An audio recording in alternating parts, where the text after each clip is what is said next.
Chapter 1. The train is about to depart. May you all live forever. The train is about to depart. May you all live forever. Where is this?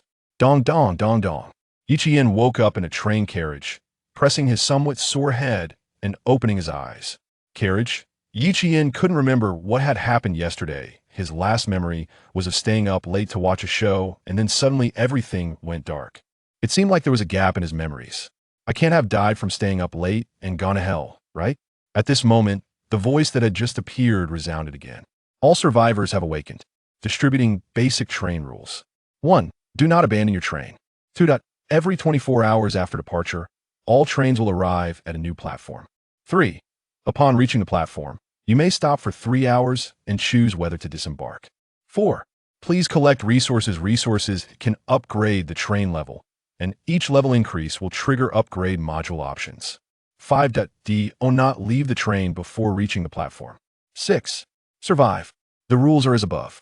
Please be sure to comply. The first train station will arrive in 1 hour. Please prepare. This long string of announcements made Yiqian instinctively pinch his own face. Hiss, this really isn't a dream, huh? The aching sensation in his brain gradually faded. He struggled to stand up from the cold ground and began to observe his surroundings. Just as he had seen upon waking, this was a train carriage, and outside the windows on both sides, an endless wasteland was continuously retreating. The only thing worth noting in the carriage was an oval device at the front, with a bright screen floating above it, displaying train control system. Without suspicion, Yiqian stepped forward and reached out to touch it. The train system is at your service. Current operable options: conductor information, train details, chat room, trading platform. Chat room. Current number of people: 100,001,0000. Who are you? Let me go. I have money. My godfather is very wealthy. Let me go back. Where's my medicine? Honey, where are you? It's Xiaowen. What the hell is going on? Did I cross over? Ha ha ha ha. Good crossover. Finally, I don't have to go to work and deal with my boss tomorrow. A large number of conversations kept flowing through, and suddenly one line of text caught Yiqian's attention. What a bunch of idiots pretending so well. Do you think I'm an idiot? This must be some variety show you want to film, right? I've seen documentaries before, going to space before. Now it's on a train, really unoriginal. I'm getting off now. I don't believe you dare to hurt me. Calm down, dude. What variety show can kidnap 10,000 people? Let him try, might be real. The one upstairs is idiot number 2. In less than a minute, that person no longer appeared, and the number of people in the chat room changed from 10,000 to 9999. Did he die? Yiqian shook his head, no longer thinking about it. He closed the chat room and scrolled the screen to the train details. Level 1 train. Carriage, none. Speed, 20 kilometers per hour. Workbench. Level 1 can recycle and decompose resource items. Frame. Level 1. Wheels. Level 1. Floorboard. Level 1. Materials required for upgrade: 100 kilograms wood, 150 kilograms metal, 50 mechanical parts. Speed. If the time to reach the platform is fixed at 24 hours as stated in the train rules, what significance does the train's speed have? However, what puzzled him more was that if they all arrived simultaneously with 10,000 people, that would mean 10,000 trains with a massive platform would be needed. To accommodate them, Yiqian sensed something odd and instinctively looked outside through the train window at the seemingly endless wasteland. Could it be that if the speed is too slow, something will catch up? He continued to scroll, opening the personal information interface. Conductor name: Yiqian. ID: E31102. On train: Level 1 train. Mentality: 100. When mental drops below 80, will enter a state of mental fatigue. Below 50, will enter self-doubt. Below 20, will enter a state of rational collapse. Below 10, will enter a state of mental madness. Below 1, will stamina: 100. Can recover naturally through eating or resting. Below 0, will enter a state of extreme lethargy. Ability: none. Talent: Sublimation. Train modules: none. Talent: what's this? Sublimation. Can consume stamina or mentality to subliminally evolve everything that exists. No limitations on category, level, or condition. He quickly opened the chat room and searched for the keyword talent, but found no one mentioning it. That if the vast majority of people had similar talents, there would definitely be someone unable to keep their mouth shut in the chat room. Since there wasn't, it indicated that the talent holders were few or even extremely rare. Yi Qian fell into thought, why did he possess this? His cheat. Thinking back, he really was different from others in his past world, like how a nearly scrapped computer could suddenly run large AAA games after he touched it, or how an ordinary car could reach the speed of a sports car. Friends joked that he could make machines happy, but Yi Qian considered all that mere coincidence. However, this talent on his personal information seemed to indicate that it wasn't coincidence. Everything can be sublimated? How do I do that? Yi Qian pondered as he walked to the workbench in the carriage, where a bottle of water, a piece of bread, and a small knife were placed. These were items that everyone possessed, likely considered a beginner's benefit. Inferior small knife, level 1. Sublimate. Yi Qian silently chanted in his heart. In the next moment, an invisible force brushed over the inferior small knife. His stamina on the personal information also dropped from 100 to 90. Sharp, enchanted dagger level 2. Success. Looking at the shimmering dagger in his hand, Yi Qian's eyes were filled with excitement. This talent can really do this, and the stamina cost isn't much. I can accept that. As he waved the dagger, the sharp blade let out a series of piercing sound in the air, clearly indicating that after one sublimation, the quality of this dagger far exceeded its former self. It was hard to imagine what kind of scrap this dagger used to be. Wait, if that's the case. Yi Qian suddenly looked up and glanced around. More precisely, he was looking at the front of the train. The train should also be able to undergo sublimation, right? The talent description said that everything could be sublimated, so the train should naturally be included. Yi Qian took a deep breath, his eyes filled with curiosity and excitement for the unknown. That he walked to the control panel, as if some voice inside him was telling him what to do, placing his hand on the oval device. Sublimate. Chapter 2, Sublimating the Train. That invisible force reappeared, but this time Yi Qian felt his stamina depleting at a rate several times faster than when he sublimated the knife.hu, stamina, 90-30. He collapsed to the ground, watching the changes in the train before him, and Yi Qian couldn't help but feel joy. Train upgrade complete. Current level, 2. Materials required for the next train upgrade. 200 kilograms wood, 200 metal parts, 400 kilograms metal blocks. Activate upgrade. Options. Congratulations on breaking the record for the fastest train upgrade. You have received a special module card. Calming himself down, he carefully observed the current status of the train. After upgrading to level 2, the territory, chassis, wheels, and workbench also upgraded along with it, and the speed increased from the original 20 kilometers per hour to 40 kilometers. But this is not the point. The key is that Yi Qian can clearly feel that he can still transcend these two trains, unlike the previous small knife, which was nearly depleted of all its potential after one transcendence. However, according to his current stamina, even if he fully recovers, it won't be enough, unless he adds mental energy. However, the introduction to mental energy made Yi Qian temporarily set aside this thought.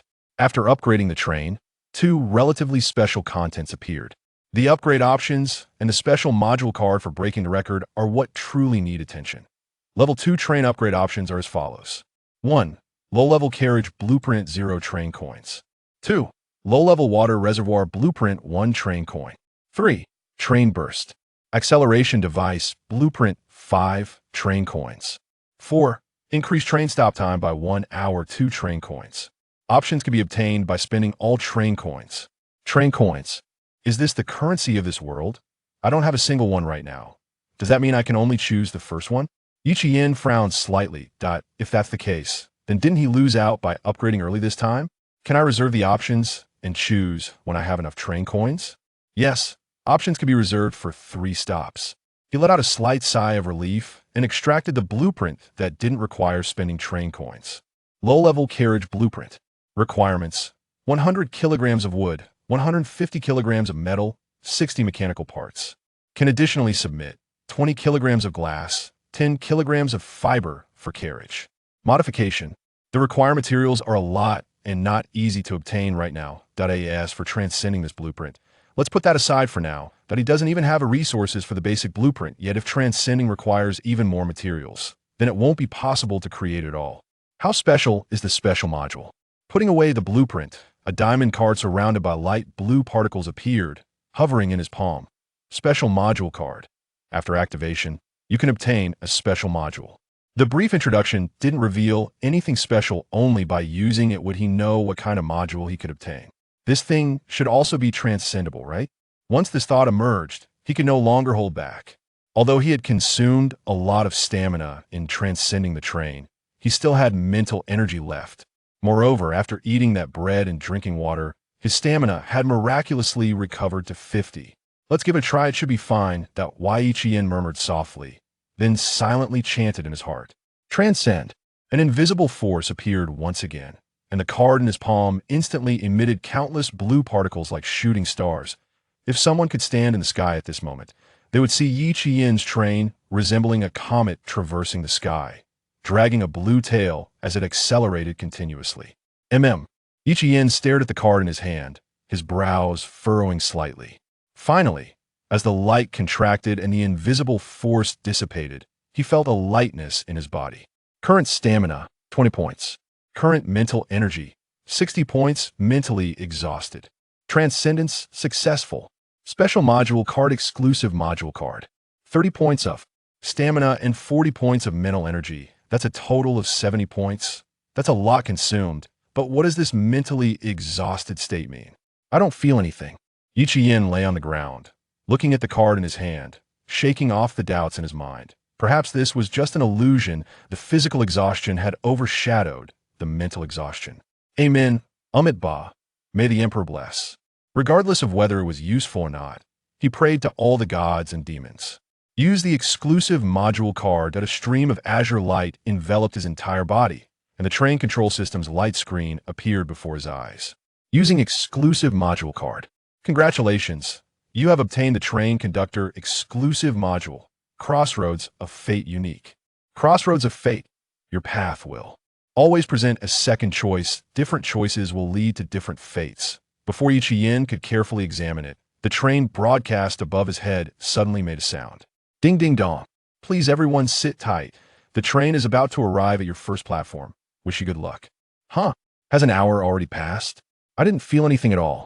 He looked up at the time on the control system. There was only 1 minute left until they reached the platform. At that moment, a second light screen appeared on the control system. Crossroads of Fate triggered. Please select a platform for docking. Platform 1, Marshland. Platform 2, Armory. Is this the ability of the exclusive module? Please make a decision. The countdown will randomly select when it ends. I choose the Armory. As the ancients said, while neighbors store grain, I store weapons. Neighbors are my granary. Yin didn't know if the other conductors would become his neighbors, but he felt that nothing could provide him with more security than weapons at this time. Platform selection completed. Please sit tight. The first station that the train is about to arrive at is Armory. Boom, boom, boom. Deafening rumbling sounds echoed from ahead. Yin saw the space ahead twisting and deforming, as if a beast ready to swallow him was opening its bloody maw. Virum. The whistle sounded. As the train passed through the twisted space, the surrounding environment completely changed at that moment. Current platform, Armory. Docking countdown, 2 hours, 59 minutes, and 59 seconds. Good luck. This station is safe. Chapter 3, Armory. The speed of the vehicle gradually slowed down. Accompanied by the fading roar, Yin arrived at his first stop. In front of the door, he took a deep breath, gripped the enhanced dagger tightly, and pressed the button to open the door. The world outside was silent. Surrounding him was darkness. But directly in front of him stood a huge building resembling a matchbox. He looked up. There was no sun here. Yet, both the road beneath his feet and the building were clearly visible. The power of space-time travel was truly astonishing. No wonder all the train arrival times were the same. Exiting the train, he took less than 10 steps to reach the door. The door was tightly closed. He pried open the gap with his dagger, and the door opened, immediately releasing a wave of decaying scent. Stepping inside and looking around, he saw wooden boxes neatly arranged. The source of the decaying smell emanating from these boxes. Yin pried open the rotten iron lock on one of the boxes and was greeted by the sight of 2 bolt-action rifles half buried in sawdust. Low-level shooter rifle, equipped with 20 rounds of low-level ammunition. 2 guns, 40 rounds of ammunition. This was the contents of one box. And there were many such boxes in this armory. Good stuff. After opening several boxes in succession, Yin moved all his gains back to the train. After a few trips, the excitement that had initially fueled him was finally waning. Current stamina, 15 points. having continuously used his enhancement ability. Yi Qian's physical strength had long reached its limit, but perhaps due to excitement, his mental state had recovered to 70. During the 3 hours the train was parked, he estimated that without energy replenishment, he wouldn't have much strength left to move these supplies. After resting for a while, Yi Qian stopped moving supplies and began to explore the armory. On a shelf in one room, he discovered several sealed iron boxes. He had seen some introductory videos about military supplies in his previous world, which included similar iron boxes. Curiously, he approached the boxes. The markings on them were unclear, only vaguely revealing a square shape. Could it be? Yi Qian swallowed hard. He pried open a corner of the iron box and saw neatly arranged blocks resembling gold bars, emitting a faint dairy scent with a hint of fermentation. It really was. Without caring whether the biscuits were expired, he grabbed a piece and stuffed it into his mouth. It would be nice to have some water. Although he had secured food for the next period, he still felt unsatisfied. He only ate one piece of the compressed biscuits, as this kind of food, aside from filling the stomach, would also make one thirsty. He discovered a total of 4 containers similar to those containing military rations, totaling 80 pieces of compressed biscuits. Enough for a normal adult male to last about half a month. In addition, he also found some sealed barrels of water nearby, but unfortunately, the smell of this water was clearly not drinkable. Nevertheless, Yi Qian moved them all onto the train. This armory was a semi-closed space resembling a matchbox, with various collapsed shelves and rotting debris on the ground, compounded by the decaying odor in the air, making exploration particularly troublesome. The deeper he ventured, the stronger the decaying smell became. In over 2 hours, Yi Qian found only 42 intact rifles. Most of the others had deteriorated due to poor preservation and rust, with their only value being recoverable through a processing station. Additionally, he picked up some easily transportable metal items and would to take back to the train. The train upgrade could be directly enhanced, but manufacturing items also required resources. Even if he didn't use them, he could trade them with others. Once again, he returned to the car with supplies and glanced at the countdown on the operating system. There were 30 minutes left until departure. Enough time for 1 or 2 more trips. He decided to go again. There should be enough time. Looking at the now crowded train, Yi Qian felt that what he needed to build most was the first ordinary carriage. The wood and mechanical parts from those boxes and the processed scrap guns were sufficient. He just needed more metal, which he lacked for now. There seemed to be a few rooms he hadn't entered yet. Returning to the armory, he bypassed the mess and headed straight for the innermost area, pushing open the few remaining unexplored rooms. From the interior decor, it was evident that these places were once used for living and resting. The first few rooms yielded no special finds until the last one, where he finally encountered something unexpected. Crack! That was the sound of bones being crushed. Yi Qian slowly lowered his head. Beneath his feet lay a small leg bone of a skeleton that had been crushed. Sorry, brother, I didn't mean to. He wasn't afraid. Since childhood, he had found even the scariest horror movies amusing, and he felt nothing when seeing the swollen, pale faces of the deceased at funerals. Yi Qian withdrew his foot and was about to turn to leave when he suddenly noticed a paper document bag covered in dust beneath the skeleton. It was not surprising to find a document bag in an armory, but it was strange that its condition seemed too pristine. After all, even metal and wood had decayed to that state. How could a paper bag remain intact?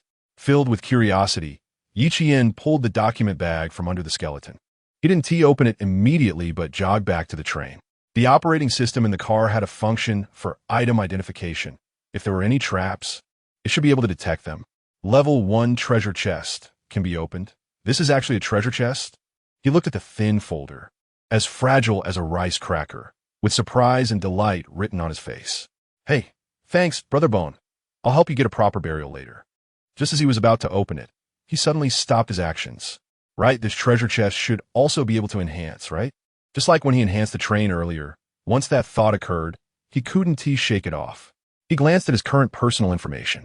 Stamina, 30, mental, 80. Such a small bag shouldn't take too much stamina or mental energy, and with the compressed biscuits, if he ate another piece, he could restore some stamina, no problem. Perhaps it was a peculiarity of this world. The recovery of stamina after eating was very noticeable. Moreover, when a person begins to convince themselves it means they have already made a decision. Thus, Yiqian silently chanted those two words in his heart. Enhance. The numbers for stamina and mental energy continuously decreased. Mental drops below 50, entering self-doubt state. He lay on the floor of the carriage like a fish stranded on land, motionless, staring at the slightly swaying chandelier above him. And after a while, he sat up. Stamina, 30-20, mental, 80-50. It seemed like he didn't feel anything. Yiqian scratched his head. Aside from physical exhaustion, he didn't feel anything uncomfortable about the so-called self-doubt state. Shaking his head, Yiqian carefully examined the document bag in his hand, which seemed unchanged. The total stamina and mental energy consumed to upgrade from a level 1 to a level 2 treasure chest was 40 points, a bit more than he had imagined. Level 2 treasure chest can be opened. It seemed he couldn't continue enhancing. Could such an item only be enhanced once? Or were there some special rules? Never mind. I'll open it first. With excitement, Yiqian opened the folder in his hand. Opened a level 2 treasure chest. Gained. For train coins. Gained. Colt M1911 pistol. Gained. Level 2 blueprint. External garbage collector. Chapter 4. Section 1. Preparation for the construction of the first carriage. So, this is how train currency is obtained? For pieces in that case. Yiqian opened the train details, and the options that appeared after the upgrade still remained on the screen. He spent 3 train currencies to purchase the blueprint for a low-level water reservoir and an hour of train stop time, leaving him with just 1 train currency. If he encounters a treasure chest at the next stop, he might just gather enough to meet the requirements for the acceleration device. After seeing the train's departure countdown change to 1:15, Yiqian turned his attention to the rewards obtained from the treasure chest. The Colt M1911, compared to the ordinary firearms from the armory, could be considered a work of art due to its fine craftsmanship. It seems that the guns in this world can all use the same type of bullets. He loaded a magazine with low-level bullets, aimed at a wooden box outside the train, and pulled the trigger. The wooden box was instantly shattered into pieces. Wow, this power doesn't seem right. Rubbing his sore thumb, Yiqian looked at the firearm in his hand with a surprised expression. They're all handguns, but those in the armory, using the same bullets, have at least half the power. If you were to enhance it further, Yiqian quickly shook his head, temporarily discarding this dangerous thought. Enhancing it isn't something to consider right now. His physical and mental stamina were nearing their limits. It would be better to wait until he recovers. After putting away the handgun, Yiqian turned to examine the 2 blueprints he had just obtained through the control system. Low-level water reservoir blueprint stores water source. Can keep the water source from spoiling or evaporating for 10 days. Requirements: metal, 10 kilograms, mechanical parts, 20 external garbage collector, collects garbage on the platform. And the automatic device can return to the collector before leaving the platform. Requirements: metal, 30 kilograms, mechanical parts, 100, can additionally add 300 mechanical parts for special modifications. After modification, it can automatically recycle and disassemble collected garbage into usable materials through a workbench. It seems he can build both of them. Yiqian muttered softly while looking at his current resource totals. Wood, 210 kilograms. Metal, 60 kilograms. Mechanical parts, 220. He had enough resources. But if he built these 2 items, the construction of the first carriage would have to be put on hold. Let us wait a bit. He wasn't in a hurry. After all, he had some extra stop time, so he might as well take a good rest. In the last hour of the departure countdown, Yiqian opened the trading platform. The trading platform had special rules. All train conductors on the platform were unable to post anything to the platform. They could only sell after leaving the platform. This rule was likely set to prevent someone from transferring resources within the station through platform transactions, thus escaping storage space limitations. However, purchasing items was not included in these rules. This meant that Yiqian, currently on the platform, could buy items that other conductors had posted on the trading platform after leaving the platform. However, this rule seemed rather foolish, as it did not restrict private trading between conductors and did not limit people in the station from making purchases. Such an obvious loophole didn't seem like something established by a system capable of creating train survival scenarios. It was as if it was hinting to them that the rules could be ignored to some extent. Yiqian didn't dwell on this thought any longer. There was only one thing he needed to do next. Trade for metal. As for what a trade, his gaze swept over the low-level rifle and compressed biscuits beside him. At times like these, what people lack the most is a sense of security. And the things that can provide a sense of security include weapons and food. Nothing else? Yiqian kept refreshing the trading platform. Although there were others posting the metal he needed, the quantities were too scarce, and the prices were outrageous. Clearly, these people were not really looking to trade. They were just watching. He opened the chat room. Other conductors had already left the first station, and the dialogue box in the chat room began to scroll wildly. Brothers, how was your harvest at the first station? I searched in a garbage station for a long time, and beside the pile of scrap tires, there was nothing of value. It's infuriating. But the tires decomposed a lot of rubber. Anyone want to buy? Message me privately. Be content, my first station was just grass, nothing but grass. And I couldn't walk anywhere, it was all black mud, and there was a terrible stench, it was disgusting. Grass is good, black soil has high value. What is the value? Can you eat it? Black soil can be used to grow vegetables, it's very useful. I thought it could be eaten. What use is it? In a place as small as a train head, can you really grow vegetables? What a joke. Is anyone selling mechanical parts? I have a blueprint that requires mechanical parts to make. A blueprint was posted in the chat room, immediately causing a stir. Low-level mechanical fishing rod can perform automatic fishing function. Requirements, mechanical parts, 20 metal, 1 kilogram. What the heck? What is this, a blueprint? Why don't I have one? Someone must be lucky, but is it okay to post this in the chat room? It's obvious you don't have a blueprint. This is just a screenshot. Only those with the blueprint can manufacture it. Friend, I have mechanical parts, 20 pieces. I just want the bread and water you got at the start. Shabe, you want 20 mechanical parts for just bread and water? You must be dreaming. I only want one piece of bread, and I'll give you the parts. I only want half, but I only have 15 mechanical parts. It's just a fishing rod. What is so special about it? Not many people had gained anything at the first station. Is anyone selling water? I'm dying of thirst. Did you guys find any treasure chests? Treasure chests? What is that? Never mind, forget I said anything. What the heck? I hate when people leave things half-said. In this situation, if you have information and don't share it, are you even human? Exactly. Everyone is trying hard to survive. What is wrong with helping each other? Some guys condemned the person who mentioned the treasure chest, and one could feel their ugly faces through the screen. That person ultimately couldn't withstand the malice and, after a moment, posted a screenshot of the control system. Open level 1 treasure chest, obtained train currency, 2 pieces, obtained, healing ointment, obtained, level 1 blueprint, aluminum insulation mat, chapter 5 the first trade in the level 1 treasure chest.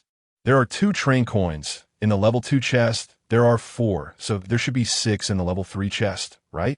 Compared to the level 2 chest, the rewards in the level 1 chest are relatively meager, but medicine is still precious in this world, not to mention the existence of train coins.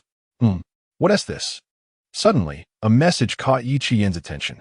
Li Xiaosheng, does anyone want metal? I have some here, can trade for various resources, priority for weapons. The priority for weapons instead of food indicates that this person is not lacking in survival capability. Compared to those who can't even satisfy their own hunger temporarily, Yi Qian prefers to deal with such people. Having made up his mind, Yi Qian contacted Li Xiaosheng. Soon, a line of text appeared in the private chat interface. Li Xiaosheng, hello, are you looking to trade for metal? How much do you have? How much do you need? A person with a strong sense of vigilance. But from this sentence, it's not hard to see that he definitely has a considerable amount of metal in hand. Can you produce 150 kilograms of metal? The chat room fell silent for a moment. Li Xiaosheng rubbed his eyes, looking at the text in the dialogue box with disbelief. 150 kilograms? That's the amount needed for the first upgrade of the train. What does this person need so much for? Could it be that he has already gathered the wood and mechanical parts? Furthermore, what confidence does this person, Yi Qian, have to buy so much metal at once? After hesitating for a moment, he sent a message. I can provide it, but what will you trade? If it's the dagger given at the beginning, I can only trade you 10 kilograms. How about a rifle? The train system has a fixed photo-taking function, and Yi Qian took a picture of a low-level rifle with mediocre condition and sent it over. A gun, 20 rounds of ammunition. How about we trade that for 150 kilograms of metal? A gun? You actually have a gun? I can trade with you. But isn't this price a bit too high? Are you robbing me? Even a gun isn't worth that much. Yi Qian toyed with a bullet, not surprised by the other party's reaction. However, right now, he is the only one selling guns. Whatever price he sets, it's up to him. It's not expensive at all. You should understand how important a gun is at this moment. Besides, who knows what the next stop of the train will be like? Can you guarantee there is no danger? If you have a gun in hand, you might be able to survive better, right? Li Shaoxing knew Yi Qian was right.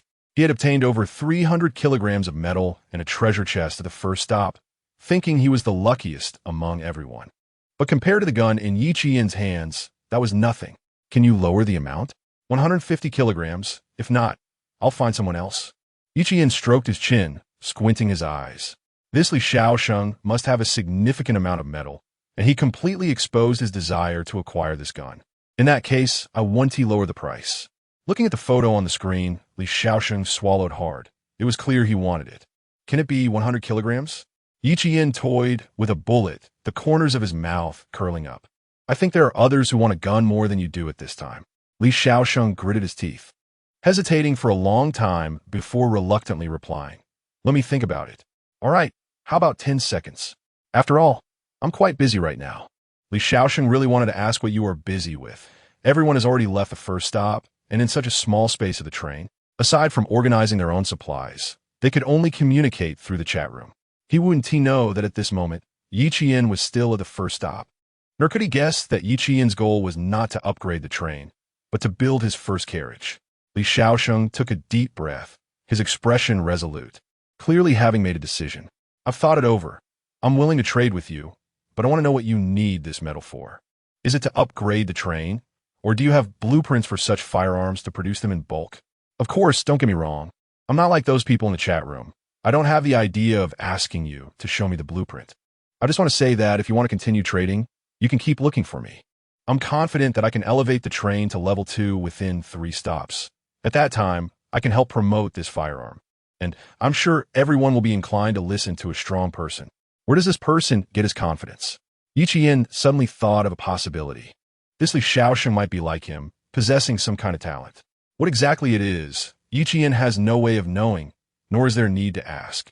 Thinking that upgrading the train within 3 stops makes him a strong person, he silently glanced at his train, which had already been upgraded to level 2 before entering the station. How can he not see himself as a strong person?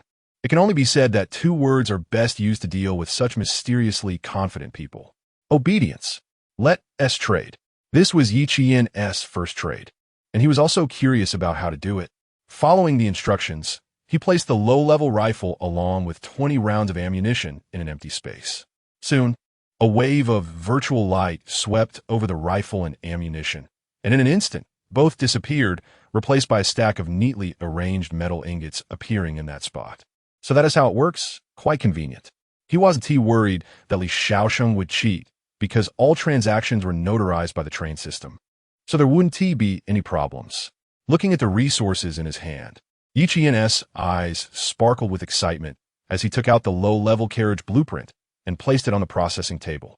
A translucent light screen rose from the blueprint. Low-level carriage can be constructed. Materials required: 100 kilograms of wood, 150 kilograms of metal, 60 mechanical parts. Do you want to construct? Yes, no, yes. At the moment he pressed the option, all the required materials vanished from the train. Then Yi Qian saw all the materials in the sky at the end of the train continuously reorganizing under a mysterious force, eventually taking the form of a carriage. The carriage fell from mid-air, landing steadily on the tracks and sliding forward, finally connecting with his train head. Construction successful. Can consume glass and fibers for modification. Low-level carriage. Internal facilities. None. Carriage function. None. Has it been modified? No. This carriage doesn't have a door to enter. One needs to go in from the rear of the train head. The interior of the carriage is quite spacious, about 10 meters long, and its height is roughly that of 1.5 adult males, making it bright and roomy. There are window frames, but unlike the train head, it doesn't come with windows, which likely means glass is needed for modification. Now, there is no need to store things in the train head. And it's not just a train with the train head alone. It's finally right. Yevian nodit insatisfaction. Sneaking a glance at his remaining stamina and mental energy, he decided not to consider upgrading for the time being. He stuffed all the resources piled in the train head into this carriage and glanced at the countdown to departure. 40 minutes. Enough time for him to load some things onto the train. Chapter 6 Arms Trading, Stamina. 21. Mental State. 59. Current Status. Exhausted on the train. Yi Qian lay there like a salted fish that had lost its dreams, motionless. In this final stretch, he used his last bit of strength to make 2 trips back and forth to the arms depot. Aside from the considerable effort spent on transportation, he did not forget his promise and used a shovel to dig a grave for the corpse, erecting a nameless tombstone. Ultimately, this concluded the last harvest of this station. With the countdown to departure, the still train slowly started its journey. As it moved forward, the fluctuations in space suddenly reappeared. The train's speed continued to accelerate, and after passing through that space, it returned once more to the vast, dim wasteland. At that very moment, the train's announcement rang out. Ding! All train conductors have left the platform. Congratulations to the 9,892 of you for successfully departing from the novice first station safely. You have officially exited the rookie safety period. The second station begins, and the train will no longer guarantee stops in safe areas. The announcement caused an uproar. What does this mean? Didn't we have to leave the platform an hour ago? Did someone stay an extra hour at the first station? Why is that? Could it be that the rules are fake? Does the train not leave if we don't board before the countdown ends? Is anyone willing to test this at the next station? You're right. Try it at the next station. Damn, I'm reporting someone for cheating. What? The first station was actually safe. If I had known, I would have gotten off to take a look. Can people die at a safe station? Of course, my first station was a desert. If it weren't for good luck, I would have been swallowed by quicksand. They had no idea that the big shot they were discussing was sitting on the ground, organizing all his final gains from this station. Low-level shooter rifles, 49 low-level bullets, 100 rounds wood, 150 kilograms metal, 104 kilograms mechanical parts, 162 pieces in addition. He also found some usable tools in the arms depot, such as crowbars, shovels, and screwdrivers, which he discarded if they were broken and sent to the processing table for disassembly and recycling, keeping the rest for backup. The blueprints he currently possessed, low-level water reservoir, and external garbage collector, required 40 kilograms of metal and 110 mechanical parts, which are not a big deal for him. Placing the blueprints and resource allocations, he could use the train's control system to load both on the train. The water reservoir was placed inside the carriage, and the collector was mounted on the left exterior side of the carriage. After completing the loading, Yi Qian stood up and walked to the carriage. The original supplies were noticeably less, replaced by a metal water reservoir fixed in place with pulleys. This low-level water reservoir could hold 1,000 kg of water and had an indestructible isolation layer to separate wastewater from clean water. The wastewater he brought from the arms depot occupied about 1/10 of the wastewater compartment, which was about 50 kilograms. Unfortunately, there was no clean water device. Yi Qian felt a bit regretful, but was not particularly anxious. Buying water, glass, fibers, blueprints, and various resources and items. Interested parties, please private message with offers. Using firearms or food for trade. This was the first message he sent on the chat room's public screen, and he did not pay attention afterward. It was evident that the preciousness of firearms was as he had previously discussed with Li Shaoxing. Someone would understand their value. Gun? Is it the kind of gun that pulls the trigger? Wow, can you give me one? What a big face. How dare you ask for a precious item like a gun? I got nothing but a mess at my first station. Why can others get firearms? Collecting resources? Is the big shot upgrading the train? Big shot, please take me along. I'm a pure college girl. Give me some food, and I'll do anything for you when we meet. After checking the water reservoir, Yi Qian also inspected the recycling device. The recycling device, hanging from the train ceiling, was entirely in a black iron box state. He would need to reach the second station to see it start working. Once he sorted these out, Yi Qian finally had the leisure to open the chat interface and simultaneously saw the private message interface being bombarded. Zhao, Ko, big shot. Give me a gun, and I'll be your little brother. I'll do whatever you say. Lin Zhaopeng. Friend, can you share how you obtained the firearm? At this time, we should help each other. If you have many firearms, you can give them to me, and I'll distribute them to those in need, so more people can survive. Shangguan Inshua, lake water, 20 kilograms, no container provided. Cohen Jones, I only have 16 kilograms of glass. Can I trade for a gun? Foreigners? Looking at some particularly unique names above, Yi Qian was somewhat surprised. However, upon thinking it through, it made sense. This world of trained survival had never stated that only humans from the same country existed. No, perhaps it couldn't even be determined if they were from the same world. After blocking and filtering out those who liked moral coercion and freeloading, Yi Qian carefully screened and discovered a few potential trading partners. The 20 kilograms of lake water could indeed be discussed. After pondering for a moment, Yi Qian replied to the woman named Shangguan Inshua. You know, lake water doesn't mean it's drinkable. Without filtration, it can be deadly. If you want to trade, show more sincerity. Train conductor number E3-3924. Shangguan Inshua looked at the response in the chat interface and frowned slightly, hesitating for a moment. Shangguan Inshua, how much do you want? Name your price. Yevian, 50 kilogram. Compared to metal, water is even more precious, even if it's lake water. It's not just about sustaining life. More importantly, at this time, even if the first station led to a lake with clean water, few would have containers to store the water. In fact, Yi Qian's bottom price in his heart was that he could buy a gun from her for 30 kilograms, which is the price for non-drinkable water sources. If it were drinkable mineral water, there would be no need to say more.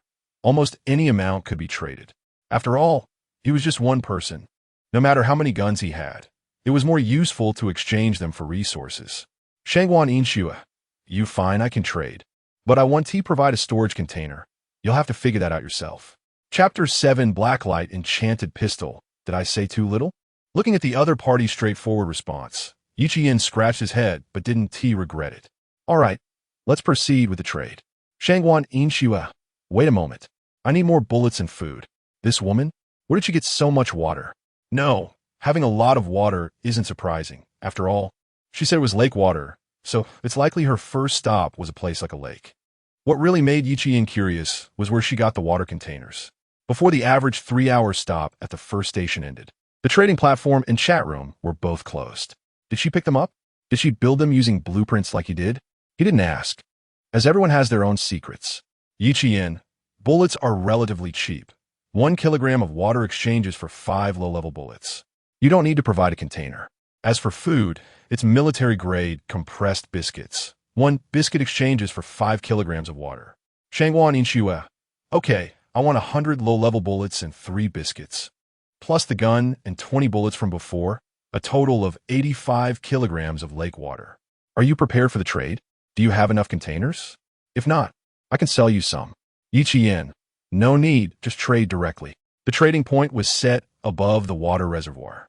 At the same moment the gun and bullets disappeared, 85 kilograms of water appeared out of thin air, falling into the reservoir, including the previous ones. Yi Qian now had a total of 135 kilograms of water.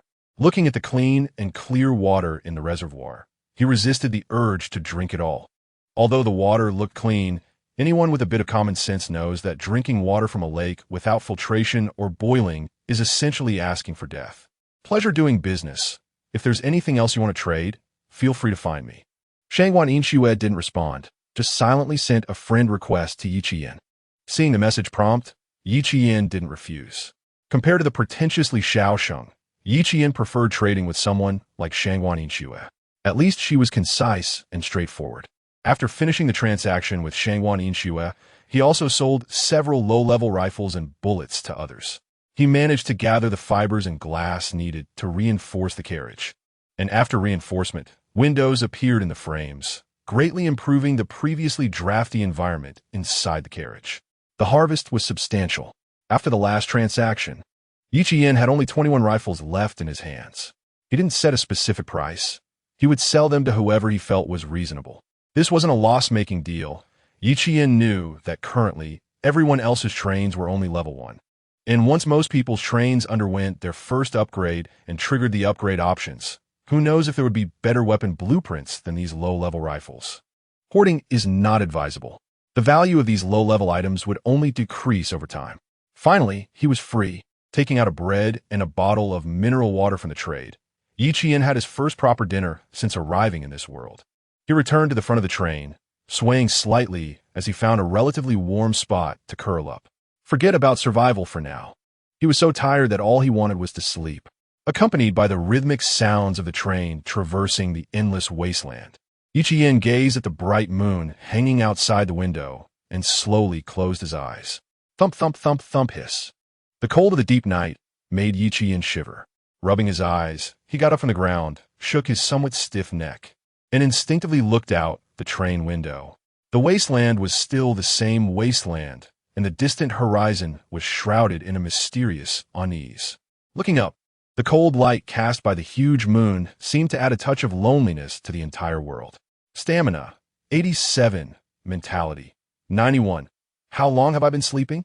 Looking at the train's timestamp, Yi Qian rubbed his eyes. 3:37, 3:37. Yi Qian sighed helplessly and opened the chat room to see the messages still rolling in continuously. There were only a few like him who could sleep peacefully. Forget it. He couldn't sleep anyway. Yi Qian brushed off the dust on his clothes and stood up. With his stamina and mentality restored, it was time to continue with the enhancement. Let's try this first. Cold M1911, this all-black handgun, like a work of art, what kind of power would it have after one enhancement? The next stop would no longer be a safe station.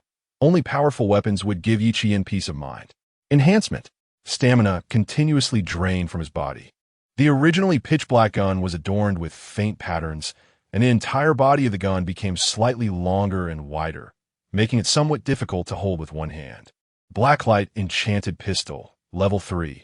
Can consume stamina to convert internal bullets into armor-piercing rounds. Stamina, 47. Mentality, 90. Consuming 40 points of stamina was still acceptable to Yi Qian. Weighing the blacklight pistol in his hand, he used a few pieces of metal to create a simple target.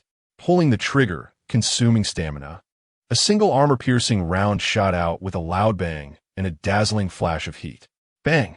Looking at the completely penetrated bullet hole, surprise appeared on Yi Qian's face. So powerful. Aside from a slightly high recoil, is this really just a handgun? Stamina, 45. 2 points of stamina for one armor-piercing round? Acceptable. It seems I can still enhance it further. Yi Qian fiddled with the gun in his hand, hesitated for a moment, but ultimately abandoned the idea. He could barely handle the current recoil. If the power and recoil increased again after the upgrade, he feared he wouldn't be able to control it. The remaining stamina and mentality were enough for him to continue enhancing. He went to the first carriage. Yi Qian reached out to touch the wall. Enhancement. To his surprise, enhancing the carriage didn't require much stamina. Stamina, 25. Is it really this little? I thought I would need to use some mentality. Warm train carriage, level 2. Enchantment warmth. Keeps the inside at a constant 22 degrees Celsius at all times. Now he wouldn't be woken up by the cold. Although the train carriage couldn't be enhanced a second time like the front, Yi Qian was quite satisfied with this. There was plenty of time. He might as well sleep a bit longer. He took the thin blanket he bought from the front and laid it on the ground.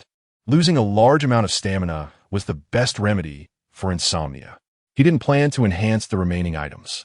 Tomorrow he would arrive at the second station. Next, it was time to conserve stamina. Then wait. Chapter 8. The second stop. White Forest that night. No one slept more soundly than Yi Qian. Countless people were unable to sleep due to the rumble of the train and the cold winds of the wilderness, leaving them physically and mentally exhausted. Waking up from his dreams, Yi Qian stretched his stiff body and glanced at the time, making a rough estimate. The entry time for the first stop yesterday was 1 o'clock in the afternoon, so today it should also be 1 o'clock in the afternoon, right? But how should I calculate that? He would leave the station an hour later than the others, so would his entry time also be delayed compared to theirs? Leaving the first carriage and returning to the front of the train, the temperature had dropped significantly. His control panel was already filled with private messages. With not much time left until the arrival at the second station, the train's broadcast had mentioned that the second stop did not guarantee safety the closer they got. The higher the value of firearms would become. Luzhou, can blueprints be used for trading? The importance of blueprints is undeniable. Having a blueprint is equivalent to possessing a lathe that can produce infinitely as long as the materials are supplied. No one is foolish, so far. Even though firearms are appealing, no one was willing to trade blueprints with Yi Qian. Liu Zhou was the first to do so. What blueprint could it be? Curious. Yi Qian replied to him. Hello. What blueprint are you looking to trade? ID. E3-9802. Liu Zhou sat on the ground in a daze. And when he heard the notification sound from the control system, he immediately got up and ran over. After seeing the message, he quickly replied, I'll send you a screenshot right away. Soon, a blueprint appeared before Yi Qian. Level 1 train seat blueprint. Requirements: 5 kilograms metal, 3 kilograms wood, 3 kilograms plastic, 1 kilogram fiber. A chair? Yi Qian was somewhat surprised. This item cannot be considered precious or worthless, at least for now. No one would be willing to spend resources to buy it. But in any case, it was still a blueprint, something that could be manufactured repeatedly. If he had to say, in the world he used to live in, guns and bullets were definitely more precious. However, to him, a low-level gun that could drop in value at any time and a blueprint that could be continually produced had an ever-narrowing gap in value. At least, that was how it appeared to Yi Qian. He could set the price for firearms and bullets. Selling to Li Shaosheng could be 150 kilograms of metal, while selling to Liu Zhou could be a chair blueprint. Ultimately, the price of this transaction was never fixed. It depended on what others offered and whether he needed it. Yi Qian was somewhat tempted. Having a chair meant he wouldn't have to sit on the ground, allowing him to rest better. I can trade, but I can only provide 10 bullets. After all, this blueprint isn't that great. If you need more bullets, you can buy them with other resources. At the moment he saw the response, Liu Zhou's sweaty face instantly brightened. 10 bullets is fine. Thank you. Thank you. I'll send it to you right away. You don't know how important this gun is to me. Without it, I will surely die at the next stop. Definitely. Looking at Liu Zhou's messages, Yi Qian sensed something unusual. Shuvalidi? Although the second stop no longer guaranteed safety, it shouldn't be a matter of certain death, right? Why would this Liu Zhou have such a judgment? Talent? Seeing the trade prompt sent by the other party, Yi Qian chose not to refuse. As before, he didn't care what others were hiding. Secrets are common for everyone. The transaction was completed, and looking at the blueprint in hand, Yi Qian went directly to the processing table to create it. A black chair appeared before him, and sitting on it gave Yi Qian a sense of returning to a civilized society. He had never felt a chair was so important before. Shaking his head, he continued with his arms business, until the countdown to the train's arrival at the second station reached the final hour. Yi Qian successfully sold another 15 rifles along with 300 bullets. The rest, he didn't plan to sell anymore, as the second station was not safe.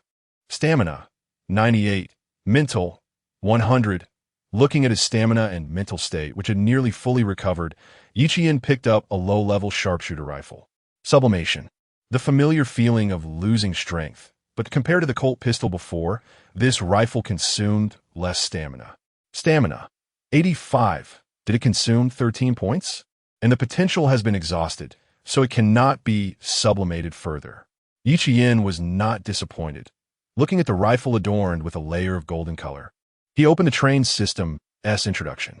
Exquisite sharpshooter rifle, level 2, from low level to exquisite. However, the power of the bullets fired had more than doubled. Of course, compared to the sublimated blacklight enchanted pistol, it still fell short in many ways. That should be about right. The countdown to the second station continued to diminish. The atmosphere in the chat room became increasingly oppressive. Fewer people were talking than before. Yi Qian organized his equipment and waited quietly. In the last 30 minutes before the station arrival, the familiar screen flickered before his eyes. The crossroads of fate has been triggered. Please choose between the following 2 platforms for docking. Platform 1, Goblin Camp, Level 2 Hunting Platform. Platform 2, White Forest, Level 3 Collection Platform. Different now. Compared to the first time it appeared, his exclusive module had more information. Platform level and special suffixes. Hunting and collecting. Level 2 and 3. Did a higher level platform appear because I upgraded the train? Moreover, it seemed that the station the train arrived at would have a level difference. So is the previous armory also level 2? No, it should still be level 1, as the products inside were all level 1 items. Yi Qian shook his head, thought for a moment, and chose White Forest as his next platform. A collection platform. It shouldn't be too dangerous based on the name. Platform selection completed. Please sit tight and hold on. The second station ahead is White forest. 5 minutes passed in an instant. The spatial fluctuations, just like before, engulfed the train. A gray-white light enveloped this world. Looking out the window, a gray-white forest came into view. Current platform, White Forest, docking countdown, 3:59, 59, good luck, this site, low danger. The entry time was still the same, low danger. Taking a deep breath, Ichien placed the pistol at his waist, slung the rifle on his back, carried a backpack filled with food and bottled water, stood at the train door, and pressed the opening button. The moment he stepped out of the train, the entire world seemed to fall into a deathly silence. Ichien surveyed his surroundings.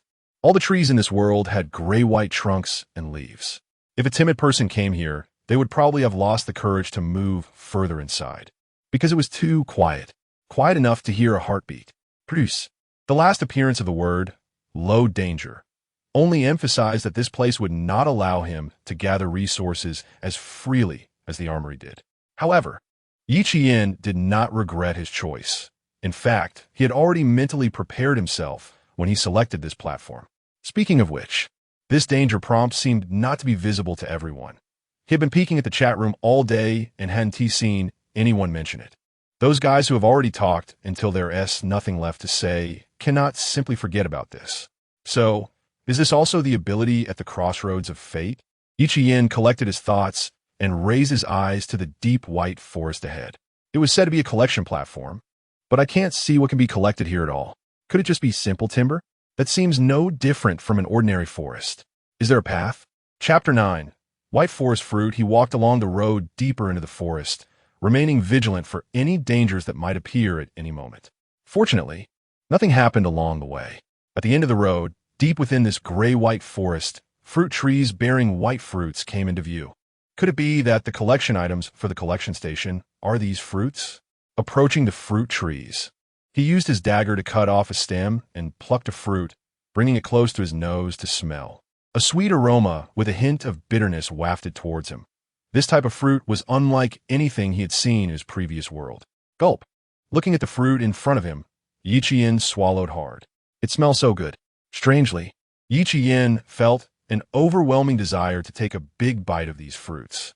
Just as he was about to take a bite, a strong sense of danger suddenly jolted him back to reality, and he quickly tossed the fruit away. What the hell? Stamina, 93. Mental, 72. Ichien was drenched in cold sweat from the scare. His mental state had just been full, but in just a few seconds after picking up that fruit, it had diminished so much. He wasn't lacking food or water. So why was he so eager to eat this fruit whose toxicity was still uncertain? Moreover, the speed of this mental decline was terrifying, even during sublimation. It wasn't that fast. This fruit is problematic. Ichien took a few steps back, frowning at the gray-white fruit before him. The identification function of the train system could only be used back on the train, which was quite inconvenient.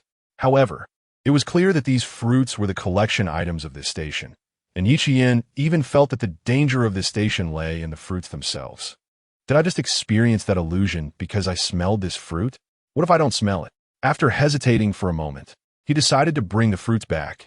At least he used the train's identification function to see what they really were before making a decision. Ripping a piece of cloth from his clothes with his dagger, he tied it around his face. Although he didn't know if it would help, it was some form of protection. Opening his backpack, he found plenty of space aside from food and water. People die for wealth, and birds die for food. Even when facing potentially life-threatening hallucinogenic fruits, Ichien couldn't bear to give up. The forest remained as quiet as ever. Now, with a diligent fruit farmer busy harvesting his fruits. After filling his backpack, Ichien wiped the sweat from his forehead. Luckily, he had this dagger. Otherwise, it wouldn't have been easy. He returned to the train, eagerly taking out a fruit to identify it at the control system. White forest fruit, level 3. A fruit unique to the white forest, it releases a hallucinogenic aroma when unprocessed, reducing mental capacity. Consuming it will permanently diminish mental limits. Processed consumption can quickly restore mental capacity and slightly increase resistance to hallucinations. Processing method. Soak in cold water for 5 minutes. So that's how it is. No wonder I wanted to eat it so much. It really was because of the smell. Good thing I reacted in time. Ichien patted his chest. breathing a sigh of relief as if he had survived a disaster. A warning bell rang in his heart. He thought he had been cautious enough, but it wasn't enough. He eagerly tossed all the fruits he had brought back into the water, patiently waiting for 5 minutes, watching them transform from gray-white to pure white. He couldn't wait to grab a white forest fruit, taking a bite as the extremely sweet juice exploded in his mouth. Delicious. I've never eaten such delicious fruit before. Yi Qian's eyes sparkled with excitement. Compared to white forest fruit, the taste of bread and biscuits was simply hard to swallow. It's hard to imagine such fruit grows in such a gloomy environment. Emptying the remaining items from his backpack, Yi Qian set out again with 2 guns and a dagger. A round trip took about 20 minutes, but filling an entire backpack would take about half an hour. With a 4-hour stop time, he could only make 4 round trips. He couldn't afford to waste time. As he stepped out of the train, Yi Qian suddenly thought of something and looked towards the carriage. The garbage recycling device he had installed was in operation. So this is what garbage recycling means. A small robot, only half the height of a calf and cube-shaped, was shuttling between the white forest and the train. Occasionally, it brought back some leaves and other things to put into the recycling station. It didn't seem very useful, did it? Yi Qian sighed. Since it was already built, let it be. In the white forest orchard, Yi Qian's dagger swung continuously, collecting fruit after fruit from the trees.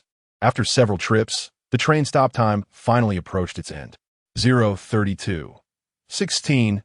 What a pity. I wonder if I will ever have such delicious fruits again. In nearly 3.5 hours, he had managed to collect over 100 pounds of white forest fruits, ignoring the rotten ones. It was enough for him to eat for several days.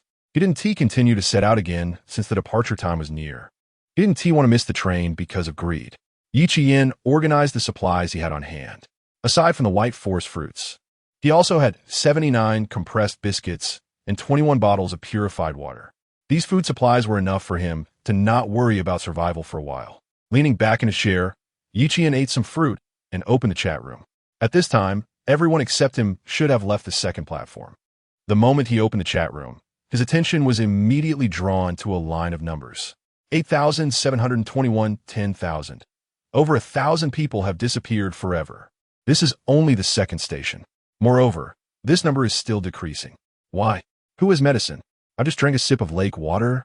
Why does my stomach hurt so much? Deserved it. You dare to drink unboiled water? You really think you're Superman? Damn it. Those wild buffalo pierce my lung. Brothers, I estimate I won't last long. If anyone sees my wife, please tell her husband was killed by a buffalo. Go ahead. I will take care of your wife. Woo-woo. The bleeding spot hurts so much. That big shot is medicine, right? I remember someone opened a golden wound medicine before. Please, save me. So hungry, the bread and water from the beginner's gift pack are not enough to eat. In modern society, humans receive excellent treatment for injuries. As long as they don't neglect them, even the most serious injuries have a chance to be saved. But now, it's different. Even if one musters the courage to get off the train to explore, a slight misstep could lead to danger. Even if they are lucky enough to avoid it, they may still suffer injuries. And if those injuries are slightly severe and cannot be treated, then they can only wait to die. Not to mention that many people still haven't found food and water. The pressure of survival is suffocating them. Chapter 10. Sublimation Level 3 Treasure Chest. What bad luck. The first stop is a rundown house, nothing but trash, damn it. The second stop brought me to a muddy pond. The smell was disgusting. I didn't even get a chance to get out. Don't mention it. At least you didn't encounter monsters. I was chased by a pack of wild boars the whole way. The train almost got overturned, and now there's several big holes. If it weren't for the departure time, I might have been done for right there. Selling a piece of vulture leg meat, trade for drinking water. I didn't dare to get off at the first stop, and at the second stop I knew it was dangerous, but still didn't get off. Hearing you all say this, I really don't dare to get off at the third stop either. Aren't you just waiting to die if you don't get off? Do you have food and water? Not everyone starts with a sublimation-enhanced train like Yi Qian, gaining the Fate Crossroads module, allowing them to choose based on platform level and prefix to avoid some dangers. After lurking in the chat room for a while, Yi Qian realized that his train's docking countdown was about to end. He then remembered that he still had a garbage recycling device running in the first carriage. For hours, he didn't know what he could possibly gain. In Yi Qian's mind, if that little guy could collect 12 kilograms of wood in this white forest, It would be a blessing, so he didn't hold much hope. Level 3 treasure chest. Can be opened. Wait, what is this? Rubbing his eyes, he blinked hard and looked again. Wow. The other items in the recycling station were all various kinds of trash.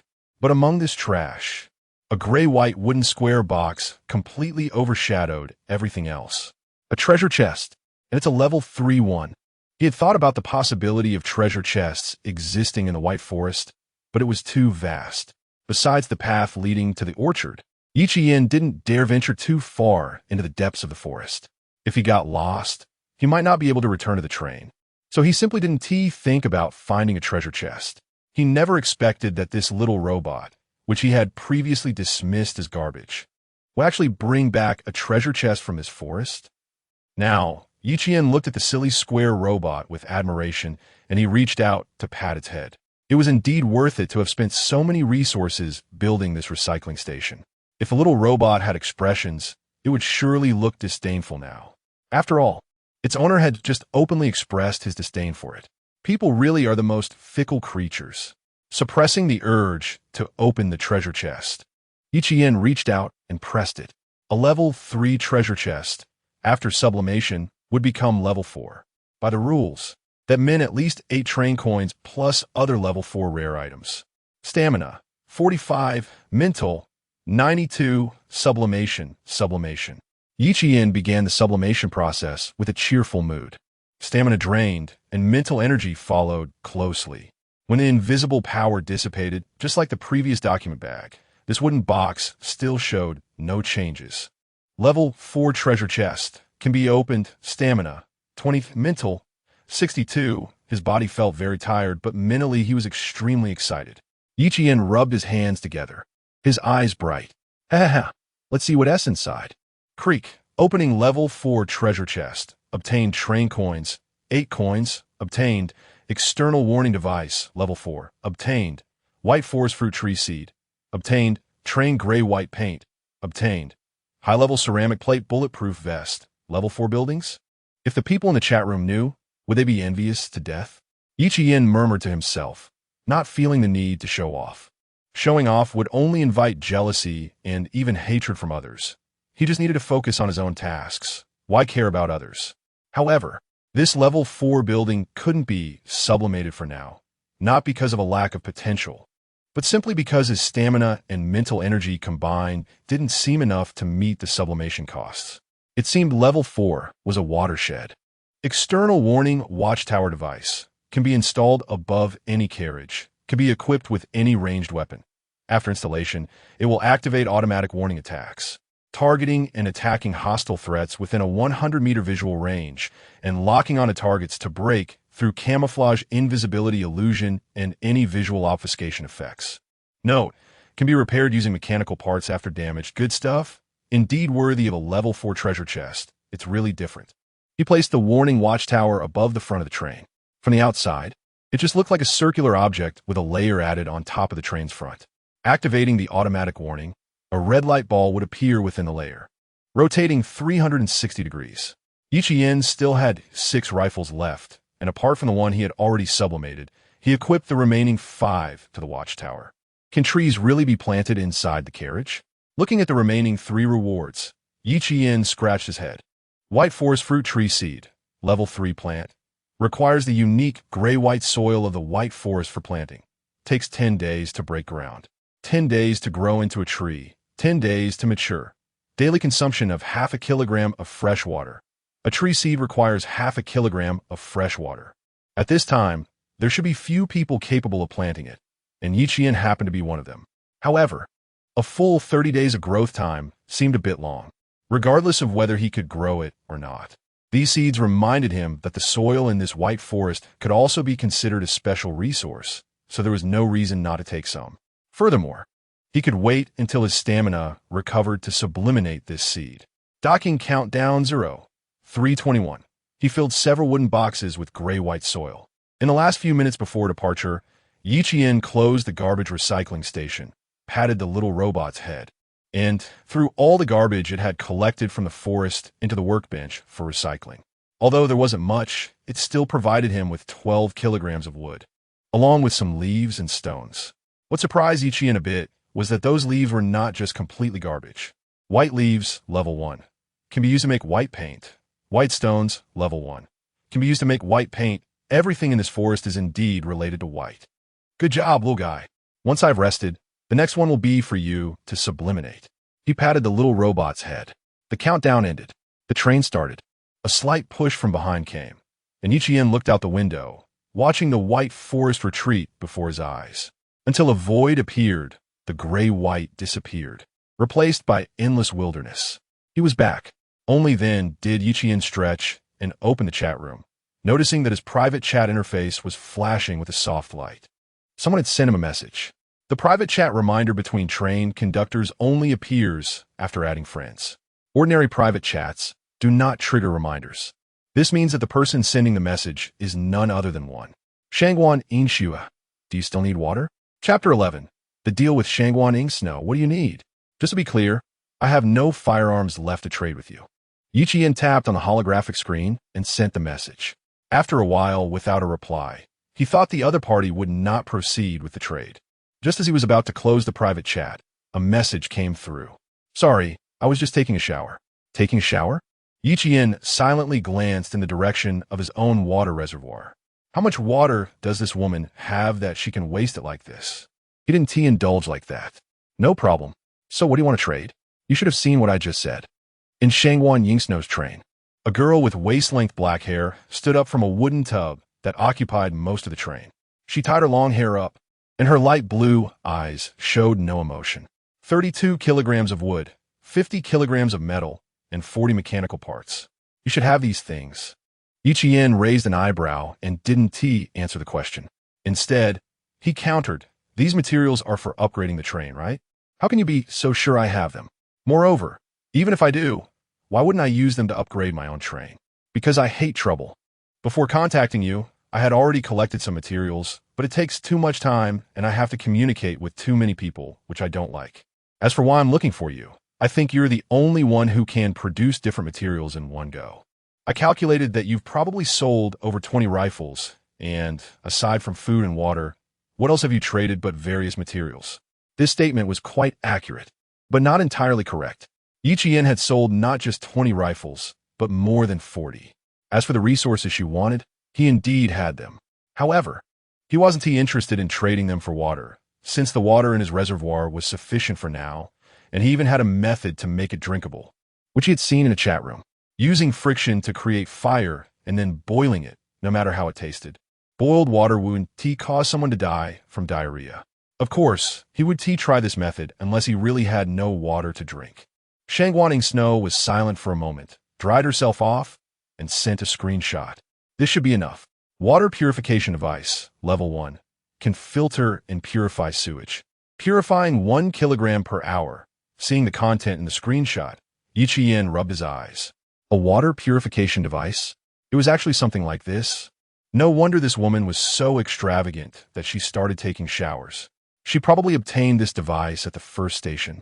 And even the water used for showering could be filtered and reused. Moreover, it was just one. No, she must have the blueprint for this device. Otherwise, how could she be willing to trade it? Do you have a blueprint? This device should be enough to exchange for the resources I need. She neither confirmed nor denied it, and Ichian suppressed his surprise. The blueprint for the water purification device was indeed precious, but it belonged to someone else. He was already lucky enough and had no need to envy others. Okay, we can trade. The two made the trade. Upon receiving the water purification device, Ichian found that it could be placed perfectly between the sewage tank and the clean water tank in the reservoir. Once the device was activated, the purified water would automatically flow into the clean water tank to be stored. This saved him a lot of trouble. Sublimation. After using sublimation so many times, Ichian had a rough understanding of the rules. Such a small-level item would consume too much stamina. Deluxe Water Purification Device, Level 2, can purify 3 kilograms of water per hour and can purify non-fresh water. Leveling up increased the effect threefold, and it added the ability to purify non-fresh water, meaning even seawater could be purified. Ichian felt overjoyed. On a whim, Ichian sent another message to Shangguan Ingxue. Can you upgrade your train now? Could you tell me what happens after the upgrade? He was curious about what upgrade options others would have after upgrading their trains, and if they would be the same as his. Shangwan Ingsnow hesitated for a moment. Okay. Before long, a screenshot was sent to Yi Qian. Level 2 train upgrade options are as follows. 1. Low-level carriage blueprint, 0 train coins. 2. Welding tool set, 2 train coins. 3. Wooden bed blueprint, 1 train coin. 4. Train docking time increased by 1 hour, 2 train coins. Options 1 and 4 were the same as his upgrade, but the other 2 were different. So that's how it is. The carriage blueprint and docking time are fixed, while the other 2 options are random. And the quality is different as well. Shangwan Ingsnow's 2 random options were much worse than what he had received. Yi Qian nodded in understanding when he saw another message from Shangwan Ingsnow. Do you have any train coins? No. Then do you still want to buy water? Yi Qian's mouth twitched twice. If it were before, he might have bought some as a backup, but now, thinking about the fact that she had already started taking showers and that the shower water would definitely need to be recycled using the water purification device, it meant that if he bought water, he would be buying her shower water. Not buying. All right. The chat ended. Yi Qian knew that she wanted to buy train coins from him to purchase options, but he didn't have enough for himself, so how could he trade them? Furthermore, he still had one option he hadn't chosen. Train burst acceleration device blueprint, 5 train coins. This was one of the options unlocked after upgrading the train to level 2. For an ordinary person, accumulating 5 train coins would probably take several platforms. But Yi Qian had just passed the second platform and had enough capital to buy all the options. Purchase, train burst acceleration device blueprint, cost, 5 train coins, current remaining train coins. 4, train burst acceleration device, construction requirements, 50 kilograms of metal, 200 mechanical parts. After constructing the device, materials can be used to manufacture acceleration bullets. Using acceleration bullets can increase the train speed to 3 times its original speed for 10 minutes. So expensive. No wonder it costs 5 train coins to buy the blueprint. However, he was only short a few parts, which he could easily afford. Having passed the second station, the trading platform had become much more abundant. Now, the majority of what people needed was food and water, and coincidentally, he had food. Yi Qian might be picky about those few barrels of compressed biscuits, but that didn't mean they lacked value. Chapter 12. Third stop. Doomsday Town. After spending 7 cookies and quite a bit of negotiation, Yi Qian finally gathered enough mechanical parts from others. It was indeed quite a hassle. Looking at the resources at hand, Yi Qian shook his head. No wonder Shangwan Ingsnow disliked trading. He also didn't enjoy haggling with people. Constantly changing prices for a little bit of food was simply a waste of time. He placed the resources on the processing table, and the blueprint for the acceleration device glowed with a bright blue light. Soon, the mechanical and metal parts fused together, and a complex mechanical device appeared before Yi Qian. Train burst acceleration device. Note, can only be installed on the train body. Automatically installs when placed next to the control system. After installation, can manufacture acceleration bullets. Acceleration bullet can be used a maximum of 3 times per day. Materials required: 1 kilogram of metal, 20 mechanical parts. 1 train coin. Manufacturing bullets actually requires train coins? Yi Qian felt a bit helpless. He didn't know what it would become after sublimation. Stamina, 55. Mental, 70. His stamina and mental state recovered somewhat after eating the white forest fruit, which was enough for 1 sublimation. Let's give it a try. After consuming 30 points of stamina and 40 points of mental, the acceleration device underwent a change. Red triple speed train acceleration device, standardized acceleration bullet, can be used a maximum of 5 times per day, can increase the train speed to 3 times its original speed within 10 minutes. The usage went up to 5 times, but the speed remained unchanged.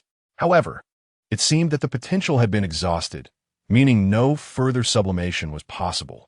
Following the prompt, Yi Qian placed the acceleration device in front of the control system. A silver-white halo enveloped the device, and then a black hole rose from the control panel. That was the spot for launching bullets. It's a bit expensive. Yi Qian spent 2 train coins to manufacture 2 acceleration bullets. Looking at the silver-white bullets, which were about the thickness of a baby's arm, he felt a bit of pain. He stored the remaining 2 coins. Although he wanted to test the power of the bullets after acceleration, he decided against it. He wasn't extravagant enough for that. With everything sorted out, It was time to rest. Speaking of which, is the side effect of low mental state just empty talk? How come I've never felt it before? Stamina, 100, mental, 100. Finally, everything was back to full. After resting all night, Yi Qian yawned and got up from the warm temperature-controlled car. After washing his face and humming a little tune, he walked to the end of the carriage. He dug out a seed from the gray-white soil and nodded at its unchanged appearance. Let's see if sublimation can speed up its growth. Stamina, 70 blessed white forest fruit tree seed. 3 days to break ground, 3 days to grow, 3 days to mature. Can yield 1 blessed white forest fruit daily after maturity. This is quite good, and even if fruit has been sublimated, Yi Qian felt it out. The seed's potential was not enough to support the next sublimation, but he could try again once it grew up, digging a hole, burying the soil, watering it. Just as Yi Qian was about to return to the front of the train to enjoy breakfast, he stopped by the garbage recycling device. Speaking of which, I seem to have said I would give you sublimation. Looking at the little robot that had tea started up, resembling a large matchbox, Yi Qian bent down and knocked a few times on its iron head. Sublimation. As usual, Yi Qian intended to use stamina for sublimation, but for some reason, the stamina consumed seemed to vanish without a trace. Did sublimation fail? Yi Qian frowned. This was the first time such a thing happened. Trying again. This time he didn't use stamina, but instead used mental energy. Mental, 60. The familiar halo began to emerge, enveloping the little robot in the power of sublimation. GT-1. Automatic treasure-seeking robot. After arriving at the platform, it will automatically leave the train to lock on a treasure chest within the platform. Inaccessible chests will be drawn on a map for the owner to obtain themselves. Can be repaired with mechanical parts after being damaged. Each use consumes 1 train coin. Will forcibly return to the collection station before the end of each stop. A pair of eyes resembling cameras rose from the matchbox, spinning 360 degrees before finally locking onto Yi Qian's face. Master information confirmed. Train Chief ID E3-1102. Yi Qian, please name the GT-1 model, if not named. It will be automatically named GT-1. Looking at its appearance, Yi Qian inexplicably thought of a character he had seen in a movie from the past world. Wally? Naming complete. Entering sleep mode. Please consume train coins to wake up upon arrival at the platform. Another train coin. Acceleration bullets require train coins, and the sublimated little robot requires them too. Next time he upgrades the train, he'll need to spend train coins to purchase upgrade options. And perhaps even something sublimated will require train coins. Yi Qian felt like he was going to run out of money. Right at this time, many people should still be unaware of the effect of train coins. He suddenly thought of something and jogged back to the front of the train, opening the control system to search for keywords in the chat room. Train coin. Have you opened treasure chests? What are the train coins for? Who knows? Maybe this world's currency can be used to buy things at some platforms. You guys are so lucky. You've opened treasure chests. I don't even know what they look like. What is the use of opening them? There's not even food. 2 consecutive stops have been garbage platforms. If this continues, we'll have to eat dirt. Sure enough, they had no idea of the value of train coins. They were still worrying about survival. 1 compressed biscuit plus 1 bottle of drinking water, exchanged for 1 train coin. He put food and water on the trading platform. After watching for a while, he didn't bother with it. This kind of pricing trade would be great if someone bought it. If no one bought it, he wouldn't lose anything. Train time, 12:30. The next stop choice prompt appeared on time before Yi Qian. Fate's fork in the road triggered. Please make a stop choice between the following 2 platforms. Platform 1, Doomsday Town, Level 2 Quest Platform. Platform 2, Goblin Village, Level 2 Hunt Platform. Quest Platform? This is another new type of platform, compared to fighting goblins, which is likely to yield little reward for high risk. Yi Qian felt that option 1 was more suitable for him. Platform selection complete. Please secure yourself. The train is approaching the 3rd stop. Doomsday Town. The train was accelerating. The surrounding space gradually became void. When a countdown reached 0, the world around them completely changed. Current platform, Doomsday Town. Countdown for stop, 3:59. 59. Good luck. This stop, Dangerous Chapter 13. Platform task. The train came to a halt. And Yi Qian looked out the window. The world at this station was not as dark as the previous 2. On the contrary, the sun hung high in the sky. illuminating the entire land. This place was completely different from the previous two stations. The streets outside were marked with dark red stains, and scrap cars were piled up together. A post-apocalyptic town. Quite fitting. Hey, Wally, get up and get to work. Wally, activate. Yi reluctantly tossed a trained coin into Wally's coin slot. Watching it wobble through the recycling device and disappear, Yi couldn't help but wonder if this guy would be taken away as a toy by the monsters that popped out from there. By the way, what was the task at the task platform? His confusion was soon answered. Through the window, Yi noticed a corpse clutching a backpack, and he could see a piece of parchment being blown by the wind from within that backpack. It was clear that something was written on that parchment, but it was too far away to read. Standing at the train door, Yi went through his gear one last time. Food, water, a finely crafted rifle on his back, a black pistol and sharp dagger at his waist, and finally, he donned the high-grade ceramic bulletproof vest he had obtained from the treasure chest at the last station. This vest had also been enhanced, transforming from a bulky piece that felt like wearing a barrel into a true vest-like garment, without compromising its protective capabilities. Fully armed, he pressed the button. The train door opened. He got off and closed the door behind him. Only the train conductor could open the door, so he wasn't too worried about anything sneaking in. A wave of hot air hit him, and a strange smell filled the air, reminiscent of rotten, salted fish mixed with decayed bread. Walking over to the corpse, Yi used the barrel of his gun to pry open the backpack, getting a clear view of the parchment inside. As you can see, I'm a great delivery man. Yi silently stared at the corpse lying on the ground. Great? Delivery man? It was hard to tell. As a delivery man for Run Company, I bear the heavy responsibility of transporting supplies in this apocalyptic world. Only we can walk freely in this doomed land, but, well, I guess I'm going to die. It wasn't hard to imagine that this delivery man had a sense of humor in life. But the mission of a delivery man must not be violated. Whoever sees my message, please deliver the contents of my backpack to the silverware shop in the southeast corner of this town. As long as you deliver the items and show my run medal, the reward for this delivery task will be yours. Of course, you don't have to deliver it. Whatever, I'm going to die anyway. Really not delivering? The reward is great. Our Run Company is the best in the wasteland. A delivery man, huh? So the task at the platform was this? What was in a backpack? Curious. Yi fully opened the backpack. What caught his eye, besides the parchment, was a cake preserved in a sealed, transparent box, still in remarkably good shape. On top, for words were written in jam. Happy birthday. Birthday? Yi silently picked up the backpack. This delivery man had clearly been dead for a long time. Judging by the state of decay, he wouldn't be able to celebrate a birthday anymore, but the cake was still edible. He rummaged through the backpack and found a mechanical-looking medal, featuring an image of a running delivery man crafted from gears and metal. On the back of the medal was a large run symbol. In addition, there was a map of the town with a red dot marking the destination. Stowing away the cake and medal, Yi set off towards the destination. Along the way, he encountered skeletons everywhere, and dark red bloodstains told tales of terrible events that had occurred. What was that? He saw a hyena using a dead body. Speaking of which, it was his first time seeing any living creature in the survival world besides himself. Wait, was it really alive? The hyena seemed to have heard a sound and turned its head towards Yi. Only then did he realize that this was no living dog.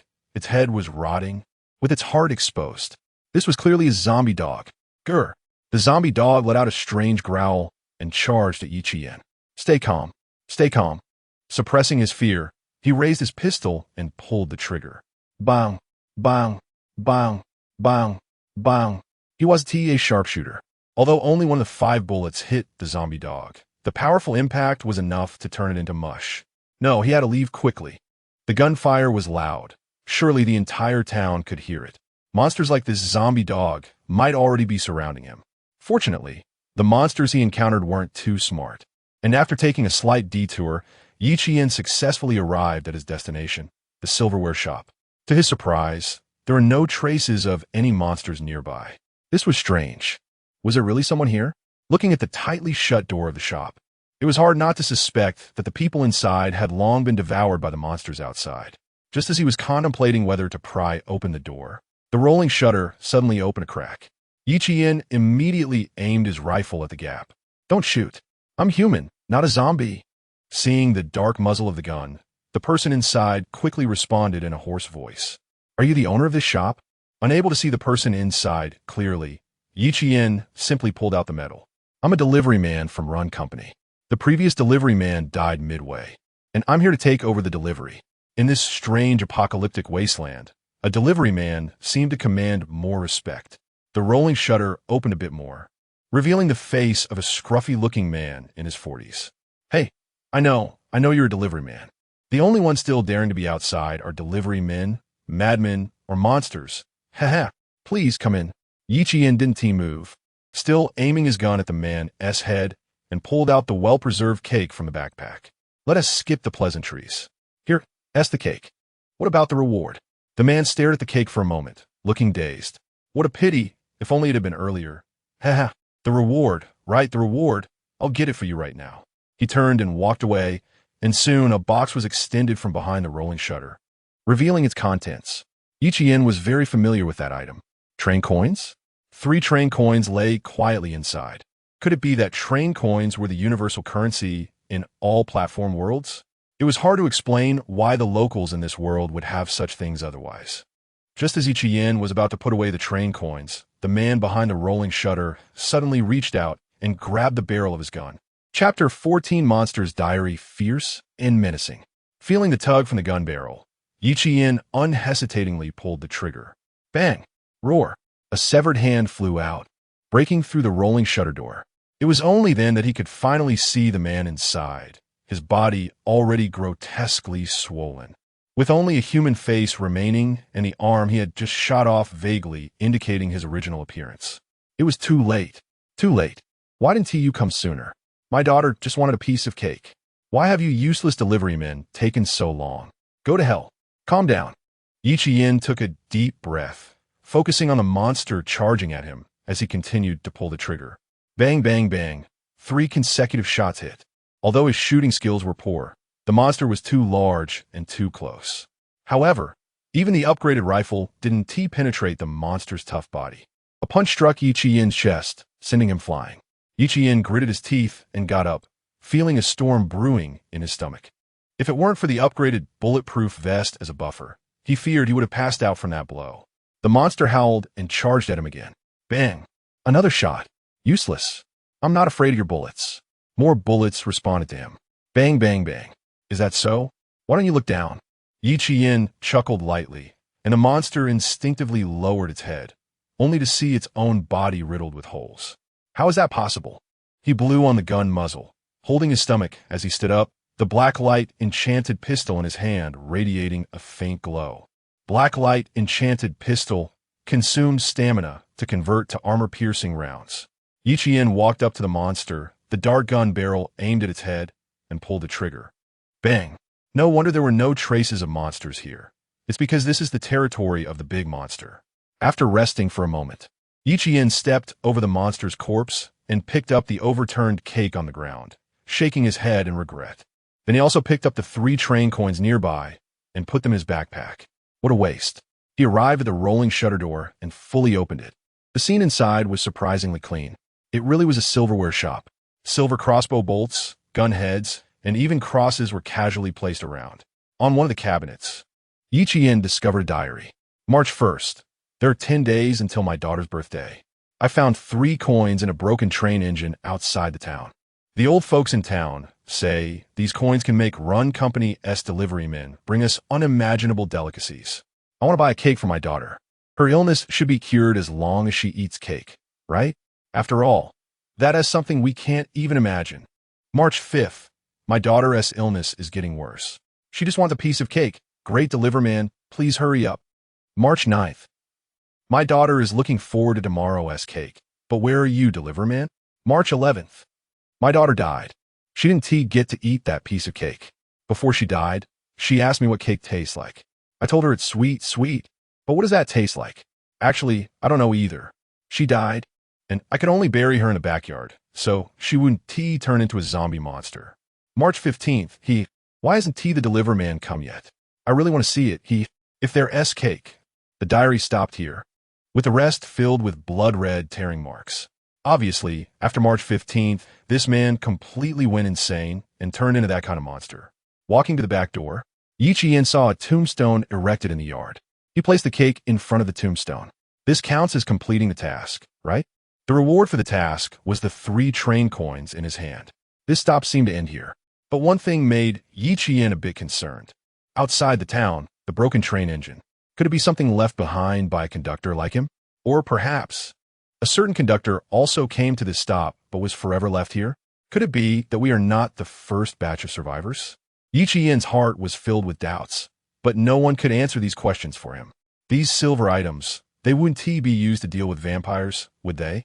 In the corner of the shop, he also discovered a crossbow. Together with the crossbow bolts, Yi Qian stored them all in his backpack. So heavy. Taking one last look at the monster's corpse on the ground, Yi Qian began his journey back. Countdown to return. 35. 33. Returning to the train took more time than going to the silverware shop. The monsters in the town were more numerous than he had imagined. If he hadn't gained an extra hour after leveling up, he would have had to force his way through those monsters instead of returning safely like he did now. Zombie dogs, zombie chickens, zombie cats, but he didn't see any humanoid zombies. Well, he hadn't returned yet, and Yi Qian wasn't in a hurry to leave. Time was still ample, and he sorted out his current gains from this stop.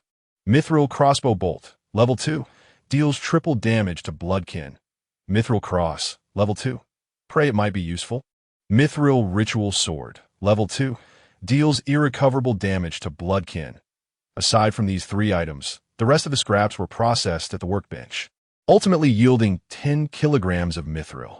With this much, in his former world, he could become a small, wealthy man. Among these 3 mithril weapons, Yi Qian picked up the cross and thought for a moment before beginning to refine it. Stamina, 55. Sanctuary Mithril Cross, Level 3, can release holy light in darkness. Has great lethality against bloodkin, evil spirits, demons, etc. As for the other 2, to be honest, Yi Qian felt that he couldn't even aim well with the pistol, and this crossbow would probably be even less accurate. As for engaging in close combat with bloodkin, he was self-aware. He hung the cross on the front of the train, casually opened the trading platform, and was pleasantly surprised to find that the trade he initiated was actually accepted by someone. Someone really is buying it. Looking at the shiny train coins in his hand, Yi Qian took a piece of fruit to eat while opening the chat interface. At this time, other conductors had already left the platform. Chat room, number of people, 78, 25, 10,000. Over 1,000 people were forever left at their 3rd stop, and the survivors still faced the challenges of survival. Food, water, and medicine. Those who possessed these essentials were ultimately just a minority. As for those who wanted to work hard to upgrade their trains, they were an even smaller minority. Chapter 15, the end of the 3rd station. What places did you all go for your 3rd station? I was really scared earlier. The 3rd station took me to a cave full of spiders, and I didn't dare to get out of the car. It was too terrifying. I was lucky. I only encountered a few wild dogs at the 3rd station. I bought a gun from the boss and barely managed to kill them. And I even got some meat to eat. Sigh. I really envy you guys for being able to buy guns from Bossy. By the way, why isn't Bossy coming out to say something? He's collected so many resources and still hasn't reached level 2. What boss? That Yi Qian is just a short-sighted guy. My brotherly Xiaosheng is about to level up to a level 2 train. Just wait and see. I see a familiar name. Li Xiaoshen. Yi Qian remembers him, saying he would complete his upgrade within 3 stations. It just happens to be the 3rd station now. Has he not completed the upgrade yet? Just as Yi Qian was curious, a message in the chat room suddenly caught his attention.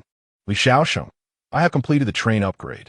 Here are the attributes of my upgraded train and the upgrade options I received.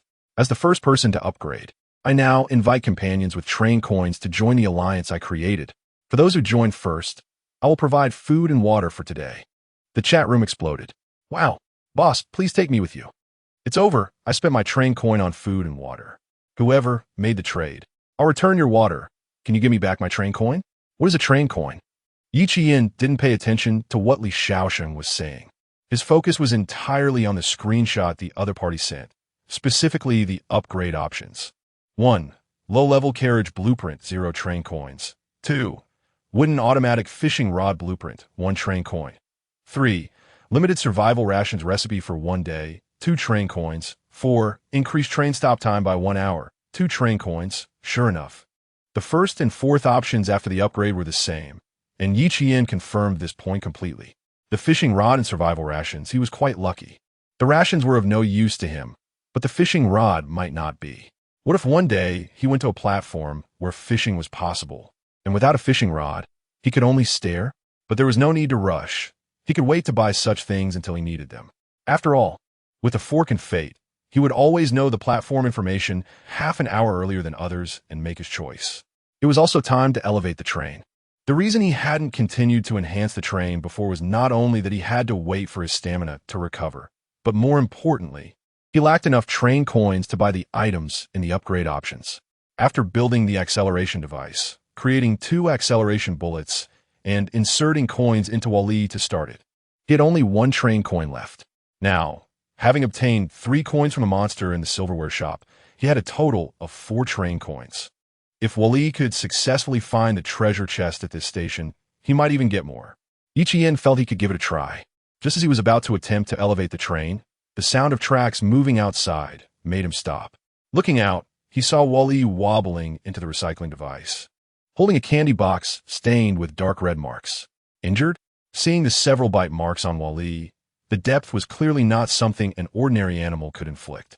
There was no time to focus on what it was holding. Yi Qian looked up at the outside of the carriage. Dozens of zombie dogs appeared outside the train, slowly wandering around. Behind them, several monsters that resembled the one from the silverware shop and that Uncle Zombie were limping toward the train. Bang! Yi Qian helplessly tapped Wally on the head. Silly thing, you've attracted the monsters. Wally didn't understand. It silently raised its hand and offered the candy box to Yi Qian. Forget it, considering your contribution. Level 2 treasure chest can be opened. Yi Qian picked up the treasure chest with a smile. Although the monsters had surrounded the outside, he wasn't worried at all. This was just a level 2 platform, and on his train, there was a level 4 defense building. As the monsters approached within 100 meters of the train, the red orbs in the watchtower locked onto them. Red circles formed under the monsters' feet. Equipped rifles extended from the darkness. Bullets fired, and each shot accurately hit the monsters' weak points. In less than 10 seconds, the humanoid monsters along with the zombie dogs all fell down. Yi Qian ate a white core fruit, watching it all with an expression that wasn't particularly happy. 0:08, 12, 8 minutes left until the station countdown. The gunfire just now was undoubtedly louder than that in the silverware shop. It was likely that all the monsters in the entire town would come over. Sure enough, more and more monsters surrounded the train from all directions. Their bodies were weak. The warning devices only needed 1 shot to crush their skulls. The larger humanoid monsters, with defenses no better than that of the silverware shop owner, only needed 3 shots. It must be said that the marksmanship of the warning devices was far superior to his. 0:0:01. The countdown was about to end. As the monsters chased from behind, Yi Qian's train began to move forward. Passing through the void, in the blink of an eye, the scenery of the apocalyptic town disappeared, and the endless wilderness once again came into Yi Qian's view. Ding dong! The broadcast sounded at this moment. All survivors leave the 3rd platform. Trading system restrictions lifted. Trading can now be conducted inside the platform. Newbie protection period ended. Survival mode activated. Please pay attention to night driving safety. Survivors traveling at a speed lower than 30 kilometers per hour will enter a dangerous state. Please upgrade your train as soon as possible. Good luck to you all. Wish you all survive. The chat room erupted once more, and this time it was even louder. What the hell? What does this mean? Survival mode? Nighttime danger? Monsters will also appear in the wilderness. It's over, it's over, it's over. I exchanged all my resources for food. Help me. Someone save me. I don't want to die. Liga, help. Please give me some upgrade materials. I joined your alliance. TCH, a bunch of idiots. I knew this world wouldn't let us off so easily. All the resources collected in these 3 stations were not sold. Isn't the real issue the matter of time? Why is the broadcast sent an hour late, just like at the end of the 1st station? Has someone already upgraded the train? Didn't that guy Li Xiaosheng send a screenshot saying that after upgrading to level 2, you can increase the station stop time? But it can't be that someone upgraded at the 1st station, right? Definitely not. No one could complete the upgrade at the 1st station, especially since the trading system wasn't even activated at that time. However, didn't Li Shaoxing just say he was the first to upgrade? It seems there are other experts. Chapter 16, Storage Unit Carriage, is quite different from the lively scene in the chat room. Yi Qian's focus isn't on that at the moment. Third station Apocalypse Town completed. Killed 11 mutant humanoid zombies, 28 zombie dogs, and zombie cats. Kill rating, a grade. Congratulations on completing the hidden task. Town Liberator, reward obtained. 1 carriage exchange voucher. So, this is the task of the task platform? Looking at the text on the screen in front of him, and then at the dirty Wally, he thought to himself, thank goodness for you, or else he would have missed these. He patted Wally's iron head. A carriage, huh? The semi-transparent voucher in his hand had a picture of a carriage on it. After enjoying a few days in a temperature-controlled carriage, Yi Qian was quite looking forward to the new carriage. Ascend. Carriage exchange voucher for special carriage. Can be exchanged for a special carriage of level 2. Use. The voucher burned in midair. Obtained level 2 carriage. Low-level storage carriage. Storage carriage. Has 48 storage units. Any unit can store an unlimited quantity of a single type of item. Cannot store living beings. This is a good thing. Thinking back to when he first collected resources, wood and metal were everywhere. And there wasn't even a space to sleep in the front of the train. With this carriage, he could greatly free up the train space. He could even ascend again. He couldn't wait to use his talent once more. Arriving at the end of the second carriage, he looked through the window and saw a carriage precisely landing on the track and connecting to his train. The doors at the connection opened. Walking inside, he saw 48 compartments, similar to storage cabinets, evenly placed on both sides of the carriage. Ascend. Stamina, 5,530. Mental, 8,055. Level 1 ordinary carriage ascended to level 2 special carriage, consumed 20 stamina points. While ascending from level 2 special carriage to level 3, consumed a total of 50 points. More than doubled. Yi Qian's body fell into a state of fatigue once again, but his eyes were shining with excitement.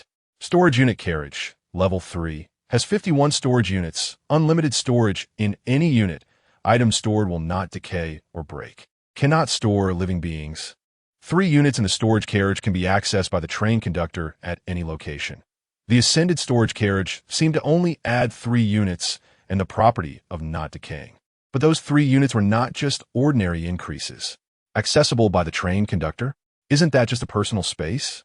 He couldn't wait to put a few white forest fruits into one of those 3 units. Yi Qian returned to the front of the train, and as he wished, with a little surge in the air, a white forest fruit appeared in his hand.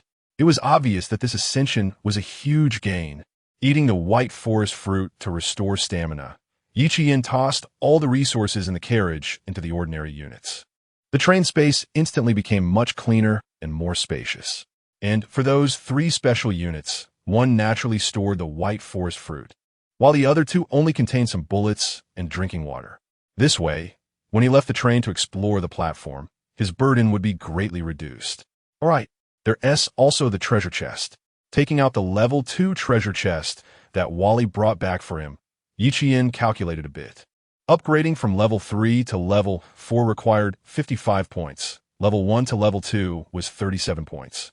So level 2 to level 3 would be at most just over 40 points. Just hold on a bit longer, that should be enough. Ascend. Stamina, 3,020. Mental, 5,520. Warning. Entering fatigue state. Warning. Entering sanity dissipating state. He guessed right. The 45 points of mental energy were completely consumed. Yi Qian panted heavily, his eyelids heavy, as he forced himself to look at the treasure chest in front of him with the last of his strength. The candy box before him had clearly changed. Level 3 treasure chest can be opened. Open level 3 treasure chest. Obtain train coins. 6. Obtained. Zombie Slayer, level 3. Virus Serum, 3. Windproof Lighter, 3 rewards. Not particularly good or bad. The Zombie Slayer was a chainsaw sword modified from a chainsaw, dealing 3 times the damage to zombie-type monsters. The other 2, their functions were just as their name suggested. The serum might be useful. As for the Windproof Lighter obtained from a level 3 treasure chest, in a sense, it was quite precious, but that wasn't important. In the level 3 treasure chest, he also got 6 train coins, bringing his total to a full 10 train coins. At this time, there couldn't be anyone with more than him. Next time the upgrade options for the train appeared, he would take them all. But before ascending, he had something important to do. That is, sleep. He was tired. 10 points of stamina. This was the first time he worked so hard. He truly felt the discomfort called fatigue. As for the warning about sanity dissipating, he felt nothing at all. During Yi Qian's rest, the chat room was still bustling. Countless people were buying materials to upgrade the train from each other. But how many truly qualified to buy? If only upgrading could guarantee survival. Then, among the remaining thousands of people, if even 1/10 survived, that would be lucky. Soon, someone discovered that the train's broadcast required a speed of only 30 kilometers per hour, while the upgraded speed could reach 40 kilometers. So, does this mean that the train could independently upgrade the speed-related parts, namely the wheels? Someone tried it. Using 1/5 of the metal and 1/3 of the mechanical parts for upgrading the train, they actually completed an upgrade on the wheels, achieving the required speed of 30 kilometers per hour. Once this news came out, metal and mechanical parts immediately became the most sought-after resources. Almost everyone wanted to buy these two materials, even if doing so would lead to more materials consumed for the overall upgrade of the train. But for the sake of survival, who could care about that? Before this, Li Shaosheng, who had just said he wanted to form an alliance to collect train coins, had a rather ugly expression at this moment. Who was that person who upgraded the train before him? How could someone accumulate materials faster than me? Clearly, I am a chosen one. On his personal interface, there was a line of talent. Resource radar.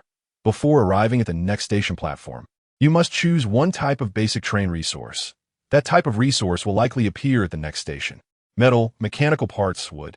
Li Shaosheng had spent 3 station times collecting all the resources needed for the upgrade. He couldn't understand who could be faster than him. Chapter 17, Level 3 Train. Yet again a record breaker bang so loud. Intense gunfire echoed in the wilderness. Yi Qian was awakened by the noise, and he tiredly opened his eyes, instinctively looking out the window. Pairs of crimson eyes were chasing the train under the night sky. What the hell is that? It's terrifying. The horrifying sight instantly made him alert. He hurried to the front of the train and realized that the alarm system had already been activated. Wait, is this the nighttime danger the broadcast mentioned? Yi Qian remembered what the broadcast said after the 3rd station ended. Crimson Moonwolf, Level 1. Chasing speed, 25 kilometers h. Looking at the monster information identified by the train, he breathed a sigh of relief. Fortunately, as long as the train's speed exceeds 30 kilometers h, it won't be classified as a danger. Moreover, the Level 2 train can reach a speed of 40 kilometers h, so he didn't have to worry too much about being caught by these monsters. After washing his face with cold water and blowing some cold air, Yi Qian was completely awake. 1:44, 1 o'clock in the morning. He was no longer sleepy. When he opened the chat room and saw the number of people, his pupils constricted. 4,130, 10,000. Wait, how many people were there during the day? He vaguely remembered it was over 7,000, almost 8,000. This means that during the time he was asleep, over 4,000 people had already died in the wilderness, and this number was still increasing. A chill instantly made Yi Qian break out in a cold sweat. Upon reflection, the nighttime dangers were indeed more ferocious than the platform. If the train speed could not exceed 30 kilometers h, it would be caught by these monsters and become their meal. But among the survivors who had experienced 3 stations, how many could truly reach Level 2? Those who remained after this night of terror could truly be considered survivors. To survive, he must do everything he could to upgrade the train and explore the platform. It was almost impossible to stay on the train and hide like before. Forcing himself to calm down, a message notification in the private chat caught his attention. Shangguan Inxue, still alive? Just woke up. What do you want to buy? Not long after, the other party replied. Ammunition, I'm out. Can't sell this, I don't have much left. Yi Qian refused Shangguan Inxue's transaction. With the alarm system, his bullet consumption had skyrocketed. Just during the final slaughter at the 3rd station, he had used nearly 70 rounds. Counting carefully, he currently had only a bit over 300 rounds left, which he couldn't afford to sell. Don't you have a blueprint for bullets? Of course not. If I did, that would be great. Got it, goodbye. Chat ended. Shangguan Inxue's decisive personality made the communication quite easy.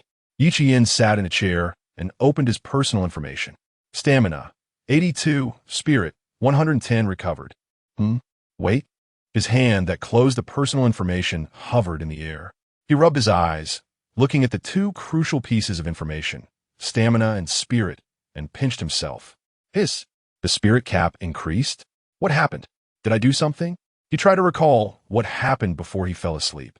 Aside from exhausting his stamina and spirit, it seemed nothing else had happened. Yi Qian shook his head, hiding his confusion. Regardless, an increase in spirit was a good thing for him. He stood up and reached out to touch the control platform. It was time. After spending 3 stations, it was time to elevate his train to the next level. An invisible force enveloped the entire train, and stamina and spirit flowed out like a lake whose dam had burst. From level 1 to 2, he only consumed 30 stamina points. But from level 2 to 3, it was clearly not that simple. Stamina, 8,252. Spirit, 11,050. Train upgrade completed. Current level, 3. Materials required for next upgrade. 300 kilograms of wood, 300 mechanical parts, 450 kilograms of metal, 10 kilograms of glass, 5 kilograms of gold, 5 kilograms of mithril, 1 flame stone. Open upgrade options. Congratulations on breaking the fastest train level 3 record. You have received a train conductor module card. 90 points, which was 3 times compared to before. Yi Qian rubbed his temples. So what about level 3 to 4? Would also be 3 times the current amount, or more. But would he obediently use materials to upgrade? Forget it. Let's see what materials are needed for the next level. He had mithril and might be able to get gold. But what the hell is a flame stone? Never heard of it. Let's first check the changes after the upgrade. Hopefully, the upgrade options won't be too bad. First, the speed increased from 40 km/h to 60 km/h. Next, the chassis, wheels, and frame, needless to say, reached level 3 strength, capable of withstanding more attacks. Like last time, the important parts were still the upgrade options and the record-breaking module card. The difference this time was that it was a train conductor module. Check upgrade options. Opening. Options are as follows. 1. Train conductor module card. Departure rights, 3 train coins. 2. Bullet level 3, manufacturing blueprint for train coins. 3. Energy generation device manufacturing blueprint, level 3, 6 train coins. 4. Increased stop time by 1 hour, 1 train coin. This is exactly what I wished for. Looking at the contents in the upgrade options, Yi Qian was overjoyed. Aside from the 4th option, which was likely a standard upgrade, the other 3 undoubtedly hit his needs. Lacking bullets, a blueprint arrived, and it was level 3. More importantly, the blueprint for the energy generation device, although he hadn't needed electricity yet, would certainly come in handy in the future. The only thing that made Yi Qian feel pained was that he thought having 10 train coins made him a little wealthy, but he never expected that he still couldn't buy all the upgrade options at once. Choices had to be made. What is departure rights? Train conductor module card. Departure rights. After use, you can leave the platform 1 hour in advance. Good stuff with this module if he encounters any danger. He can leave the platform early, although it's only 1 hour early.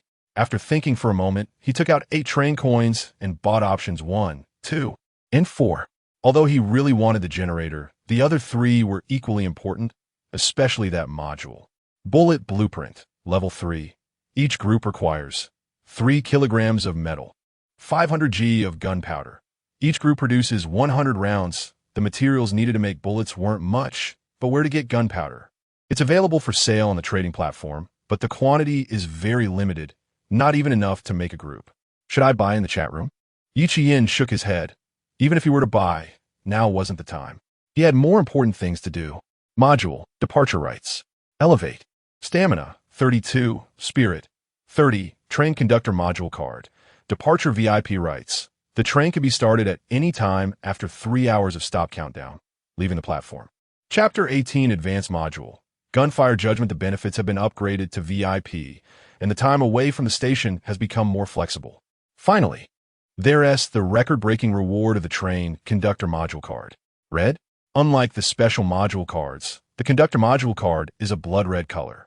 The pattern on it is not a train, but an abstract eyeball shape. Both physical and mental energy are depleted. He suppresses the urge to activate it immediately. Yi Qian lies motionless on the cold train floor.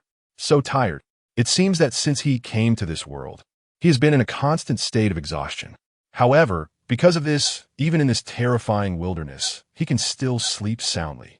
Holding the train conductor module card, Yin falls into a deep sleep. Tonight, there are very few who can sleep. The pursuit of death has plunged the chat room into endless fear. They're still chasing me. What should I do? I want to be caught, right? Didn't they say that if you exceed 30 kilometers per hour, you'll be fine? How come there are monsters that go faster than that? The broadcast only said you enter a danger state, but it's not really safe. I think you have to reach level 2 at 40 kilometers per hour to be truly safe. Damn it. If it weren't for someone buying all my resources, I could definitely have upgraded to level 2.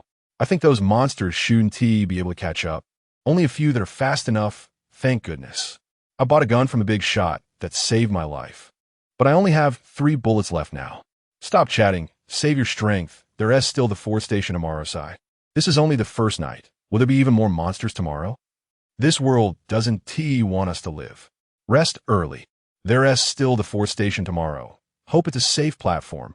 At least let me collect resources to strengthen the train. Things don't go as one wishes. 6:30, 00. The train broadcast sounded at this time.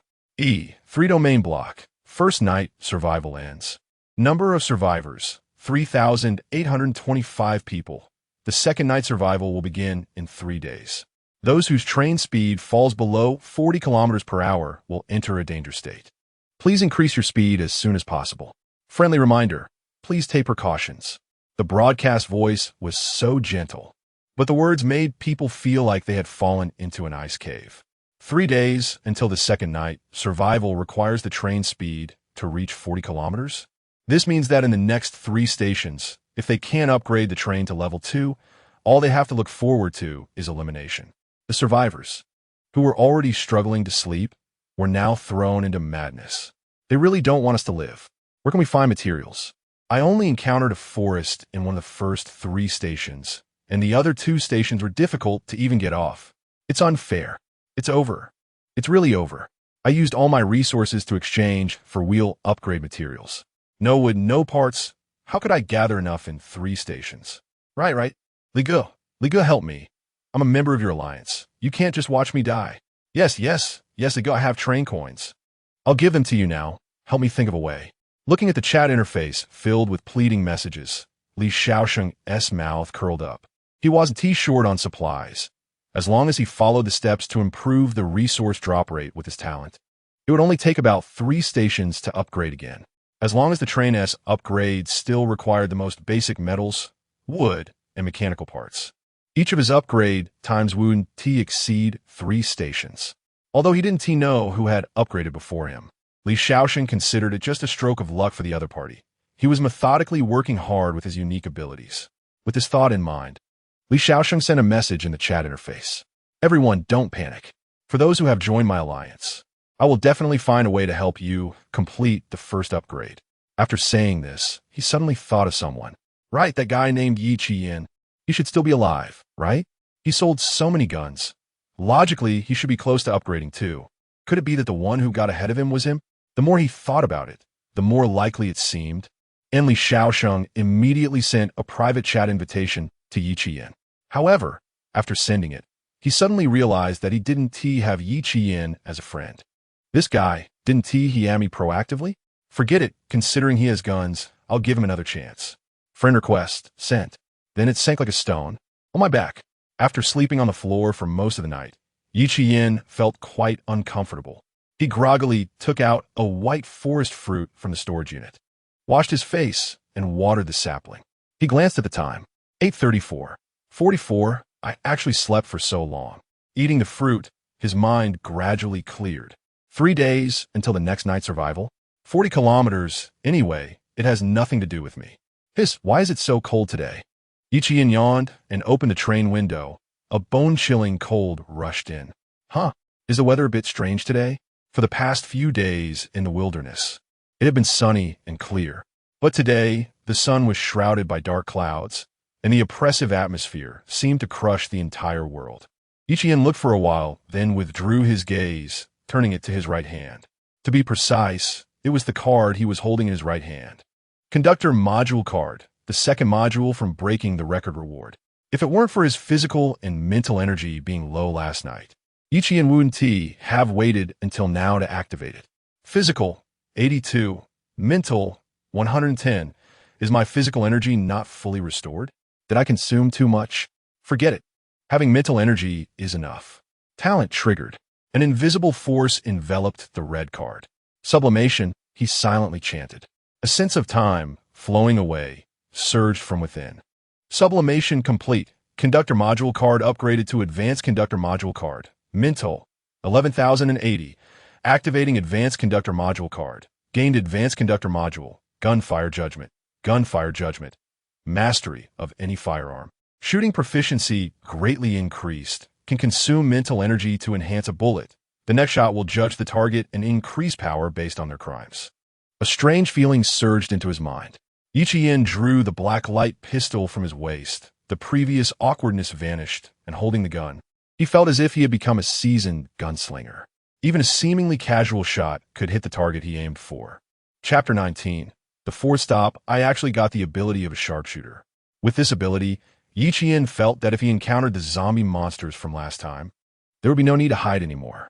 After digesting all the rewards and having nothing to do, Yichien ate some fruit and opened the private chat interface in the chat room. He had a bit of fame among this batch of survivors, so maybe someone would take the initiative to trade with him. It would be a pity to miss out on blueprints or train coins. Huh, Li Xiaosheng? ISNT he that guy from the third station, inviting me to join an alliance? An alliance? What was that again? Yi Qian recalled carefully and finally remembered what Li Xiaosheng meant by alliance.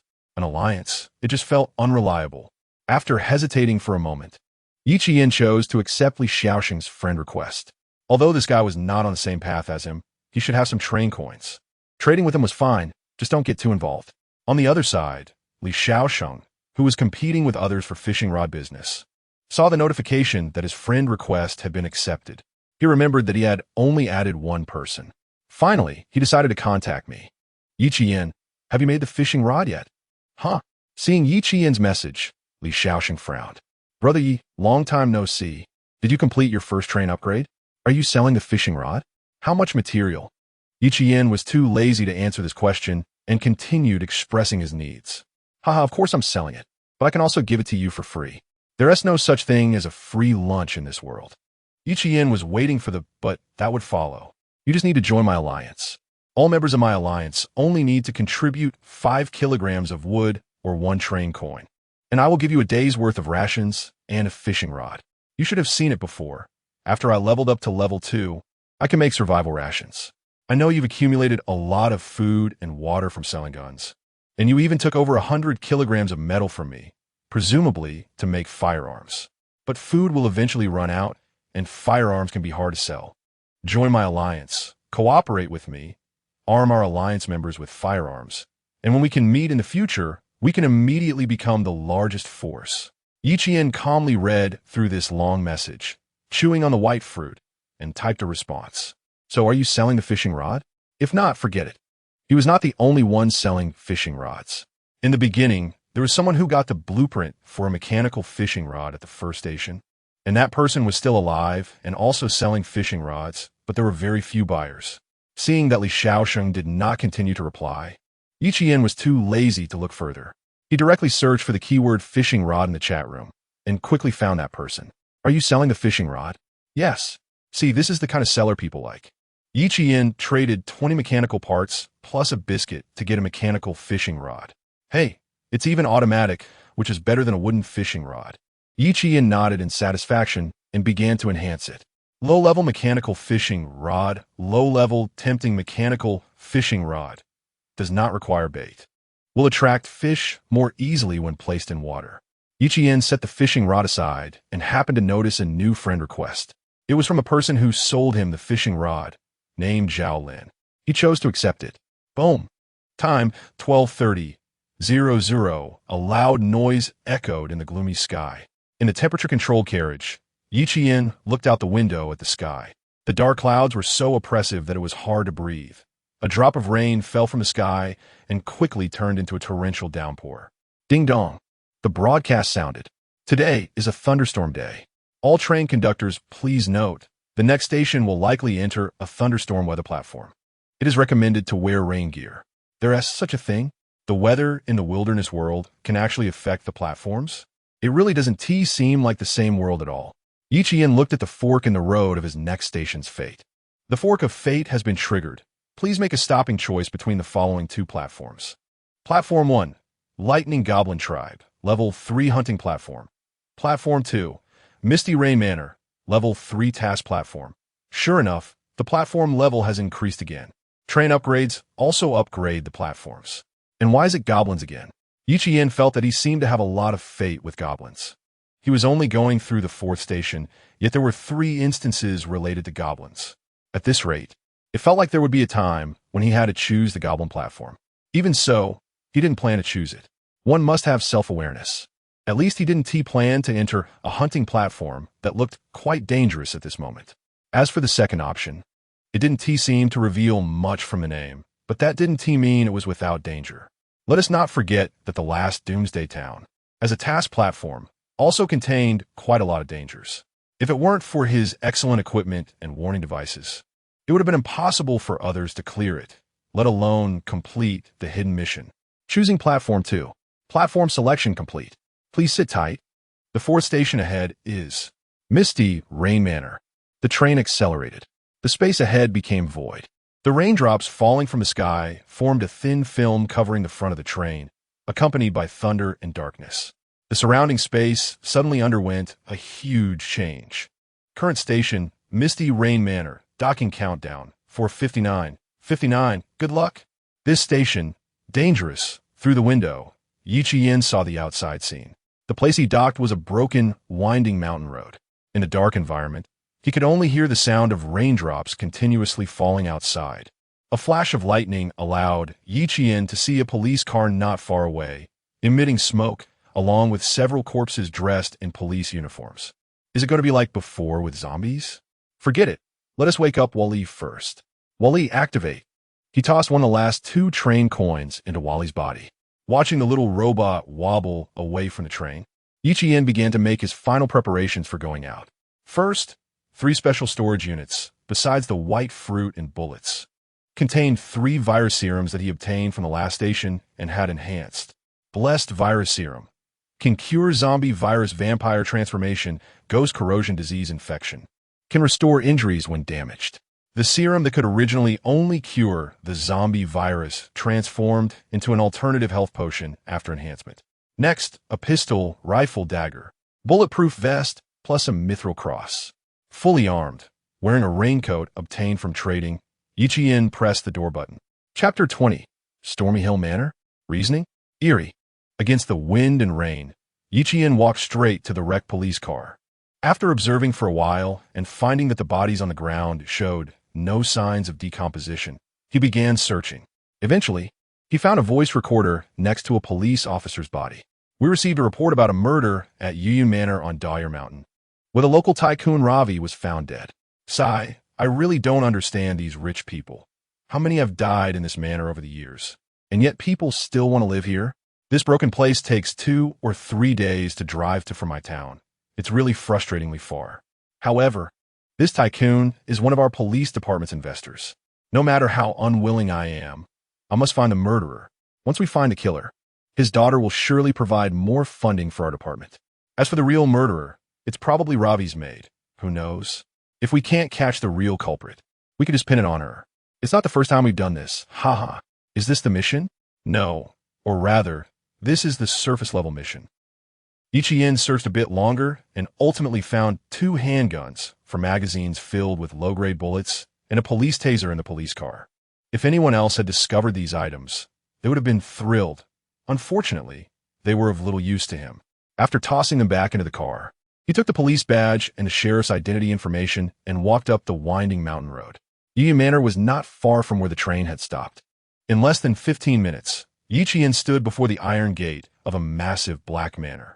The security guard at the entrance rushed over nervously. Who are you? Yi Qian showed his credentials and badge, which was enough for the guard to believe his disguise in this dark and stormy weather. It's the sheriff. Please. Come in. The guard quickly opened the gate and welcomed Yi Qian inside. The sheriff has finally arrived. Please, you must find the true murderer of a master. The guard looked as if he were about to cry, appearing genuinely loyal. How did Mr. Ravi die? The master passed away 4 nights ago. Besides me, only his son and daughter remain in the manor, along with the butler and a maid.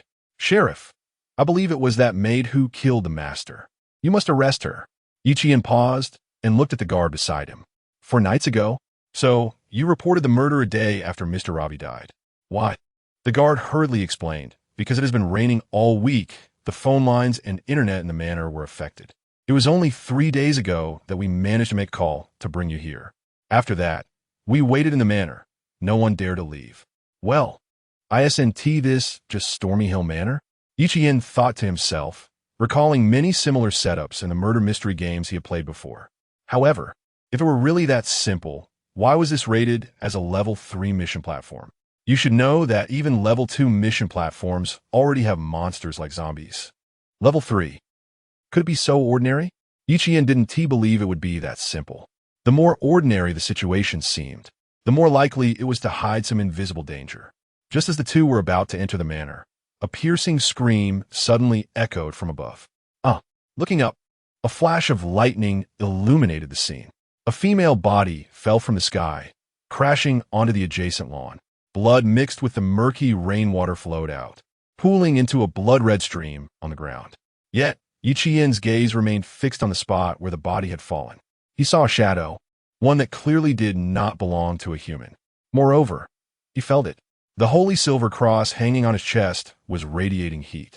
It was indeed not that simple. The maid is dead, the guard exclaimed in terror. Immediately, an old man with a white beard ran out of the castle. The moment the guard saw the old man, he screamed and ran away. It's you. You did it. The old man's face turned pale as he watched the guard disappear into the darkness, finally letting out a sigh. I'm sorry for making you laugh. I am the butler of this house. You must be the sheriff from outside, quite young, Sai. Another person has died. What on earth is happening? Another? Besides Master Ravi and the lady just now, who else has died? Ichian forced himself not to look at the bloody corpse on the ground. However, the butler seemed accustomed to it. He picked up the body and walked to the side of the lawn, where several freshly dug graves awaited. He tossed the body into one of them. There were 5 graves, 3 of which already contained bodies. The butler gave a bitter smile. Please, come in, Sheriff. Entering the castle, the cold feeling did not dissipate. In fact, Ichian seemed to sense something watching him, sending chills down his spine. Would you like coffee? Or tea? Just hot water, please. Please wait a moment. Soon, a cup of coffee was placed in front of Ichian. He did not drink it, but directly asked the butler, what on earth is going on here? It was said that only Master Ravi died, but just now. The butler sighed. Under the dim candlelight, his bloodshot eyes were truly unsettling. For days ago, indeed, only the master died. The young lady and young master had a fierce argument. The young lady believed it was the maid who killed the master, while the young master had an affair with the maid, naturally protecting each other. They had a huge fight, and the next morning, I found a young lady's corpse in the attic. The guard had feelings for the young lady and went mad that day. On the 3rd day, the young master also died. Today is the 4th day. I fear I will die soon as well. So yesterday, I dug graves for the 5 of us. When I die, at least there will be a place to bury me. Sheriff, this manor is cursed. Everyone who lives here will die. I should have advised the master against buying this place for the sake of cheapness. Alas, it's all too late. It's all over. You should leave as soon as possible. Indeed, reasoning had turned into the supernatural. Ichian grasped the cross tightly. Without this holy cross, he would have truly wanted to leave quickly. He took a deep breath and continued to question. Since this has happened, why are you still here? The butler looked up and forced a desolate smile. I've tried, but I can't leave this manor. The doors of the manor 1T open for me. I told the guard to not let you in if the sheriff came, but I'm sorry. If you can't leave either, I will dig a grave for you. Chapter 21. God is hungry. What do you mean by the curse you mentioned? The old steward looked at Ichien's young face, which showed no signs of fear, and was momentarily taken aback. You're not afraid? Ichien stood up and gazed at the solid wooden stairs leading to the upper levels of the castle. I forgot to tell you, besides being a sheriff, I'm also a part-time priest. Since this has happened, I certainly 1T leave easily. He pulled out a mithril holy cross from his pocket. The soft holy light dispelled the surrounding darkness, and in that glow, Yi seemed to become a messenger of the divine. The old steward gaped, rubbing his eyes in disbelief as he looked at the young man before him. After a moment of shock, and once the light faded, Yi cleared his throat, and he finally regained his composure. Praise the heavens! We are saved. With his identity as a part-time priest, Yi quickly learned the secrets of the manor from the old steward. The first master of this manor was secretly a bloodthirsty madman. Once, a prey escaped to the police station, and the master used his maid as a scapegoat, throwing her into prison, where the sheriff, who colluded with him, tortured her for days until she confessed and was executed. In the following days, the manor was covered by a stormy night, and all contact with the outside world vanished completely. When the rain subsided, the delivery man discovered that everyone in the manor had died under mysterious circumstances, including the sheriff who had an affair with the master's wife at that time. For the next 30 years, the manor changed hands more than a dozen times, with each master meeting their demise on a stormy night. The current master, Ravi, does not believe in supernatural tales. Though wealthy, he is a miser. Upon learning of such a large manor at a very low price, with no taxes to pay, he immediately bought it. And then, as you can see, stormy nights, communication cut off, death. The only difference is that we managed to contact the outside police once and brought you here. Perhaps you really can break the curse. Where did that maid die? I mean the first master's maid. It should be in the clock tower at the highest point of the castle. Yi already knew what to do. The so-called curse is probably something similar to a bound spirit. So, as long as his cross can defeat that bound spirit, this task can be easily resolved. He didn't think about what would happen if he couldn't. That was meaningless. Carrying an oil lamp, Yi followed the old steward as they ascended the castle stairs. A cold breath echoed through the castle, and the sound of dripping rainwater was filled with an eerie quality. They finally arrived at the top clock tower, and the cross in his hand unconsciously radiated warmth. Here we are. The old steward dared not enter, and Yi gritted his teeth and stepped into the clock tower alone. The moment he entered the clock tower, he immediately felt something lock onto him and rush towards him. So fast. Get out of my way. The mithril holy cross emitted a gentle light, illuminating the clock tower. A piercing scream echoed through the night sky. Clang! Yi looked down and saw a smooth, translucent skull fall at his feet. Is it over? Yi felt an unreal sensation. He pinched his thigh. It hurt. So was it a dream, or was it some kind of illusion? He searched around for a while, and aside from the smooth skull, he found nothing else. That is to say, it really is over. Looking at the cross in his hand, Yi suddenly felt that he might have underestimated it a bit. Undoubtedly, this task platform would be absolutely dangerous for anyone else exploring it. But coincidentally, the one who came was Yi and coincidentally, he held the sublimated holy cross.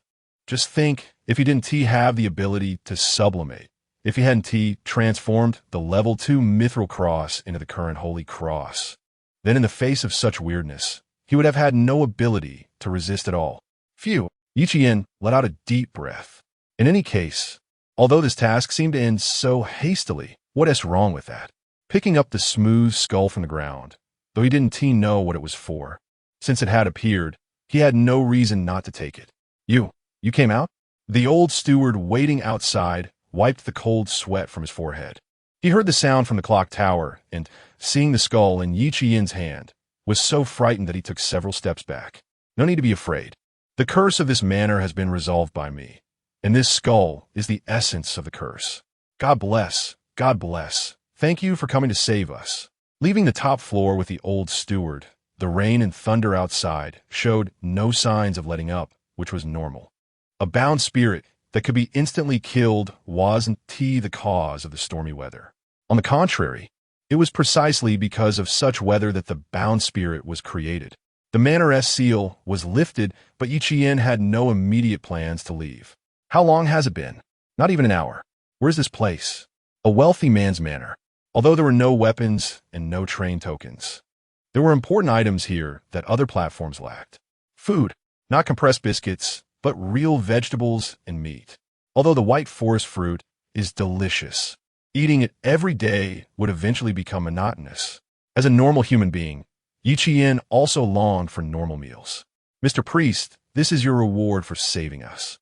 A completely pure red gem was taken out of the safe by the old steward. This is a treasure obtained by the master in his youth, worth a fortune, and is the most precious thing I know in this manner. Please, Mr. Priest, do not refuse it. Of course, if you have your eye on anything in this manner, feel free to take it, as there is no master here anymore. That's exactly what I was waiting for. Yi Qian accepted the gem and weighed it in his hand. It was very smooth, cool to the touch, like a piece of ice. I will be going down soon. But before that, I need to replenish some supplies. Can I take some food and water with me? Of course. Entering their kitchen, Yi Qian saw a large amount of fresh meat, eggs, and vegetables in the refrigerator. He filled his backpack to the brim and hurried towards the train. With a 20-minute round trip, he tossed the items into the train and immediately turned back. The old steward, who was tying up the crazed security guard with rope, was startled to see Yi Qian suddenly return. Mr. Priest, is there still a problem with the curse? No problem. It's just that God is hungry and asked me to bring back some food. Is that all right? Chapter 22. Departing the station. New level 4 treasure chest. Yi Qian made several trips back and forth, moving most of the food and various seasonings from the kitchen. He hadn't forgotten that there were still 2 living people in the manor, so he didn't take everything. On his last trip, leaving the manor, the old butler, who had been standing in front of the iron gate, suddenly called out to him, Mr. Priest. Yi Qian paused and turned around. He saw the old butler bowing to him while holding the insane security guard. Mr. Priest, thank you for saving my life. If there's ever a chance, I will definitely repay you. Please take this. Please don't misunderstand. I'm not implying that you've come back too many times. You could empty the manor if you wanted. I just remembered now. If you were to leave like this, I would truly regret it, fearing that Yi Qian might think too much. The old butler explained again and handed him a wooden box tied with a ribbon. What is this? Yi Qian opened the box and was slightly surprised by what he saw inside. The old butler shook his head and sighed. By your expression, you should know about Run Corporation, right? This is currency traded with them. With this currency, you could buy anything from them. The master collected it for many years. But in the end, there are only these 3 coins. Since the master has passed, I might as well gift them to you, Mr. Priest, as a small token of gratitude for saving my life. Indeed, inside the box were 3 train tokens. But Yi Qian was even more surprised by a name. Run Corporation. The force that had appeared in Doomsday Town was not just a simple background after all.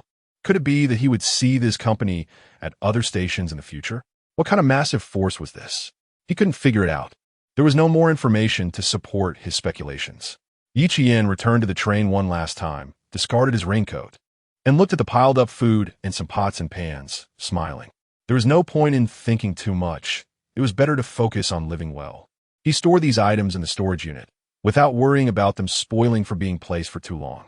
He set up a barbecue rack in the train, placed a thick high-grade steak on it, preparing for his first proper warm dinner since arriving in this world. During the barbecue, Yi Qian also set out containers outside to collect rainwater, then began organizing the special items he had gathered at this station so far. Purified ground binding object, level 3. Can be placed anywhere on the train, can repel evil spirits. Soft red ruby, level 1. Expensive. Perhaps some beings would use train tokens to buy it. Can be used to create ruby-colored train paint. Would anyone really use train tokens to buy this kind of thing? Yi Qian tossed the gem aside, thought for a moment, and sublimated the skull. Stamina, 5,649. Mental, 9050. An invisible power enveloped the skull. In an instant, stamina and mental energy were depleted. The item in Yi Qian's hand was no longer in the shape of a skull. Instead, it was a completely smooth, glowing jade stone. Pure ground binding stone, level 4. Can be placed anywhere on the train, can disperse evil spirits, ignores any evil spirit power below level 4, and automatically absorbs negative effects applied to the train conductor. The ability after sublimation had achieved a qualitative leap, still dispersing evil spirits. The level 4 binding stone also added the effects of absorbing negatives and ignoring evil spirits below level 4. This meant that before he reached level 5, he should no longer encounter dangers at supernatural stations. And most importantly, Yi Qian didn't feel that this stone's potential was exhausted. it could still continue to be sublimated. The countdown for docking, 0:42, 45. While enjoying his barbecue feast, Yi Qian heard a sound coming from the collection station. Looking over, Wally had just crawled in from the hole below. It was holding a bloody gift box, wobbling as it approached Yi Qian and handed it over. Level 3 treasure chest. Can be opened. Well done, Wally. I'll give you some oil later. Wally didn't understand this. It just quietly returned to the collection station to sleep. With that, it was time to leave. With Wally bringing back the treasure chest, there was no longer any meaning in staying at this station. Departing the station. Rights activated, the train started. It slowly accelerated, passing through the void. From one black thundercloud to another, Yi Qian returned to the endless wilderness. All survivors leave the 4th platform. Chat function in the platform activated. Newcomer inherent hidden module. Newbie protection disabled. Next. Monsters will also attack the train during the day. The broadcast faded away. The chat room instantly became lively. Are you kidding me? Does this world want us dead or what? Monsters at night. Monsters during the day. Are we not allowed to sleep? If you want me dead, just say it. There's no need to torture us like this. Hee. Haven't you figured out yet? This world just wants to watch us die. It never intended to give us a way out. Hey, strange. Shouldn't the level 2 train have left for a while now? Why is the broadcast only appearing now? Are you saying someone has leveled up to 3? Don't joke around. Didn't you see how many materials are needed to reach level 3? It's impossible for anyone to gather that much. And it's not even been an hour. Maybe the broadcast is just delayed. Exactly. How could anyone have gathered so many materials in such a short time? If so, I'd be the first to know. TSK. Monsters during the day too. But I don't have enough bullets. Hey, gun seller. Can you say something? Do you have any bullets left? I'll trade you for some bug meat. It's high protein and beef flavored. Yikes. Are you Bear Grylls? Why are you eating bugs? There were complaints and discussions. After 4 stations, the remaining people had been forced to adapt to the cruelty of this world. There wasn't much anger towards the broadcast statement because they had already run out of anger. The death toll after the 4th station was lower than that of the 3rd station. 3,455, 10,000. The death toll was less than 1,000 people. A cause for celebration? But the speed of the scrolling messages in the chat room had ultimately slowed down a lot compared to the beginning. Yi Qian didn't pay attention to these. All his focus was on the box in his hand. Sublimation. Stamina, 6,333. Mental, 7,045. Level 4 treasure chest. Can be opened. Yi Qian used a knife and fork to shove a piece of barbecue into his mouth, wiping his hands. He had received a watchtower from the last level 4 treasure chest, so he hoped this one wouldn't be too bad either. Opening level 4 treasure chest. Obtain train tokens.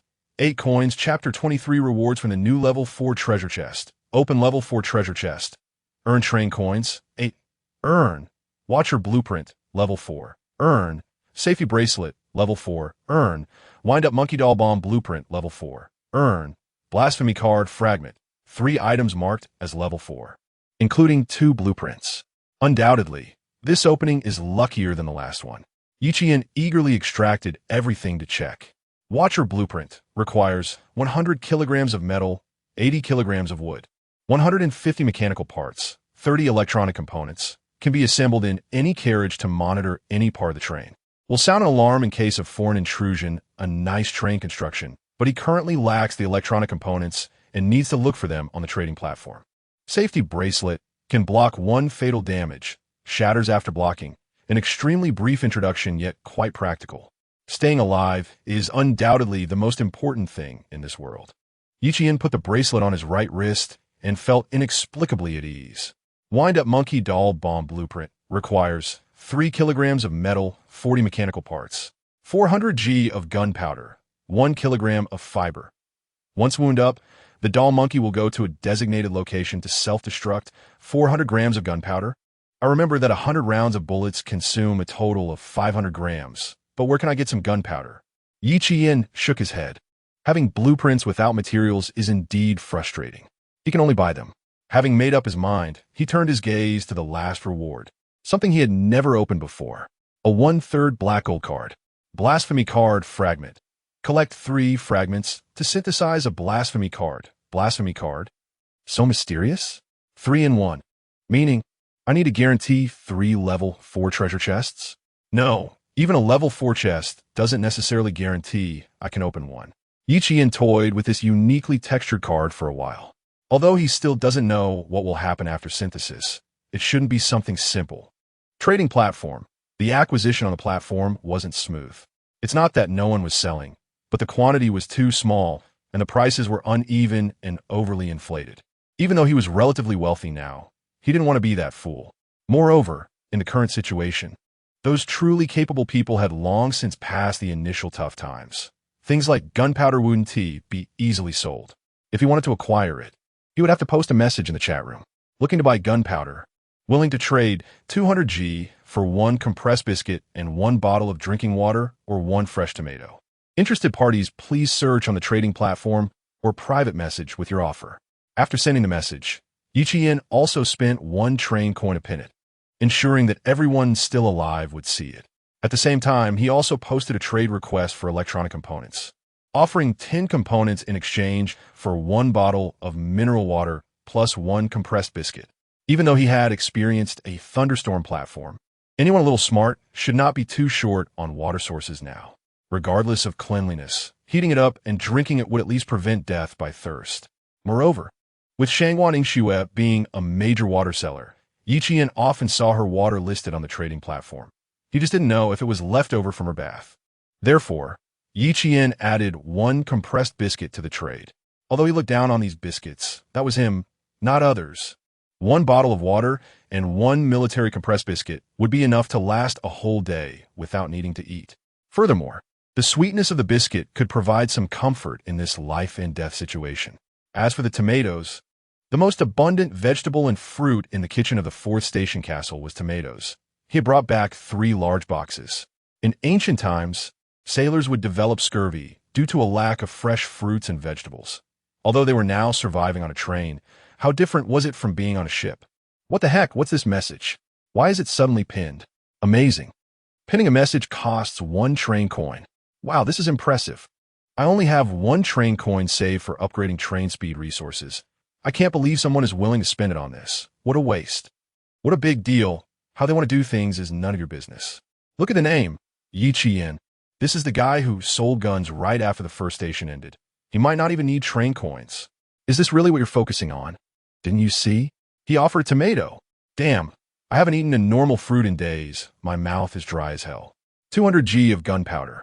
Hey, I found a bit in a dead body-esque backpack before, and I was thinking if I could make a bomb or something, I could buy some. Can I use other items to buy the tomato? Tomato is a vegetable, not a fruit. Gunpowder? Yi Qian, what S gunpowder for? Making guns? Big guy, if you have a gun, can you sell me one? I'll buy it with train coins. I want one too. Please, big guy, I need a gun. As he expected, there were capable people among the survivors. In a short time, Yi Qian completed the 10 transactions he set. Looking at the additional 2 kilograms of gunpowder in front of him, he took out some and combined it with metal to manufacture his first batch of bullets. Bullets 100, level 3. 100 rounds of bullets appeared out of thin air at the material consumption spot. Yi Qian weighed them in his hand. They felt heavier than the low-level bullets he initially received. Loading them into the chamber, Yi Qian fired a shot at the pile of metal stacked together. The blacklight pistol, using low-level bullets, could only penetrate. However, after switching to these level 3 bullets, it unexpectedly blew the metal pile apart. Wow, how many times more powerful is this? This is intense. Yi Qian was very satisfied with his creation. After turning all the remaining gunpowder into bullets, he stored the freshly made 999 rounds of level 3 ammunition in a special storage unit, allowing him to retrieve them anytime outside the train. The chat interface flickered slightly. A friend sent him a private message. Who could it be? Yi Qian looked over and found that there was more than one person messaging him. In the private chat interface, all 3 of his friends popped up. Li Xiaosheng, friend, do you remember what I said? I have gunpowder, and you can make weapons. If we join forces, we will definitely become the kings of all train conductors. A typical case of a middle schooler ignored. Zhaolin, brother Yi, can you sell me a gun? I could trade with train coins. A clever trading partner, worth trading with her. Shangguan, what level is your train now? Seeing the last message, Yi Qian was slightly taken aback. What does this woman mean? If she is asking whether Yi Qian has reached level 2, there is no need for that. Because after this fourth station, besides Li Xiaosheng, others had also reached level 2. Even if Yi Qian didn't say it, he should be considered one of them in the eyes of others. Yi Qian didn't care about the possibility of exposing his train level. Whether it was exposed or not didn't matter. He wasn't afraid of it. Just leveled up. Chapter 24. Manufacturing Power Generation Devices. New Weather Tropical Winds. Shangguan Ingsnow saw the ambiguous answer and fell into a brief silence. Half submerged in the steaming warm water, she hesitated for a moment before continuing. What are you collecting gunpowder for? Bullets? Can you sell me some? Just after making the bullets, there was already a customer. Yi Qian narrowed his eyes. As the second train conductor to reach level 2 besides him, Shangguan Ingsnow had more resources than others. And unlike Li Xiaosheng, who was a bit troublesome, trading with her was relatively easy. Of course I can sell you bullets, but this time I don't want water or resources. I only want train coins. 1 train coin for 30 bullets. Are you robbing me? Clearly, Shangguan Ingsnow could not accept this price. No, I'm stating a fact. My bullets are worth this price. Screenshot sent. Upon seeing the level 3 suffix attached to the bullets, Shangguan Ingsnow's eyes widened in disbelief as she muttered, "How is that possible? Level 3 bullets? Has he really reached level 3? But Shangguan Ingsnow did not ask why he had level 3 bullets. Everyone has their own secrets and luck, just like she did. Taking a deep breath, she hesitated for a moment and decided to negotiate. 50 rounds, 1 train coin for 50 bullets. 30 rounds is too few, not enough at all. 50 is too much. How about we meet in the middle, 40 bullets?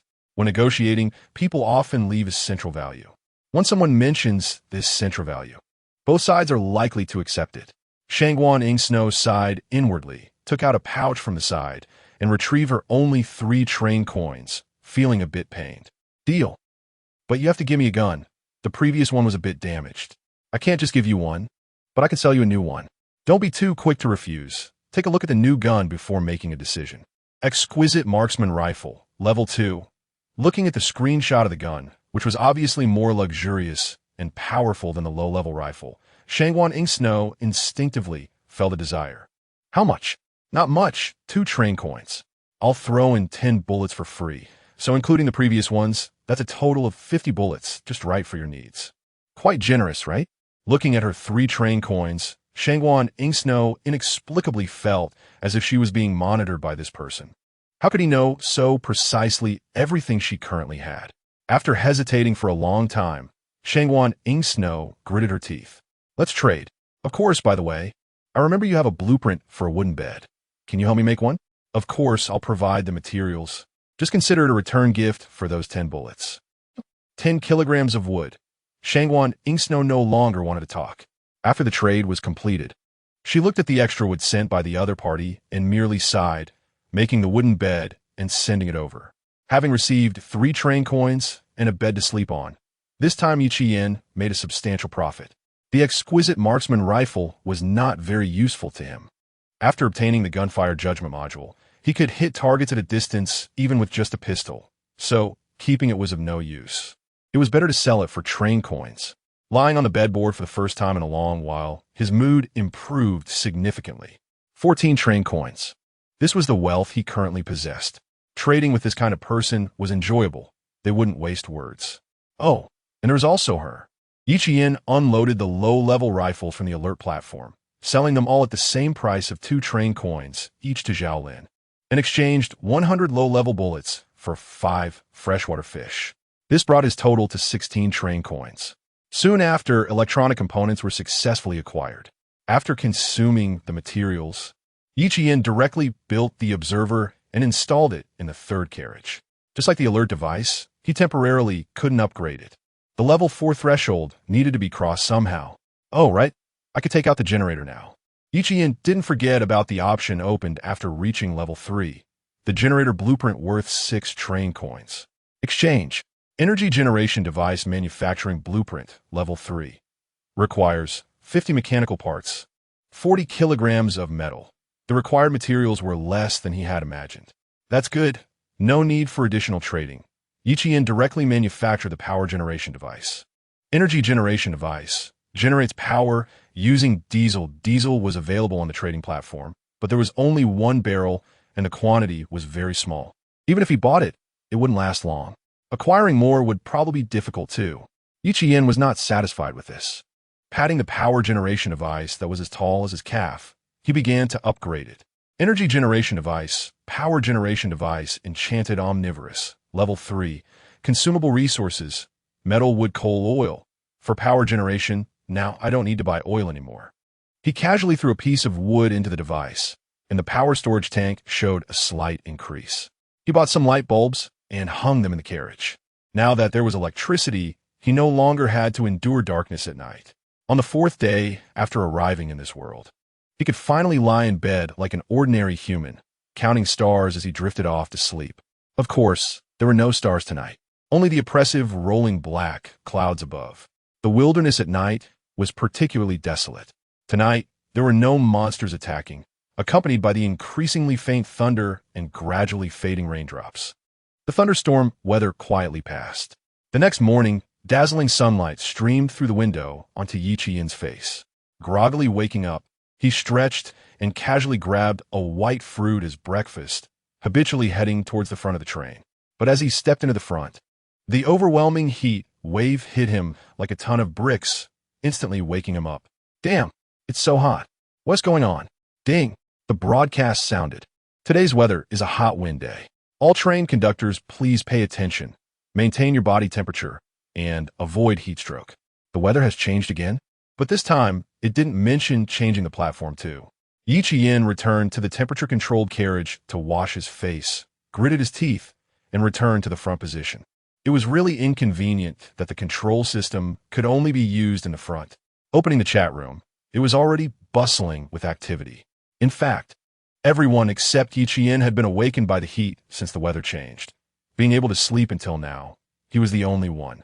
Chapter 25, Xiaolin's talent and plea for help. So hot, so hot, so hot, so hot. I'm about to explode from the heat. What on earth is the temperature outside? At least 40 degrees. The hottest it ever got where I used to live was about the same as now. Water. Someone sell me some water? I can't take it anymore. Didn't you collect water during yesterday's thunderstorm? Even if it's not very clean, it should be drinkable once boiled, right? Of course we collected it, but what's the use? In this heat, the water I just drank will sweat out of me in no time.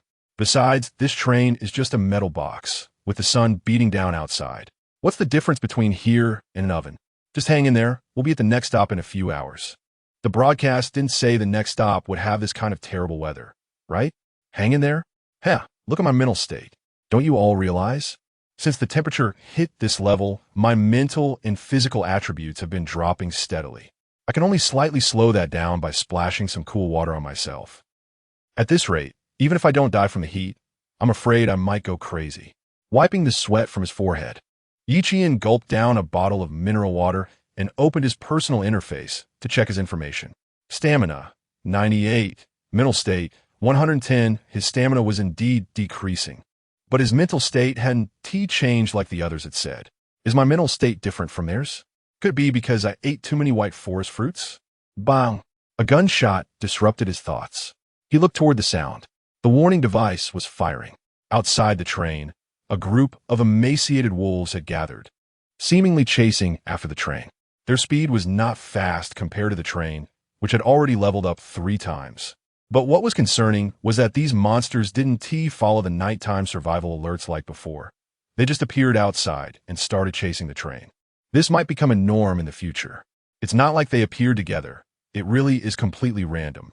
No one in the chat room had mentioned this, which meant that the pack of wolves Yiqian encountered was purely his bad luck. You have new messages. The private chat interface flickered slightly. Someone had sent him a message. Xiaolin, Brother Yi, are there monsters outside your train? It was Xiaolin, the one who made the automatic fishing rod, and a reliable trader. She encountered monsters? Yiqian glanced at the wolves outside that had gradually fallen behind. Did you encounter them too? Yeah. If I hadn't managed to raise the train speed to 35 kilometers after the 4th stop, I would have been caught by them. Those things are really scary. Many of them crashed into the glass as they went by. If it weren't for the gun you sold me, I would have been dead for sure. Birds, huh? They are not the same type of monsters as the wolves he encountered. Oh, so what do you want to buy this time? I want to buy materials for an upgrade, but I don't have any train coins right now. Can I pay with fish meat?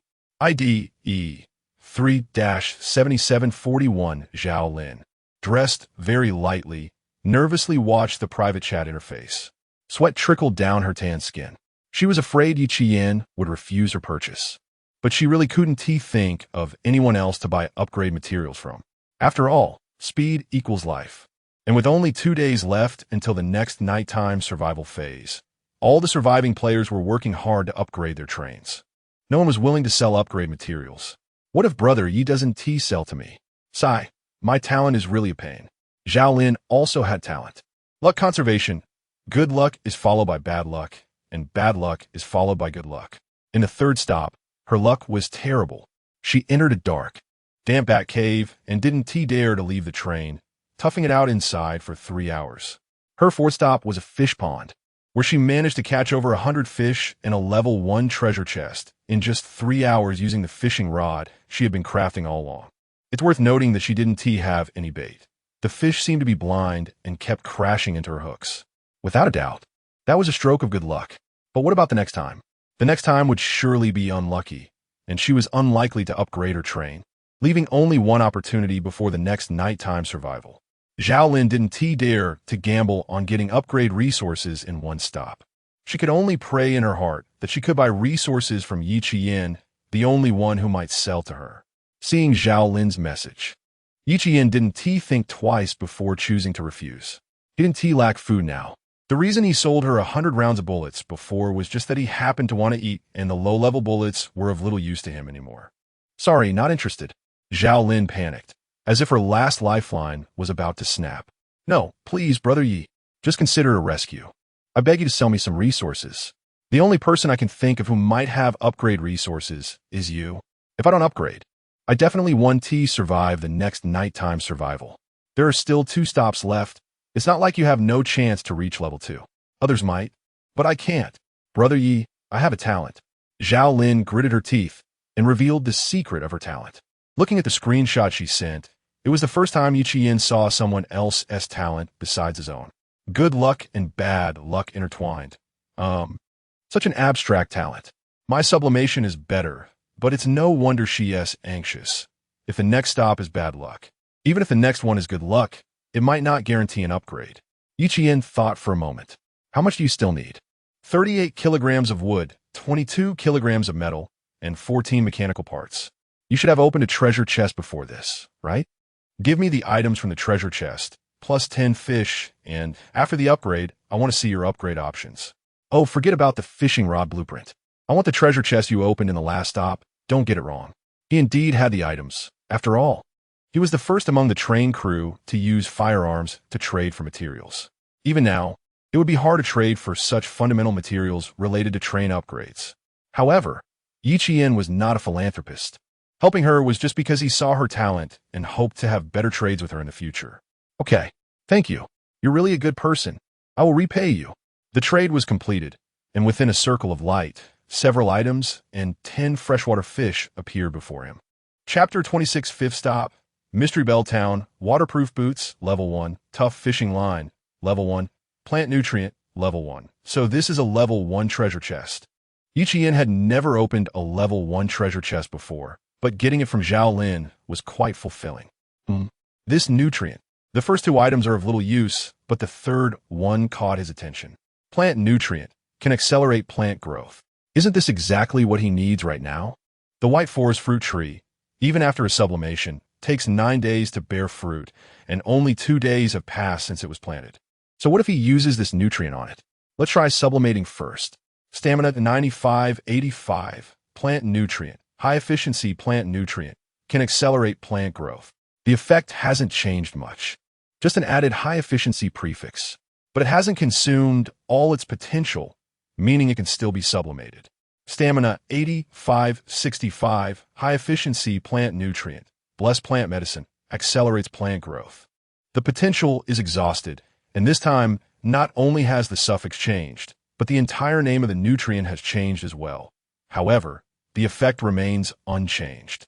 Yi Qian couldn't wait to return to the end of the temperature control compartment and poured the potion into the wooden box where the white forest tree was located. A few seconds later, a white light enveloped the box. The originally short sapling began to grow rapidly, and in the blink of an eye, it had reached the top of the compartment, almost breaking through.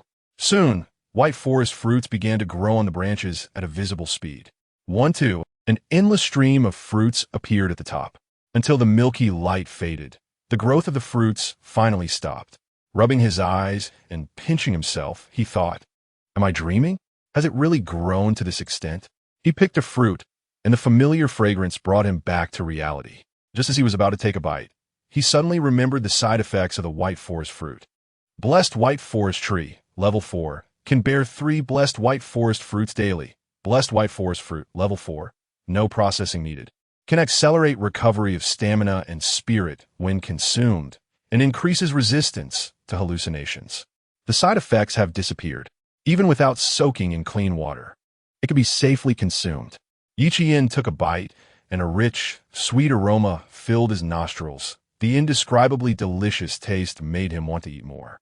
Phew! Does this count as good karma? Yi Qian sat aside, thinking of Zhao Lin's talent. Or did he ride on her luck? But there's also bad luck, so it's better not to talk to her at the next stop.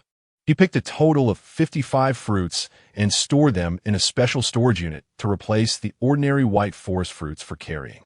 Level 4 blessed white forest fruits can restore stamina and spirit, which could be life-saving in critical moments. As time passed in this tropical weather, compared to others who were suffering, Yi Qian enjoyed barbecues and beer in a 22-degree temperature control compartment, feeling quite comfortable, though it was a pity that the beer wasn't cold. He should get a refrigerator next time. 30 minutes before arriving at the 5th stop, a prompt for the next stop choice appeared in front of Yi Qian. Fate's fork in the road triggered. Please choose one of the following 2 platforms to dock. Platform 1, Deep Bat Cave, level 4 killing platform. Platform 2, Mystery Bell Town, level 4 task platform. To level 4S? Yi Qian began to doubt whether he had been infected with bad luck from Zhao Lin. He knew that there was a probability of leveling up when the train arrived at the next stop. But it was the first time all the platforms at the Fate Fork were level 4. Killing? Isn't that the same name as the previous hunting platform? What's the difference? After thinking for a moment, Yi Qian felt it was better to be cautious. He didn't have much of an equipment advantage on the level 4 platforms. Moreover, this killing made him have an ominous thought. He chose platform 2. He had experienced 2 task platforms, so he was relatively more experienced. Even if there was danger on the platform, he could always abandon the task. Platform selection completed. Please sit tight. The train is arriving at the 5th stop. Mystery Bell Town. The countdown approached its end. The train's speed began to slow down. The familiar void space appeared in front of the train. The moment the countdown reached 0, the originally sunny world was replaced by darkness. Current platform, Mystery Bell Town. Docking countdown, 4:59. 59. Good luck. Warning, this stop is dangerous. The train stopped, and through the glass, Yi Qian saw the outside environment. This is a train station? He wasn't speaking nonsense. The place where the train stopped was an ordinary train station platform with 2 tracks, no matter from which angle one looked at it. It was nighttime, and small snowflakes were still falling from the sky. As usual, he called for Wally. He tossed a train coin. Wally, activate. The little robot wobbled away from the train. Just as Yi Qian was about to exit the train for exploration, a sound of footsteps disrupted his plan. People? Or monsters? Sir, prosecutor. A young girl's tender voice echoed across the empty platform, reaching Yi Qian's ears. It was a human. Yi Qian did not put away his handgun. The gunfire judgment module allowed him to devise a shooting plan that would inevitably hit the target just by the sound, without needing to see the target. Until the owner of that voice arrived at the train door. Where's the prosecutor? Wearing a white cotton coat, a girl about 11 or 12 years old tiptoed, trying hard to look inside the train. The prosecutor is here. She saw Yi Qian and waved her hand excitedly. Prosecutor, come down quickly. Everyone has been waiting for you for a long time. Prosecutor? Everyone.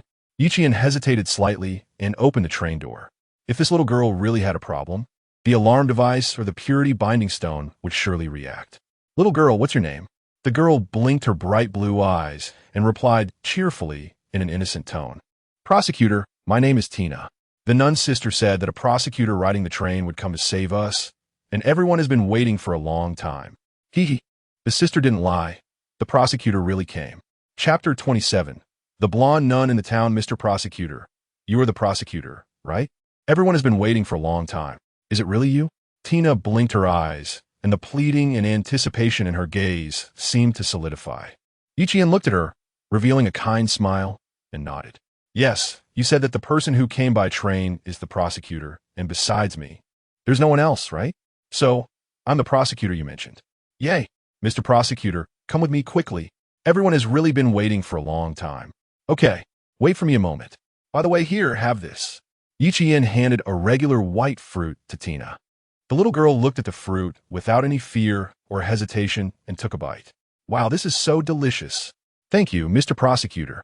He smiled and said nothing, checking his gear before finally putting on the chapel cross that hung at the front of the train and stepping out. After shutting the train door and setting the alarm to maximum power, he turned his gaze to the little girl who was nibbling on the white fruit. Let's go meet the people you mentioned. Following the little girl, they left the overly normal train station. Outside, the small town was covered in a layer of thin snow. There were no streetlights in the town, only a lamp hanging over the church in the town center. The destination Tina spoke of was there. Yiqian couldn't shake the feeling that the church resembled an upright train front. The town was quiet, but he could sense eyes from the darkness staring at them. The occasional soft whispers sent chills down his spine. Yiqian's hand rested on his black handgun and the chapel cross. He wouldn't forget the warning from the platform. The threat this small town posed to him was dangerous. More dangerous than usual, with an exclamation mark. Such an eerie environment would be unacceptable to some timid adults, but the little girl Tina seemed oblivious, bouncing along like the only splash of color in the gray-white world. Mr. Prosecutor, we're here. Everyone has been waiting for a long time. Come in quickly. Tina stood before the church door, the light from above shining down on her. She invited Yiqian in. Yiqian paused for a moment, climbed the steps made of pale stone bricks, and arrived at the door. All right, little Tina, you go in first. Tina pushed open the church's large door, and bright light instantly revealed the scene inside. Hundreds of townsfolk sat on either side of the church, heads bowed in prayer. The only one standing at the front, a blonde nun in black attire, lifted her head, put down the black-covered book in her hands, and saw Tina before looking in Yiqian's direction. Zista nun. I brought the prosecutor. As soon as she said this, all the praying townspeople simultaneously stopped their prayers. They lifted their heads like marionettes, and hundreds of gazes fixed on Yiqian's face. Yiqian stood still, the safety of his black handgun already off. A twitch from anyone could lead to a bullet piercing the nun's skull. Mr. Prosecutor, there's no need to be nervous. We mean you no harm. The nun said with a friendly smile. Everyone, continue praying. Don't scare our prosecutor. Tina, go prepare something. Little Tina ran to the back of the church, and the praying townspeople returned to their previous state. Only the nun stepped forward like a normal person, retrieving a box from the prayer platform and walking towards Yiqian. Mr. Prosecutor, this is your reward. No reward without merit. I advise you to stand still. What is happening here? Yiqian aimed his gun at the nun's head. This town is not normal. No, anyone can see that. But in this abnormal town, there was a little girl like Tina and this nun, which only made everything more bizarre. The nun did not seem scared. She stopped and bent down to place the box on the ground, opening it to reveal something hidden inside. 1/3 of a black and gold card. Yiqian recognized it. Even without the train's appraisal, he knew what it was. A blasphemy card? The nun's smile remained as she knelt in front of the 1/3 blasphemy card, clasping her hands in prayer. Only those who have blasphemed the divine can come to this world. Friend, you are the prosecutor I have been waiting for. Oh no, to be precise. You are the blasphemer. What do you mean by that? Yiqian glanced at the cross on his chest, but did not react. This woman was not evil. The nun's gaze also flicked to his chest as she held the 1/3 blasphemy card and walked straight towards Yiqian. Of course, it's the literal meaning. The prosecutor just said a name for Tina to hear. Only the train conductor who possesses the blasphemy card can come to this world. Of course, if you wanted to call you the train conductor, that's fine too. This nameless train conductor, how many stops has this town been for you? She actually knew about the train conductor. Yi let out a cold laugh at the approaching nun and immediately ran towards the train station. The blonde nun was momentarily stunned, watching Yi back, and quickly reached out her hand. Hey, don't run. Who wouldn't run is a muggle. Yi showed no signs of stopping, and the blonde nun grew anxious. Stop him. The praying townspeople began to move, rushing towards Yi. Their speed was too fast. They were not something an ordinary person like Yi could match. Damn it, I knew this stop wouldn't be easy, seeing he was about to be caught. Yi gritted his teeth and chose to shoot. Bang! A bullet hit the head of the person in front. But the blonde nun raised her face with a smug smile and said, Useless. They are puppets I created, not afraid of mere bullets. Moreover, the train conductor who can enter here is at most level 3. Someone like you, a rookie, cannot possibly have the means to defeat them. Methods? Huh. The blonde nun had barely reveled in her triumph when she suddenly realized that her connection with that puppet had been severed. In other words, this person really shattered her created puppet? What a joke. Just as the blonde nun said, ordinary bullets were indeed ineffective. But what if it was a level 3 bullet with armor-piercing effects? Yi continued to shoot, each bullet accurately hitting the joints and heads of those puppets. As long as he took down a few, he could keep running. He was close to being caught, and then take down a few more. With the fire judgment module in place, his shooting skills had reached a point where he didn't even need to aim. In this balance, it seemed he was really going to escape from the small town. Chapter 28, The Sealed Nun. Shea, sigh. A light sigh escaped. Just less than 100 meters from the station, a blonde nun appeared in front of Yi. Her arrival was completely unexpected, as if she had always been there. Only a level 3 train, yet it could defeat my puppet. It's been a long time since I've been this surprised. Creak.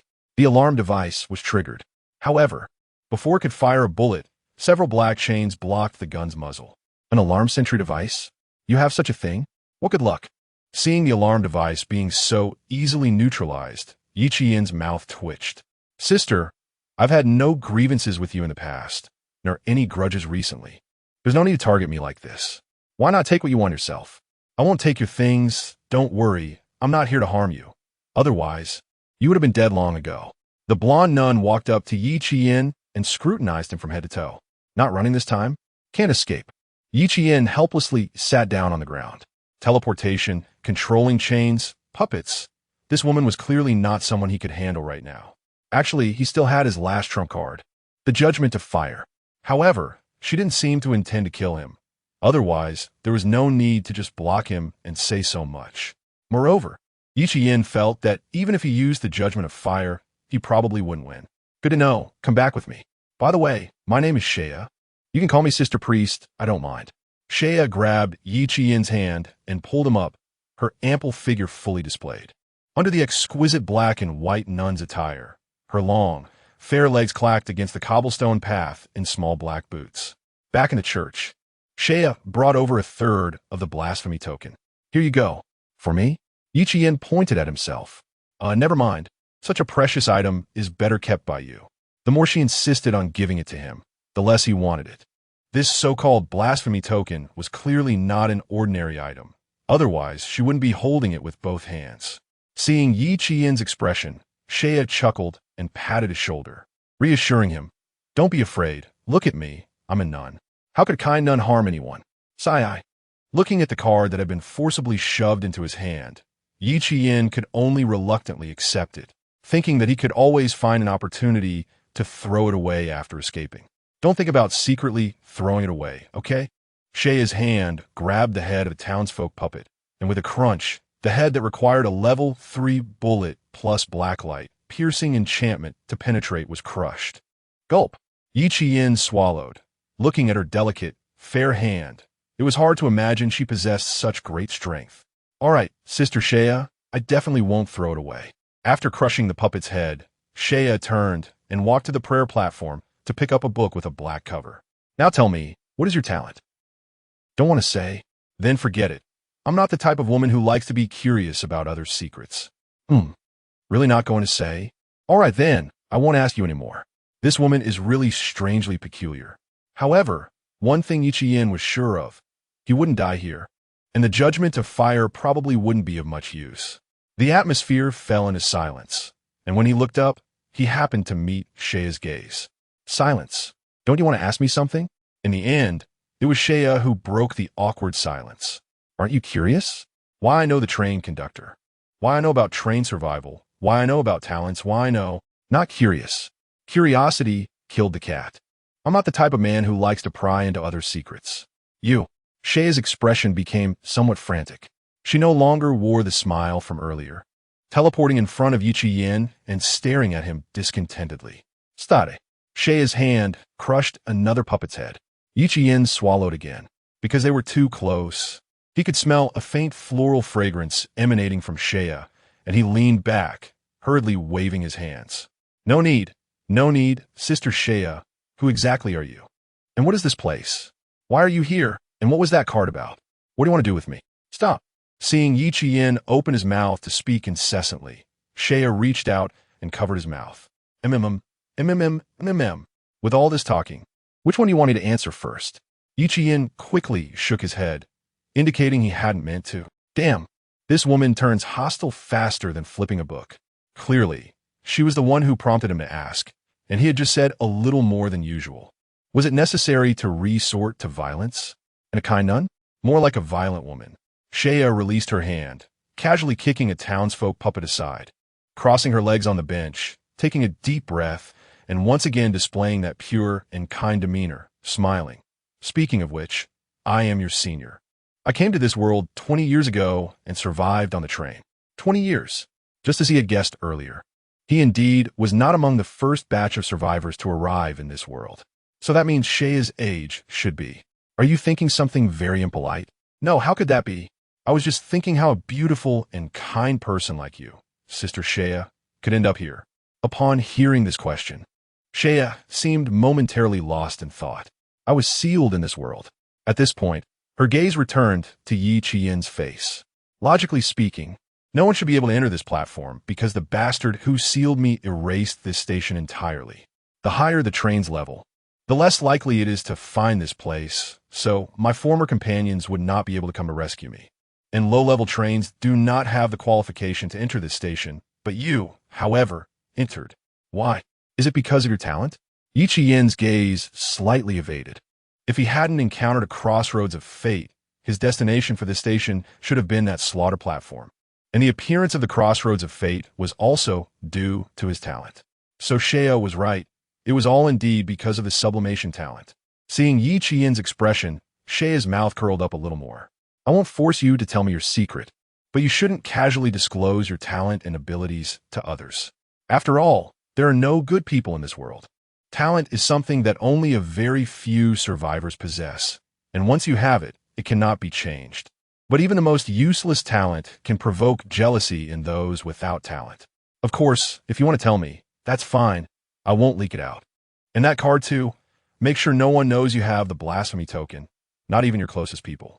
Once the fact that you possess the blasphemy token is known, someone will definitely come to take your life. Even if they can't kill you, you'll end up like me. Damn, such a dangerous thing you still give to me. Yichi-yen really wanted to say that she might as well take it back. He was unworthy of this card. But meeting Shea's gaze, he understood that was impossible. Chapter 29. Answers to Doubts, Sister Shea. Were you one of the first survivors to arrive in this world?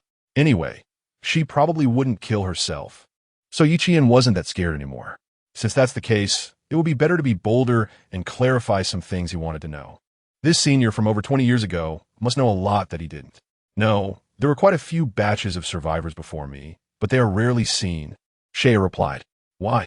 Shea snapped her fingers and several chains materialized in the air, forming a railway track. Remember, the world we are in is infinitely large, and all the platforms are different worlds. In my time, there was a powerful guy who wanted to measure just how vast the wilderness outside was.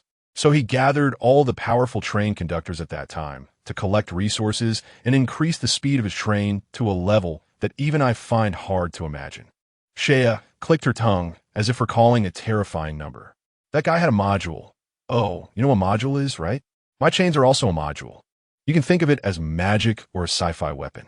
They're basically the same thing. This is also the best way for train conductors to enhance their power. However, You're only a level 3 conductor now, and getting a module is still not easy. After all, those things can only be found in chests of level 5 and above, and have a very small chance of appearing after upgrading the train. Just now, your shooting was so accurate. You didn't find a module in the upgrade options earlier and buy it, did you? Facing Shea's scrutinizing gaze, Ichien could only chuckle awkwardly. He indeed obtained a module in the upgrade options, but it wasn't related to shooting. It was about station departure rights. What happened next? Did that person really measure the size of the entire world? Shea was silent for a moment before shaking her head. No, that guy died. He traveled at that unimaginable speed for a year, but still didn't encounter any other trains in the wilderness. Then one day, his friend's avatar turned gray, which meant his train was destroyed, and of course, he died too. However, his death wasn't without value. The conclusion we reached was that if someone traveled for a year at such speed and didn't find or see other trains, it meant that the wilderness traversed by all conductors is not the same. Back to your earlier question, the frequency of survivor appearances is once every 3 years. The conductors travel through their respective worlds, and if the population in a block doesn't reach a certain threshold, they won't encounter each other, of course. This is just the usual case. Shea pulled out a lollipop from somewhere and popped it into her mouth. Oh, do you want some? Thank you, but I'm not hungry. You're welcome. I wasn't planning to give it to you anyway. This is my last one. She mischievously crunched the lollipop and casually took off her nun's hat, standing up, clearly not intending to continue discussing the topic.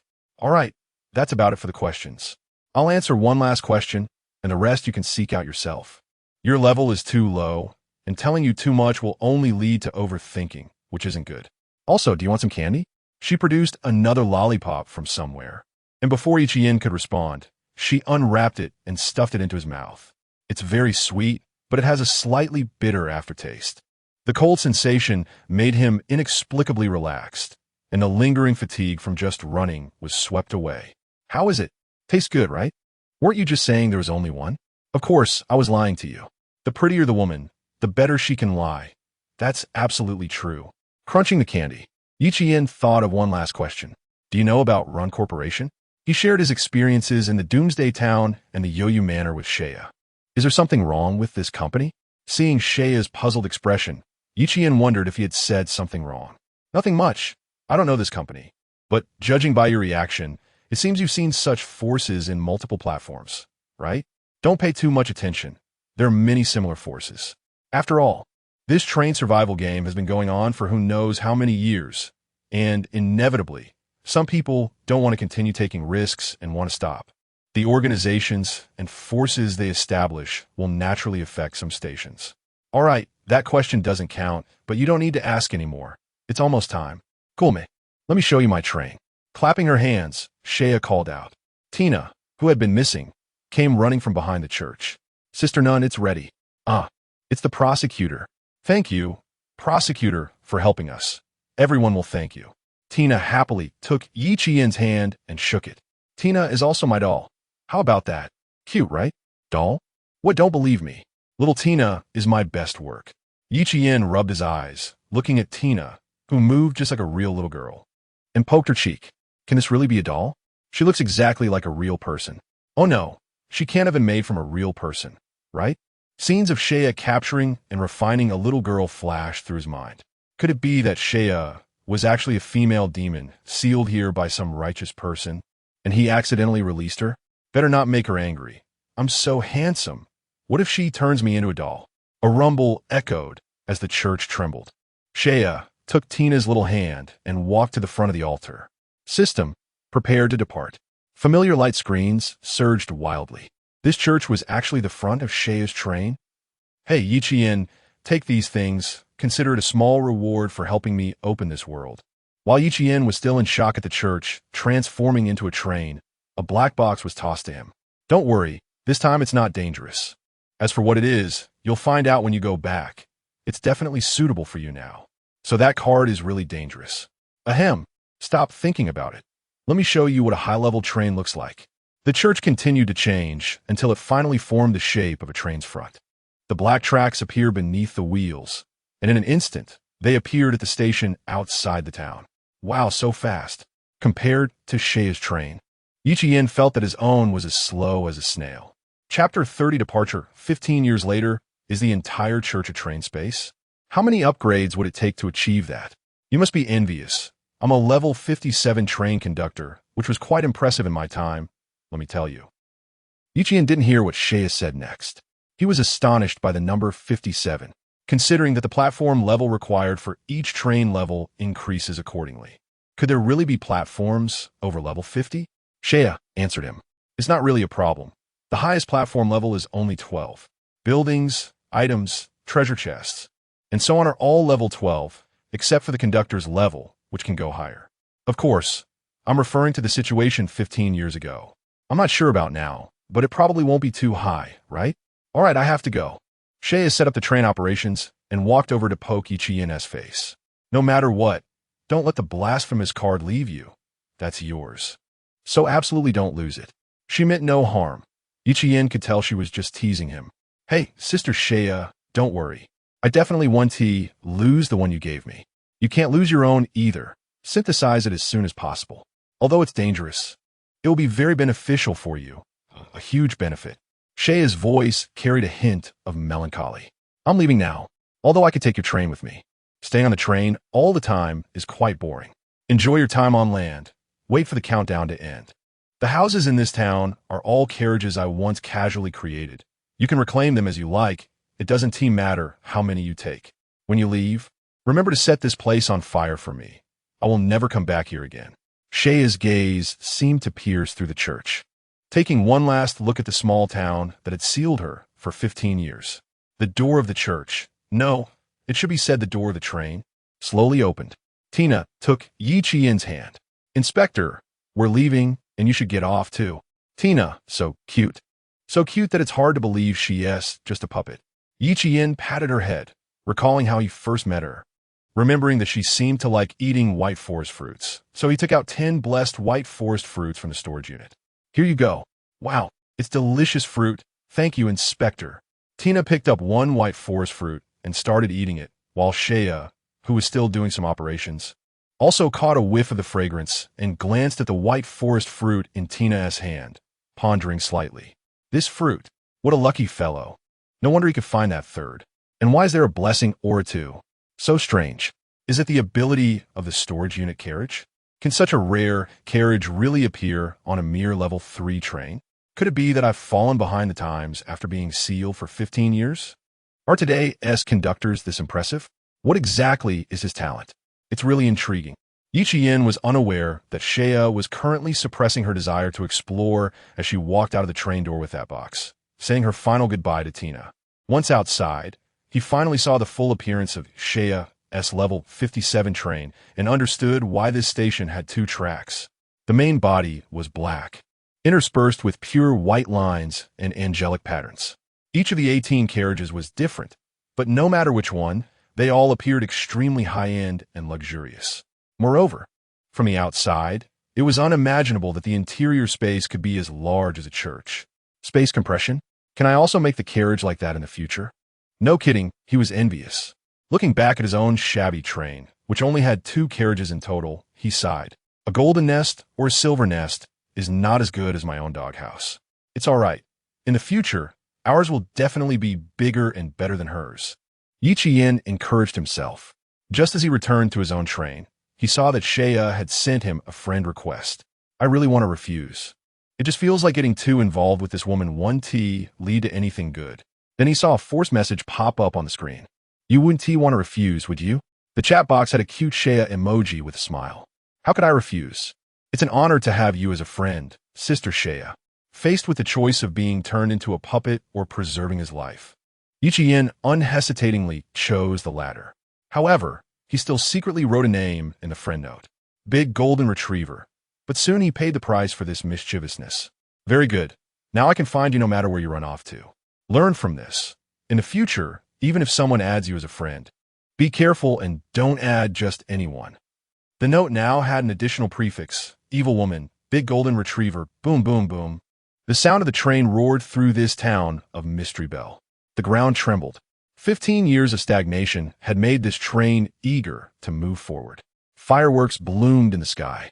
Inside the train, Shea bit down on a lollipop she had pulled out from who knows where. Finally, We can leave. Countless chains appeared ahead, laying down the tracks. The space for departure twisted into being. Night Angel, let's go. Shea's high-pitched voice rang out from the broadcast. The angelic patterns on the black trains seemed to come to life, moving through the void until they disappeared. This town of Mystery Bell returned to its former silence. Is it a dynamic carriage? There's even such a thing, it's kind of cool. Ichian thought about his own train. Never mind. He looked down at the box Shea had given him. Not too heavy, just like an ordinary gift box. 22 safety box, level 9. Absolutely safe. Cannot be broken from the outside. Cannot be violently opened by any means. Items placed inside are absolutely safe. Note, please place it somewhere. Once placed, it cannot be moved by anyone other than the placer. Current status, please bind it. It can be opened after binding. Level 9? Wow, I thought it was just an ordinary box, but I really didn't expect Sister Shea to be so generous. Even if there's nothing inside the box, it's still quite precious. Now I have to delete the old woman from my notes and change it to kind-hearted beauty. What could be inside the box? After fiddling with it for a while, Ichian tried pressing his thumb on the center of the box. Chapter 31, I want to sublimate my sublimation. Binding successful. Can be opened. Opened. Current items in the safe box are: first slot, Firestone, 1 piece, second slot, gold, 10 kilograms, third slot, Mithril, 10 kilograms, fourth slot, healing lollipops, 3, so it turns out to be the upgrade materials for level 4. And also, candy? The safe box is similar to a storage unit. The items placed inside are counted by type rather than quantity. Looking at the items inside, Ichian couldn't say he was disappointed. After all, Firestone is an essential item for upgrading to a level 4 train, and there has been no way to obtain it until now. For him, who had just recently leveled up, if he didn't have the sublimation talent, this would undoubtedly be something extremely important for him at the moment. Shea didn't know what his talent was, so it was understandable for her to choose these materials as gifts. But what about the candy in the last slot? Shea is healing lollipop, level 8. Eating it forms a protective film that resists external damage, continuously restoring stamina and healing wounds. Note, a masterpiece of a certain dark nun. As long as you're not dead, eating it will definitely keep you alive. Ding dong, ding dong. Evil woman, golden retriever sent a message. Did you open it? How is it? Sister treats you well, right? Level 3 to level 4 is a small threshold. Only by passing this threshold can you truly say you've passed the novice period. For newcomers like you, obtaining firestones is quite troublesome. They only appear on platforms with a very small chance after experiencing the 10th station. You are currently at level 3, and even with good luck, you should be at around the 8th station when you reach Misty Bell Town. With this, you can avoid a lot of unnecessary detours. As for those 3 lollipops, eat them when you're injured, don't be greedy. Make sure to thank your sister in your heart. As for the rest of the items, go find them yourself. Level up early, live well. And remember to tell me when you gather that card. The note hadn't been changed back, and her message was sent. Seeing the long string of text above, Ichian didn't know how to respond. Complex emotions could only be condensed into one sentence. Thank you, although I can't use it. The words at the back were hidden in his heart and didn't need to be spoken. This gratitude was not mixed with insincerity. Although Shea surely had her own motives for giving him a third of the blasphemy card, he had also learned a lot from her. Moreover, even if Shea hadn't given it to him, wouldn't he have gone to collect it himself? Impossible. If he were to see the next third, he would definitely find a way to obtain it. The blasphemy card. What would happen if it were truly gathered? Long time no see. The night angel was traveling through the wilderness, and Shea stood in front of the prayer platform, eating the blessed white forest fruit she had snatched from Tina, gazing at the horizon, softly speaking to herself. There really hasn't been a bit of change. This world is truly boring. Ding-dong, a message notification sound entered her ears. You're back. Aren't you surprised? Not really. This world is infinite, and since it's infinite, there must be an unexpected chance within that infinity that can free you from a seal. However, it's only been 15 years. It's much faster than I imagined. So, that person who opened the world is the other third? Now it's 2/3. What? Do you find it strange? I was sealed for 15 years for that card, which means it truly doesn't belong to me. Yet the person who helped me open the world obtained it in just a few days, something I almost lost my life for. Don't you think you should own that card more? It's fate, and such possibilities exist within infinity, so it's not strange. So, what do you plan to do next? Shaya's gaze was cold as she typed a line of text on the screen. Repay hatred with hatred, repay grievances with grievances. The person on the other end of the chat remained silent for a long time. Shaya's emotions gradually returned, and she suddenly remembered what Yi Qian had asked her not long ago. By the way, what is Run Company? How could Force reach out to the platforms for newcomers below level 4? What about the prosecutor of the Heavenly Realm organization? Why haven't they taken action? Hey, where are you? Dead? Why aren't you talking? It's just an unimportant courier company, nothing to pay attention to. As for the Heavenly Realm organization, those pathetic good people have already disappeared. The docking countdown, 22:48, with Yi Qian's efforts by dismantling the houses transformed from carriages in the town. He indeed gained quite a few resources. Most of these carriages were damaged, and during recycling, he could obtain at most 1/10 of the materials used for construction. Moreover, dismantling these items also required him to transport them. The only fortunate thing was that it seemed Shaya had thought of this long ago. The safe box she gave Yi Qian could actually contain an entire carriage. Compared to the storage unit, this level 9 safe box had much looser storage standards. However, these carriages couldn't be considered the same type of item to be placed in the same slot. Otherwise, Yi Qian would have genuinely wanted to take all the carriage houses in the town. One unfortunate thing was that the processing table required time for recycling, and there were only 9 carriages recycled after nearly 4 hours. As the docking countdown was about to end, he could only choose to give up on the remaining ones in the town. Putting the resources into the storage unit, Yi Qian organized the materials he had so far. Wood, 645 kilograms. Metal, 770 kilograms. Mechanical parts, 505. Glass, 180 kilograms. Rubber, 35 kilograms. Fiber, 60 kilograms. Gold, 10 kilograms. Mithril, 10 kilograms. Firestone, 1 piece. These resources were enough for his train to level up to 4. But with the sublimation talent, Yi Qian wouldn't do that. The sound of tracks passing over the ground made Yi Qian, who was half reclining in the chair waiting for recycling and playing the lazy role, lift his eyelids. The walleye he had almost forgotten was wobbling towards him. Almost forgot about this little thing, but there should be any treasure chests at this station, right? After all, this was a town created by Sister Shaya, and she had no need to put any treasure chests here. After knocking a few times on Walleye's metal head, Yi Qian noticed that his mechanical arm was holding an iron lump. What is this?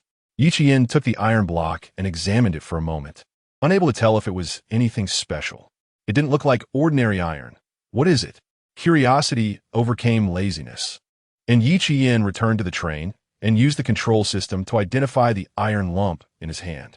Level 4 treasure chest can be opened. Huh? A treasure chest? Wait, isn't everything on this platform created by Shaya? Could it be that this treasure chest was placed by her? Was it intentional? But that doesn't make sense. Didn't she say she wanted me to burn this place down? Yi Qian stroked the surface of the treasure chest, with no intention of asking. After all, she didn't want it and never said anything about it, so it wouldn't hurt to leave it here unopened. Should he wait a bit? A level 4 treasure chest means that after 1 sublimation, he can reach level 5. The only question remains, can he really perform sublimation on this level 4 treasure chest? Now, his physical and mental state is fully restored to a total of 210 points. It takes 55 points to upgrade a level 3 treasure chest to level 4, but does it require several times that to upgrade from level 4 to level 5? Yi Qian casually took out a white fruit and took a bite, suddenly realizing something was off. Strange, why do I always feel like I can't reach level 5? This feeling is not new. Previously, he might have thought that the points required to upgrade from level 4 to 5 were too high, and that his physical and mental strength were insufficient to support it. But upgrading a level 3 treasure chest to level 4 only required a small amount. Now, knowing from Shaya that treasure chests can go up to level 12, if he can't upgrade a level 4 treasure chest now, what about later? Wouldn't the required points become astronomical? This doesn't seem right. Should I get a try? Yi Qian's heart beat quick in it. How would he know if he didn't try? Feelings are just feelings. Humans are the best at deceiving themselves. Having made up his mind, Yi Qian didn't start immediately. He needed to fulfill his promise to someone else. He bought a barrel of diesel from the trading platform with a few biscuits. Earlier, he had already connected several parts of the town with wood. The cold breath mixed with the smell of diesel. With 10 minutes left on the countdown, he stood at the door of the train. Yiqian took out the windproof lighter he had received earlier. Click! The flame followed the wooden path into the town. A light breeze carried snow, and the fire, aided by the wind, quickly spread from this simple platform, burning everything in Misty Bell Town. Ahead of the train, the distorted void of departure appeared. Yiqian stood at the control panel and pressed the start button. Rights activated, early departure. In an instant, the world changed. Yiqian instinctively covered his eyes. The sudden rise in temperature around him reminded him that the tropical weather of the wilderness was still ongoing. After so long, the temperature hadn't dropped at all. Upon returning to the temperature control carriage, the surroundings returned to a comfortable range for humans. He placed the safety box in the corner of the carriage, where he had stored 3 compartments with items from Misty Bell Town. The remaining compartment, of course, was for the blasphemy card. The original items in the safety box were tossed into the storage unit. Another stop ended, but this time the broadcast was silent. Throwing himself onto the bed and looking at the ceiling, Yiqian raised the level 4 treasure chest into the air and smiled inexplicably.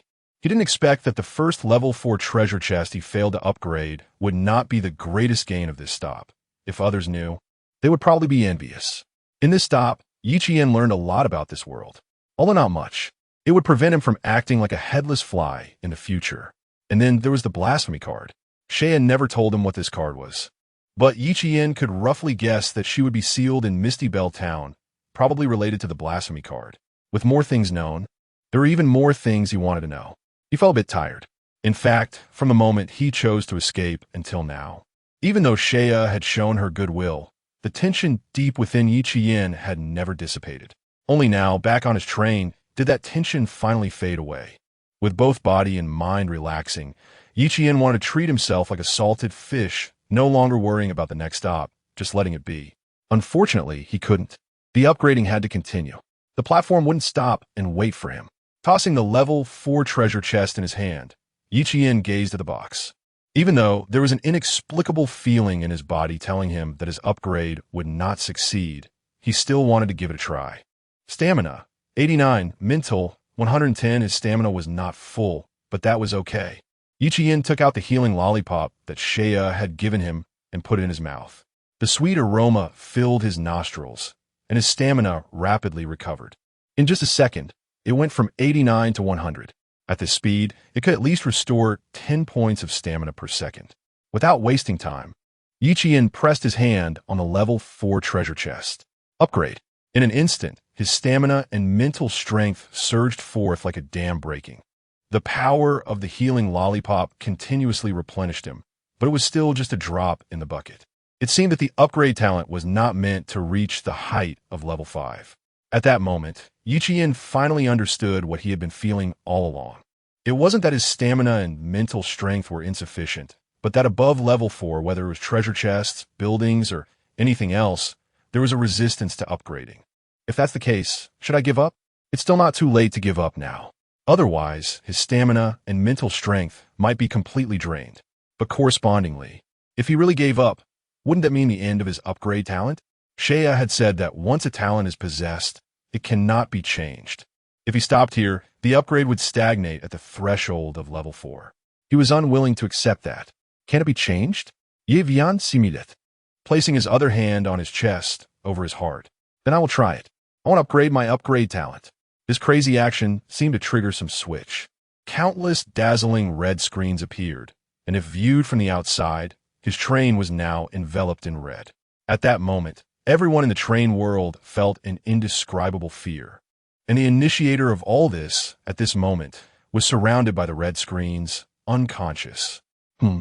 Approaching the 6th platform, the crossroads of fate has been triggered. Please choose one of the following 2 platforms for stopover. Platform 1. Platform 2. Error occurred correcting. Correction failed. What sound is that? The crossroads of fate has been triggered. Please choose a platform within 5 seconds. Otherwise, it will automatically update the platform. I can't wake up. Selection countdown. 5, 4, 3, 2, 1. Timeout. Module. Crossroads of fate randomly reassigning platform. Platform selection completed. Please fasten your seatbelt. The sixth station ahead is Hope Valley, Level 4 slaughter platform. The train accelerated. The environment was changing. Passing through the void, the wilderness outside turned into a forest. Departure countdown. Error. Clearing interference. Revision completed. Correct. Departure countdown. System forcibly revising. Interferer annihilated. Annihilation successful. Departure countdown. 9:59:59. This station, extremely dangerous. Please be careful. Wish you survive. Special reminder. After this station ends, there will be special rewards. Please strive to survive until the departure time. In the quiet train, Yi Qian's consciousness gradually returned. Chapter 32. Slaughter Platform. Opening Level 5 treasure chest in the 10th minute of the stop. Under the bright sky, sunlight streamed through the train window, shining on Yi Qian's face. The blinding light woke him up. He looked around in confusion. Outside the window, vast stretches of forest came into view. This was not the wilderness. It was a platform. He regained his senses, and memories from before his unconsciousness surged back like a tide. Looking down, the iron-like treasure chest lay quietly at his feet. Level 5 treasure chest can be opened. He succeeded. He really completed this sublimation. That means he glanced at the talent section of his personal interface. Sublimation can consume stamina or spirit to sublimely evolve all existences, regardless of category, level, or completeness, ignoring resistance. The description only added 4 words. Ignore resistance. That was enough. He succeeded. It was really possible. A smile appeared on Yi Qian's face. He looked up at the surveillance tower above the train. The feeling of being unable to sublimate vanished, and there were no more obstacles above level 4. The shackles of his talent were successfully broken after his self-sublimation. Excited, Yi Qian began to observe his surroundings. He vaguely heard some voices while unconscious. This randomly selected platform was the one he least wanted to enter, the slaughter platform. What was the difference between slaughter and hunting? Yi Qian had no idea. After all, he had never even entered a hunting platform. He opened the train system records and saw a long string of information. His earlier good mood gradually faded, replaced by heaviness. Interference? Someone interfered with my stop in time, but it was erased by the train system. And this countdown? Damn, 10 hours? Rubbing his eyes, Yi Qian confirmed he wasn't mistaken. What the hell? This train system, warning of an extremely dangerous platform, actually wanted him to stop for 10 hours? He clearly remembered that his train stop time was only 5 hours. There was no doubt that this was the result of interference from that unknown existence. It even wanted to keep him here forever, but in the end, it was forcibly erased by the train system. From this perspective, the train system was still relatively fair and trustworthy. One fortunate point was that the VIP departure rights module was still usable, but he still had to stay here for 7 hours. Yi Qian took a deep breath, calming the emotions in his heart. Although he didn't know why it turned out this way, no matter what, he should open the treasure chest first. The items in the level 5 treasure chest should theoretically crush those of level 4 platforms. As long as it wasn't too bad, it should be fine. Opening level 5 treasure chest. Obtained train coins. To obtained. Module. System binding. Obtained. Module. In station start. Obtained. Golden strike card. Level 5. Obtained. Always accurate pocket watch. Level 5. Aside from the train coins, there were 4 rewards. 2 modules and 2 level 5 items. Module. System binding. After using this module, the train system will permanently change the binding target to the train conductor itself instead of the train control base station. Module. In station start. After using this module, you can start the train to the target location from within the station, consuming 1 train coin per hour. He used both modules immediately. They weren't cards. After being used in the system, they would directly display on Yi Qian himself, with no physical form to touch, so they couldn't be sublimated. This was different from talents. Talents represented himself, and sublimating talents was equivalent to completing a sublimation of oneself. Among these 2 modules, Yi Qian particularly liked the first one. Many times he had trouble because the train's control system could only be used at the front of the train. Now, even outside, he could use the system, whether to identify items or check personal information, without running back and forth. Golden strike card, level 5. After use, Consume 20 spirit points. Your next attack will have a golden strike effect, increasing power by 5 times. Usage count, 3 sublimation. Stamina, 10,080. Spirit, 12,090. After completing self-sublimation. The points consumed were even less than before. Golden critical card, level 6. Consume 20 spirit points. The next attack will have a golden critical effect, increasing power by 50 times. Usage count, 3. It directly increased by 10 times? Hey, if this was used on someone, it would definitely feel great. Running out of potential, Yiqian put in his pocket. With this, if he were to face some powerful monsters, he wouldn't be completely defenseless. Unfortunately, it could only be used 3 times. Always accurate pocket watch, level 5. A pocket watch that will never show the wrong time. It will provide you with the most accurate time regardless of the time and space. Never mind, it's okay. Although he wanted to complain about why a watch could be considered a level 5 item, the treasure chest harvest wasn't bad, so he considered it an extra item. It looked quite nice. The pocket watch was completely white, with golden lines outlining intricate, incomprehensible patterns. The watch face and hand were carved from certain gemstone. No matter how you looked at it, it was a beautiful pocket watch. Yiqian also put it in his pocket. Checking the time wouldn't be bad. Bang! Suddenly, a gunshot broke the tranquility. He turned to look. In a clearing in the forest, a pool of bright red blood gathered, and a dog-shaped monster with a dagger in its mouth slowly emerged. The earlier gunshot was from the surveillance tower. It had spotted that monster. However, the death of one monster did not end there. The surveillance tower emitted a bright red light, and red rings of locking appeared on the ground. One monster after another rushed out from the forest toward the train. Bang, bang. The gunfire was incessant. The surveillance tower operated at full power, and level 3 bullets poured out without restraint. Each shot could accurately target the vital points of these monsters and kill them. The 100-meter warning range became a forbidden zone for these monsters. Yiqian breathed a sigh of relief, but his heart grew heavier. If he hadn't obtained the economic surveillance tower, if the surveillance tower hadn't had the ability to see through, he might have already been captured by the monsters sneaking onto the train and lost his life. What exactly was this platform? Hunting, slaughter, a single word apart. The former acted as a hunter, hunting enemies. The latter, slaughter, could be explained in 2 directions. First, slaughtering enemies, but this obviously overlaps with hunting. Second, being slaughtered by enemies, waiting in fear and despair, constantly hiding and struggling until the stop time ends. In other words, the encirclement of these monsters constituted the way of the slaughter platform. That existence interfering with his choice of platform was to trap him here to die in this slaughterhouse. Chapter 33. Continuous sublimation. No matter who that guy wanted me dead is, I will absolutely not satisfy him. Even though this place is dangerous. It's only a level 4 platform. After a period of slaughter, the monster's attacks gradually ceased. Yiqian climbed to the top of the train and reached out to touch the warning device that was still firing.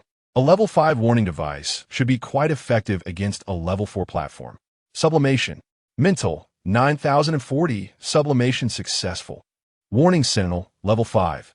After being equipped on the train, it can be fitted with up to 9 weapons of any type, including melee, can appear freely in any part of the train, warning range of 150 meters.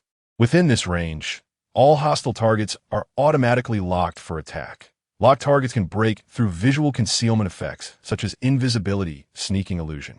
Can briefly leave the train to pursue targets within a range of 150 meters around the train. Freedom to choose whether to start the warning. Consume 1 train coin to activate overload mode. All weapon attack speeds are doubled for 30 seconds.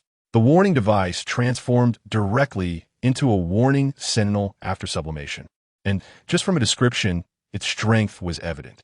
The increase in warning range from 100 meters to 150 meters was already a significant improvement, not to mention the other additional features.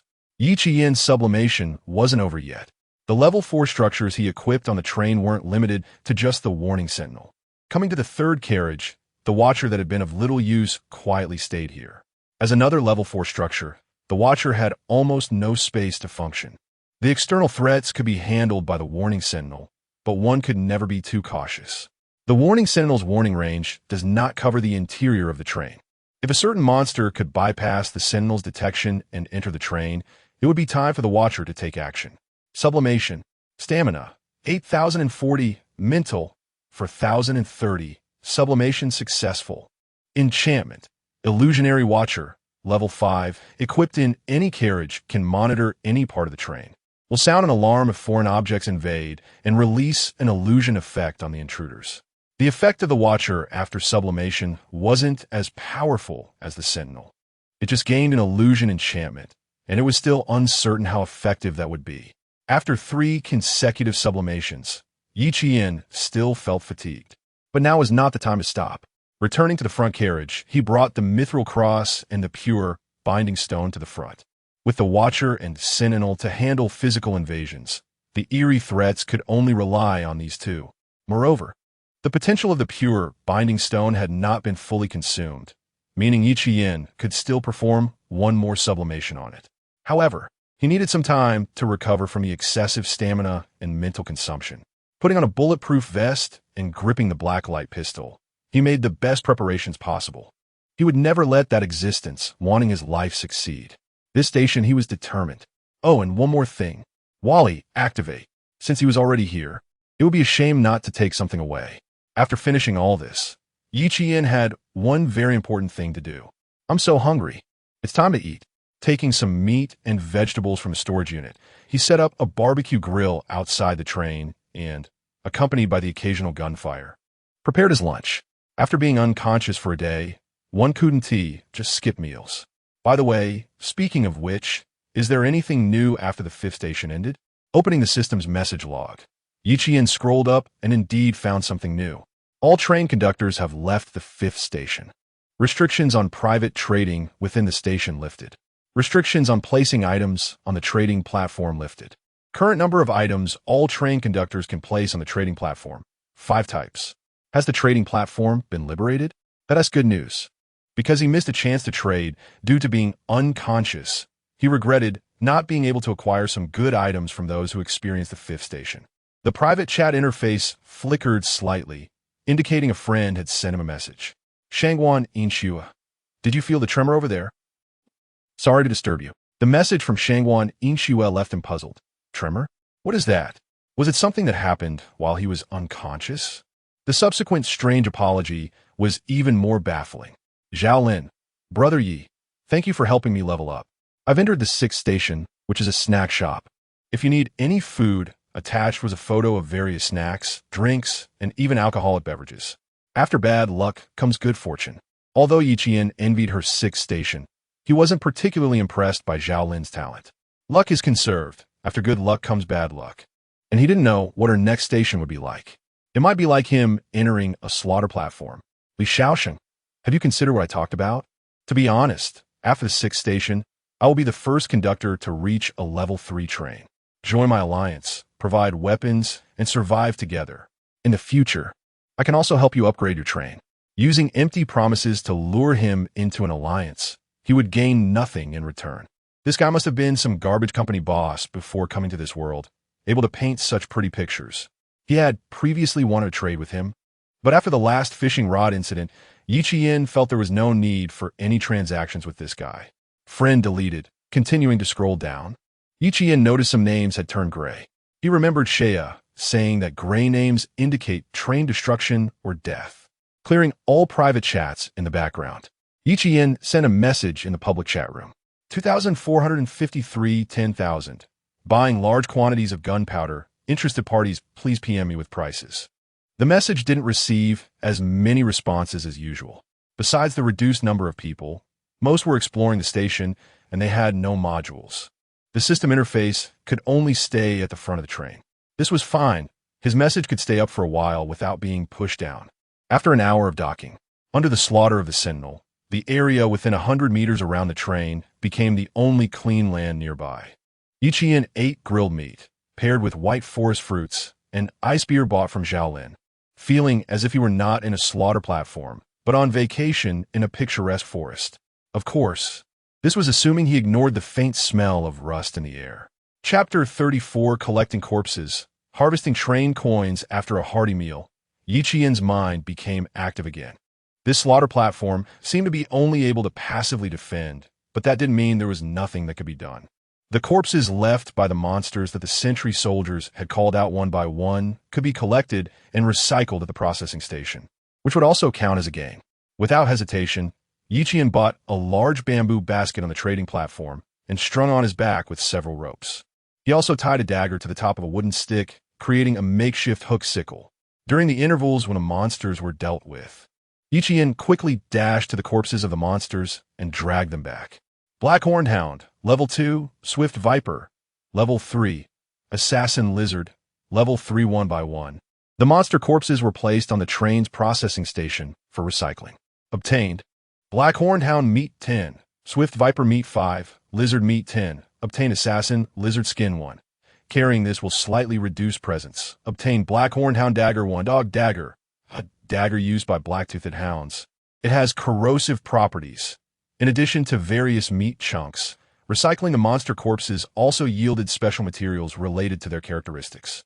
Yiqian quickened his pace, collecting freely within a 150-meter safe range. As long as he didn't leave this range, these monsters could not harm him under the sentry's lock.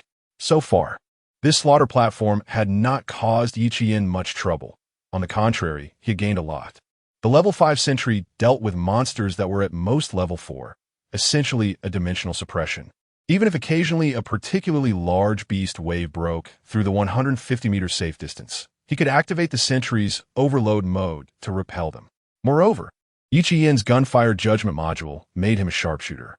With a blacklight pistol and armor-piercing rounds, he could even penetrate the defenses of Shea's puppets, let alone a group of flesh and blood monsters. After 5 hours, this place had turned into a slaughterhouse at will. As for the danger, if one had to say, the consumption of bullets was indeed a bit painful. Originally, nearly 1,000 rounds of ammunition had been reduced to less than 400 after 5 hours, and that was under the condition that both the sentry and he could hit every shot. Was the slaughter platform really just like this? Although those monsters had no brains. The corpses strewn across the ground and the smell of blood in the air instinctively warned them not to enter that area. The monsters stopped attacking and began to wander around, seemingly waiting for something. The color of the sky gradually darkened. Yiqian took out his pocket watch. The time read 18:12. It was getting dark, and he didn't plan to continue adventuring. He used a lighter to ignite a pile of firewood, took out a piece of snake meat, washed it with water, and skewered it on a stick to roast over the fire. In 5 hours, he had harvested a total of 810 kilograms of various beast meats, occupying 4 storage slots. With the characteristics of the storage compartment, he didn't have to worry about them rotting and smelling after being placed for too long. While the meat was roasting, Yiqian summoned the system interface in front of him. Chat room, 2044 10,000. Everyone except him should have left Station 6. As usual, many people would remain there forever. Are we having night survival again tonight? Yes, the last broadcast said the next night survival would be in 3 days, which is 3 platforms later. So isn't that now? What? You haven't leveled up to level 2 yet? Then you're doomed. Those monsters nearly caught up to me last time. Need resources? Need metal. I'm just 30 kilograms short of metal. I'll trade food, trade water, trade all my supplies. Save it. At this time, upgrading resources are more important than anything else. After tonight, who knows how much speed will be needed next time? Who would trade upgrading resources? Friend, why not try joining the Alliance? Li Shaosheng from the Alliance seems to have a lot of upgrading resources. Upstairs, you think too much. That guy Li Shaosheng is very selfish. Now trying to buy resources from him costs an arm and a leg. 1 train coin only gets you 15 kilograms of metal. Hell no. I'd rather die than buy from him. Why react so strongly? Then just die. Besides, the prices have already been updated. 1 train coin can only be exchanged for 10 kilograms of materials or 10 mechanical parts. If you don't buy now, when the night survival starts, the price will be even higher. I can tell you, the only one daring to offer materials for sale now is Brotherly. The person saying this was likely a member of Li Shaosheng's Alliance. There were just over 2,000 people left in the chat room. Yiqian observed for a while and noticed that about 1/10 of the train operators still hadn't completed their first upgrade. Some among them missed resources because they didn't get off at certain platforms. Some simply had terrible luck, having lived through 6 stations without entering any platform with basic resources. Surviving until now had already been their greatest effort. Just crossing the threshold from level 1 to level 2, 8,000 people have been directly brushed off by this barrier. At this time, they should not hesitate to part with their train coins or some special items to exchange for resources. However, Li Xiaosheng seemed to be selling resources, but the prices were so high that not everyone could afford them, and it seemed this guy was intentionally preventing some people from completing their upgrades. Currently, he still had 16 train coins, which seemed like a lot, but who knew how much it would cost for the next upgrade options after upgrading the train? If there was a chance to harvest more train coins, Yi Qian wouldn't give up. He thought for a moment and sent a message to the chat room. Selling upgrade materials. 1 train coin can be exchanged for 30 kilograms of metal or 30 kilograms of wood or 20 mechanical parts. Limited quantity. First come, first served. No negotiations. Big shot, I want to buy. What the hell? Isn't this the guy selling guns? Selling resources again? This price is actually much cheaper than that bunch of Li Xiaosheng's guys. Help! Help! Big shot, I have train coins. I'm messaging you privately. Please respond quickly. So expensive? Only a fool would buy. What the hell? A bunch of vampires that eat people without spitting out bones. Does a pile of garbage resources really worth a train coin? If you buy it now, wait until you upgrade and have no train coins for purchasing options. Let's see what you do. Why are you barking? Are you envious that others have resources to sell while you have no ability? I'll smash your head. Aren't you just Li Xiaosheng's dog? Seeing that he sells cheaper than your master, you get upset. I just bought from Big Shot Yi. Who are you calling a dog? F you. I'll remember you. When we meet, I'll definitely kill you. The chat room erupted into chaos. Some people who had spent higher prices to buy materials from Li Xiaosheng were unhappy upon seeing Yi Qian's announced prices and started arguing with others in the chat room. Yi Qian paid no attention to their noise. The materials listed on the trading interface were sold out in an instant, turning into 10 train coins in his hands. Chapter 35, the wonderful transaction with the rich woman in the chat room, was still noisy.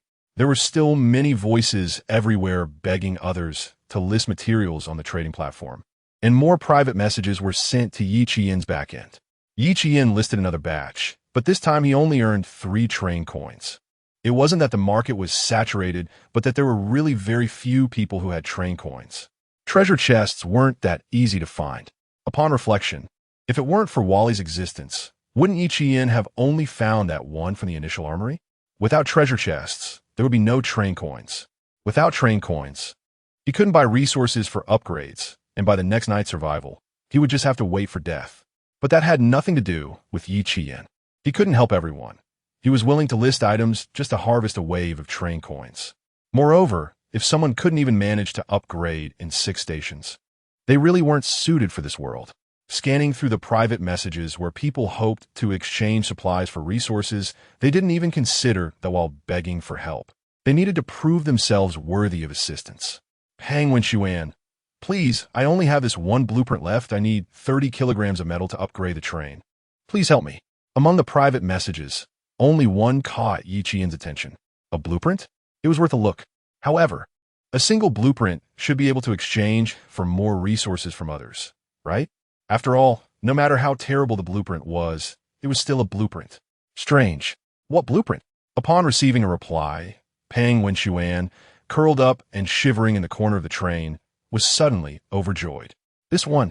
Please help me. Wooden bow blueprint, level 1. Requirements: 3 kilograms of wood. All right. Yi Qian retracted his previous thoughts. No wonder he couldn't sell it. How many modern people knew how to use a bow? Compared to guns and crossbows that just required aiming and pulling the trigger, bows were much harder to use. Moreover, this was just a bow, and there were no arrows to go with it. However, after all, this was a blueprint. It might be useless to others, but not necessarily to him. Okay, let's trade. The moment he saw Yi Qian agree, Pang Wenxuan was overjoyed to the point of tears. He thought the other party would refuse like everyone else, but it turned out otherwise. Thank you. You are a good person. I will definitely repay you. A good person? Yi Qian scratched his head. Being praised as a good person these days felt more like being insulted. He didn't pay attention to the repayment he mentioned, as this was likely their last interaction. With 6 stations, if he barely managed to upgrade to level 2, what about next time? Could he really keep up with the increasing pace? Transaction completed. And then, Sublimation. Yes, the reason Yi Yin chose to agree was right here. A trashy level 1 blueprint, after sublimation, could reach level 2, and after manufacturing it, sublimation could jump to level 3. He had never thought of sublimating blueprints before. He just didn't want to collect suitable materials for manufacturing after leveling up. Speaking of which, this was his first time sublimating a blueprint. Mental power, 120,115, black hardwood bow level 2 requirements, 10 kilograms of wood, 0, 5 kilograms of fiber. All the materials were available, so he manufactured it directly. Then, continued to sublimate. Mental power, 115105, flower-embellished enchanted wooden bow, consumes mental power to manufacture flower-embellished arrows, which can slightly adjust the hit rate after firing, potential exhausted. A wooden bow adorned with floral patterns was in his hand. Consuming a bit of mental power, he pulled the bow, and a light pink energy arrow appeared out of thin air. Shooting it towards the distance, the arrow penetrated a monster's body. The power was decent, comparable to the blacklight pistol with armor-piercing effects, and it even had a mild auto-aiming ability. However, Yi Yin still preferred using guns, but this level 3 bow would definitely sell for a good price. Cleared. All messages from unknown private chats were cleared. Others' pleas had nothing to do with him.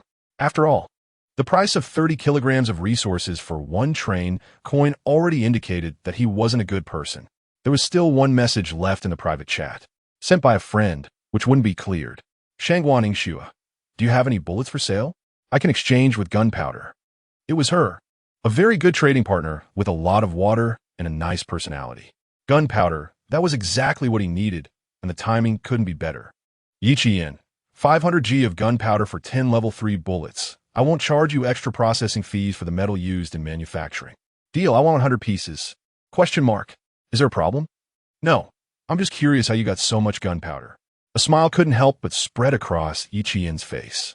500 G of gunpowder could produce 100 bullets, and the price sold to Shangguan Ingxue was 10 times the cost.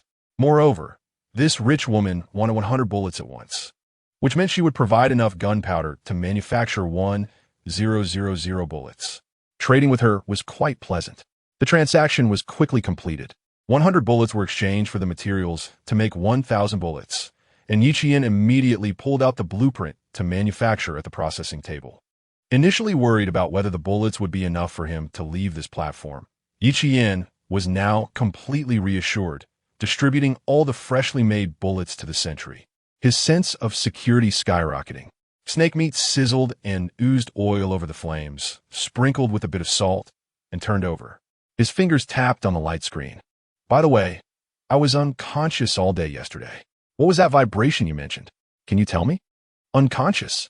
Shangguan Ingxue, who was organizing supplies, paused upon seeing this message. Yeah, I sustained serious injuries on the platform and almost didn't make it. I thought I had disturbed you too much, and you don't want to talk to me. That was supposed to be the last time. No need to apologize, so what exactly was that vibration? He still wanted to clarify this matter. I don't know. The vibration suddenly appeared around 5:50 p.m. yesterday afternoon. That kind of vibration made people feel inexplicably fearful, as if something was angry. 5:50 p.m. Wasn't that the time he left Miling Town? Thanks for the answer. By the way, how was your harvest from the last station? Did you get anything good? Show me. Shangguan Ingxue hesitated for a moment, recalling her misunderstanding of the situation, and sent a screenshot. Ice condensing stone. Level 2. Place in a container to lower the temperature of the liquid inside until freezing point. Obtained from a treasure chest. If you need it, I can sell it to you for 60 bullets or 2 train coins. Chapter 36. Continuing to deceive, this is a good thing. Without a water reservoir, the temperature can get too high, causing water to spoil easily. However, if the temperature is kept at freezing point, the spoilage time can be greatly reduced.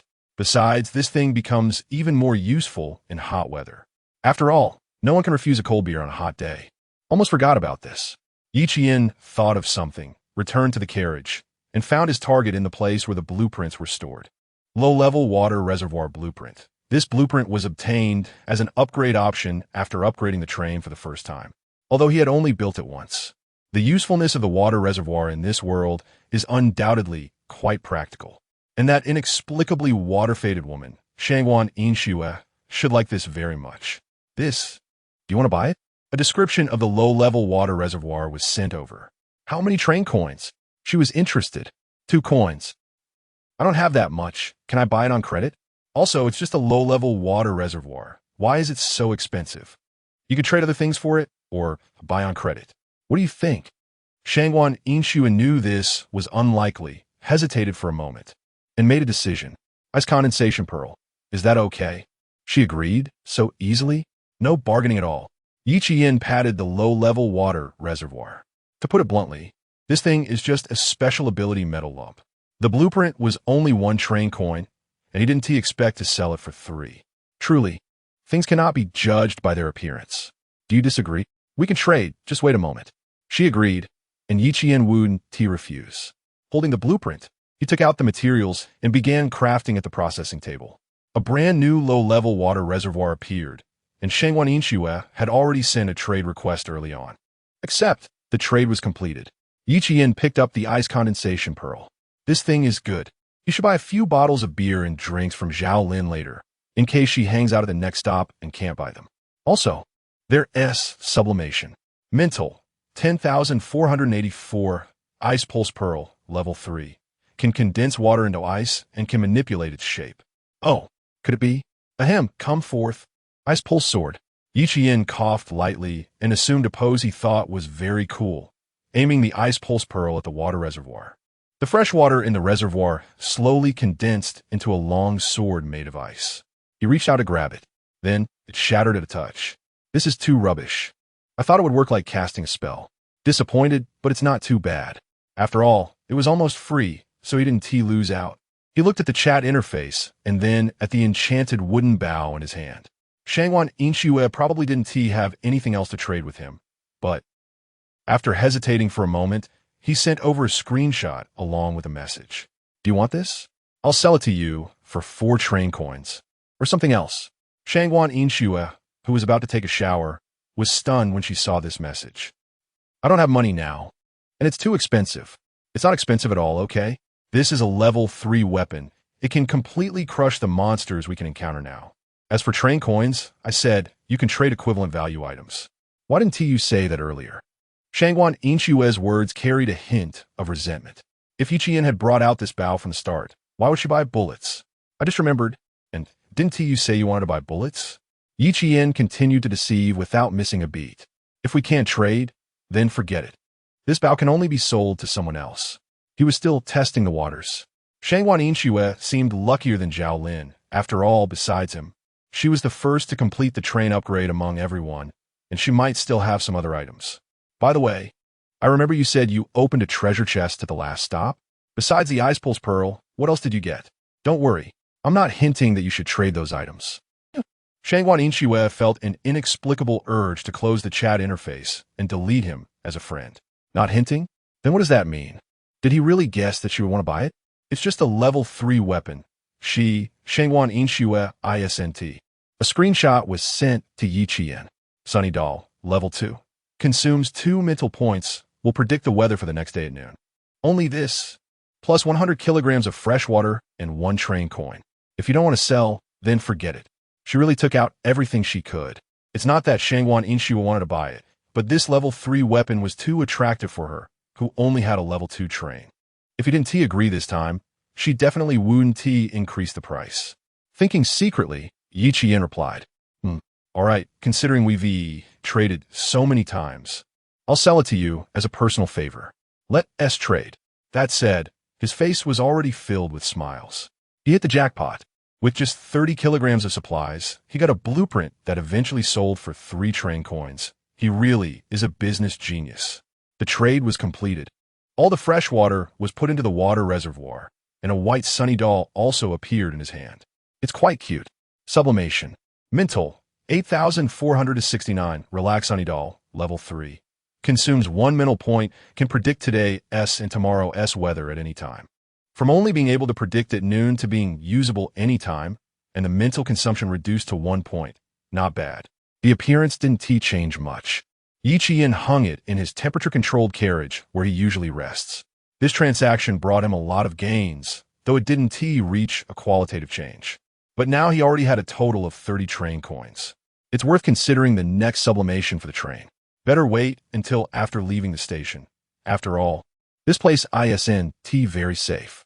Determined, Yi Qian walked out of the carriage. Huh, what is that smell? Sniffing, his expression suddenly changed. Oh no, my meat. That piece of roasted snake meat, at this moment, was completely charred and clearly inedible. Sigh, I can only roast it again. Speaking of which, it's been so long. Well, hasn't he come back yet? What if he is dead outside? Chapter 37, Electric White Wolf. Leaving platform 6. Damn. That guy Yi Qian actually deleted me from his friends list. And he is selling materials at a lower price. Is he trying to go against me on purpose? Li Xiaoxing's face looked extremely ugly. Looking at his friends list, the glaring prompt indicating he had been deleted made him feel as if he had swallowed a fly. Since you chose to go against me, just wait. I will make you know what regret feels like. Surrounding him were large quantities of wood and metal occupying most of the space. Li Xiaoxing let out a proud laugh. Sure enough, I am the chosen one. I can level up every 3 stations. Who can catch up to me, huh? Level up. Li Xiaoxing consumed materials, and the train level increased to level 3. Just as he was about to send this news to the chat room to show off, he suddenly noticed something and frowned. Firestone? Gold? Mithril? What are these things? Forget it. With my talent, I can find any materials. Wait, why can't I select these? A terrifying thought was born in Li Xiaoxing's mind. His talent could only select basic materials, which included only metals, woods, and mechanical parts. Firestones, gold, mithril, and such are not included. His talent was limited to this. Finally, it's time to eat. Stop time. 6 hours. Yi Qian blew on the snake meat covered in ash. The rich aroma of the meat, even with just the basic salt seasoning, made one's mouth water. During this time, the monsters outside had not launched a single attack. Even when Yi Qian actively shot at them with a gun, these monsters would only choose to flee, returning to within the 150-meter warning line after he left. Are they trying to trap me here and then wait? Eating the snake meat, he rubbed his chin and pondered. Just then, a rustling sound came from distance. Looking over, the sentinel did not attack the owner of the sound. A block robot, Wall, with 2 tracks was approaching from afar. Oh, you're back. I thought you'd hang outside. Wall couldn't talk. It silently delivered a tree stump to Yi Qian. Level 4 treasure chest can be opened. Yi Qian's expression instantly changed. As expected of Wall, well done. He knocked a few times on Wall's iron head. Didn't he open the treasure chest immediately, tossed aside the half-eaten snake meat, and turned to board the train. However, it would be better if you didn't attract monsters next time. Ew! A deafening wolf howl sounded from the direction where Wall returned. A white wolf, towering as tall as an adult male, appeared in that direction. Once it entered the Sentinel's warning range, a storm of bullets continuously struck its body. Undoubtedly, in the Sentinel's judgment, this white wolf was not a monster that could be taken down by a single bullet. The white wolf whimpered in pain. A surge of lightning enveloped its fur, its speed skyrocketing, and in the blink of an eye, it broke through the 50-meter range of the train. Electric White Wolf, Level 4, Talent, Lightning Attachment, Skill, Lightning Armor, Overlimit Mode. A train coin in Yi Qian's hand transformed into golden light and merged into the Sentinel, doubling its attack frequency. 5 sharpshooter rifles in the Sentinel's hands turned into a giant Gatling gun, and the bullet storm engulfed the White Wolf. In less than 3 seconds, only a corpse remained on the ground. But the Sentinel's achievements did not stop there. The monsters that had just been outside followed the White Wolf into the warning range. Were they waiting for this wolf? In 30 seconds of overlimit mode, hundreds of monsters were turned into minced meat. What a pity for this skin. If it could be made into clothes, it would definitely be warm. I wonder if it will be better after recycling. Picking up the White Wolf's corpse, which was covered in bullet holes and blood, he dragged it back to the train for recycling on the processing table. Obtained Electric White Wolf for X1. Obtained Wolf Bones X10. Obtained Wolf Fong X1 as expected of a level 4 monster. The materials dropped were several more types than those from lower level monsters. The only pity was that its meat was shattered by the Sentinel. Even if he really collected that pile on the ground that needed to be censored, forget it. So, the monsters outside were waiting for this White Wolf? Upon reflection, that White Wolf was indeed powerful. The 150-meter warning range was pushed forward by it, enduring the Sentinel's attacks for a full 100 meters before falling under the powerful firepower of the overlimit mode. If any train conductor with only a level 3 train were in this station, even if they could barely dodge the attacks of ordinary monsters, they would absolutely not be able to contend with that wolf demon. Fear, despair, being torn apart, and ravaged were the normal states for a level 3 train conductor at this station. It can only be said that he was slightly stronger than the average person. Raising his eyes, he looked through the train window at the sky above. Although I don't know who you are, wanted to take my life at this platform. I'm sorry, but I can only disappoint you. As time passed, when the countdown reached the last 3 hours, the trigger for leaving the station changed from gray to colorful, which completely relaxed Yi Qian's heart. He did not choose to leave the platform immediately. Now that the white wolf was dead, those monsters did not even dare to linger outside the warning range. In that case, of course, I should take this opportunity to gather more resources. Where is this? A forest in a canyon. The forest is filled with trees. For the first few hours, he cautiously did not leave the platform. The remaining 3 hours could not be wasted. Carrying an axe, Yi Qian took down the safety box that Shea had given him. When chopping trees, one must also consider how to bring them back to the train. The slots in the safety box have a more lenient classification compared to the storage carriage. For instance, a gun, a vehicle, or a carriage can all be counted as one type.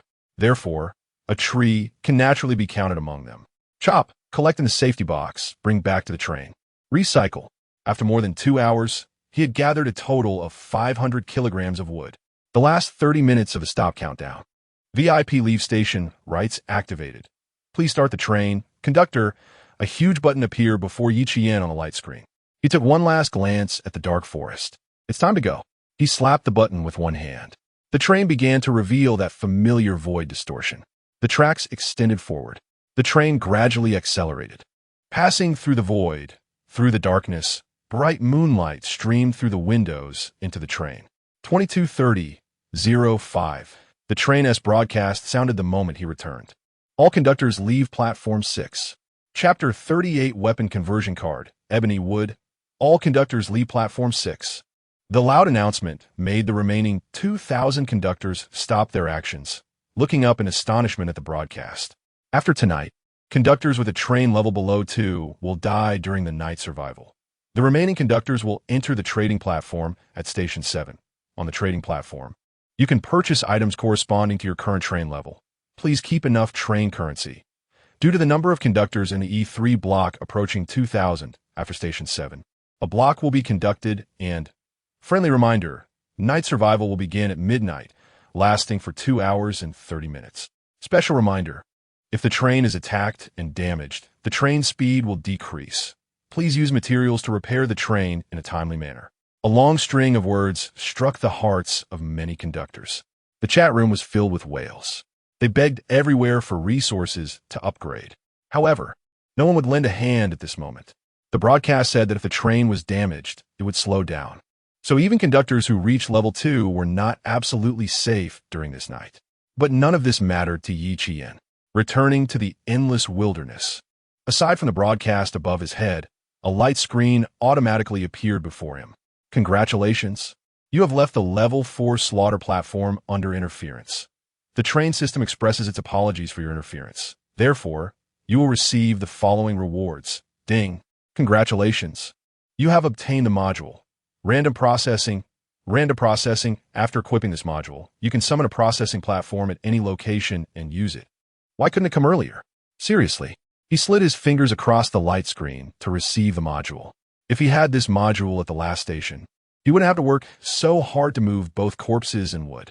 After a small complaint, Yi Qian's gaze fell on the tree stump in his hand, or more accurately, on the treasure chest. Level 4 treasure chest can be opened. Hey, luckily there was Wall-E. Otherwise, where would he get so many treasure chests? Night survival had nothing to do with him. He had more important things to do. Ascend. Stamina. 8,050. Spirit. 11,595. Level 5 treasure chest can be opened. Only 50 needed? Yi Qian sighed slightly in his heart. This was much better than before. Open treasure chest. Received. 10 train coins. Conductor module. Lightning strike. Level 4.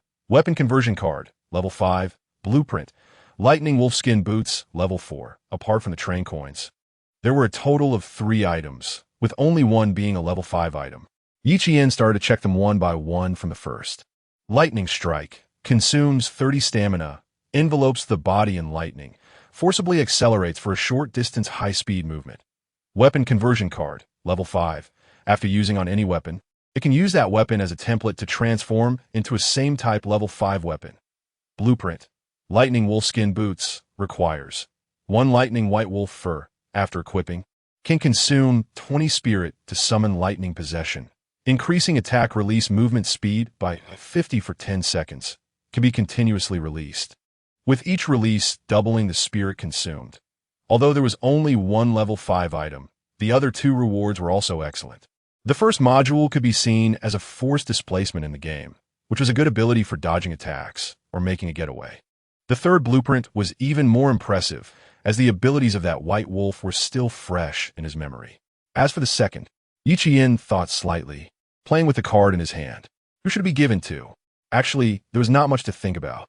He picked up the blacklight pistol that had always been hung at his waist. This gun had accompanied him through several platforms and could still be effective even in platforms above his level, thanks to its armor-piercing bullet effect. Moreover, it looked cool. Ascend. Stamina, 5,030. Spirit, 9545. A wave of fatigue hit him. Ascending from level 5 to level 6 consumed a full 70 points, which was quite high, but it was worth it. Enchantment. Heaven's Plunderer. Weapon conversion card. After weapon conversion, can additionally enchant with the effect of Heaven's Plunder. Without hesitation, Yi Qian affixed the card to the blacklight enchanted pistol. The weapon card emitted a glow of intermingled black and white. It was as if angels from heaven and demons from hell appeared simultaneously. The blacklight pistol floated into the air, dazzling and dim, contrasting beautifully. A massive energy wave caused the train to tremble. Buzz! With a soft hum, the light and darkness all dissipated, and a completely black reflective pistol, engraved with the wings of angels and demons, returned to his hand. Unnamed, level 6, special effect. Heaven's Plunderer. Each time a target is killed, it will absorb a certain amount of life to restore the owner's injuries, stamina, and spirit. Consumes 1 spirit to condense black armor-piercing bullets. Consumes 1 stamina to condense white explosive bullets. Simultaneously consumes 10 stamina and 10 spirit to condense black and white dual-color armor-piercing explosive bullets. Please name this weapon. Very strong. After enchanting, the originally level 3 blacklight pistol jumped to level 6. Not only that, but its effects also received a significant enhancement. Yi Qian eagerly opened the train window, braving the biting cold wind outside, and scanned the area, spotting a mummy monster not far away. He raised his gun, consumed 1 point of stamina, and fired. A pure white bullet burst from a muzzle, and at the moment it hit the mummy, an explosion occurred within a 1-meter radius. This strike was completely comparable to the power of a grenade, perhaps even greater. What should a level 6 weapon be called? Right? Yi Qian looked at the gun in his hand and thought a name. Ebony Wood, that name sounds good. One of the firearms used by a protagonist in a game he once played. He had thought it looked incredibly cool back then, and after enchanting, this gun bore some resemblance to that Ebony Wood. Using this name would be a nostalgic tribute to the past. Naming successful. Ebony Wood, Heaven's Plunderer enchantment, suffix hidden. He did not ascend the remaining items, except for the module. If the blueprint were to ascend, the required materials might not even be that wolf fur anymore. Making the boots would leave him with plenty of wolf fur, which would serve well as bedding for sleeping at night. After finishing everything, he lay on the bed, humming a little tune with a pleasant mood. It was already past midnight. Outside the train, monsters began to chase after it. However, this night's survival was a difficult struggle for others. For him, it was just an ordinary night. Tomorrow, he would ascend to level 4. Chapter 39. Ascension again. Upgrading to level 4 train. Don't come over. Help. I'm so close, just a little bit away from leveling up. Why won't you lend me the materials? Get away from me. You monsters. I don't want to die. I don't want to die. On an ordinary night, those train conductors who failed to reach level 2 became food for the monsters. Even among those who had leveled up, Some unlucky ones met their demise due to train damage and slowed speeds. The next morning, gentle sunlight streamed into the train. Washing face, brushing teeth, lighting the stove, preparing breakfast. The weather was nice. The weather doll had predicted today's weather last night. A mild sunny day, the most suitable weather for human survival. Opening the window, letting the cool breeze from outside flow in, the wilderness outside showed no signs of change. Did we consume 70 rounds of bullets in one night? That's fewer than I expected. After checking the Sentinel's consumption, it was indeed the night survival time. This time, the monsters couldn't catch up to his level 3 train, but some were still coming from the sides, damaging the train's flanks. He didn't want the train to be damaged, as repairing it would cost materials. Stamina, 100, mental, 120, bringing up the system interface. His personal page showed that his mental and physical attributes had fully recovered. Yi Qian swallowed the last piece of white fruit flesh in his mouth, ending his breakfast time, and began to roll up his sleeves. He wondered what the train upgrade options would be this time. Entering the front of the train, he placed his hand on the initial operating system.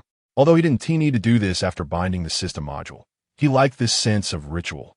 Ascension, stamina, 10,070, mental, 12,050. Train upgrade completed. Current level. 4. Materials required for next upgrade. 500 kilograms of wood, 500 mechanical parts, 850 kilograms of metal, 40 kilograms of glass, 200 electronic components, 10 kilograms of gold, 15 kilograms of mithril, 1 calculation unit. Open upgrade options. Congratulations. You are the first train conductor in this block to upgrade the train to level 4. Title gained. Upgrade expert. Congratulations on breaking the fastest level 4 train record. You have received a train conductor enhancement card. 100 points. Compared to the 90 points consumed to upgrade from level 2 to level 3. It's just a mere 10 points more. His ascension talent significantly reduced the consumption after self-ascension. Otherwise, the points required to go from level 3 to level 4 would have drained him completely. However, this record-breaking upgrade did surprise Yi Qian a bit. After all, Shea had given him a fire stone, so even without ascension, he could have reached level 4 in this short time. Since Shea could do it, perhaps other veteran survivors could achieve the same? It seemed Yi Qian had guessed wrong. Those survivors who arrived in this world earlier than him didn't seem to easily interfere with newcomers like him. Shea's situation was just an exception. After leveling up, he first opened the train details. The usual 3 components of the train need not be mentioned, and the speed had also increased by 20 kilometers. But the focus was not here. Open upgrade options. Upgrade options opened. Level 4 train upgrade options are as follows. 1. Luxury dream bed, 5 train coins. 2. Train space enhancement, 8 train coins. 3. Train module. Train any door, 6 train coins. 4. Smart ship, 10 train coins. After reading these 4 upgrade options, Yi Qian's face was filled with question marks. 5, 8, 6, 10. Wanting to buy them all would cost a total of 29 train coins? Are these upgrade options really not determined by the number of train coins he has? He only has 39 coins in total. After buying these upgrades, he would only have the 10 coins from opening the level 5 treasure chest left. This is too expensive. Yi Qian felt a bit pained and muttered a few complaints. However, train coins can still be obtained, and if he misses the upgrade options, then they're truly missed. But he still needed to check the details of these 4 options before deciding whether to buy them now. Touching the floating interface in front of him, he pulled out the details of these 4 upgrade rewards. Luxury dream bed. On this bed, you can get the best rest. Stamina mental recovery speed will be enhanced while lying on it, and you won't have nightmares. This is a good item. He was just thinking that the iron bed was causing him back pain and can also restore stamina and mental state. This is exactly what he needs. Bought it. Train space enhancement. All compartments' head spaces of the train will increase each dimension by 1 meter. This upgrade option immediately reminded Yi Qian of Shea's chapel compartment. Without a doubt, he had to buy this. Bought it. Train module. Train any door. Through the compartment partition door, you can freely choose to enter any compartment of the train. This seems very useful too. Buy. Smart ship. Must be installed on mechanical creations. After installation, it can give them basic intelligence. If this is installed in Wally's head. Well, let us wait a bit. Yi Qian restrained the impulse to spend. After buying the first 3 options, he only had the last 20 train coins left. He hadn't forgotten what the broadcast said yesterday. Today, all stations would be transaction stations that require train coins. If he spent all his train coins now, what if he encountered something he wanted later and didn't have any coins left? Wouldn't he'd just be staring blankly. Suffer a bit for Wally, save some train coins. Yi Qian decided to keep the last smart chip. With 3 station times, even if he spent all his train coins at the trading station, he was confident he could gather them again. After finishing his purchases, the train S space was significantly widened after enhancement, placing the bed in the already designated bedroom compartment. It must be said that if he hadn't upgraded the train space, putting down this bed would have made it quite crowded. Oh, it's been a long time since I've slept on such a comfortable bed. No, the beds before weren't even this comfortable. Throwing himself onto the bed, Yi Qian squinted his eyes, his body wrapped in the soft and elastic mattress, completely relaxed. The fatigue in his body was alleviated at that moment. He brought up his personal interface. Stamina and mental state were recovering at an even faster rate. Indeed, suffering a bit for Wally was the right decision. Chapter 40 Public Trading Platform. After resting for a while, Yi Qian sat up on the bed. His upgrade rewards were not limited to this. A title. He had never heard of such a thing before. Title: Upgrade Expert. Description: awarded to the first conductor in the block to elevate the train to level 4 to commend your outstanding performance in this train survival. Wearing it makes it easier to gain the trust of the natives in the platform. Trust? Well, that might be useful, right? He directly equipped this title, but there was no noticeable change. He would have to wait until he reached the platform and encountered living people to see the effect.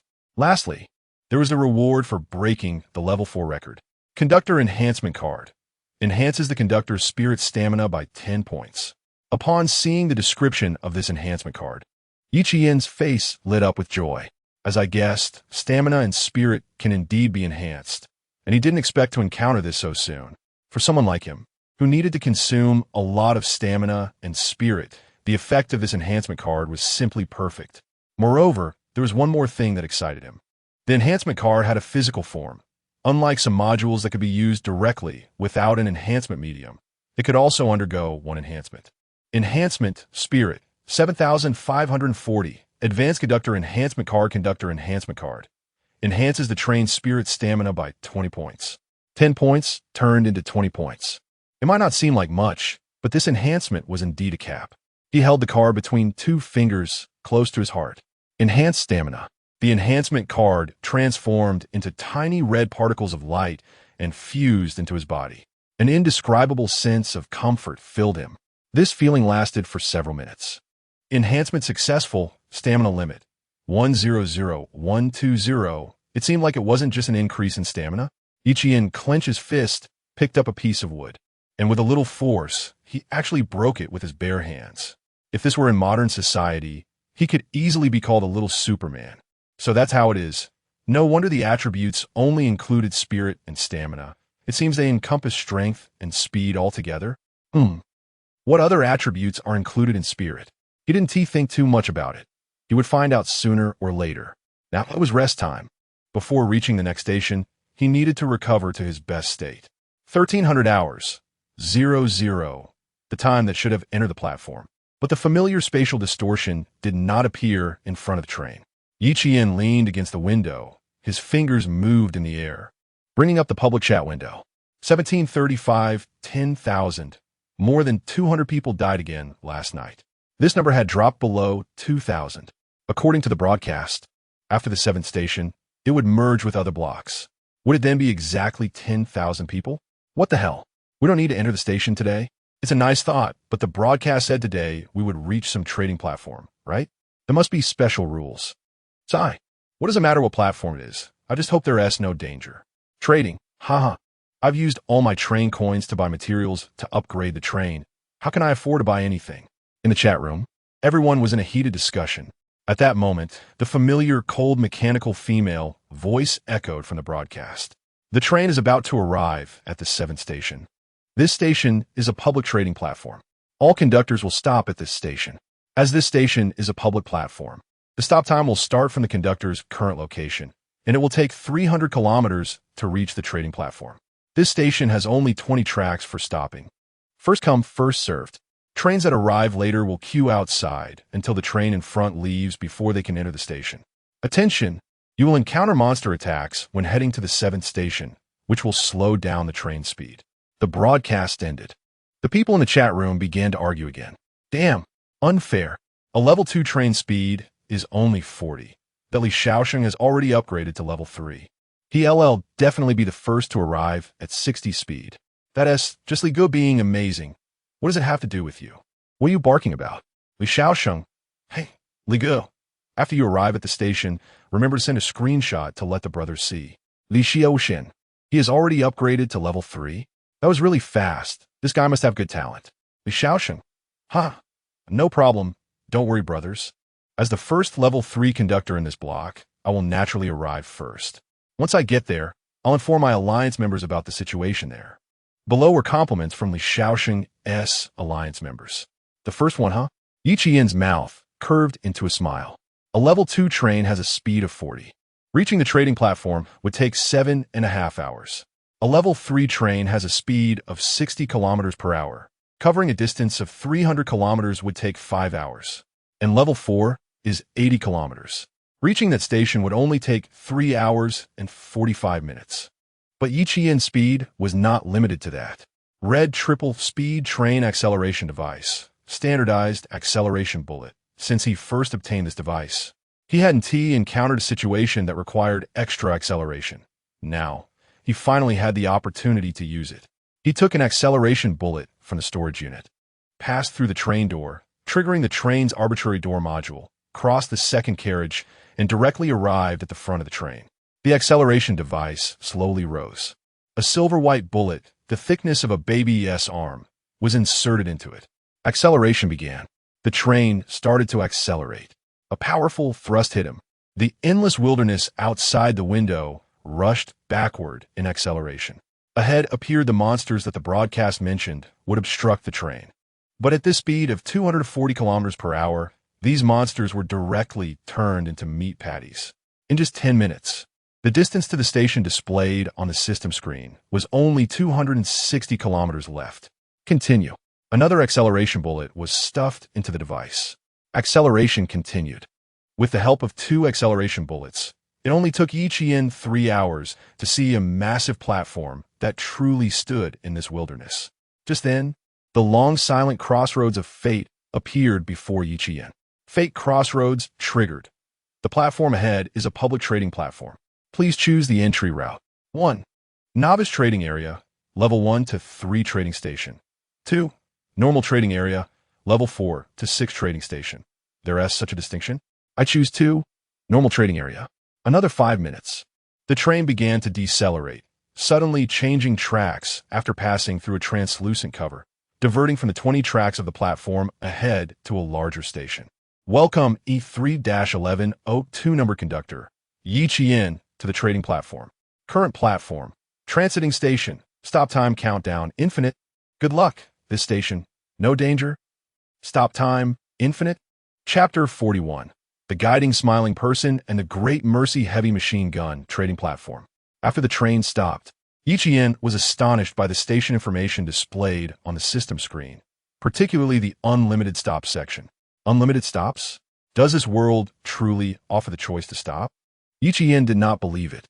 Just then, a faint knocking sound reached his ears. He looked up and saw a person standing in front of the train door, wearing a white smiling mask and a black military hat, making it impossible to tell their gender, waving at him. The sentinel did not trigger an alarm. This was a person, not a monster. The smiling person tilted their head, standing nearly 2 meters tall like a small mountain. They clapped their gloved hands and bowed to Yi Qian. Welcome, esteemed train conductor. The guide of transit station number 2 is sincerely at your service. Guide? What do they do? The smiling person straightened up and pointed to the building behind them. Naturally, I will lead you into the shopping hall, helping this station earn train coins from you.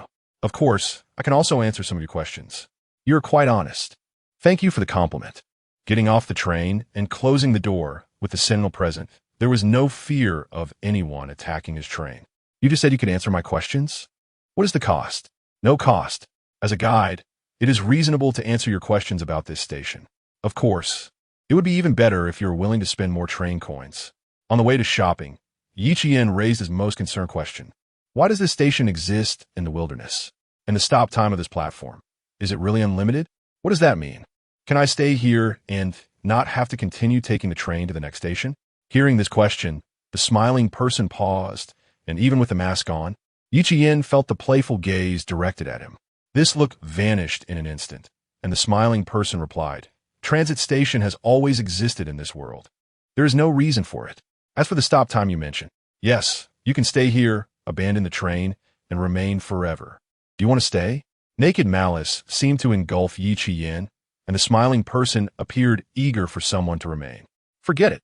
Such a pity. The smiling person shook their head and continued forward. Arriving at the front of the shopping hall, the smiling person bent down and pulled out a card from their chest. Sticking at the door opened, revealing the scene inside the shopping hall to Yi Qian. Please, step into the shopping hall. A screen suddenly descended from air. ID E3-1102. Name, Yi Qian. Train level. Level 4. Current station number. 7 station. Train coin assets. 20 coins. The screen displayed his information clearly. Yi Qian did not care. Such information was not precious. So what should I do? Receiving no response, Yi Qian suspiciously looked at the smiling person beside him, only to find them standing still, their eyes behind a mask fixed intently on him. What's wrong? Is there something wrong with me? The smiling person snapped back to attention, asking in disbelief while scrutinizing Yi Qian. This is actually only your 7th station? How surprising. I have been at this platform for many years and have never seen anyone reach here so early. The second largest platform, a transit station, has never been treated as the 7th station for a conductor. Also, how could you have reached level 4? Is that important? I don't have any reason to satisfy your curiosity. Yi Qian's expression remained calm, the leather boots on his feet flickering with faint electric light. The smiling person shook their head. No, it's not important. I was rude. Bowing, the smiling person raised their long hand and, in front of Yi Qian, forcibly tore off their other arm. This is my punishment for myself. If you're still not satisfied, I can tear off my other arm. No need. I'm not that bored. Thank you. The smiling person picked up the severed arm and reattached it to the torn wound. The bloody flesh fused the two together, and even the blood on the ground returned to their body. Is this guy really human? The shopping hall had 3 paths, and the smiling person led Yi Qian to the rightmost one. Above this path was the numeral symbol 6. This is the showcase for level 6 items. According to the rules, you can purchase 1 item here. The smiling person waved their arm, and 2 transparent showcases rose on either side of the path. Only 2? Yes. If you're not satisfied, you can also choose from the level 4 and level 5 item areas next door, where there are many items. If that's not enough, there are also low-level trading stations for levels 1 to 3 for you to choose from. Forget it. Let us take a look first. He walked straight to the center of the 2 showcases and summoned the system screen, with the information of the 2 items appearing above. Great Mercy Heavy Machine Gun, level 6, can use mental power to replace bullets, condensing 10 shots for each point of mental power, dealing more damage to evil spirits, demons evil, and adding a purifying effect to ghosts. Price, 18 train coins. Trick Sword, level 6, consumes 10 points of mental power limit, can cause a 3-fold reduction effect on the mental power of those deemed alive, causing enemy sanity to dissipate, self-doubt, and doubling the effect of mental madness. Price, 18 train coins. So expensive, but worth it, right? The smiling person was right. Level 6 items were indeed worth the price. However, what the hell is this Trick Sword? Is the only return for consuming my own mental power a reduction in the opponent's mental power? Isn't this a pure case of hurting the enemy by 800 and damaging oneself by 8,000? Chapter 42. Help me. Let me die as you wish. 18 train coins transform into specks of golden light in Yi Qian's hands, merging into the display case, accompanied by a soft glow. The dark golden heavy machine gun appeared perfectly before his eyes. So big, so thick, so cool, and so heavy. Yi Qian tried to lift it, and its heavy weight made him understand why it was called a heavy machine gun. If it weren't for the 20 points of stamina he had increased earlier along with his strength, it would have been very difficult to lift. Moreover, the smiling man showed no intention of helping, so he had to take the gun back himself. Fortunately, he had prepared in advance to buy large items and took out a safety box from his backpack to store the heavy machine gun directly inside. The smiling man said nothing, but the eyes behind the mask were constantly rolling, remaining silent until Yiqian planned to leave without waking him. Only then did he finally speak. "You are indeed a remarkable train conductor. Can you do me a favor? Although this favor is not something you can fulfill right now. If you agree, I will give you another level 6 item for free." Yiqian stopped in his tracks upon hearing the smiling man's words. What favor? Seeing that he hadn't left, the smiling man shattered the glass of another level 6 item and took it out. "It's simple. Let me die." The eerie sword was presented before him. A purple, ominous aura spread from the sword body, and faint whispers echoed in his ears from time to time. "If you want to die, just commit suicide. Why look for me? Besides, I don't think I can kill someone who can regenerate severed limbs in just a few seconds." "A person?" The smiling man shook his head. "I can't kill myself, and none of the guides can kill themselves. Ha! Don't worry. Whether you agree or not is irrelevant. As you said, right now you indeed cannot kill me. So why? I'm betting that you will come back here again. Betting that, by then, you will have the ability to free me." The smiling man removed his mask. A face full of twisted wrinkles and abstract features was revealed. "Actually, I was once a train conductor too, but due to some reasons, I was forced to stay here." "Ha! This is the curse that keeps me here. Scary, right?" The smiling man put the mask back on. "This item has already been taken out, and it can no longer be returned. This sword is yours now. Even if you forget about this in the future, just consider that I never said anything." The eerie sword fell at Yi Qian's feet. "Will you accept it?" "Why not? I can't guarantee if I can do it, nor can I guarantee when I will do it. But if you're willing to give it a try, I promise you." "Thank you. That's enough." Bowing slightly, the smiling man returned to his original state. "Your purchases at this station have ended, but there are still some specialty foods from human society that can be bought with train coins. Would you like to give it a try?" Never mind. I'm not lacking. Buns, dumplings, hot pot, everything you can think of, just 1 train coin. This is a special benefit for the first train conductor to enter the station. Are you sure you don't need it?" A few minutes later, as Yiqian sat down in a restaurant, looking at the array of delicious dishes before him, he recalled the messy grilled meats he had made these days, which were either too salty or too bland. He swallowed his saliva, unable to resist, and began to feast. 5 hours and 30 minutes after the public platform opened, a shabby train entered the transit station from a distance. The train stopped, and Li Shaosheng awkwardly ran out from it. "Cough, cough, damn. Those monsters actually set the train on fire. Luckily, the speed was fast enough. Otherwise, I would have been done for. Damn it, my carriages are all gone." Now his train only had a front section left, while the 2 carriages that had stored a lot of resources were ambushed by monsters on the way. If it weren't for the speed still being relatively fast, he would have been blown to bits along with the train and carriages. He punched the ground in anger, taking a long time to calm down, looking at the empty platform, and his mouth couldn't help but curl up. "I am indeed the first. Ha ha ha. This time I must buy the blueprints to make weapons, then exchange the blueprints for firestones with others, and I can continue to stay ahead. Huh? Permanent docking? Who wants to stop? I'm the man who wants to be the main character." Li Shaosheng stood up and looked around, striding towards the building ahead. "Baby, I'm coming." Little did he know, everything he did was being watched by someone. In the ordinary trading area, the empty platform only had 1 train, and Yiqian leisurely sat on the roof, enjoying the steady sunlight. The smiling man silently stood beside him, not saying a word. "I say, are you sure they can't see us from over there?" Of course, the trading area has extremely strict rules. Low-level trading areas absolutely cannot see anything from higher-level trading areas. So, does that mean someone might be watching us from a higher trading area? No, the transit station only has novice and ordinary trading areas. Oh, Yiqian was eating peanuts, curiously watching Li Shaosheng's actions in the novice trading area. "By the way, isn't there a guy like you in the novice trading area? This guy seems lost." The smiling man shook his head, then nodded. "There used to be, but they died. I really envy him. I am currently part-time guiding in both the novice and ordinary trading areas. I should have appeared in the novice trading area, but compared to guiding a bunch of novices, you are more important to me. Moreover, This trade is just a lesson, allowing novice train conductors to understand this world as much as possible within 10 stations. In fact, the ordinary trading area was not supposed to open today, but you barged in. The ordinary trading area was forcibly opened.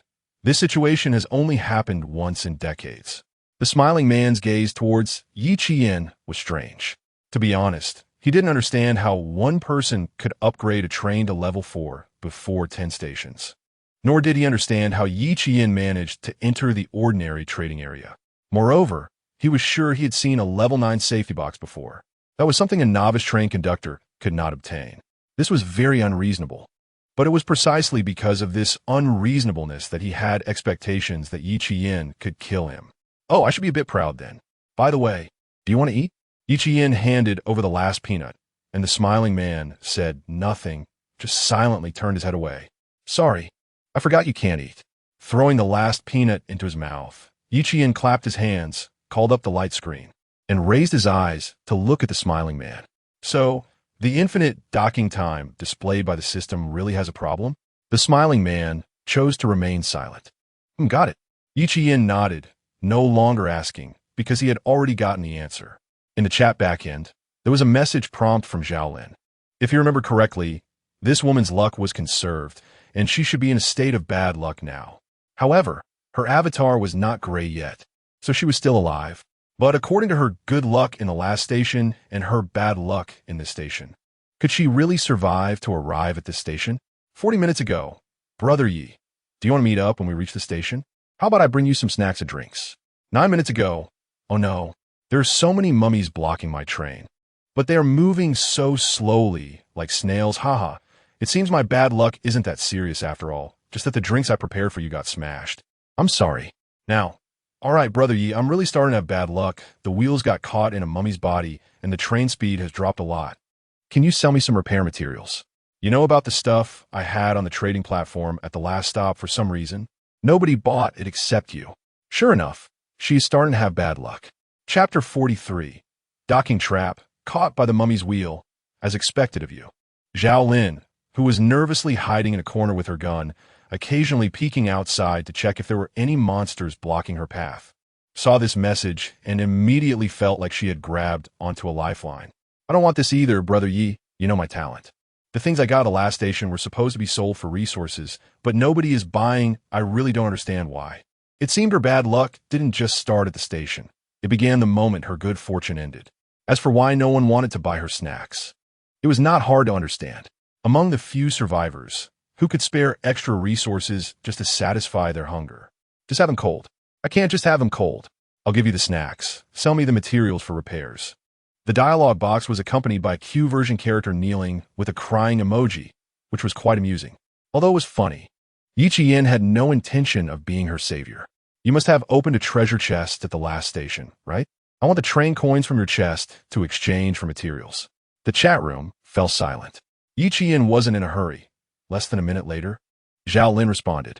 Okay, what followed was the material she needed.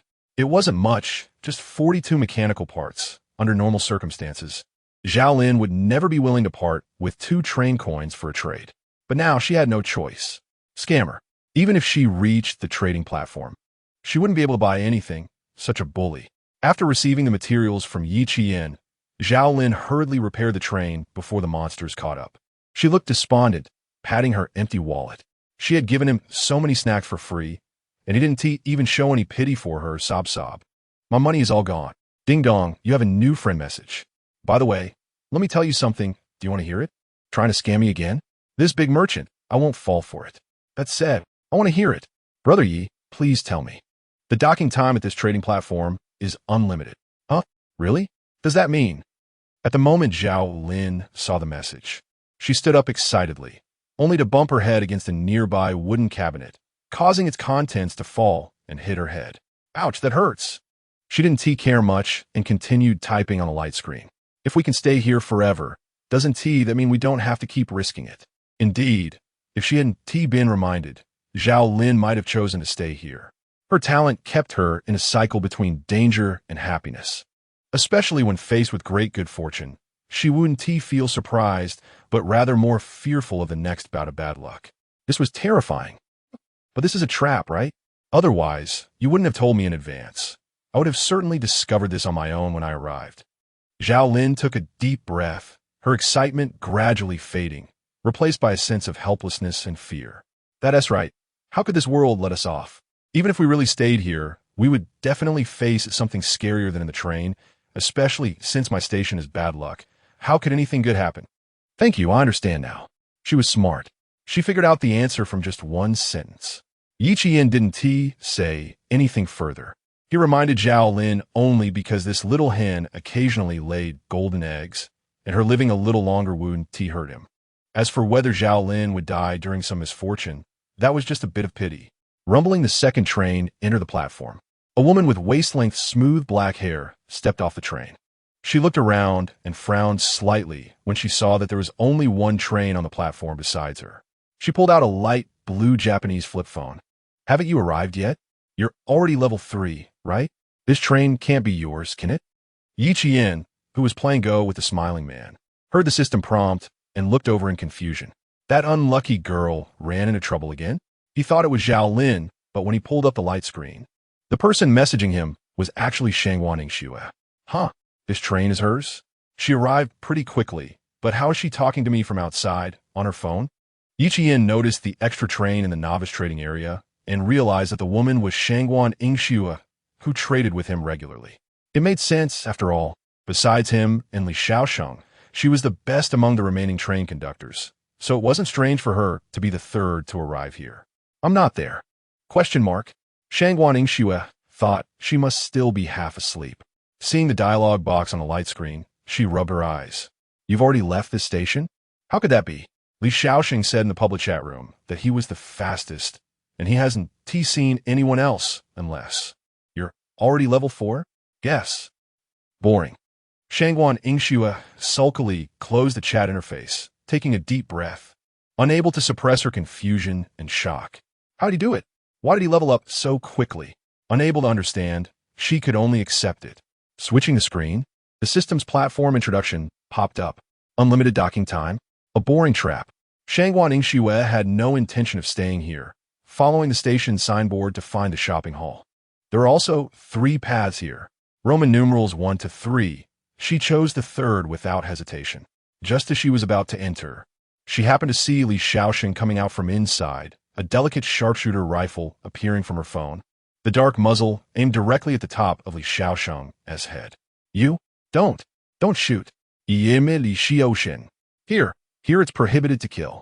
Li Xiaosheng swallowed nervously, raising his hands, trembling as he pointed to a nearby warning sign. It boldly stated the prohibition of killing in big letters. Step aside. ILL leave right now, just don't shoot. Dodging the gun barrel, still shaken, Li Xiaosheng ran a couple of steps before suddenly realizing something. I'm Li Xiaosheng, the first person to arrive at this station and also the president of the Alliance. Since you were able to arrive after me, it means you're quite strong. Can I invite you? Bang, the bullet hit the ground just below his feet. So close, it almost pierced his thigh. The first? Shangwan Ingxue blew away the smoke from her gun, looking at Li Xiaosheng with an expression of disdain. Ha! Feeling the blatant mockery from the other side, Li Xiaosheng's face turned beet red. If it weren't for the fear of that gun, he would have left long ago, running out of the shopping hall in a fluster. Li Xiaosheng finally dared to speak loudly. Damn it, you'll regret this. Chapter 44. Leaving the 7th station. Sublimating the heavy machine gun, this guy really knows how to adapt. After witnessing a good show, Yi Qian jumped off the train. I should be leaving now. Here, rest this back to you. He pulled out a water pipe connecting to the shopping hall from the window of the first carriage and tossed it to the smiling man. The water reservoir in the carriage had reached a state of overflow. Finally filled up, it was really slow. The smiling man silently snapped the water pipe and spoke softly. Having the train conductor get water in the trading hall is already against the rules.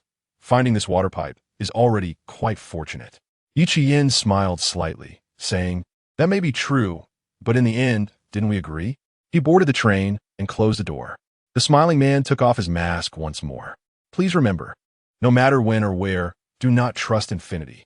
If you do, this is the consequence. Got it. Next time we meet, I hope you can help me break free.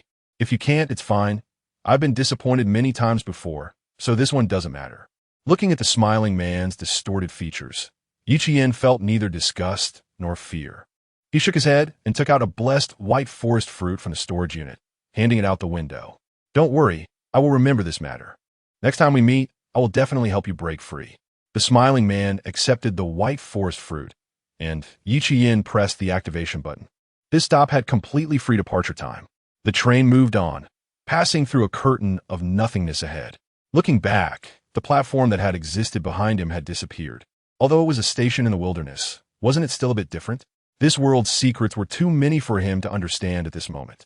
Throwing himself onto the bed, Yichien brought up the system hologram to tally up his gains from this stop. First, there were 2 level 6 items, the Great Compassion heavy machine gun and the Deceptive sword. The former undoubtedly had to be placed on the Sentinel. Its 9 weapon slots currently held 5 exquisite sharpshooter rifles and 1 mithril crossbow, completely capable of handling a level 4 slaughter platform. If he added this heavy machine gun, Yichien felt that if he went to a level 4 slaughter platform again, he could actively drive around looking for monsters to kill. As for the latter, to be honest, this sword had almost zero appeal to him. A weapon that required consumption of mental limits was directly sentenced to death in his hands. But who said this was free? Anything free is appealing. Even if he has the chance to sell it to someone else later, that would still be a huge fortune. In addition, his water reservoir was now filled with 1,000 kilograms of fresh water. Although he had already passed 7 stations, freshwater resources were still relatively precious. After all, a person can go 7 days without food, but cannot survive 3 days without water. In the short term, he wouldn't lack for drinking water. Phew! But he couldn't rest yet. Leaving the soft bed, Yichien took out the Great Compassion heavy machine gun from the safety box. Looking at the imposing heavy machine gun in front of him, Yichien rubbed his hands excitedly. Hee, will it become cooler and bigger after sublimation? I'm looking forward to it. So, he began the sublimation process. Stamina, 12,090. Mental, 120,100. It only consumed 50 points? Strange, this is a level 6 item. Why is the sublimation cost so low? Yichien curiously opened the appraisal function. Enchantment, Mental Magazine Great Compassion Heavy Machine Gun, Level 6. Can consume mental energy to additionally fill a magazine with a capacity of 500 rounds. The level did not increase, and aside from the original introduction, an additional ability was added. Unfortunately, the potential of this heavy machine gun had also been completely exhausted, and it cannot be further improved. But it was still good. An additional magazine of 500 rounds, combined with its original 300 rounds capacity. Wow. Yichien was relatively satisfied with this sublimation. After equipping it to the Sentinel, he consumed 50 points of mental energy to fill the mental magazine and 300 rounds of level 3 bullets. As for the sword, forget it. It was something he planned to use, so sublimating it had no meaning. The Deceptive sword was tossed into the last slot of the storage unit. There was still time, and today would be quite idle, so he might as well sublimate this as well. The pure binding stone. Back at the level 4 slaughter platform, Yichien had the idea of sublimating it to ensure the train wouldn't be invaded by evil spirits. However, later, the Sentinel was too fierce, nearly slaughtering through that platform. So this matter was put aside. Stamina, 9,040, pure binding stone, pure purification stone, level 5, placed anywhere on the train. It can keep the train in a pure state, free from pollution, interference from evil spirits, and invasion by evil. Potential exhausted. In Yichien's hand, the originally smooth stone became somewhat transparent. Holding it in his palm, the icy hard touch surprisingly had a strange softness. The stone itself emitted a faint glow. It would make a nice little nightlight. He bought a wall-mounted decoration from the trading platform, placing it in the center, directly facing Yichien's big bed. It looked good. Phew, finally got everything sorted out. Casually pulling out a white forest fruit, Yichien comfortably lay on the bed, casually opening the system hologram and looking at the current public chat room. At this time, other people should be arriving at the station soon. If Li Shaosheng didn't tell them about the infinite docking time, it should also be known by everyone. How many people would fall into this trap? 1574, 10,000, Ryo. We should be arriving at the station soon. This journey has really exhausted me. What? You're so fast? Did you upgrade the train's wheels? Hee. I got a blueprint at the last few stations that allows me to increase the speed manually. That's why I said I was exhausted. Didn't Li Xiaosheng say he would send out the news as soon as he arrived at the station? I've been waiting for half a day. Why hasn't he sent anything yet? Li Gu said he would send it to the members of the Alliance. You're not even in the Alliance. Why should he send it to you? Idiot. How could someone be willing to be someone else's dog in this world? So disgusting. If he won't send it, I will. The train conductor who increased the speed manually entered the transit station, becoming the fourth person to arrive here. He panted heavily, stepping out the train door, only to see two other trains parked nearby. What the heck? Besides Li Xiaosheng, there's someone who arrived this fast. There are still other talents. After a moment of envy, the system hologram appeared before his eyes. Platform. Forward station, what a stupid name, really ugly. Stop docking time. Infinite. What the heck? A screenshot was quickly sent to the public chat room. What the heck? What the heck? What the heck? My eyes are spinning. I read what the person above said wrong. What a pity. 1. What are you guys focusing on? The docking time is infinite. If I stay at this station, does that mean I never have to go to the next station again? The person above is 1. Chapter 45. It turns out to be a lunatic as expected. After learning about the infinite docking time, some people started to have ideas. Shangguaning Snow, who walked out of the shopping hall, scoffed at the conversations in the chat room. Carrying her gains, she boarded the train and left this place. Unlike her, Li Xiaosheng did not leave. Although he had no intention of staying here, his alliance had already agreed to meet here. Moreover, Li Xiaosheng had a resource harvesting plan. Since the docking time at the platform was infinite, as long as my alliance members blocked the 20 tracks, the rest would have to wait outside. If it didn't pay the toll, they could forget about entering the station. As time passed, more and more people entered the platform. Among them, with the help of Li Xiaosheng's basic resources, his alliance members reached their destination faster and occupied the vast majority of the 20 tracks. Those who arrived later at the trading platform could only stay outside and be attacked by the constantly appearing monsters. They could only huddle together for warmth and curse Li Xiaosheng in the chat room. Li Xiaosheng, I F your F. What does it mean that you're blocking the entrance? Let me in quickly. Is this station your family's? Why do you demand resources from us? You think you're something special just because you want a train token for entry? You dumb dog, I'll kill him once I get in. Haha. Who told you to come late? If you had entered the station first, you could do the same. No skills means no skills. Li Gu is right. Those who benefited joined in the cursing battle with others. But their essay saying that rings true. They came too late. The initiative was never in their hands. As the number of monsters outside increased, some people chose to compromise and paid the toll to Li Xiaosheng's alliance to enter the station. Li Xiaosheng experienced a taste of power he had never felt before. Indeed, I came to this world to be the protagonist. He couldn't wait to show off his success and pulled up the holographic screen, inputting that memorable number. Yiqian, haha, I absolutely want to let you in. Fetching water and watering trees. Yiqian skillfully plucked a tree fruit and took a bite. This one is still tasty. I'm a bit tired of big fish and meat. If this were to reach others' ears, they would be furious. The holographic screen floated beside him, displaying content from the private chat interface. A message appeared just then in front of Yiqian. Li Xiaosheng, why is he looking for me again? After thinking for a moment, since there's nothing going on now, let us see what he has to say. Yiqian, I'm giving you one last chance to hand over that rifle blueprint. I'll consider letting you enter the platform. Otherwise, you can only wait to die outside. Enter the station? He had already been out for a while. And with this tone, did he offend this guy somehow? Another message came through. What? Afraid to talk? Haha, to tell you the truth. Even if you hand over that blueprint, I'll still let you die outside. Do you really think a low-level rifle blueprint is precious? I'll repay the humiliation double. No wonder I always found him strange. It turns out he is a lunatic. Deleting him was indeed the right choice. Yiqian couldn't be bothered with this lunatic, tapped the holographic screen, and replied with one word. Oh. Then he blocked and muted him completely, severing all contact with Li Xiaosheng. In the station, Li Xiaosheng, who was waiting for Yiqian's response, saw that and instantly turned furious.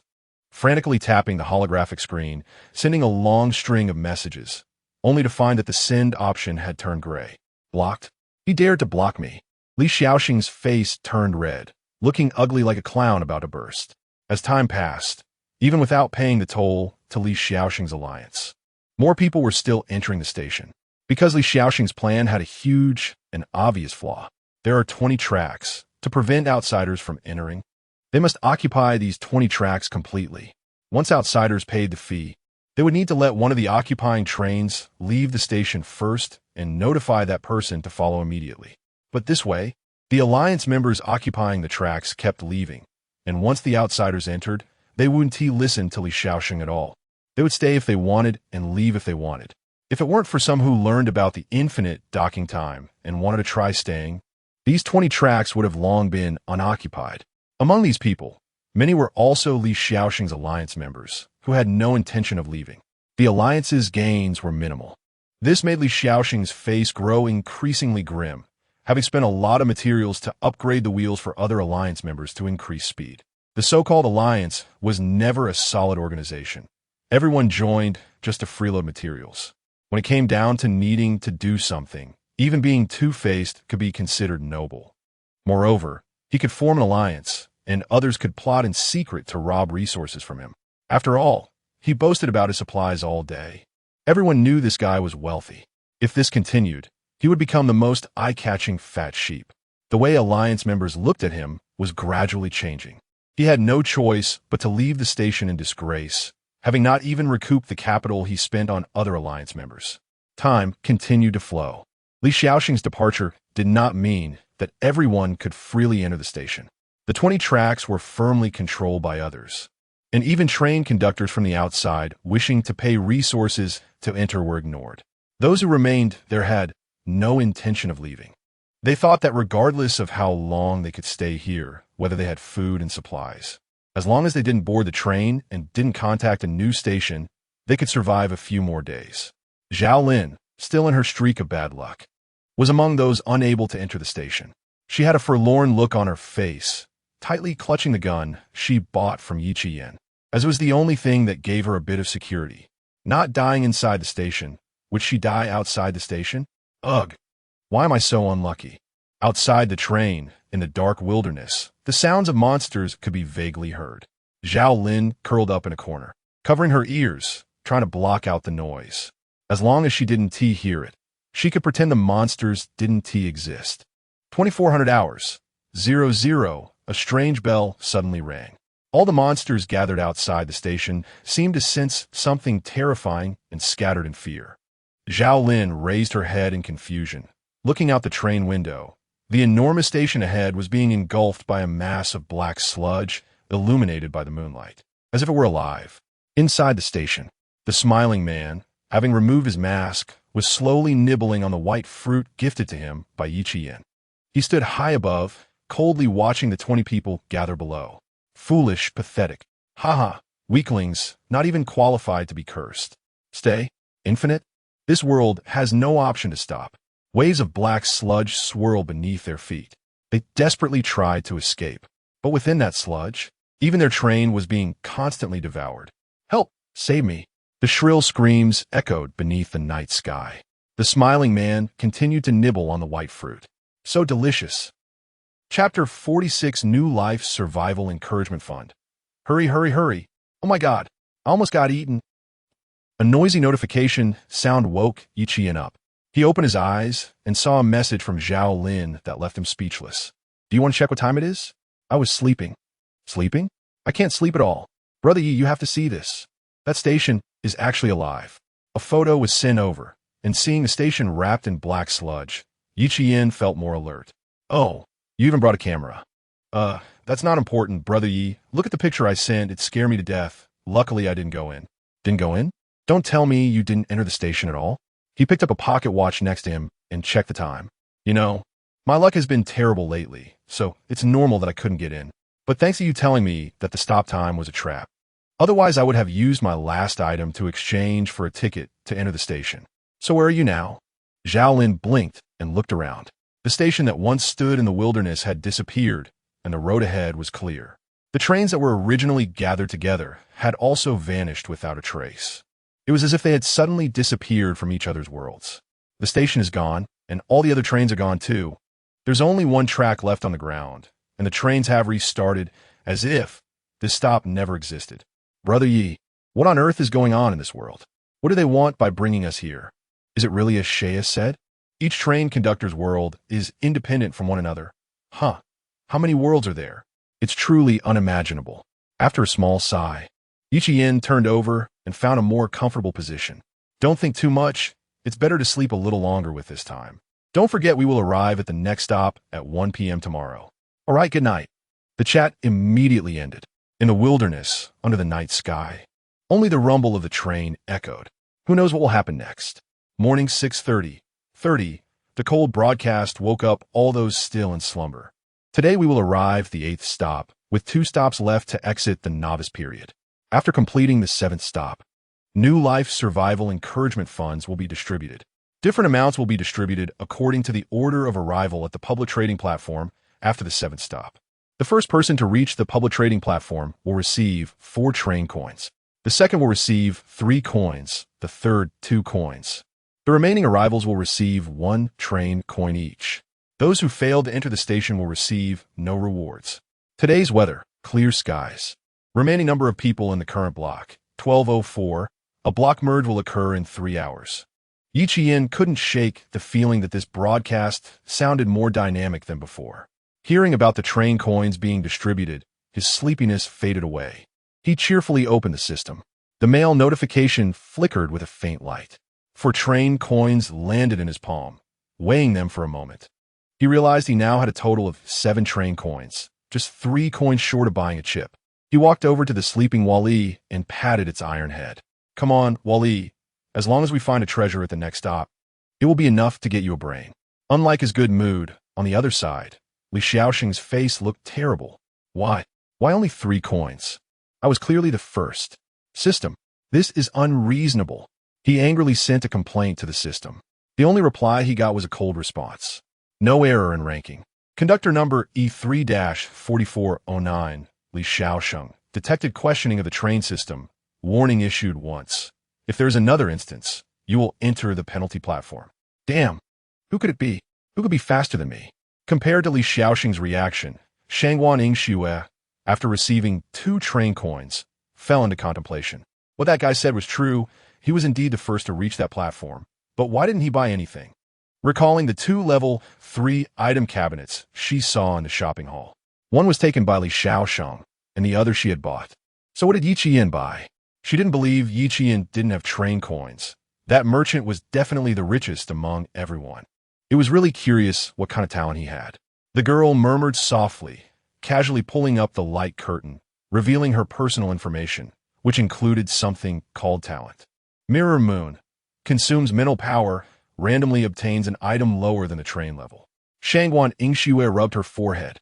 Looking at the pile of shriveled water balloons she obtained through her talent and sighed. Another failure. The most useful items in so many days, aside from the water purifier, were just the phone and the feeling after consuming mental power. So uncomfortable. Self-doubt below 50 is already so terrifying. What if it goes lower? Can any human really endure that? During this time, she couldn't use her talent anymore, and the recovery speed was just too slow. Sublimation. Mental. 120,110. Comfortable new carriage blueprint. Requires 150 kilograms of wood, 200 kilograms of metal, 90 mechanical parts. Can additionally submit 30 kilograms of glass. 20 kilograms of fiber for carriage modification. Carriage construction successful. Current number of carriages. 3. The low-level carriage blueprint that was obtained at the beginning was sublimated by Yi Qian. As expected, it was right not to sublimate it initially. The materials needed for construction increased a lot, but for him now, it wasn't too much. Construction completed. Entering the carriage, compared to the low-level carriage, this one was cleaner, tidier. Everything was new, unlike the low-level carriage, which, even if cleaned well, couldn't hide the rust marks and the annoying sounds. But Yi Qian was not satisfied with this. Sublimation. Mental, 11,095, comfortable new carriage planting carriage. Planting carriage, equipped with temperature regulation function for different blocks. Plants grown in this carriage will grow at a faster rate. Can be equipped with smart chips for automation. After modification, can automatically complete planting, harvesting, watering tasks. Note, this carriage requires power. Must be equipped with any power generation device to use. Planting? Not bad. Just in time to move the white forest tree over. Chapter 47, 8th Station. Knight's plane the generator goes without saying. He has the blueprint and directly consumes resources to manufacture it. And after sublimation, he obtains a device that only needs wood and metal to generate electricity. The environment inside the planning compartment is relatively humid, with 6 sections that can be freely divided in size, and the temperature and humidity in these sections can be adjusted. Beneath his feet is not the steel floor of the train, but black fertile soil with a white forest fruit tree planted in the center. And the skylight above the compartment allows sunlight to shine through perfectly. There is still plenty of space left. So Yichian simply planted the tomatoes he obtained from Yoyu Villa. The growth acceleration effect of the planting compartment is very significant. The seeds have taken root and sprouted in no time. The first batch of tomatoes is expected to grow in 3 days. He also bought watermelon seeds on the trading platform. They clearly came from someone who had eaten them and tried to throw them on the trading platform. The price was quite cheap, but no one wanted to buy them. This happened to benefit him. Wiping the sweat from his forehead, Yichian looked at his creation with satisfaction. There is still a lot of empty space. He can pay attention to the seeds and plants in the station in the future, and anything useful can be transplanted here. There is basically nothing he needs on the current trading platform, but there is no rush. The blocks are about to merge. The train conductors and other blocks will surely bring new trading products. 9:30. 3 hours passed. The broadcast sounded on time. Beginning block merger, D56, D119, E3, E19, E28, E103, totaling 10,000 people. Starting merger. Merger completed. Current number, 10,000,10,000. Nothing earth-shattering happened. Only the number of people in the chat room kept increasing until it returned to the initial 10,000. On the public screen, lines of scrolling text made people feel as if they had returned to the moment they first arrived in this world. Wow, it really merged? Can the brothers from other blocks see this? Yes, haha. Finally, someone could chat again. We only have a little over 300 left here, almost all dead. Where are you? Just over 1,000, but how many blocks are there in this world? Damn, the letters behind are all 3 digits now. Just over 1,000 is fine. So, it seems our D119's 1,900 people are still the most, right? Of course, with Zhao Ge around. We won T-star to death at least. Who is Zhao Ge? Is he really awesome?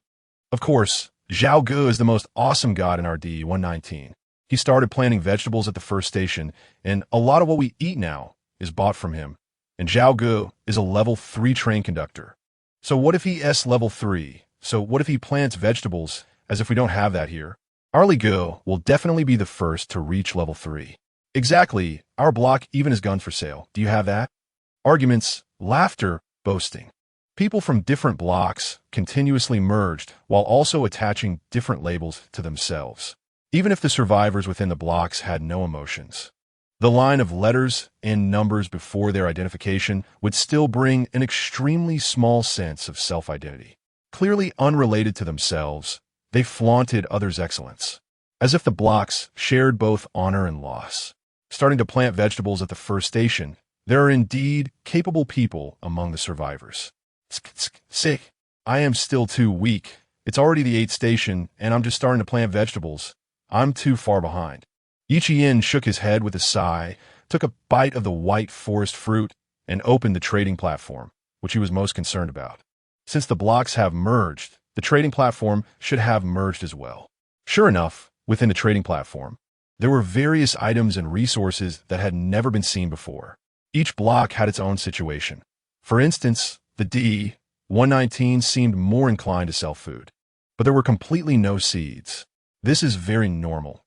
After all, with someone who started farming at the first station, most of D119 seeds would be in that guy's hands. There are quite a few items. Let me take a look. After browsing the trading platform for quite a while, Yichian bought a few changes of clothes, a bar of soap, a toothbrush, and toothpaste. The prices of these items were neither high nor low, and few people would buy them. After all, most people's survival was still an issue, and very few would spend resources to improve their quality of life. With these items, Yichian decided to indulge himself a bit.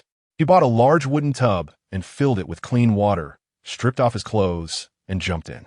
The water was cold but very comfortable. Yi Qian closed his eyes in enjoyment, his body continuously relaxing in the water. All his fatigue dissipated at that moment. After taking a bath and changing into clean clothes, he lay on the soft big bed. If it weren't for the rumbling sound of the wheels in his ears, at this moment, nothing about train survival mattered. 12:30, 30 minutes before arriving at the 8th platform. Fate's crossroads triggered. Please make a stop choice between the following 2 platforms. Platform 1, Train Maze, Level 4 Escape Platform. Platform 2, Knight's Plane, Level 4 Task Platform. Another new type of platform. Escape, literally, is not a good place, and this station is even called a maze. In contrast, the second option, as a task platform, Yi Qian had experienced many times, and the gains here would not be poor. Choose Platform 2. Platform selection completed. Please sit tight and hold on. The train is arriving at the 8th station. Knight's Plane. The train moved forward, gradually accelerating as time passed. A distortion appeared in front of the train. When the hour hand of the pocket watch pointed to 1, the entire train passed through the void. The world outside changed in an instant. Current platform. Knight's Plane. Stop countdown. 9:59. 59. Good luck, this station, danger room. What is the stop time? Yi Qian rubbed his eyes, thinking he was seeing things. But the countdown displayed on the screen told him this was real. System, wasn't my stop time only 5 hours? The broadcast soon responded from the train system. The stop time for train conductors is fixed. Once increased, it will not change again. The stop time for conductor Yi Qian, numbered E3-1102, has been interfered with, resulting in an increase in stop time. Furthermore, since conductor Yi Qian's stop time exceeds the limit for new train conductors, the option to increase train stop time will not appear in the upgrade options before reaching the 10th station. Chapter 48. The Windmills and the Rice Fields Giants? Is there such a saying? Isn't this just a trap for me? Yi Qian was somewhat speechless. The inexplicably extended docking time was both beneficial and detrimental for him. The advantage was that if it was at certain resource stations, the longer he stayed, the more resources he could collect. On the flip side, if he encountered extremely dangerous stations, he would have to dock for a full 7 hours before he could leave. The interference with the train system is a system issue. The system has provided additional compensation, and we hope that the train conductor Yi Qian will continue to work hard. Forget it. I'll just be more careful later. With things having come to this point, there was no other way. Yi Qian shook his head and walked straight up to Wally, dropping a coin into the slot. Wally, activate. He knocked on Wally's iron head, a smile appearing on his face. Come on, Wally. As long as we find the treasure at this stop, I'll give you a brain. Watching Wally leave the station, Yi Qian pressed the door button. Just as he was about to leave, a sound of hoofbeats caught his attention. He saw a knight in tattered armor riding a bony, rib-exposed old horse, brandishing a rusted spear, charging towards the train. An enemy? So soon, but if this is an enemy, isn't a bit shabby? After a moment of contemplation, Yi Qian stopped the sentinel from preparing to shoot. This was a mission station, and based on past experience, the first encounter at this station would be related to the tasks within it. He let the knight approach. He stepped out of the train, drew his gun, and shot. A bullet landed precisely at the feet of the knight's old horse. Startled, the horse reared up and tossed the knight off. Ouch! The knight's helmet fell off, revealing a cardboard core inside. So weak. This was Yi Qian's first impression of a knight. He looked haggard, with dark skin and sparse gray-white beard caked with dirt. His frail body seemed like it could be blown away by a gust of wind. Except for those eyes. Even from a distance, Yi Qian could see the fervor and obsession reflected in them. Are you okay? He didn't know how to address this old man, but from his appearance, he seemed to be a real human. I'm fine, huh? You're human? Why did you come out of the belly of the dragon? I understand. You have killed that dragon. My God, you conquered the dragon. You are a great dragon knight. Dragon? Dragon knight? What is this all about? Yi Qian felt utterly confused. Could he be a madman? Sir, are you all right? Coming from the same direction, a short, chubby man on a gray donkey was also wobbling over. Haha, Sancho, it's nothing serious. I offended this dragon knight, and this is fate's arrangement, allowing me to meet a dragon knight before fighting the giants. Sancho? That name sounds familiar. Yi Qian felt like he had heard it before. Don Quixote, what dragon? That big black creature ahead. Didn't you hear it roar? Didn't you see? It fell from the sky. Don Quixote. Upon hearing that name, Yi Qian immediately remembered who the person before him was. Don Quixote, a knight lost in ideals and dreams, the archetype of all failures in the world. This is actually the world of Don Quixote. Then the short, chubby man beside him must be Sancho, the most important supporting character in that book, Don Quixote's Squire. I didn't expect the train station to have a world from story like this. It's surprising that the protagonist from the books I read as a child would appear in front of me in this way. Yi Qian sighed in his heart as Don Quixote had already gotten up from the ground. He dusted off the dirt from his armor. Try to look more like a distinguished knight. Don Quixote, that is not a dragon. That is just a row of houses connected together with strange wheels attached. No, that is a dragon. You are still an amateur when it comes to adventure. The conversation was similar to that in the book, except the master and servant were discussing the target of windmill giants instead of dragon giants. Could it be that he was playing the role of the villain in this mission station? No, turning around, Yi Qian looked ahead and saw 34 windmills in the rice fields. He had suddenly interrupted Don Quixote's first battle. Sorry, Dragon Knight. There are still long-armed giants ahead waiting for me to defeat. After I eliminate these giants, I will talk to you again. Don Quixote, with his sword and spear, mounted his old horse, circled around the train, and headed towards the rice fields once more. Sir, that is really not a giant. That is a windmill. The long arms are their windmill blades. Sancho's shout was completely ignored as Don Quixote charged forward, shouting. Yi Qian stood on top of the train, watching the scene unfold before him. Just when he thought Don Quixote would crash like in the story, the world before him suddenly underwent a subtle change. Windmill? No. In the rice fields, giants appeared. Yi Qian quickly rubbed his eyes, and when he looked again, the giants had turned back into windmills. What the hell? He instantly realized something was off and hurried back to the train. The power of the pure, cleansing stone calmed the discomfort within him. But the scene he witnessed in the train confirmed one thing. There were no windmills in the rice fields. There were long-armed giants in the rice fields.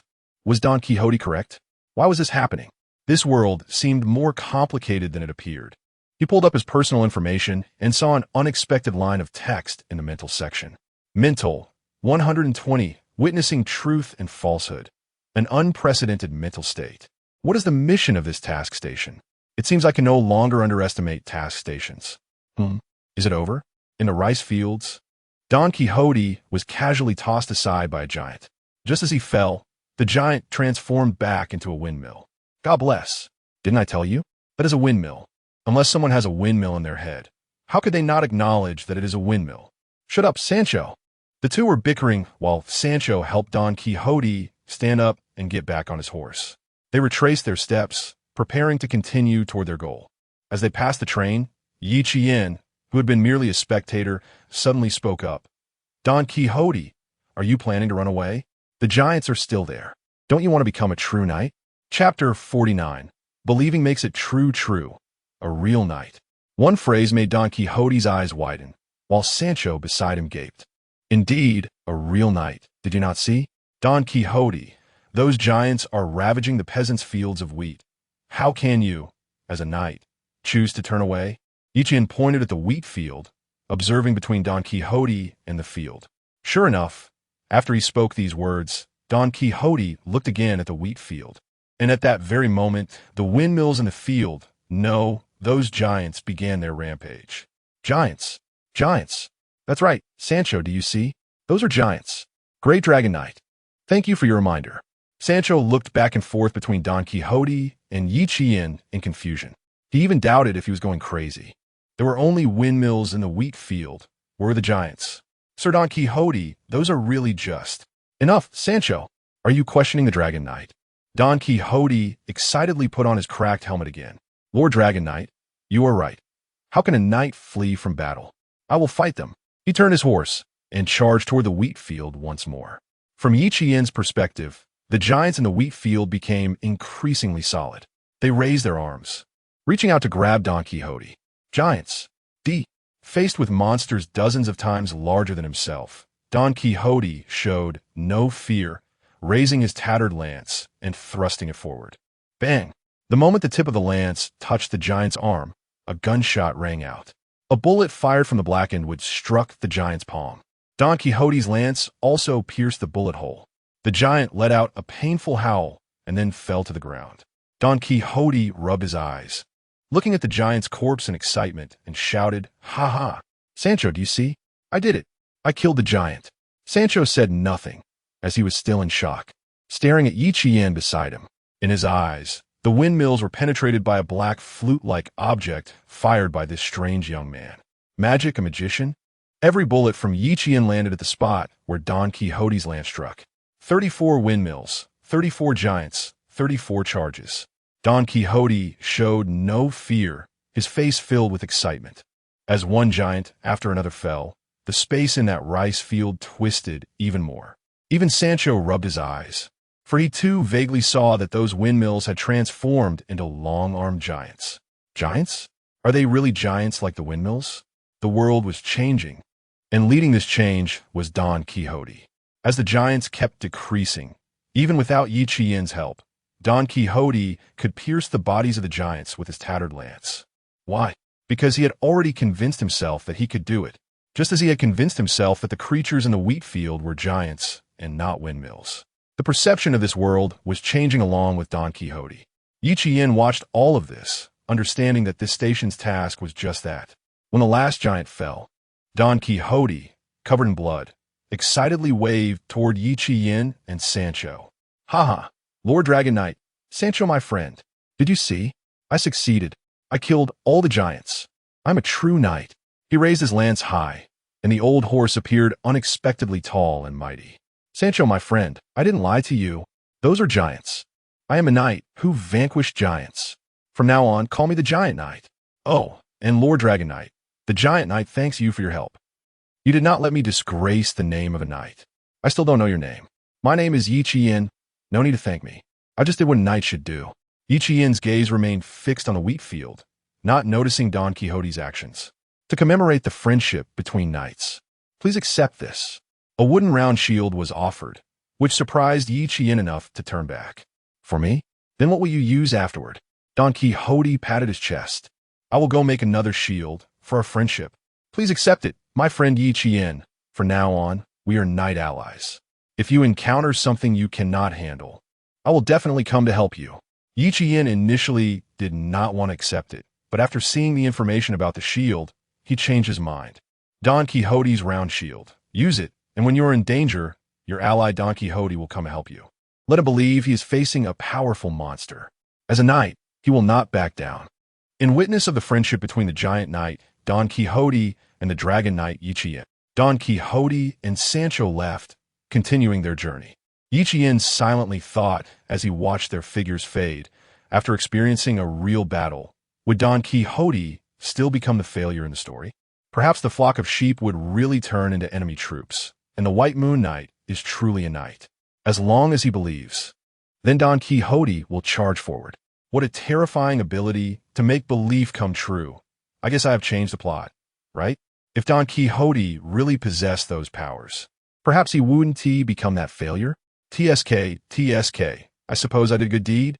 By the way, I wonder if he would have such abilities at other stations? He should, right?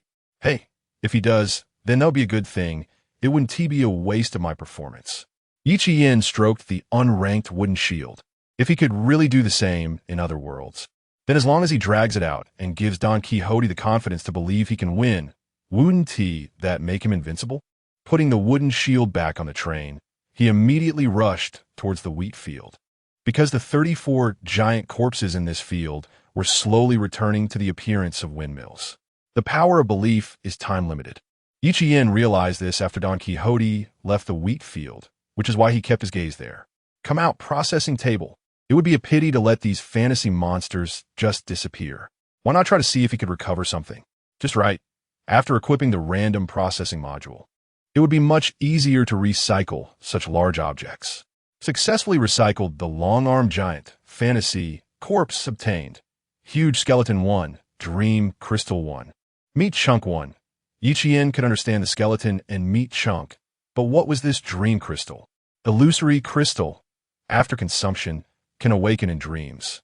What does that mean? Lucid dreaming? What use is this? Yi Qian did not think much, continuing his recycling work. It took 10 minutes to process one corpse. For 34 corpses, that would be over 5 hours. However, accounting for the time it takes for the giants to return to windmills, the final quantity he could recover should be around 13. Chapter 50, Card of Blasphemy, 7 Anchor. Giant Skeleton 13, Dream Crystal 5. Meat Block 13. The final harvest is these items. If the processing station could recycle faster, it would have been possible to collect all these corpses before the giant turned back into a windmill. However, since the processing station is integrated with the train, any upgrade would require upgrading the train as well. The remaining corpses have already transformed back into the shape of windmills, and Yi Qian did not waste them, converting them into wood. This time, the biggest harvest was the giant's meat blocks, but Yi Qian did not plan to eat such things. The thought of consuming humanoid monster flesh is disgusting. However, just because he wouldn't eat it doesn't mean others wouldn't. 13 portions of giant meat blocks weighed a total of 130 pounds. He listed all 5 shares for trade, pricing each at 1 train coin. This price is extremely low for survivors who haven't had meat in a long time.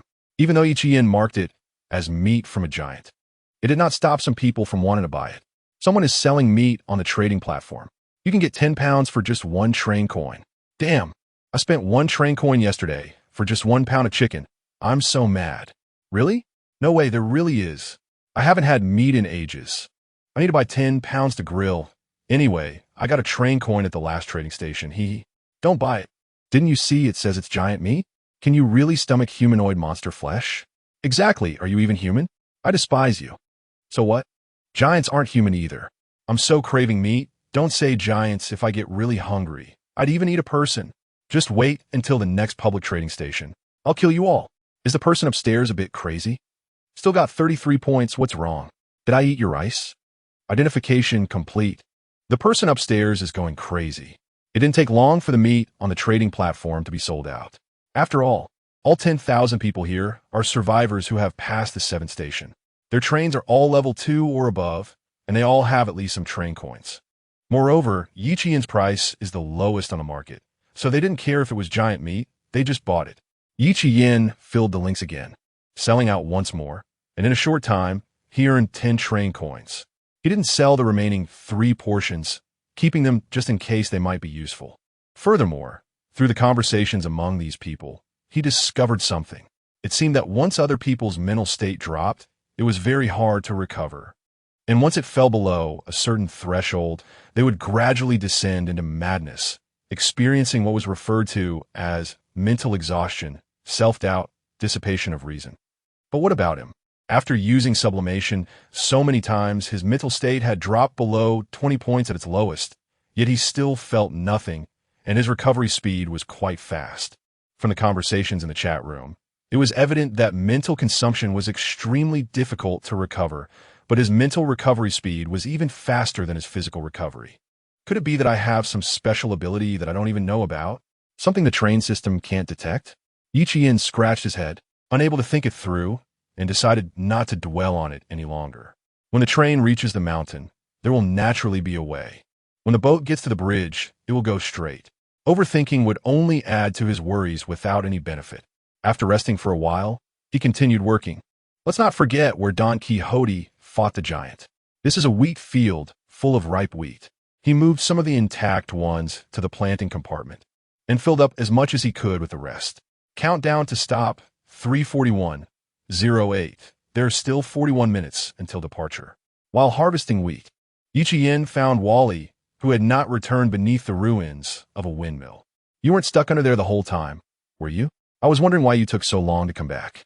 Wally shook its mechanical arm, the tracks rolling as it moved in one direction. The treasure chest is right there? Yi Qian followed, and at the center of the wheat field, next to the ruins of a windmill. He remembered this was where the last giant disappeared, and also the endpoint of Don Quixote's first charge. Underneath this, moving the rubble, a dark golden fragment appeared before his eyes. This thing looked so familiar. Wait a minute. Yi Qian couldn't believe what he was seeing, because buried under this ruin was actually a third of the Card of Blasphemy. No way. This makes it complete? I can't be dreaming, right? He initially thought it would take a long time to find the last third of this card, After all, Saria had been sealed for 15 years for that piece. This thing should be extremely precious and rare. He never expected to find the last third in the 8th station. Picking up the fragment, Yi Qian pondered slightly. Should he combine it? What would happen after combining? Would he encounter danger? The hesitation was only for a moment. He turned away, throwing those thoughts aside. There is nothing to hesitate about. Since he had it, not combining, it would still be human. He took out the other 2/3 from his safe box.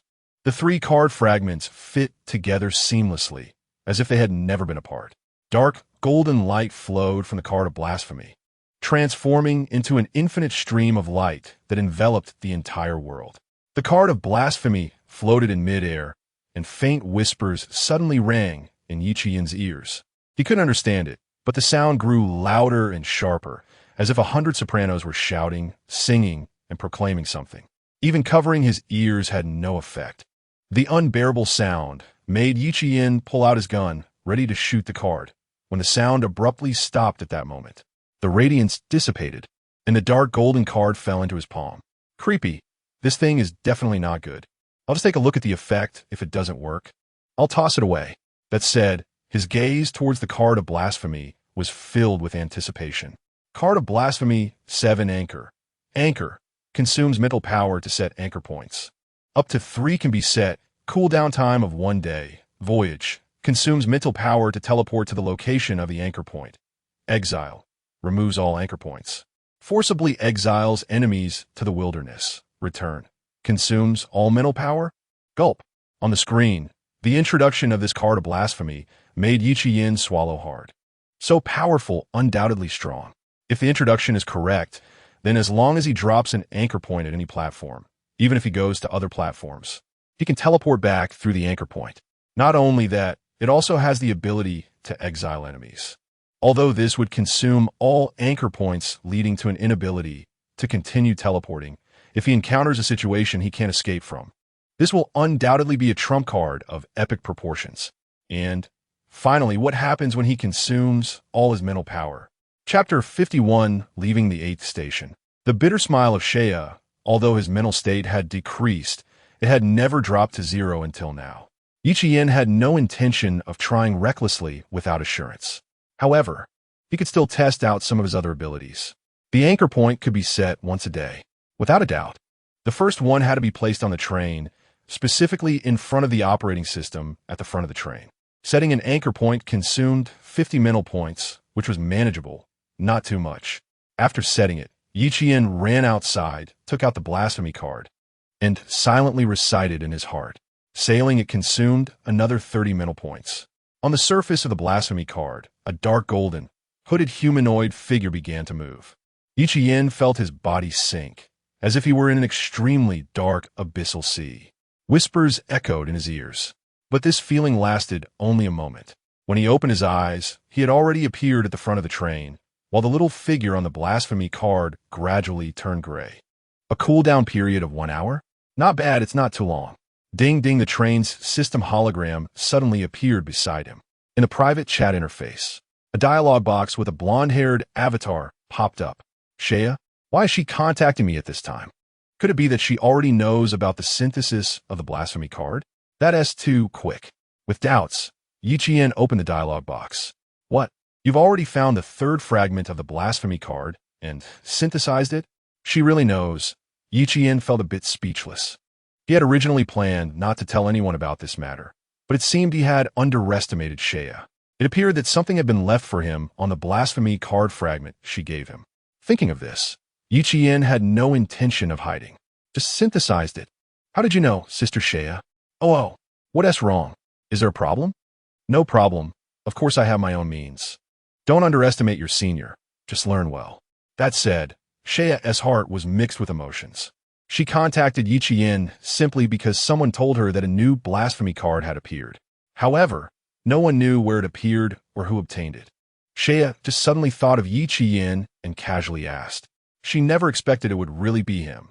Sigh. The blasphemy card could only be possessed by its expected owner, so that was what it meant. It took her years to find 1/3 of the fragments, and because that fragment had been sealed for 15 years. But in the end, A bitter smile flashed across her face as she calmed her emotions and continued speaking with Yi Qian on the hologram. What is your blasphemy card? Forget it. I want to ask you about that. After all, even if I did, you wouldn't tell me, right? Yi Qian chuckled and didn't respond. Take good care of that card. Don't let others find out, and try not to use it in front of others, especially don't give it to anyone else. Don't worry. Only you and I know about your possession of the blasphemy card. That's it, I'm still busy.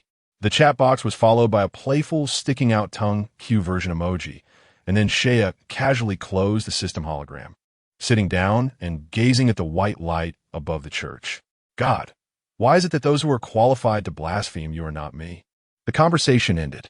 Yi Qian's heart, which had been excited due to the blasphemy card, gradually cooled down. Shea's appearance reminded him that this world was not just about their batch of survivors.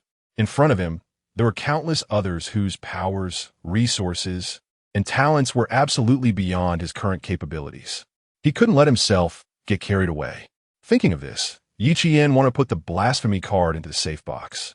But then he thought that if he put it in the safe box, he wouldn't be able to carry it with him, which would be no different from not having it all.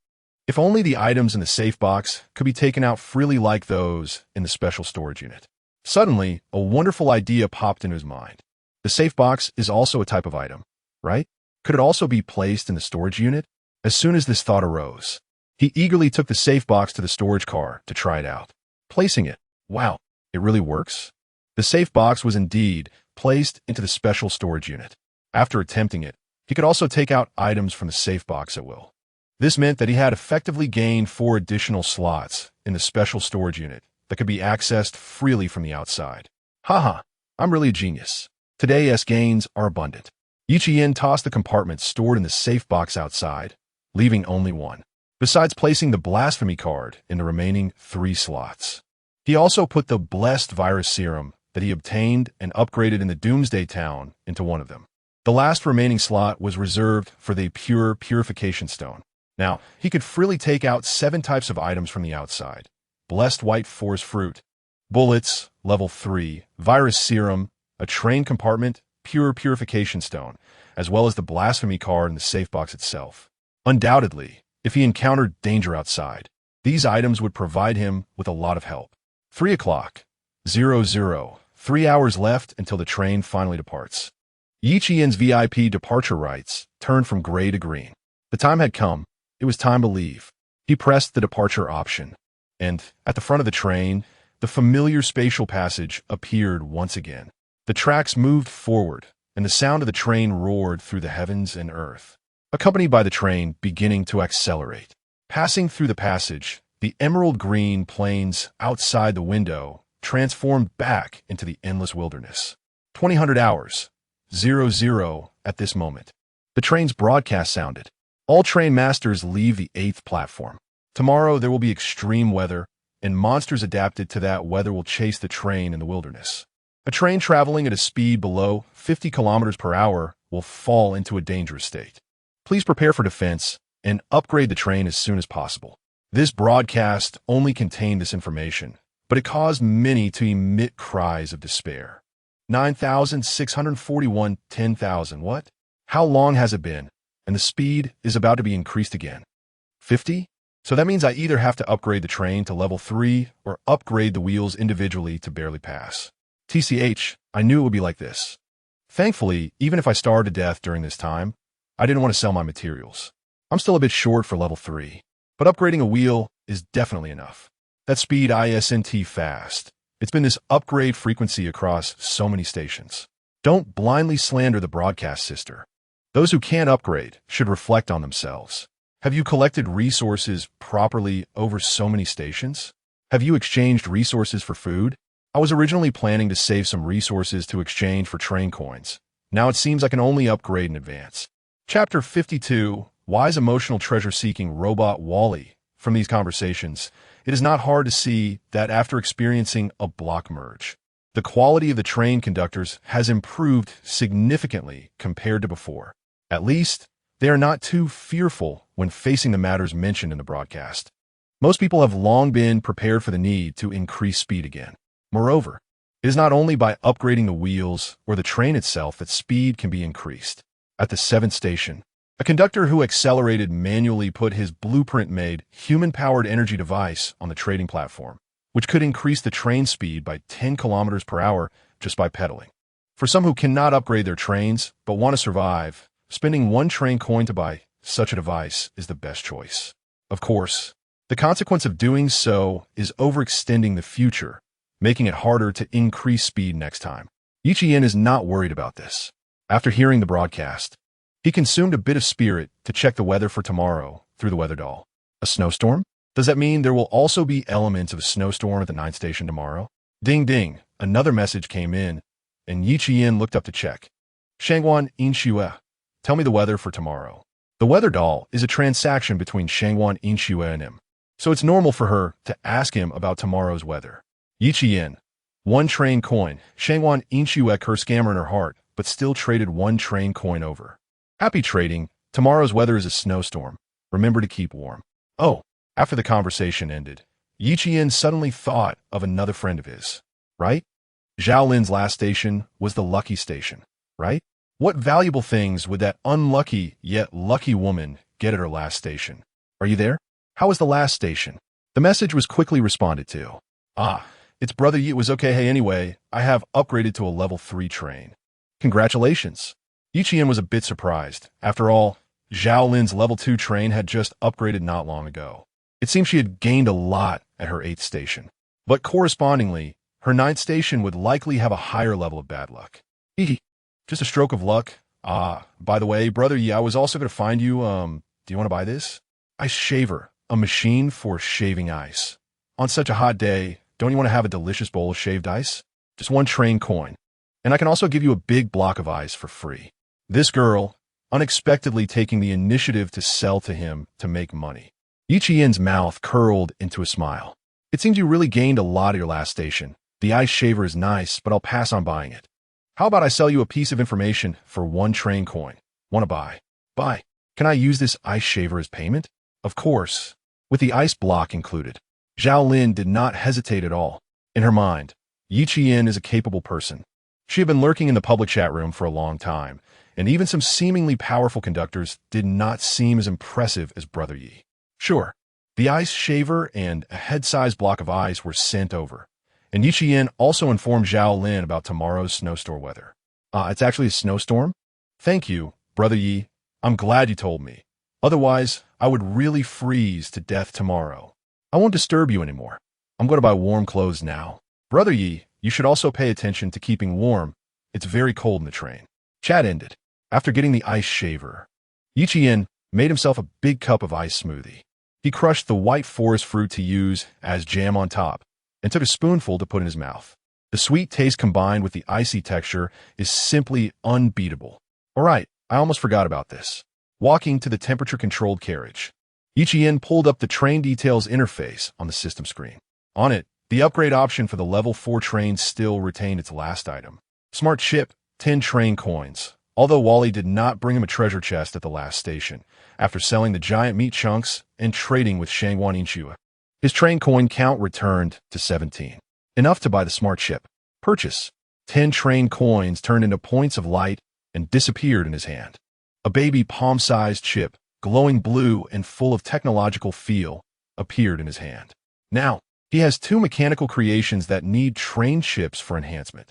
The automation of the planning carriage and the intelligence of Wally. Who to use it on? No need to say more. But before that, upgrade. Stamina, 10,464. Emotional smart chip. Mechanical creations equipped with this chip will possess more genuine emotions. Yiqian bent down and gently tapped Wally's iron head. I promised you, and I did not go back on my word.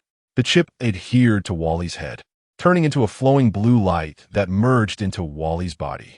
The blue current flickered, and in an instant, Wally's eyes, resembling surveillance cameras, suddenly blinked.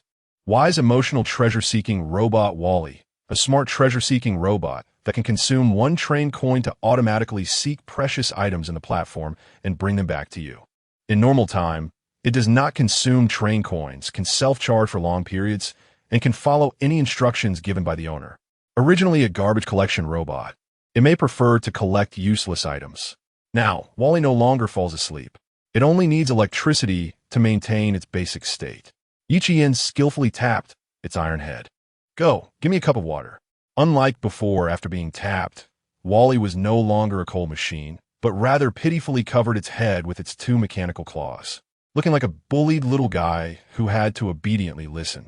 The tracks rolled, and it quickly returned with a cup of water from the reservoir. Quite smart, not bad. Not bad. I'll hit you less in the future. Wally nodded quickly in agreement. Then Yiqian tapped it again, and seeing the little robot's even more aggrieved expression, he couldn't help but laugh out loud. All right, this is the last time, okay? Even though tapping your head is fun, I won't do it anymore. He patted Wally's head. Now, he understands why Shea would create dolls like Tina. If such a little guy like Wally can bring fun to his boring train life, how much more so would a doll like Tina, which resembles a real girl? I wonder if I will create such dolls in the future. Maybe I can? Chapter 53 9th Stop Howling Village. The next day, outside the train window, a terrifying blizzard had transformed the entire wilderness into a white landscape. The wilds became a snowfield, where countless snow monsters suddenly appeared, chasing the train. Snow wolves, snow spirits, snow elves. Their appearance made the train conductors, still at level 2, feel a sense of crisis. Some couldn't level up and simply gave up, waiting for death. Some spent all their savings just to barely reach level 3. Others could only upgrade their wheels to barely accelerate. And some managed to buy various acceleration devices to escape this calamity. Even so, facing these conductors who had barely reached the minimum speed threshold, the monsters fought fiercely, leaving some unfortunate trains in tatters. Moreover, the raging blizzard caused the temperature inside and outside the train to plummet to minus 30 degrees. Without thick clothing for warmth, the only option in such low temperatures was to curl up in a space piled with various items and burn wood to barely survive. But none of this concerned Yiqian. Inside the temperature-controlled carriage, which always maintained a cozy 22 degrees, Yiqian leisurely enjoyed his shaved ice. The monsters in the snowfield simply didn't have the capability to catch up with the train that had already reached level 4. Only Wally diligently worked under his command. Climbing onto the train's roof through the skylight to collect ice and snow, Wally meticulously shaped them into perfectly sized cubes and piled them into the storage compartment. As it neared full, it waved its small mechanical arms in front of Yiqian. Is it full? Good job, Wally. You can go charge now. Wally happily ran to the charging device, receiving the electricity that was already due to him. Yiqian put on the wolfskin he had received earlier and entered the storage compartment, feeling a chill from the extremely low temperature. Wow, it's really cold. He quickly packed the snow blocks that Wally had stacked into the storage unit, knowing that in case of hot weather later, these snow blocks could be quite valuable. At the very least, they could be used for water. It was almost time. 12:30, 00. The crossroads of fate was triggered. A familiar choice appeared before Yiqian. The crossroads of fate has been triggered. Please choose one of the following 2 platforms to stop at. Platform 1, Goblin Fortress, level 4 hunting platform. Platform 2, Howling Village, level 5 hunting platform. Both are hunting platforms, which is perfect. I also want to know what exactly differentiates a hunting platform from a slaughter platform. I choose Platform 2, Howling Village. Whether it a level 4 platform or a level 5 platform, it wouldn't pose much difficulty for Yiqian now. Since that's the case, he would obviously choose the one that offers higher rewards. Platform selection complete. Please secure yourself. The next stop ahead is Howling Village. The train continued moving forward as twisted space appeared, with an endless expanse of tracks stretching straight ahead. Passing through the void, the surrounding environment seemed unchanged, still covered by the swirling snow. All that could be seen was pure white. The only difference was that amidst this white, a small black dot approaching the train was particularly noticeable. As it got closer, it became clear that it was a person. Current platform, Howling Village. Countdown to stop, 9:59. 59. Good luck. Danger. Hi, Hunter, is that you? Please stop. Save our village. The person anxiously rushed to the front of the train, looking at the massive machine in awe, exclaiming, "Is this the train that only a hunter can possess? I never expected to see a train in my lifetime. God bless, our village is saved." The sentinel did not trigger, which meant this person was not an enemy. Yiqian pressed the door button, and a piercing snow wind rushed in. Dressed in the warm clothing he had prepared, He looked up and down at the blonde-haired, blue-eyed, scruffy-bearded, middle-aged man who appeared to be in his 40s. The hunter this guy mentioned was likely the identity assigned to conductors at this platform. And since he knew about the train, he might have records of other conductors who had arrived at this platform. I just happened to pass by here. I'm not here to specifically help you. Let's be clear, what happened to your village? Hearing Yi Qian speak, the middle-aged man suddenly knelt down. My lord, our village has been invaded by the Blood Clan.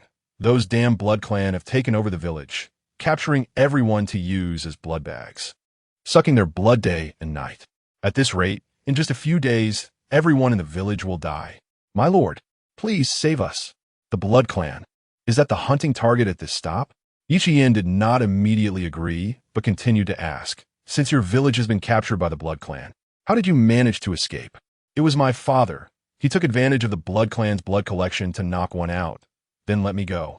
It was my father who sent me to find the hunter, saying that with this thing, the hunter would come to save us. A box wrapped in several layers was taken out.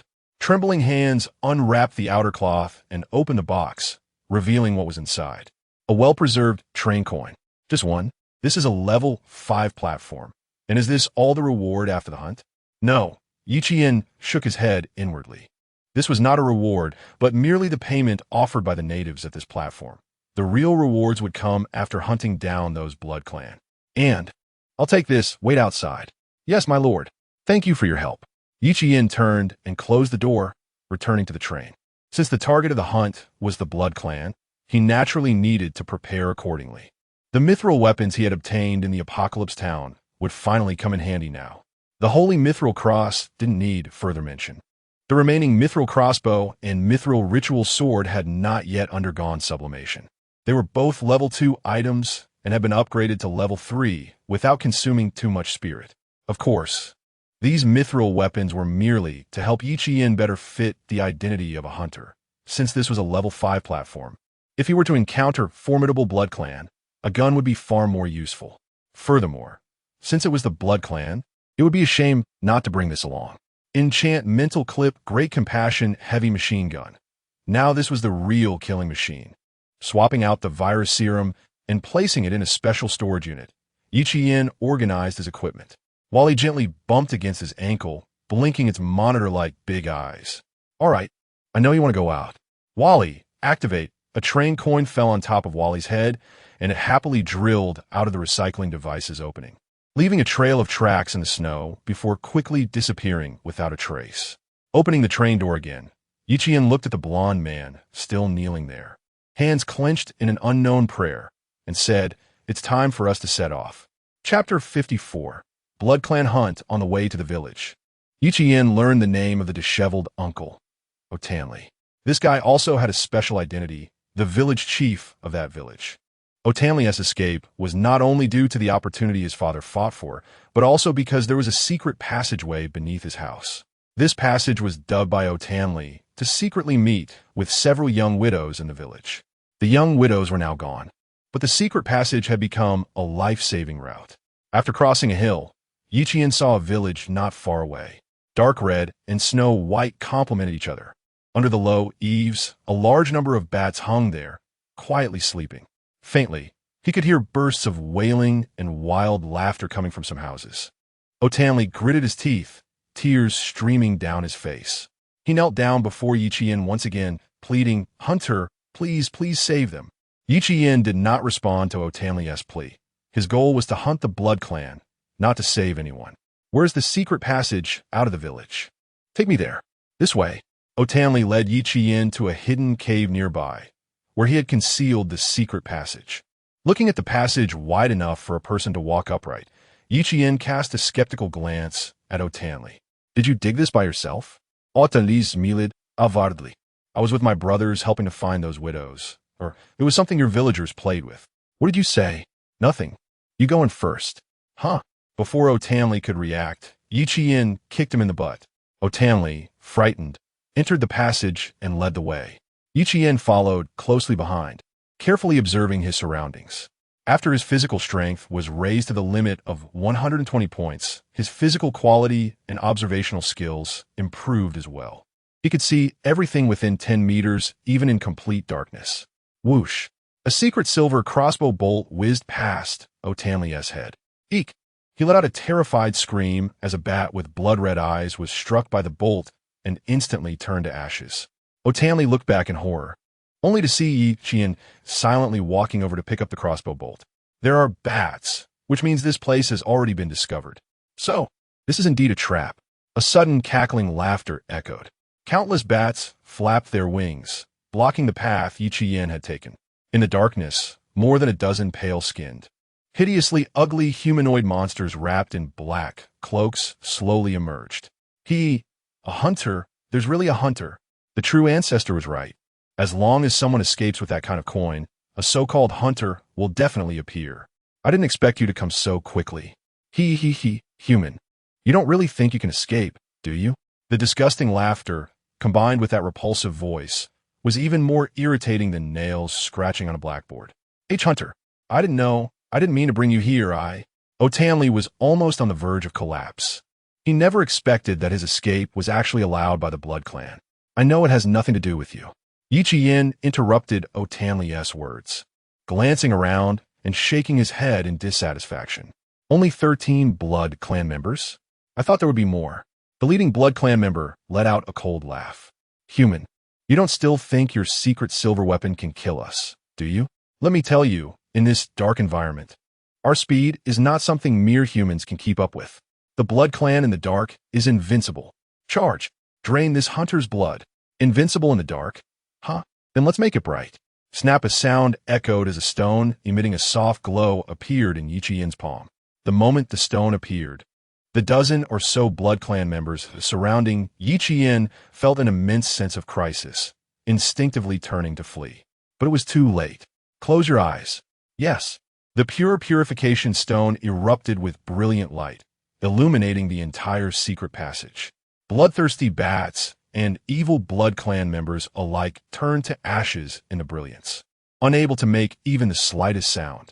When the light faded, Otanli saw that the Blood Clan and bats in the cave had completely disappeared as if they had never existed, and everything he had just witnessed felt like a dream. Let's go. Putting away the pure purification stone, Yi Qian continued forward. Since the Blood Clan already knew he had entered the secret passage, there was no need to hide. Exiting the passage, several secret silver crossbow bolts shot and exploded several Blood Clan members waiting here. This was Otanli's home, which had now been transformed into a blood collection station for the Blood Clan. Dozens of human corpses drained of blood were carelessly tossed into a corner, and a few people lying on the beds, though still alive, had no chance of surviving. Yi Qian walked out of the house. The commotion that had just occurred in the secret passage was clearly sensed by the Blood Clan. The moment they appeared, dozens of Blood Clan members flew into the air with even more bats. Humans.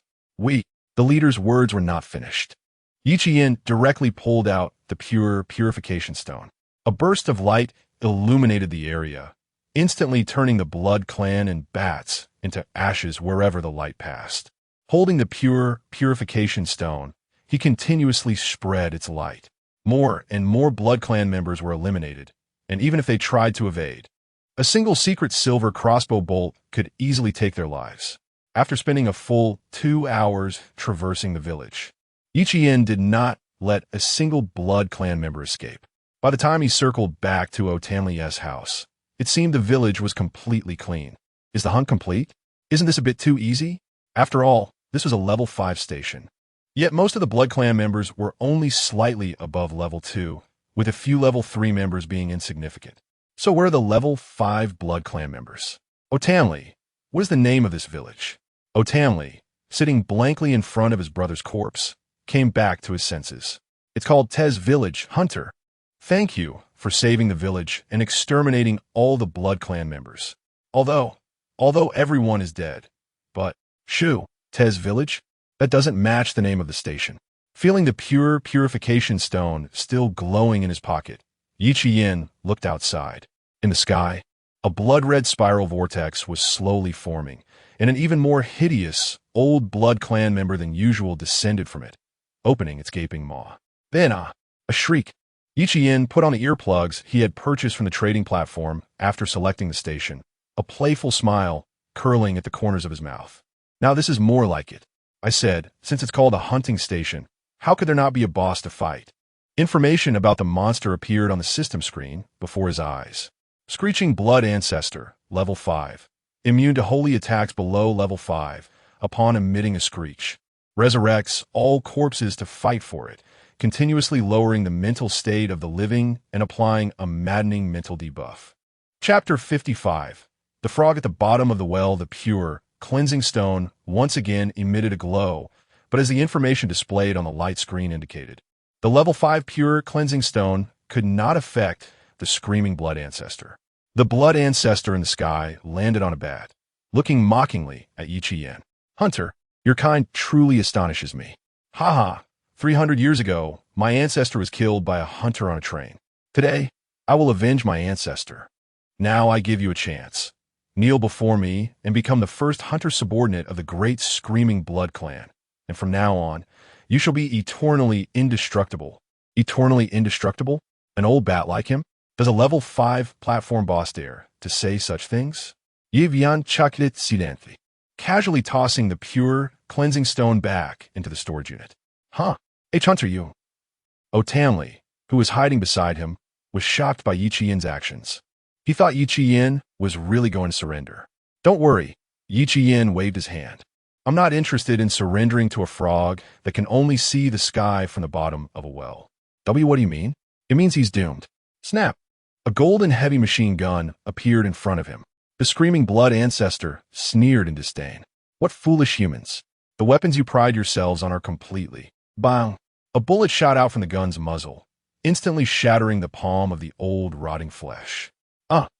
A terrible screech echoed all around as the blood ancestor clutched his missing half hand, howling in pain and falling into the snow, rolling continuously. It hurts so much. How is this possible? What kind of weapon is that? A terrifying thought emerged in his mind. He was going to die, after living for hundreds of years. The thing he feared most was facing death. I need to escape. I need to run. Without hesitation, he turned and fled without a moment's pause. However, countless golden bullets formed a storm, mingling with ethereal chants, enveloping the self-righteous old bat. In an instant, he was reduced to ashes, drifting down from mid-air. Turning to rub his numb thumb, Yi Qian noticed Otanli beside him, mouth agape and stunned, waving his hand. Wake up. Hunter, just now that blood ancestor, where'd he go? Of course he died. What else could it be? Huh? Died? It was no wonder Otanli was so shocked. After all, the oppressive aura from the screaming blood ancestor when he first appeared was quite strong, especially after Yi Qian's pure, cleansing stone failed to take effect, leaving Otanli in despair. However, within less than a minute after the screaming blood ancestor appeared, this hunter suddenly pulled out a weapon and instantly killed him. Otanli even had the thought that perhaps he was dreaming, that he was actually being drained of blood, and everything he saw was an illusion before death. Yi Qian didn't care what this guy was thinking. He walked straight to where the old bat had turned to ashes. To be honest, this guy died unjustly. If any other train conductor had arrived at this station with a train level of 4 or 5, facing a screaming blood ancestor immune to level 5 and below targeting items, they would likely have died at this station. Yet he happened to encounter someone like Yi Qian, who had a level 6 item at level 4. Moreover, the old bat's abilities were completely countered by him. Summoning corpses? The Blood Clan and bats were directly reduced to ashes by the pure, cleansing stone, while the human corpses were torn apart by the Blood Clan themselves. Affecting the mind? Well, Yi Qian glanced at his personal information. His mental attribute had indeed dropped quite a bit, but that maddening negative state hadn't appeared on him. His mental state had remained the same since leaving the Knight's Plane, witnessing the true and false. Yi Qian didn't understand why this was the case, but it wasn't necessarily a bad thing. After searching for a bit, he picked up a crumpled heart that still had some shape among the ashes. Heart of the Blood Baron, after consumption, can transform race into Blood Clan. After transformation, gains modules. Night vision, summon bats, live by sucking blood, develop subordinates, fear of light. Evil note. After transformation, can use other methods of race transformation to continue changing race, but cannot return to the original race. After transformation, gains an irreversible title, Race Trader. Race Trader. The original race will feel loathing towards a transformer. So many modules, but they're a bit trashy. This thing can't be said to be completely useless to him. It can only be said to be of little use. Not to mention that he hadn't even considered not being human. Just the old bat's ugly appearance was enough to make him pass on the idea of transforming into a blood clan. However, just because he didn't T1 didn't T mean others wouldn't T want to. The blood clan was, after all, a special race in fantasy, and the modules obtained after transformation would be enough to wreak havoc in this low-level platform. If he were to share a screenshot of the information in the chat room now, it would definitely cause a frenzy. He needed to sell it for a good price. After weighing the heart in his hand for a while, Yiqian put it in his pocket. Hunting at the platform should mean this. The hunting target, and thus obtaining this heart-like special item, in a sense, provided richer rewards than ordinary task platforms. This station was more or less coming to an end. Yiqian didn't plan to stay here longer. Just as he was about to return to the train, he saw two tracks not far away. Following these tracks, he returned to Otamli's backyard. Here, he saw Otamli struggling with a mechanical claw, digging up a coffin from a grave in his yard, and then pulling out a shabby wooden box that had been buried with the bones. There is no doubt that this was the treasure chest of this station. Is this treasure chest location meant for people to find? Yiqian felt a bit powerless to complain. Even though he had seen others discussing treasure chest locations in the chat room, he still felt that what he encountered was the most abstract. While he dug it out from the grave pit and just happened to see Yiqian standing not far away, happily waving his mechanical claw, running over with a shabby wooden box. He patted Wally's head. Good job. Wally, I'll recharge you more when we get back. Hunter, is this your pet? That, my ancestor's grave, why would? Hey, that wooden box. Otamli, who had secretly followed, froze for a moment when he saw the shabby wooden box in Yiqian's hand. Do you recognize it? I don't recognize it, but I've heard my family mention it. It seems to be something left behind by the hunter who saved the villagers when he came to this village 300 years ago. Chapter 56, Blueprint for the Hunting Machine Dragon. 300 years ago, there was a hunter. No, it should be said that he was a train conductor. Is this box left behind by that conductor? According to the system's detection, this is indeed a level 5 treasure chest. A treasure chest left by the conductor? How can anyone be so kind? Moreover, there's one thing that he had been thinking about since he first heard that the conductor had come to this platform 300 years ago. 300 years. According to Sister Shea, a batch of survivors appears every 3 years. So this train survival game must have had at least 100 batches of survivors, right? No, it shouldn't be like that. Shea said that not many conductors from her previous batches could be seen unless she was lying. Otherwise, with that woman's conductor level in her 50s, she would certainly know more about the previous conductors than he. A newcomer who hasn't even passed the first 10 stations. It's puzzling. Yiqian silently set this matter aside. Then he decided not to think about it. He passed through this village to find this wooden box. He shouldn't think the items inside are precious. It's those blood clans attracted by this thing. If I take it away now, this village will be completely safe. He had a knack for making up stories, and Ottenly believed him without a hint of doubt. Thank you, great hunter. On behalf of everyone in the village, I thank you for your help. Ottenly deeply bowed to Yiqian, watching his figure as he was about to leave the village. After hesitating for a long time, he suddenly shouted, Hunter! Yiqian, who was preparing to return to the train to open the treasure chest, stopped and turned around in confusion. Is there something else? Ottenly trudged through the thick snow, running hard to him, swallowed, and cautiously said, Hunter, now there's only me left in the village. My train only has one seat. Yiqian knew what he wanted to say and chose to refuse without hesitation. He was not the type to enjoy living and adventuring with others, and he wouldn't allow anyone to board the train that belonged solely to him, now or in the future. At most, like Shea, he would create partners that belonged only to him using puppetry or other technologies. He never trusted strangers. Ottenly's words got stuck in his throat. Standing in the wind and snow, feeling a bit of loss, Yiqian shook his head in his heart, thought for a moment, and continued, Go to other places. Don't stay here. Since there's only you left in the village, you have to live for them. If you encounter danger, just like this time, go out and search with this coin. Maybe there will be other hunters coming to help you. Yi Qian pulled out a train coin and waved it in front of Ottenly before putting it away again. As for how to find them, that depends on your luck. After saying that, he no longer lingered and braved the increasingly fierce wind and snow towards his train. This damn weather made him miss the comfortable life in the temperature-controlled carriage immensely. Back at the train, subtracting station departure rights. There were still 2.5 hours left before he could leave this station. Yi Qian dove into the temperature-controlled carriage, took off his thick cotton clothes that were almost frozen, and immediately threw himself onto the soft big bed. This weather is deadly, right? Hey, Wally, go to the storage room and find a piece of beef to roast. All right, don't look at me with such a pitiful expression. I said I wouldn't go back on my word about charging you. Just bring the meat over, and I'll roast it myself. Wally happily sped towards the storage carriage. Although it couldn't put things in the storage unit, as long as Yi Qian granted permission, it could indeed retrieve items from the storage unit. After tossing a piece of beef onto the grill, Yi Qian warmed up a bit after a while. And only then did he turn his attention to the 2 rewards from this station. Level 5 treasure chest can be opened. This was his first time getting a level 5 treasure chest from the platform. Once the sublimation was completed, it would turn this chest into a level 6. Thinking about the level 6 items he currently possessed, Yi Qian was filled with infinite expectations for the rewards in this treasure chest. Sublimation. Stamina, 8,545. Spirit, 6,737 70 points. Increased by 20 points compared to level 4 to level 5, which isn't much. Level 6 treasure chest can be opened. Open treasure chest without hesitation.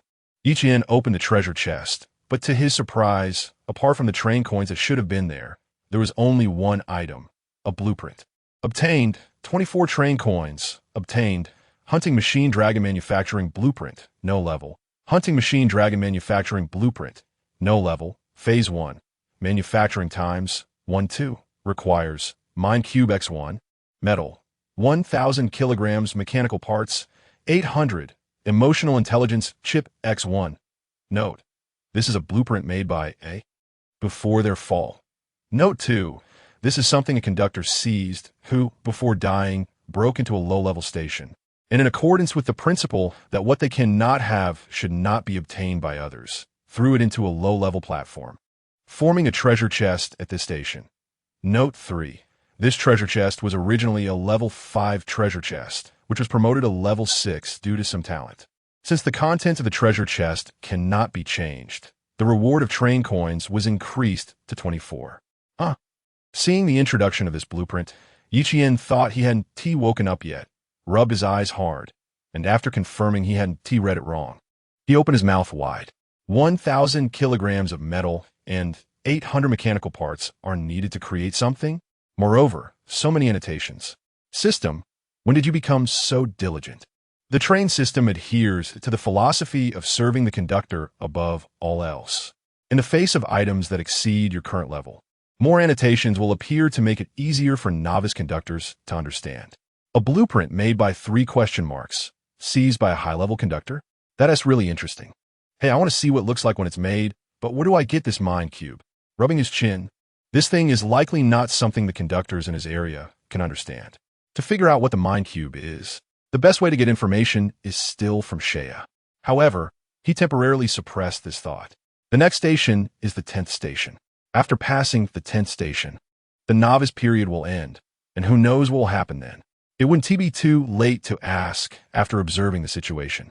The harvest from this station may not be numerous, but a blood clan Baron heart that could transform races can definitely be sold for a good price. And the Hunting Machine Dragon Manufacturing Blueprint is shrouded in mystery, making Yi Qian look forward to the day he can create it. Plus, the 24 train coins in the treasure chest brought his train coin total to 31. Although it seems like a lot, Yi Qian felt that this amount should still be insufficient to buy the upgrade option for a level 5 train, so he would continue saving. There was no rush. All thoughts came to a halt. Yi Qian came back to his senses, looking at the sizzling beef on the grill, licking his lips.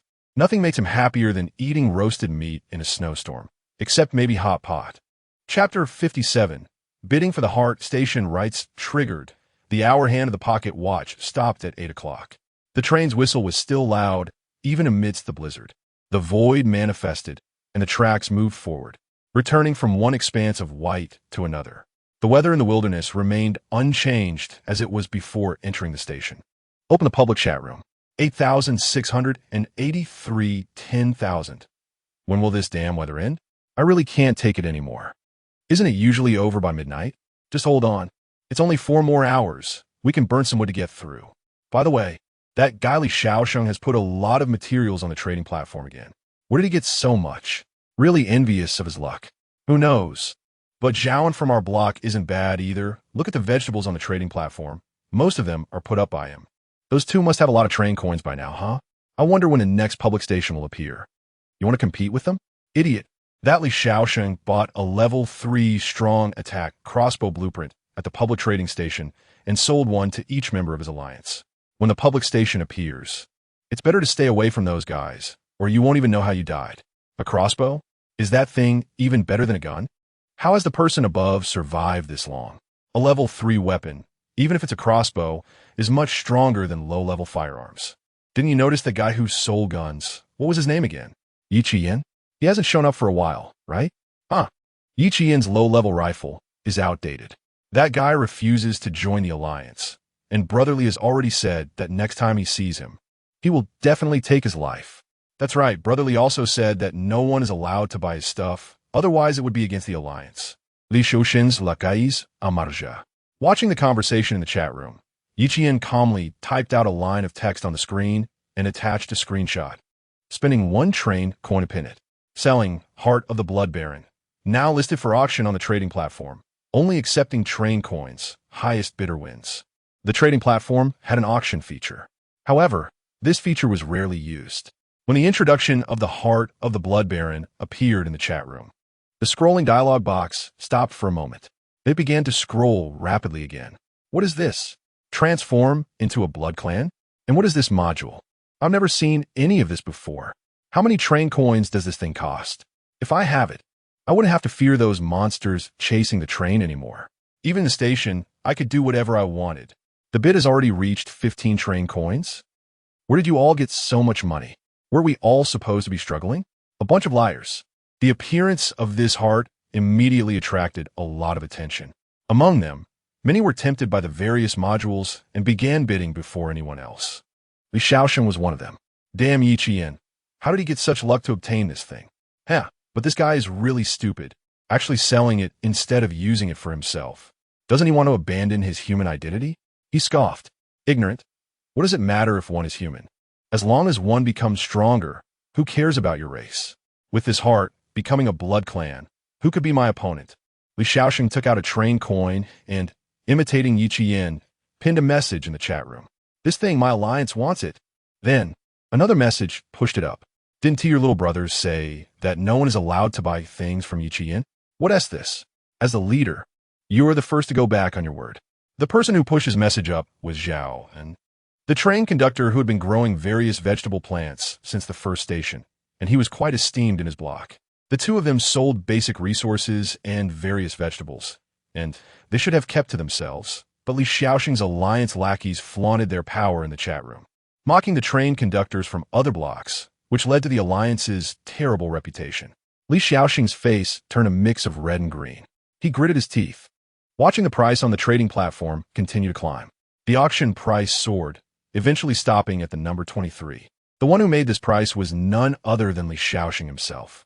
Using his basic resources, he had almost gathered all the train coins from the members of his alliance to barely reach this amount. He still had some capability. Zhaoan also tried to gather train coins from the conductors in the same block, but in the end, very few were willing to believe him. Without any benefits as assurance, who would willingly lend their wealth to others. As the set auction time reached 0, Li Shaosheng obtained the Heart of the Blood Baron, and those train coins went to Yi Qian. He didn't expect this thing could sell for such a high price. Well, after all, it was obtained from a level 5 station. However, the final buyer turned out to be Li Shaosheng. I wonder if this guy will regret causing me trouble. He only saw the benefits of the modules gained after transforming races and the superior physique beyond ordinary humans, but selectively ignored the negative effects. Perhaps Li Shaosheng would smoothly pass the next few stations, but what about afterwards? But this had nothing to do with him. Yi Qian smiled as he counted the train coins. 53 coins. This was his total amount of train coins. With these train coins, Ichien felt that the next upgrade of the train could be put on the agenda. He was still a bit short on stamina and spirit. Tomorrow, just tomorrow, he would upgrade the train to level 5. Speaking of which, breaking the record by reaching level 4 10 stations ago, level 5 should be possible too, right? No, it must be possible. Ding ding. A friend message alert rang in his ear, suppressing the excitement within, calming his emotions. He pulled up the screen and saw a message from Xiaolin. Brother Yi, how many train coins did you end up earning? She was still alive? That's really not easy. Not much, just 23 coins. The auction on the trading platform could only be seen by the bidders and the seller, so no one else knew the final transaction price. Zhao Lin rubbed her eyes, thinking she had misread. 23 train coins? That would require opening almost 4 level 3 treasure chests to obtain. Who exactly is the lucky one? Why can't she get such things? So impressive. Was this also obtained from a treasure chest? I just killed an old bat. Seeing this, the envy in Zhao Lin's heart instantly vanished. Good luck and bad luck are conserved, so are wealth and danger. The bat Yiqian mentioned must not have been simple. Perhaps he paid a great price to obtain the reward he deserved for killing that bat. If it were her, she would probably just think about finding a place to hide. Chapter 58. Level 5 Train and Platform 10 Goblin Tribe. Can this thing really turn people into Blood Clan? Looking at the wrinkled heart in front of him, Li Xiaoxing's eyes were blazing with excitement. Yi Qian, I will make you regret selling this to me. He tilted his head back and tossed it into his mouth, the nauseating smell exploding in his mouth. Li Xiaoxing fought against the urge to vomit and swallowed it down. Then, intense pain struck. His skin began to rot, and 2 fangs pierced through his mouth. His previously acceptable appearance transformed into an extremely ugly monster in just a few seconds. Li Xiaoxing trembled as he got up and was startled to see his grotesque reflection in the mirror. Is that me? He punched out, shattering the mirror into pieces. Did my strength increase? Blood Clan, I succeeded. From this moment on, Li Xiaoxing was no longer human. The next day, 6:30, the sound of the broadcast rang out. Yi Qian, who had already been awake for a while, was cooking. He cracked 2 eggs in a frying pan, placed a few slices of thinly cut beast meat beside them, and paired it with fresh tomatoes and a white forest fruit. The meat sizzled on the grill, and after sprinkling a bit of salt, it became a hearty breakfast. Congratulations. The remaining 8,679 train conductors, after merging blocks, have successfully arrived at the 10th station of the novice survival period. The 10th station will be the endpoint for novice conductors. Good luck to you all. The endpoint, huh? Nibbling on the white forest fruit, Yi Qian sat by the window, gazing outside. The silver-clad scenery from yesterday had vanished overnight. The yellow-brown wasteland still stretched endlessly as usual. Upgrading to a level 5 train before Station 10, I should be doing quite well, right? Haha. He approached the front of the train, reached out to touch the oval-shaped train system, and softly said, "Elevate." His physical strength and spirit surged like a tide. A stream of azure light continuously emerged from the front of the train, enveloping the entire train. Physical strength, 12,070. Mental strength, 12,060. Train upgrade complete. Current level, 5. A brand new train reappeared in the wilderness.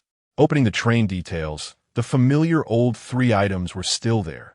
The wheels, frame, and chassis were all at level 5 strength. The speed had also increased to 100 kilometers per hour. Next were the upgrade options. 1. Intelligent ship, 10 train coins. 2.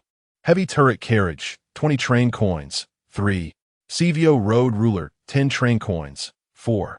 Infinite storage game console, 8 train coins. Well, he still overestimated his train coin reserves. The 4 options totaled 48 train coins, and if he bought them all, his train coin balance would drop back to single digits again.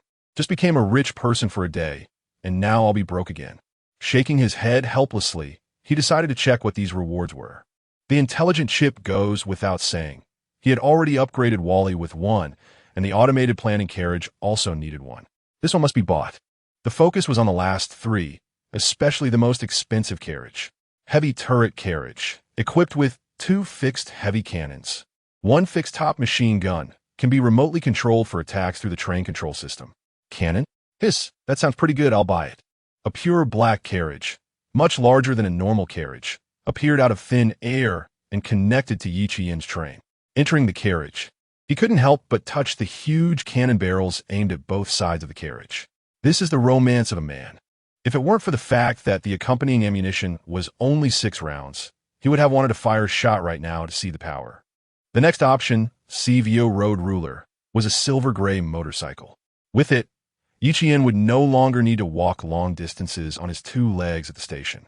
Buy the last one, Infinite Storage Game Console. A game console with unlimited internal storage space, allowing you to spend 1 train coin to purchase a variety of constantly updated games. No need to hesitate, this must be bought. The number of train coins plummeted back to where it started. But adhering to the principle that since I bought it, I should use it anyway, he still spent 1 train coin to buy Devil May Cry 5. A game he and T completely finished before coming to this world. Just as a way to reminisce about the past? Definitely not, because he was addicted to gaming. Then, there was one more thing. That was the reward for breaking the level 5 record. Congratulations on breaking the fastest level 5 train record. You have received a train weapon. Train weapon? What is this? Selecting to receive. A stream of azure light directly merged into Yi Qian's body. Train weapon, the imminent drill, consumes 1 train coin. Summons a drill at the front of the train, increasing power as the train speed increases. 12:30, still being tortured by the boss in the game. Yi Qian put down the controller. Looking at the light screen that appeared before him, his previous laziness gradually disappeared. Is it finally about to begin? The crossroads of fate has been triggered. Please choose a path from the following 2 platforms. Platform 1, deep in the enigmatic jungle, level 5 hunting platform. Platform 2, Davil Village Goblin Tribe, level 5 hunting platform. Please choose. More goblins. I really have a connection with goblins and all our hunting platforms. This station is really hard to choose. Which one to choose? Option 1, the depths of the dense forest, is basically equivalent to having no information at all. As for option 2, decided, since goblins have appeared so many times, it would be unreasonable not to take a look. I choose Platform 2, Davil Village Goblin Tribe. Platform selection complete. Please hold on tight. The 10th station the train is approaching is Davil Village Goblin Tribe. The train moved forward, and half an hour later, it passed through the void. Accompanied by the sound of the whistle, Yi Qian looked out the window. To his surprise, this time, outside the train were a dozen men and women dressed differently. Looking very much like adventurers from another world, staring over here. Current station, Davil Village Goblin Tribe. Countdown to docking. 9:59. 59, good luck. This station, high risk. The leader, an uncle in priestly attire, walked over and knocked on the train door. Hello, are you the new adventurer? Adventurer, like the hunters from the previous station, should be the identity of the train conductor here. The sentinel did not trigger, and the other party did not carry hostility. Yi Qian opened the door and smiled as he spoke. Hello, my name is Yi Qian. What is happening here? I'm an adventurer just passing by and don't know the situation. The priestly uncle smiled kindly. I see. I thought you were sent by the royal capital. Since you're not, you should leave quickly. This village is about to be invaded by the Goblin Kingdom, and we must hold here for 5 hours to ensure that all the civilians in the village evacuate. However, it seems a bit late. Those goblins have already arrived. Chapter 59. The adventurer team in the village following the gaze of the priest uncle. Hundreds of green-skinned goblins were seen waving wooden sticks and iron rods as they charged from the hills in the distance. Stop them. We can't let these monsters get through. Watch out for invisibility. The priest uncle pulled out a giant cross the size of a door from behind him and stood it in front, while everyone else stood ready to face the goblin attack. Just then, he suddenly heard a young man beside him speak up. Sentinel, fire. With the command given, the red eyes opened and began to rotate. Hundreds of light wheels appear beneath the goblins entering the 150-meter warning zone, instantly breaking the invisibility of even the goblin assassins. Buzz. Weapons manifested. Then fire. Bullets rained down, each one hitting the vital spots of the goblins with precision. The ferocious attack prevented all the goblins from entering the Sentinel's 150-meter warning zone. The instinct of fear caused the lowest-ranking goblins to turn and flee. Some goblins escaped the 150-meter warning zone. But could they really get away? Chase them down. The command was updated. The sentinel detached from the train and, even while carrying a heavy machine gun, was able to pursue at high speed. Those goblins, the moment they attempted to rush towards Yi Qian, were destined to die here. When the gunfire ceased, hundreds of goblins had been hunted down. The sentinel returned to the top of the train to continue its vigilance. Yi Qian patted the shoulder of the stunned priest uncle beside him. "Uncle, are you hurt?" "Huh? Who are you? What was that just now?" The priest uncle snapped back to reality, staring at Yi Qian's harmless appearance as he swallowed hard. "I just mentioned that I was passing through here, but coincidentally, my target should be the strongest individual among these goblins. Tell me, where is it?" "This is a hunting station, so there must be a hunting target. Just like that old bat." "The strongest goblin? Are you referring to the goblin general?" From the priest uncle's words, Yi Qian understood the current situation. The village was surrounded by a legion of 5,000 goblins. There were over 200 civilians in the village, and, as adventurers, they were hired by the human royal family to defend the village, allowing the villagers to evacuate. Of course, the priest uncle shook his head with a smile at this point. Of course, how could the kingdom spend a fortune hiring high-level adventurer teams for the sake of a border village's civilians? The real reason was that a princess from the human royal family was currently in this village looking for something. Therefore, this adventure team had to stop the goblin invasion for at least 5 hours until the princess found what she was looking for and safely left. And the commander of the Goblin Legion outside the village was a goblin general. It should be the hunting target for this stop for Yi Qian. 5,000. Can you really hold out for 5 hours? Yi Qian was skeptical of the priest uncle's words. After all, these people didn't seem capable of withstanding 5,000 goblins. The priest uncle laughed heartily.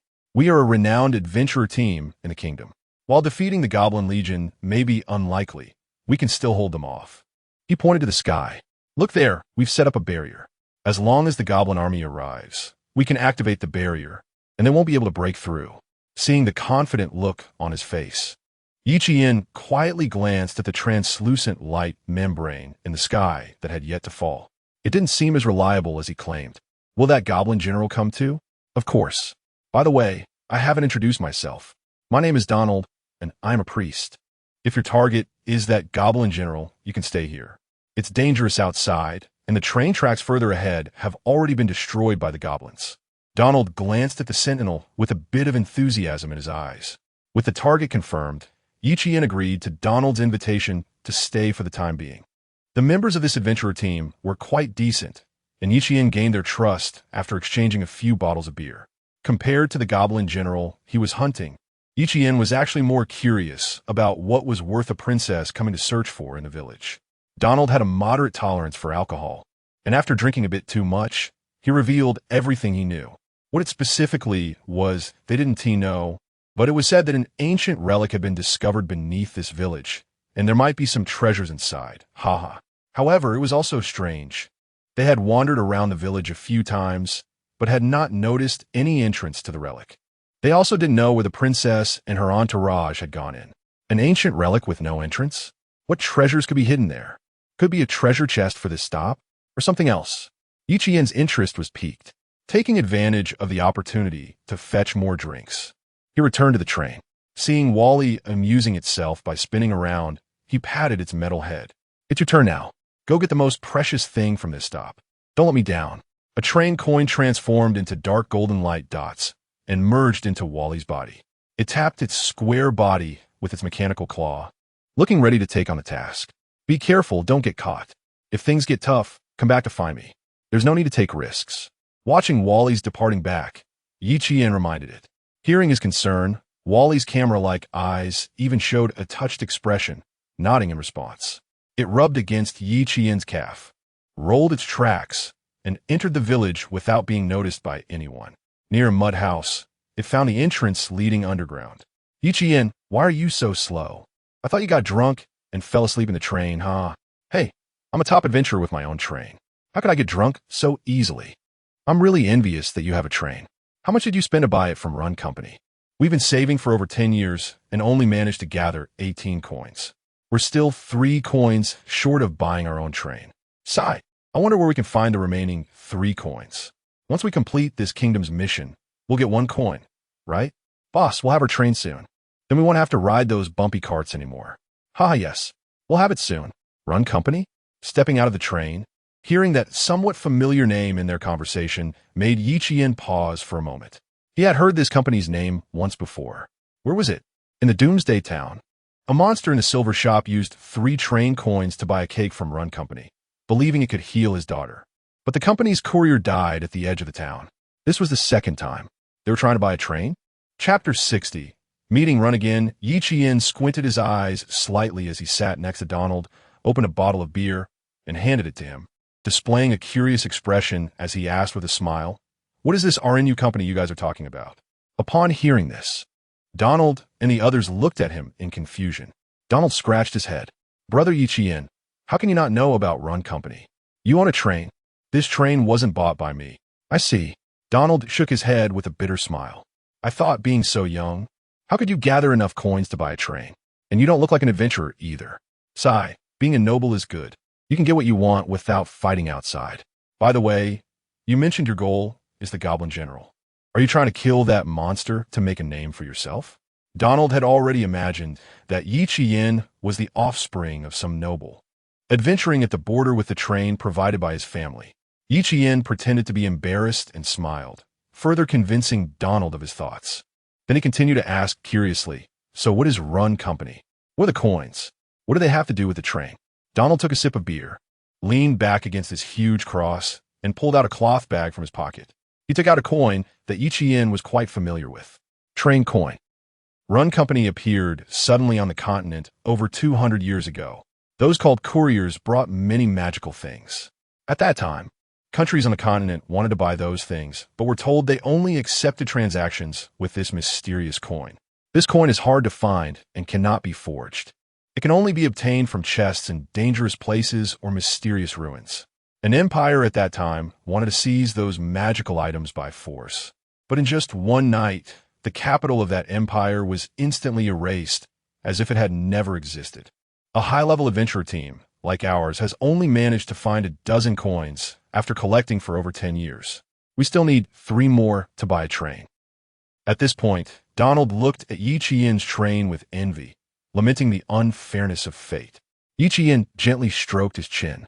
Run Company appeared more than 200 years ago, but Shea said she hadn't heard of Run Company 15 years ago. So, does that mean the time on the platform and in the wilderness isn't synchronized? Also, the boxes he mentioned that could yield train coins, are they treasure chests? But why only coins? Are there no other items in the boxes? Donald looked at him in confusion. Of course, what else could there be? Yi Qian didn't press further. "So, how do you contact Run Company with the coins?" "You brat, you ask a lot of questions." "Fine, for the sake of this beer." After getting the answer, he made an excuse of being drunk and returned to the train. Sitting in his chair, he fell into thought. Can only the train conductor open the treasure chests for items other than train coins? Or is it all just a setting of Donald Station? Yi Qian was increasingly confused about these platforms. Many times, the background setting of a platform displayed a complete world, yet at other times, a platform only contained that fixed space while the outside was all endless darkness and void. So, is the world inside the platform real? Sigh. Why am I thinking about this? What does it have to do with me? I should just focus on myself. Yi Qian shook his head, casting aside the chaotic thoughts in his mind. He took out the remaining train coins and, following the method Donald told him, silently chanted in his heart to summon the Run Company courier for purchasing services. There was no response. As expected, the clients of Run Company don't seem to be train conductors like him, but rather the natives of the platform, collecting train coins through the natives of the platform. But why wouldn't they trade with the train conductor? This Run Company seems to be hiding something. After a while, the Goblin Vanguard arrived. These green-skinned monsters wore standard leather armor and wielded wooden spears. Compared to the low-level goblins he had seen earlier, they were clearly much more elite. Yi Qian didn't intervene. He even shut down the sentries, pretending to show signs of having expended a lot of ammunition in the first wave. After hearing this news, Donald and his teammates looked at him with a bit more disdain.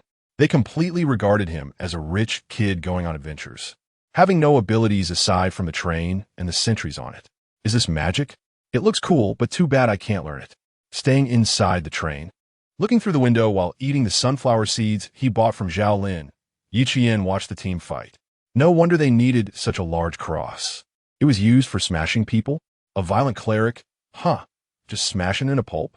The battle lasted a long time, and ultimately, despite the injuries sustained by the team, they managed to defeat the vanguard composed of over 100 elite goblins. Although no one died, everyone was injured, and they could only slowly recover with Donald's healing. But the goblins clearly wouldn't give them that time. Another batch of elite goblins rushed over the hill immediately. The scouts ahead also brought back bad news. The main force of the goblin army was only 10 minutes away from the village. However, the combat capability of this team was truly hard to agree with. The mage in the team was almost killed by an elite goblin assassin who cut him in the waist. After the battle, Donald panted heavily, looking at the pale-faced mage and gritting his teeth. We can't wait any longer. Hurry and open the barrier. If we keep going like this, we'll be ambushed and killed by these assassins before the main goblin force even arrives. Donald gritted his teeth and calculated the time. Open the barrier. Drive those lowly goblins away. A translucent light membrane covered the village like an inverted bowl. Outside the bowl, the goblins were blocked. They pounded desperately, but couldn't shake the light membrane at all. Donald was right. This thing could indeed block ordinary goblin attacks. But what if they weren't ordinary goblins? Lightning flashed. In the sky, a spear wrapped in thunder struck the barrier at high speed. Cracks began to spread from the tip. Crack! Crack! The barrier shattered. Chapter 61 Guilty. How could this be? How could this goblin break our barrier? Donald stared incredulously at the spear that shattered the barrier. A goblin. How could it possess such a powerful weapon? Captain, we should run quickly. The barrier is broken. We definitely can't hold them off. Damn goblins. They're charging at us. Don't come any closer. 5,000 goblins surged toward the village like a green tide. Among them, a tall goblin general clad in black armor sat in the center, extending his hand forward, the yellow bracelet on his wrist flashing with light. And the thunderous energy returned to his hand. The goblin general grinned menacingly at the adventurer team, suddenly noticing the train not far from them. A momentary fear flashed in his eyes, and he instinctively took 2 steps back, but then suddenly remembered something, and his already ugly face became even more ferocious. He aimed his spear at the train. Grr! Nearly half of the goblin army adjusted their direction and charged straight toward the train. It seemed they were targeted. Yi Qian stroked his chin, a faint smile curving the corners of his mouth as he focused on the spear in the goblin general's hand. Is that my hunting reward? It looks pretty good. 150 meters. The moment the goblin army approached this distance, the dormant sentinels reactivated. Annihilation. The order was given. Red targeting circles continuously expanded. 1, 2. Thousands of red circles appeared out of thin air beneath the goblins' feet. Whether cloaked or disguised, even with acceleration, they couldn't escape the sentinels' lock-on. Bullets, enough. The mental magazine was replenished. Then, a train token transformed into a dark golden glow at his fingertips and merged into the sentinel. Activate overlimit mode. The sentinel's red eyes erupted with blinding light, and the 30-second double firing rate was activated. The firepower of the double firing rate heavy machine gun turned the area within 150 meters ahead into a scene of carnage. Not a single goblin could withstand even a second after entering this range before being blasted into pieces.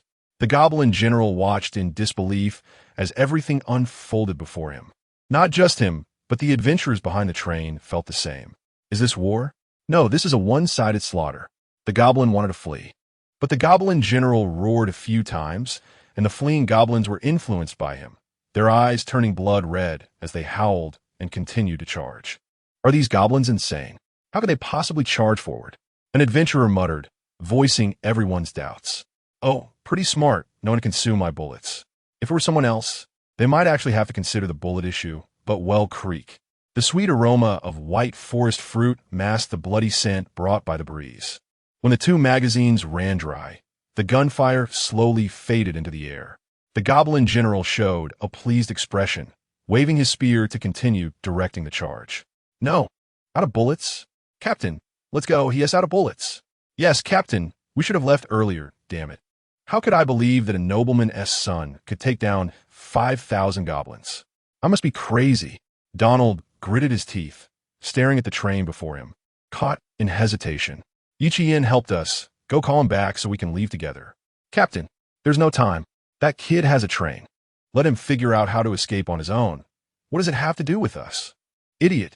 The train sold by Run Company requires 30 minutes of preheating every time it starts. How long has it been since the battle began? Ignoring the other's advice, Donald quickly ran toward the train, wanting to take him away before the goblins arrived. Inside the train, Yichien heard their conversation, smiled slightly, opened the window, and leaned out, leisurely waving at the sweaty Donald. Donald, you're not bad. Get off the train. No matter how precious it is, it's not as important as life. Don't stay up there. Your weapon is already out of bullets, right? That kind of weapons ammunition can only be bought from Run Company. Even if your family is wealthy, they can't provide you with more. Hurry.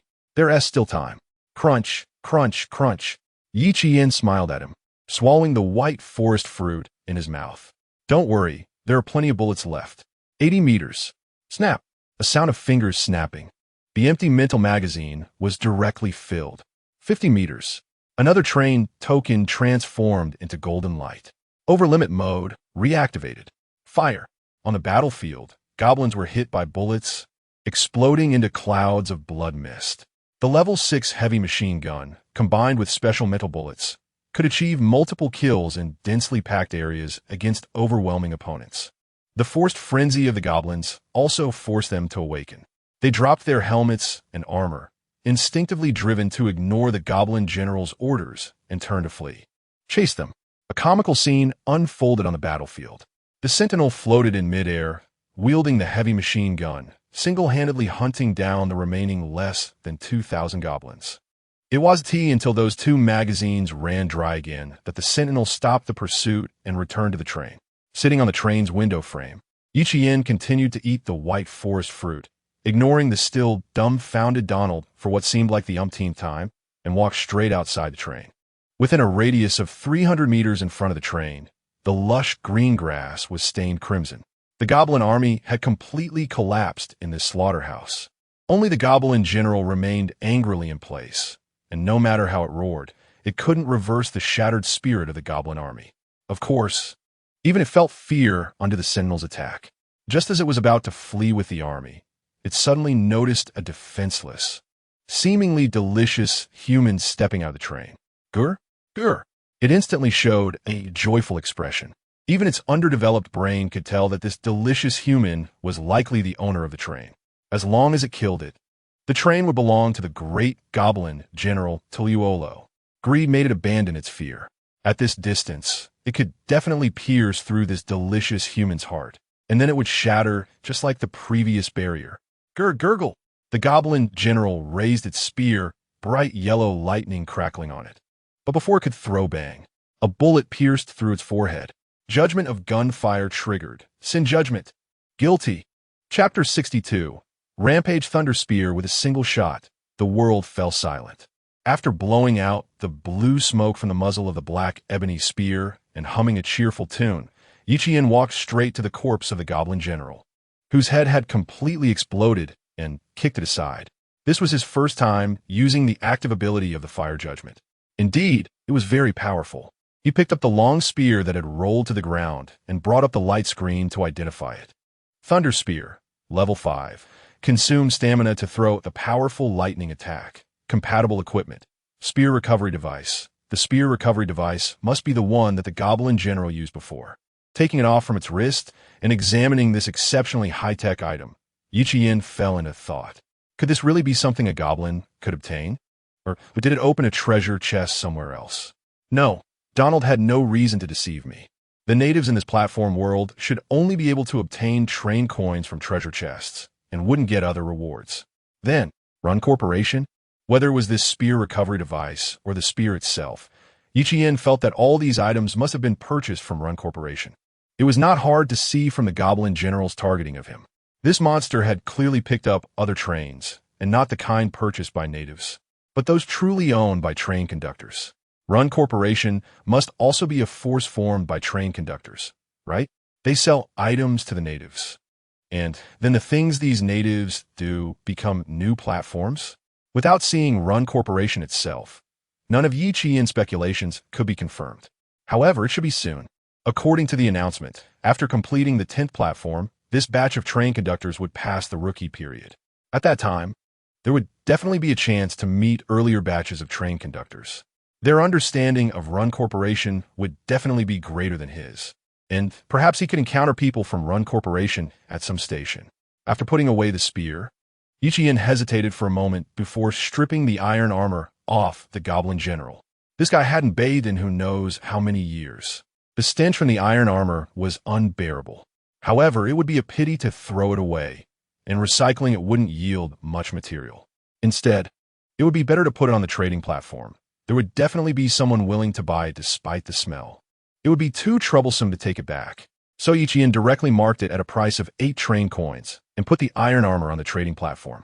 Where could you find a conscientious merchant like me? 8 train coins for level 3 iron armor.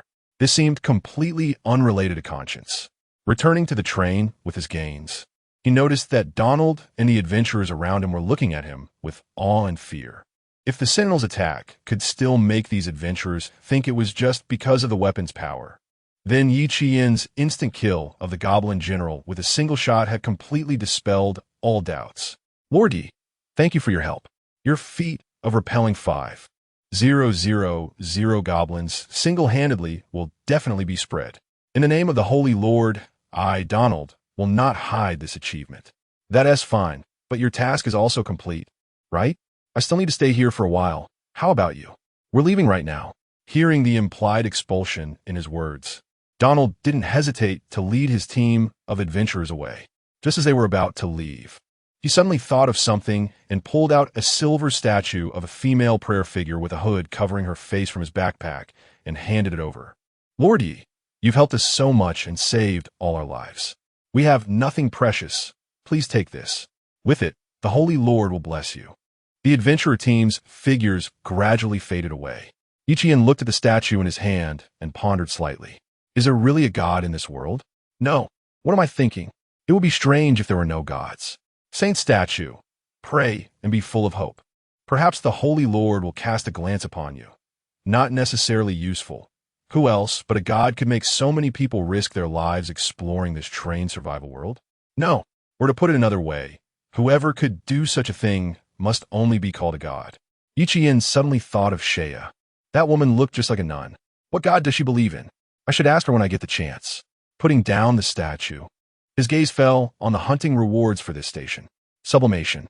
Stamina. 11,773. Sublimation successful. Rampage Thunder Spear. Level 6. Thunderstrike. Reduces stamina to 0 points. Delivering a strike of immense power. Can be equipped. Spear recovery device. Immense power? Just how much?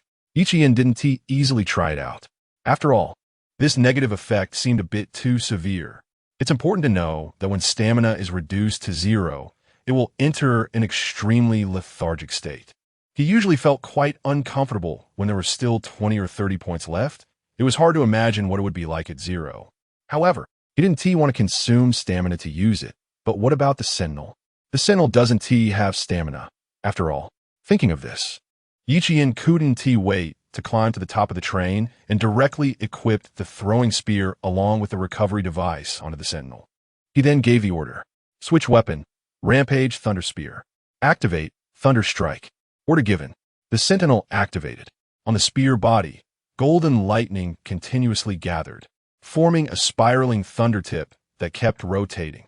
After reaching a certain critical point, it shot out violently, transforming into a golden meteor that fell to the ground. Then, boom. A massive explosion accompanied by a strong shockwave spread outwards. Crap. Feeling the intense impact, Yi Qian quickly dove into the train to avoid being blown away. When the lightning dissipated, he looked at the massive, spiral-shaped ground that resembled a meteorite crater ahead. Not bad. Yi Qian was very satisfied with the power of the sublimated spear. Moreover, after the Sentinel used the spear's ability, it wouldn't consume stamina, as described. It only needed 1 minute to recharge before it could be used again, by continually recalling it through the spear recovery device. It was truly another weapon on par with the Great Compassion heavy machine gun. Not only that, but the Sentinel could also use this spear for melee attacks, greatly compensating for the Sentinel's lack of close combat. Just imagine if there were enemies close to the Sentinel, being shot at vital points by the machine gun while being harassed by the spear. Even if they tried to escape far away, they would still be pursued by thunderstrikes. Before reaching a higher level, the Sentinel would have no opponents. With a 150-meter vigilance range, it was destined to become the nightmare of enemies. Chapter 63. The Demon Card, Temptation Davil Village, 2,000 meters underground.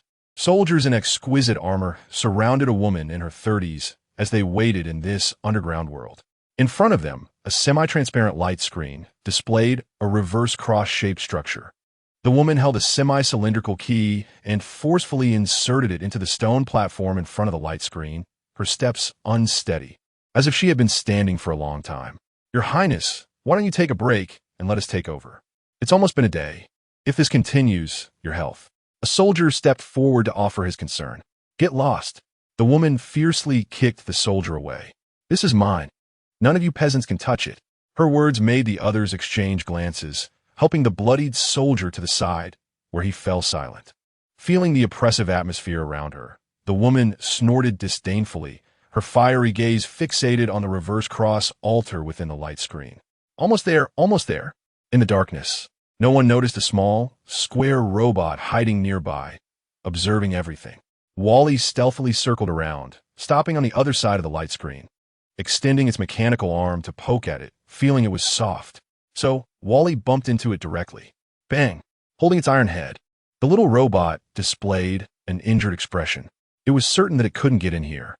It needed to go back and tell its master, to let the master personally obtain the most precious thing it had discovered in this platform. "Wally? Back so soon?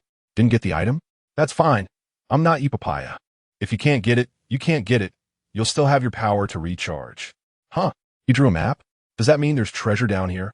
Led by Wally to the entrance to the underground, Yichian took out a pure purification stone to use as a light source and followed Wally inside. "The location is over here, right?" After about half an hour, passing through a deep path, the scene before him suddenly opened up.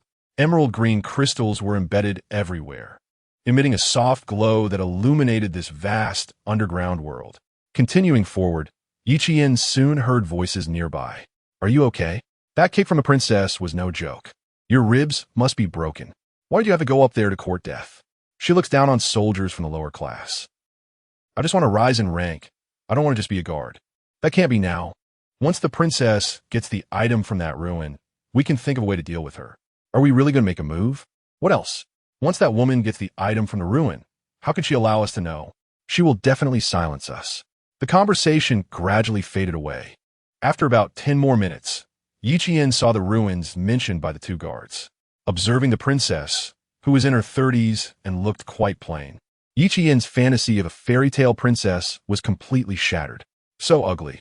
He didn't go out directly, but, like Wally before, circled around to the other side of the light screen.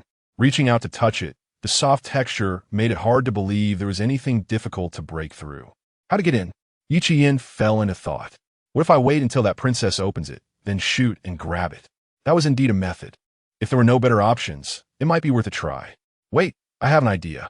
Yichian suddenly thought of a great plan. Anchor. The dark golden blasphemy card appeared between his fingers. Anchor down. Mental energy consumed. An anchor point marked appeared within the light screen. Then, sailing. A feeling of immersion washed over him. The sounds in his ears came and went.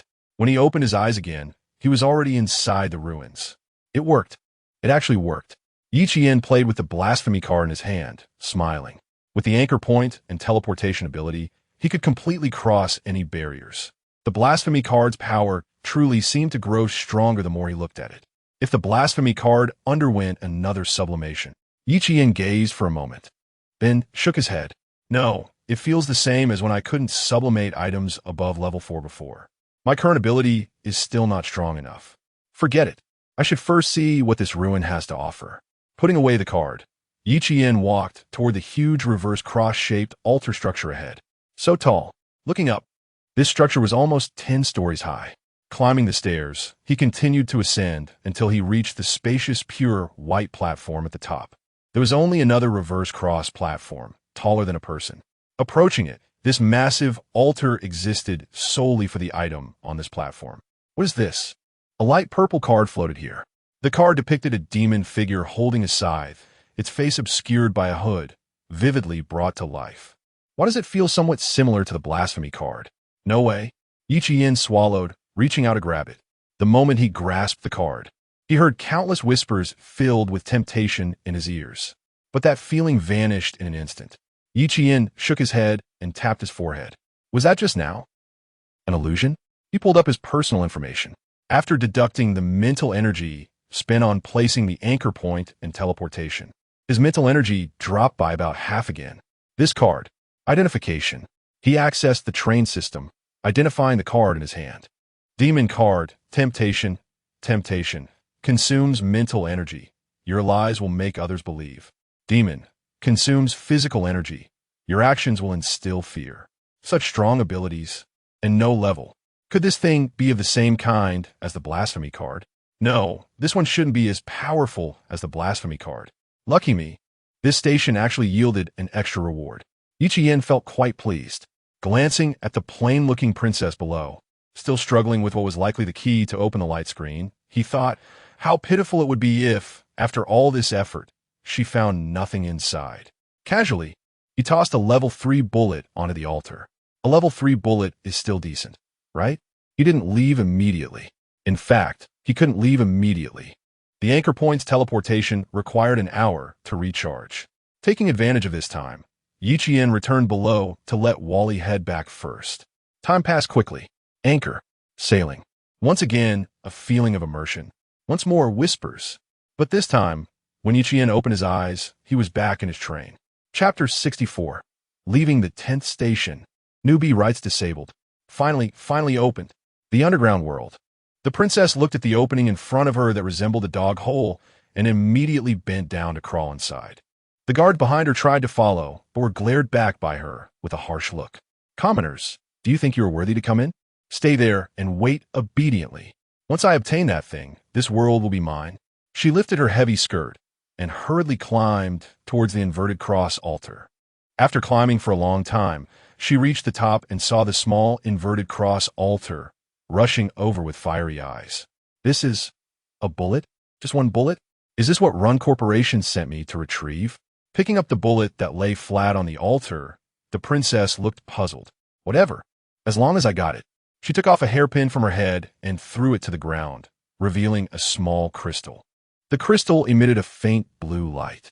A woman wearing a Run Corporation badge sat in an office chair, sporting huge dark circles under her eyes, and spoke in an extremely lazy tone. Who are you? Oh, I remember, the princess from that world with a maximum level 5 platform. So, have you found the thing I asked you to get? Hand it over. I got it, here you go. A platform-like object appeared above the crystal. The princess obediently placed the bullet on it. Before long, the woman had that bullet in her hand. She stared at this ordinary level 3 bullet, falling into silence. After a while, the woman raised her head and coldly gazed at the princess. You're playing me. The old princess's expression changed in shock, and she quickly shook her head and waved her hands. And no, how could I dare deceive a superior from Run Corporation? Didn't you say for me to find an underground relic in the area at the kingdom's border with that key? I spent a whole year looking for this relic where the key could fit, and there was only one bullet on the altar. There's really nothing else. The woman continued to look at her with icy eyes. Those dead fish eyes made the old princess so terrified that she collapsed to the ground. Enough. What should be there is a card, not a bullet. Where's the real thing? I'll give you one last chance to tell the truth. I really don't know. There's really only this one bullet. I'm not lying to you, really. Zzz, the blue crystal exploded. A sharp shard grazed the princess's neck. Blood gushed out as she desperately reached out for help, but darkness swept over her like a tide, completely drowning her. The woman with dead fish eyes. She stared at the level 3 bullet in her hand, deep in thought. The native did not lie, but the barrier for the demon card can only be opened with a key. Why was there just a bullet inside? Could it be that someone swapped the card beforehand? No, that's impossible. If the relic had been opened by someone, it could be reopened without a key afterward. So what exactly is this? She set the bullet aside and spoke to a creature in the darkness. Go check if a train conductor above level 30 has recently visited that platform. Yes. Countdown to docking 1:33. 45. Wally, come back. On the train roof. Yiqian lay on top, soaking up the sun. Wally was busy taking weapons and leather armor from the dead goblins. After processing them at the workbench, Yiqian had set outside. They eventually formed resource blocks to be placed in the storage compartment. All right, it's almost time to go. Yawning, Yiqian called Wally back to collect the last batch of resources into the storage unit. This stop's gains were now at an end. Back on the train, Wally eagerly circled between Yiqian and the charger. The big eye of the monitor blinked, looking somewhat adorably silly. Go on, for your hard work today. I'll reward you with a full charge. Although it charges every day, receiving praise from Yiqian made Wally extremely happy. Returning to the temperature control compartment. It had gradually been transformed into a real room by Yiqian. He even bought a dining table and set up a bookshelf with several comic books and the game console he had obtained earlier on the trading platform. One could say that this train car could completely be considered a paradise for a homebody. Okay, it's time to set off. The leave station rights had already changed color. He raised his hand and tapped. The rights were triggered. Leaving station, the track moved forward. The void appeared, passing through, returning. Outside the window, the familiar endless wasteland returned once again. At the same time, Yiqian returned to the wasteland. All the conductors in this block looked up at the broadcast as it emitted sound. Congratulations. All conductors have left the 10th station. Starting tomorrow, you will no longer be under newbie protection rights. In the wasteland, the weather changes daily and will no longer be the same. Cross-block friend addition activated. Multi-person platform activated. Guilds activated. Team mode activated. The trading platform will no longer be limited to this block. Train speed requirement raised to a minimum of 60 kilometers per hour. Trains below this speed will enter a dangerous state. Train, good luck to you all. May you survive. Remember, do not abandon your train. A long string of announcements left everyone a bit dazed. 6,831, 10,000. What the heck? Why is this broadcast becoming less timely? We left the station a long time ago, and now it's saying it. I'm almost falling asleep. Strange. I heard people from E3 Block say that the broadcast timing occasionally differs from ours. I didn't expect that after merging with them, the broadcast would also be untimely. Hey, is there something wrong with you E3 folks? What? Are you suggesting that someone can stay in the station for almost 9 hours? That would require leveling up to 4, oh no, to 5. ISNT that your focus? The key point is the things mentioned in the broadcast. Another multi-person platform. What does that even mean? Was there already a multi-person platform before? The previous one was a public trading platform. You didn't listen carefully to the broadcast, did you? As for guilds, haven't you ever played games? Huh? Look at the mail section. Who is this? Someone sent a group message inviting us to the City of 1,000 Stars? There are more emails, wow. How are there so many now? The chat room was bustling with activity. Yiqian also received those emails they were talking about. Chapter 65 card sequence the City of 1,000 Stars. The country on the ship, the Sky Garden. Are these the cities that the seniors mentioned by Shea built? Directly inviting the new batch of train conductors who passed the 10th platform through the system. Accepting any one of the invitations means that the next stop can be reached directly, which means no more random platform selections. What will the cities be like? Looking at the dozens of emails that were sent out in bulk, Yiqian fell into thought. Just from their names, one cannot tell the strengths or weaknesses of these factions. Choosing recklessly might lead to some trouble. Should he not accept the invitation? Yiqian shook his head, dismissing that idea. He hadn't done anything wrong. A clear conscience has nothing to fear from shadows. Apart from the card of blasphemy, there are no conflicts with others. There is no need to give up an opportunity to learn more about the world. However, when it comes to which one to choose, he really couldn't make up his mind. But he could ask, Shea, do you know which faction would be better to choose after passing the 10th platform? In a certain platform world, Shea was quietly praying with her eyes closed. Hearing the special notification sound from the system, she opened her eyes. The 10th station? Huh. Why is it only the 10th station now? I remember this kid arrived at my place many days ago. Didn't he already? Shea tilted her head in confusion and replied, Yo, I thought you'd forgotten about your sister. The 10th station? Are you kidding me? It's been 5 or 6 days since we parted. How could you only be at the 10th station? How could that be? If you don't believe me, look. Yi Qian sent a screenshot of the emails, which had the dates on them. No way, you? Seeing that Yi Qian wasn't lying, Shea was clearly taken aback. So, he really leveled up to level 3 at the 5th station, and even got a module, as well as a security device and a storage unit? What? What luck is this? Shea, seeing that she hadn't replied for a while, Yi Qian sent another message. Ahem, it's nothing, haha. I was just dealing with a small trouble. Congratulations, after passing the 10th platform, you're officially a train conductor. As for the choice, I recommend the City of 1,000 Stars. It's the largest city-state in the train world, where you could buy many things you can't even imagine. Of course, there's one more thing. I'll also be going to the City of 1,000 Stars soon, and I'll bring you something then. What is it? I'll tell you when we meet. By the way, since you're going to the City of 1,000 Stars, here's this for you. Ding ding. A new email notification. A medal engraved with the pattern of the weeping saint appeared in Yi Qian's hands.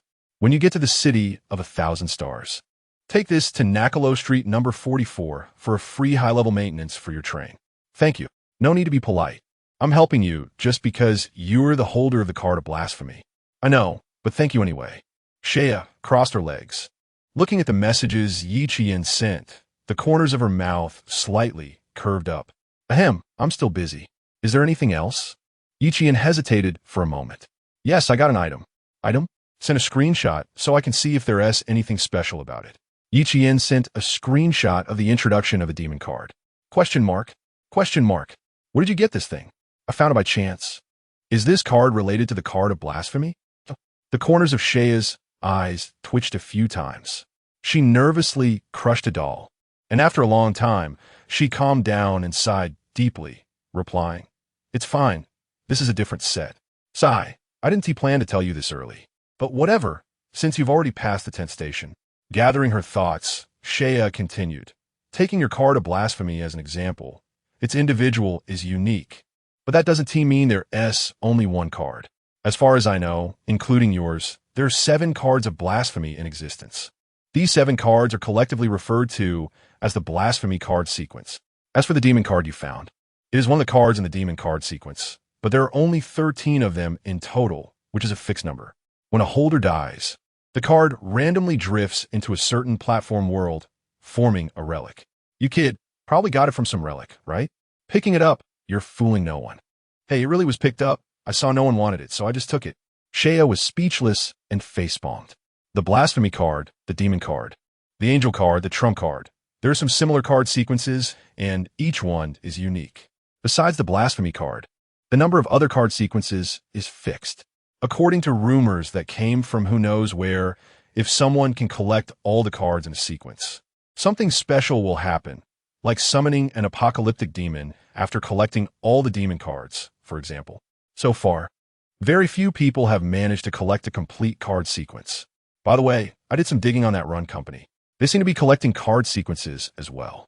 Be careful if you run into them. Card sequence. Yi Qian took out both the card of blasphemy and the demon card in his hands. What about the card of blasphemy? What happens if all of them are collected? The literal meaning, blaspheming the gods. Question mark. Shea felt she had said too much and sighed. Alright, this isn't something you should worry about. Moreover, it's still unknown how many cards of blasphemy exist. How could anyone collect them all? Don't think too much about it. Go rest well in the City of 1,000 Stars. There, at least you can stay for 3 days without continuing your adventures. Never mind, you'll know when the time comes. That's it. I have things to do. Shea closed the private chat. Leaning back on the church bench, she became slightly distracted. Sister Nun, are you ready? Tina's voice came from not far away, and the cute girl doll bounced over to Shea. Tilting her head at the other dolls shattered on the ground. Sister Nun is bullying everyone again. Hurry up and fix them, or I won't ignore you. Shea rubbed her head and casually took out a card engraved with a dark golden angel, making a swipe in the air. Heal. The dolls were restored to their original state. Chapter 66. City of 1,000 Stars the next morning. 6:30. Unlike usual. The crossroads of fate was triggered at this time. Just waking from his dreams, Yi Qian looked at the light screen in front of him, rubbed his eyes, and felt a bit confused. Is it this early? The entry time has even changed. However, What does it matter if the crossroads of fate is triggered upon entering the city of 1,000 stars? Crossroads of fate triggered. Please choose from the following paths. Path 1. Main entrance of the city of 1,000 stars. Path 2. Lower district of the city of 1,000 stars. Lower district. After a moment's hesitation, Yi Qian chose the main entrance. This time, there was no need to wait for half an hour. After making his choice, the entry prompt appeared immediately on the light screen. Entry. Accelerate void. Pass through. The scenery outside the train window suddenly changed. The train emerged from the endless wasteland onto a massive iron bridge, where strange creatures leaped in the shimmering sea below. There were many such bridges, each with hundreds of tracks. Trains of various shapes traveled along them. They should all be part of some district.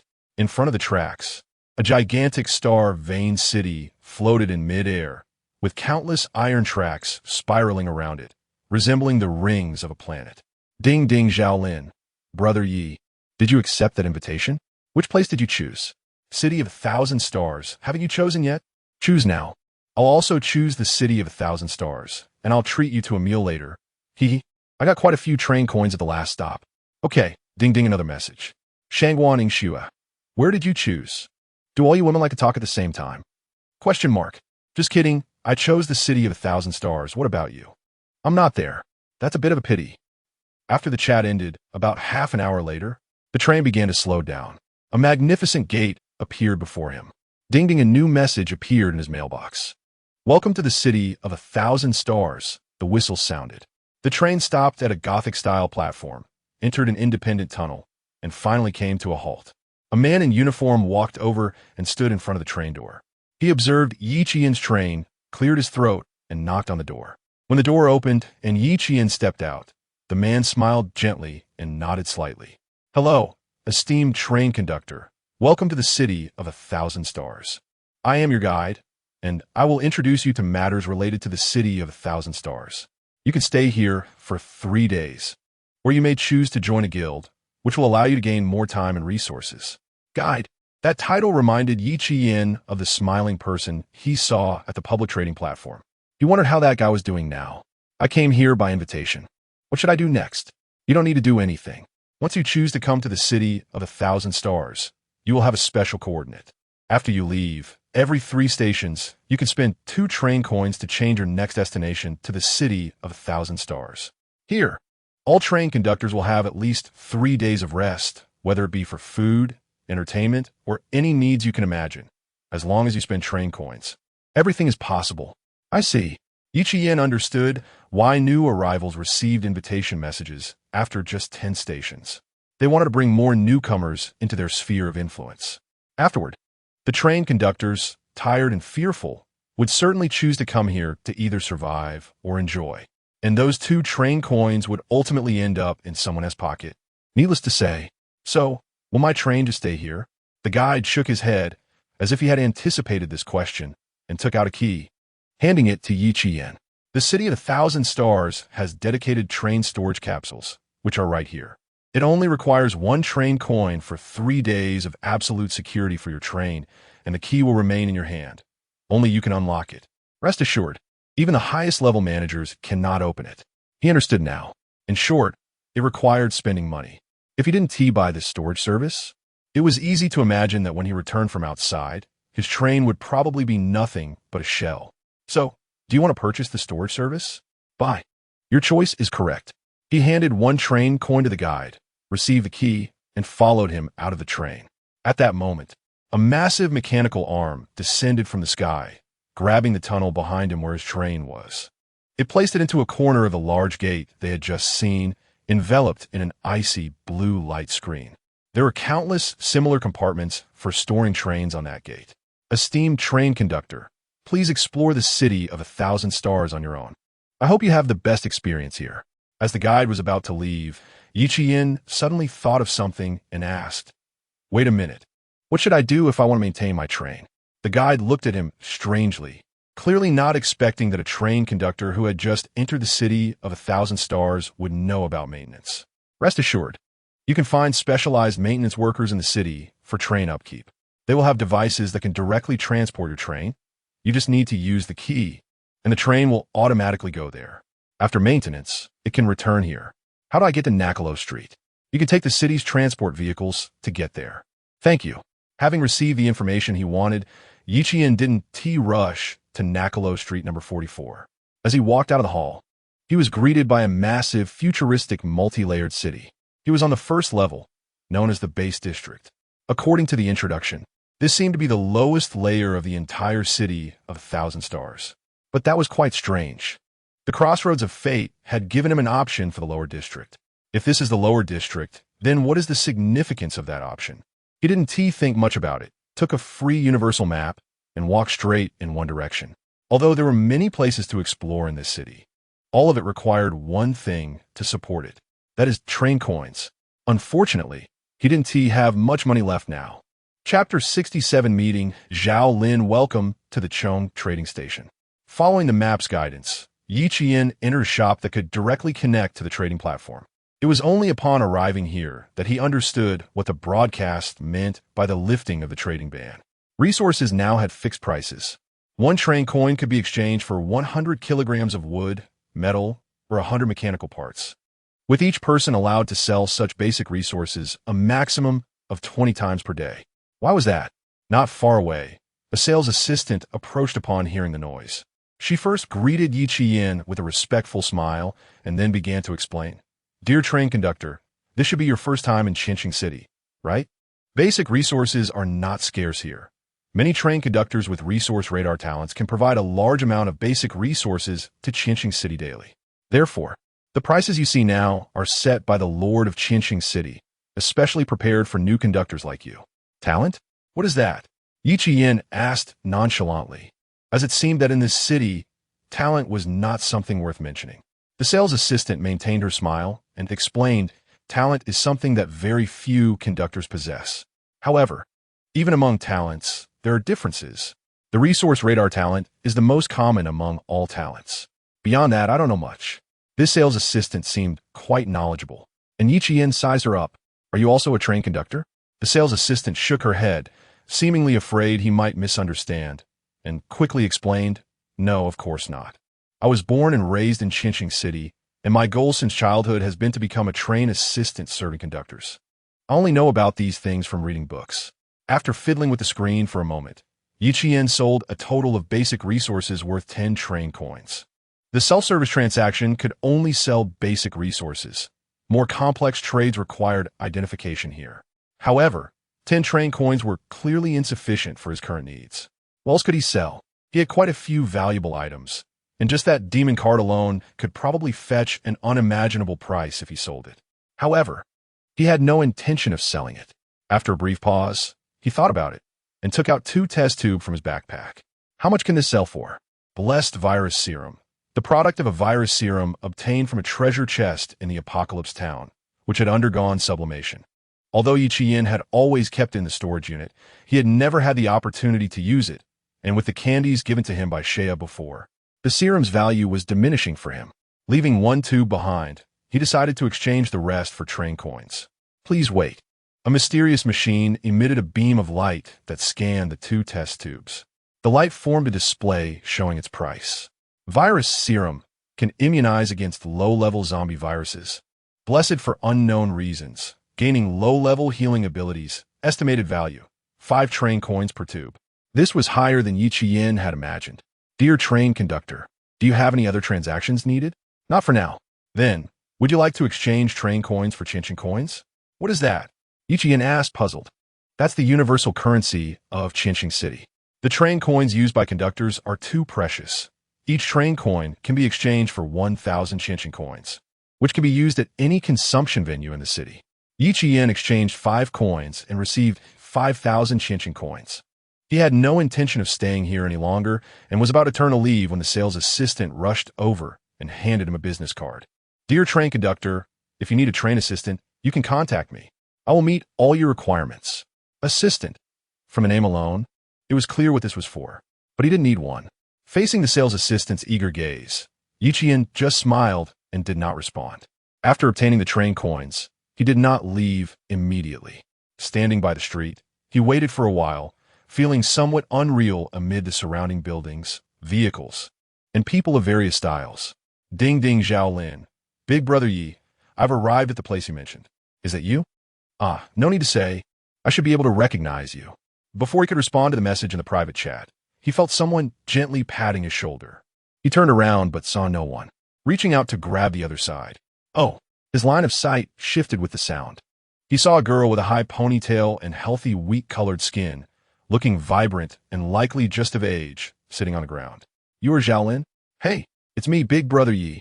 It really is you. I didn't recognize you wrong. He pulled her up from the ground, and Zhao Lin, who was a head shorter than him, raised her face and put on a serious look. Nice to meet you, Big Brother Yi. Just call me Yi Qian. I'm not that old to be called Big Brother. Being called Big Brother through the chat was one thing, but in person, Yi Qian was only a few years older than her. There was no need to be called Big Brother. Then, should I call you Qian? Are we that familiar? Zhao Lin did not feel awkward at all. Her friendly demeanor was hard to dislike. Of course, in the previous 10 stations, if it weren't for you helping me, I would have died long ago due to my inability to level up. So, you're my lifesaver. Yes, that is a fact. So how do you plan to repay me? Huh? Clearly, Zhao Lin had not anticipated Yi Qian would say that. Her internal dialogue was shattered, and, for a moment, she didn't know how to respond. Gurgle, a small stomach growl, broke the momentary silence. Yi Qian shrugged and pointed to the restaurants on the street not far away. How about you treat me to a meal? Is that a good way to repay me? Of course, of course. A meal was nothing, and Zhao Lin felt she wouldn't spend much. However, she clearly underestimated the consumption level of this city.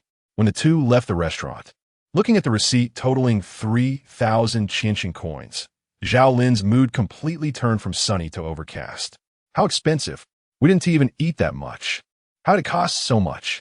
3,000 Qianxin coins is equivalent to 3 train coins. My goodness. I would need to open a level 3 treasure chest just to earn enough money for 2 meals. That's too expensive. She glanced enviously at the fully loaded backpack behind Yi Qian. Lobster, shark fin. So many portions packed, it was really too much. Yi Qian heard Zhao Lin's murmurs and glanced at her equally full backpack, wanting to laugh. With nothing else to do, Yi Qian planned to check out the train maintenance place introduced by Shea. Just a few steps away, preparing to hail a vehicle, he turned to look at Zhao Lin, who had been following him silently, and asked in disbelief, "You don't have your own business, and you plan to just follow me?" Zhao Lin blinked and nodded. "I have nowhere to go." Chapter 68. Do you still want to follow me? Zhao Lin was confused. In fact, she had no idea what she was supposed to do in this city. Enjoy it, as the introduction suggested, but she didn't dare to do it alone and didn't know how to go about it. Let's not forget, her previous stop was the Good Luck Station. So, this time, she was bound to encounter some misfortune.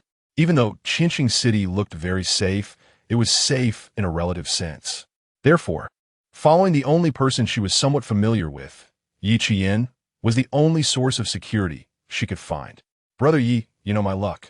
If you follow me, won't the misfortune just come to me?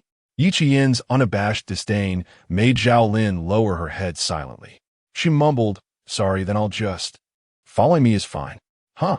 Yi Qian raised his hand in front of her.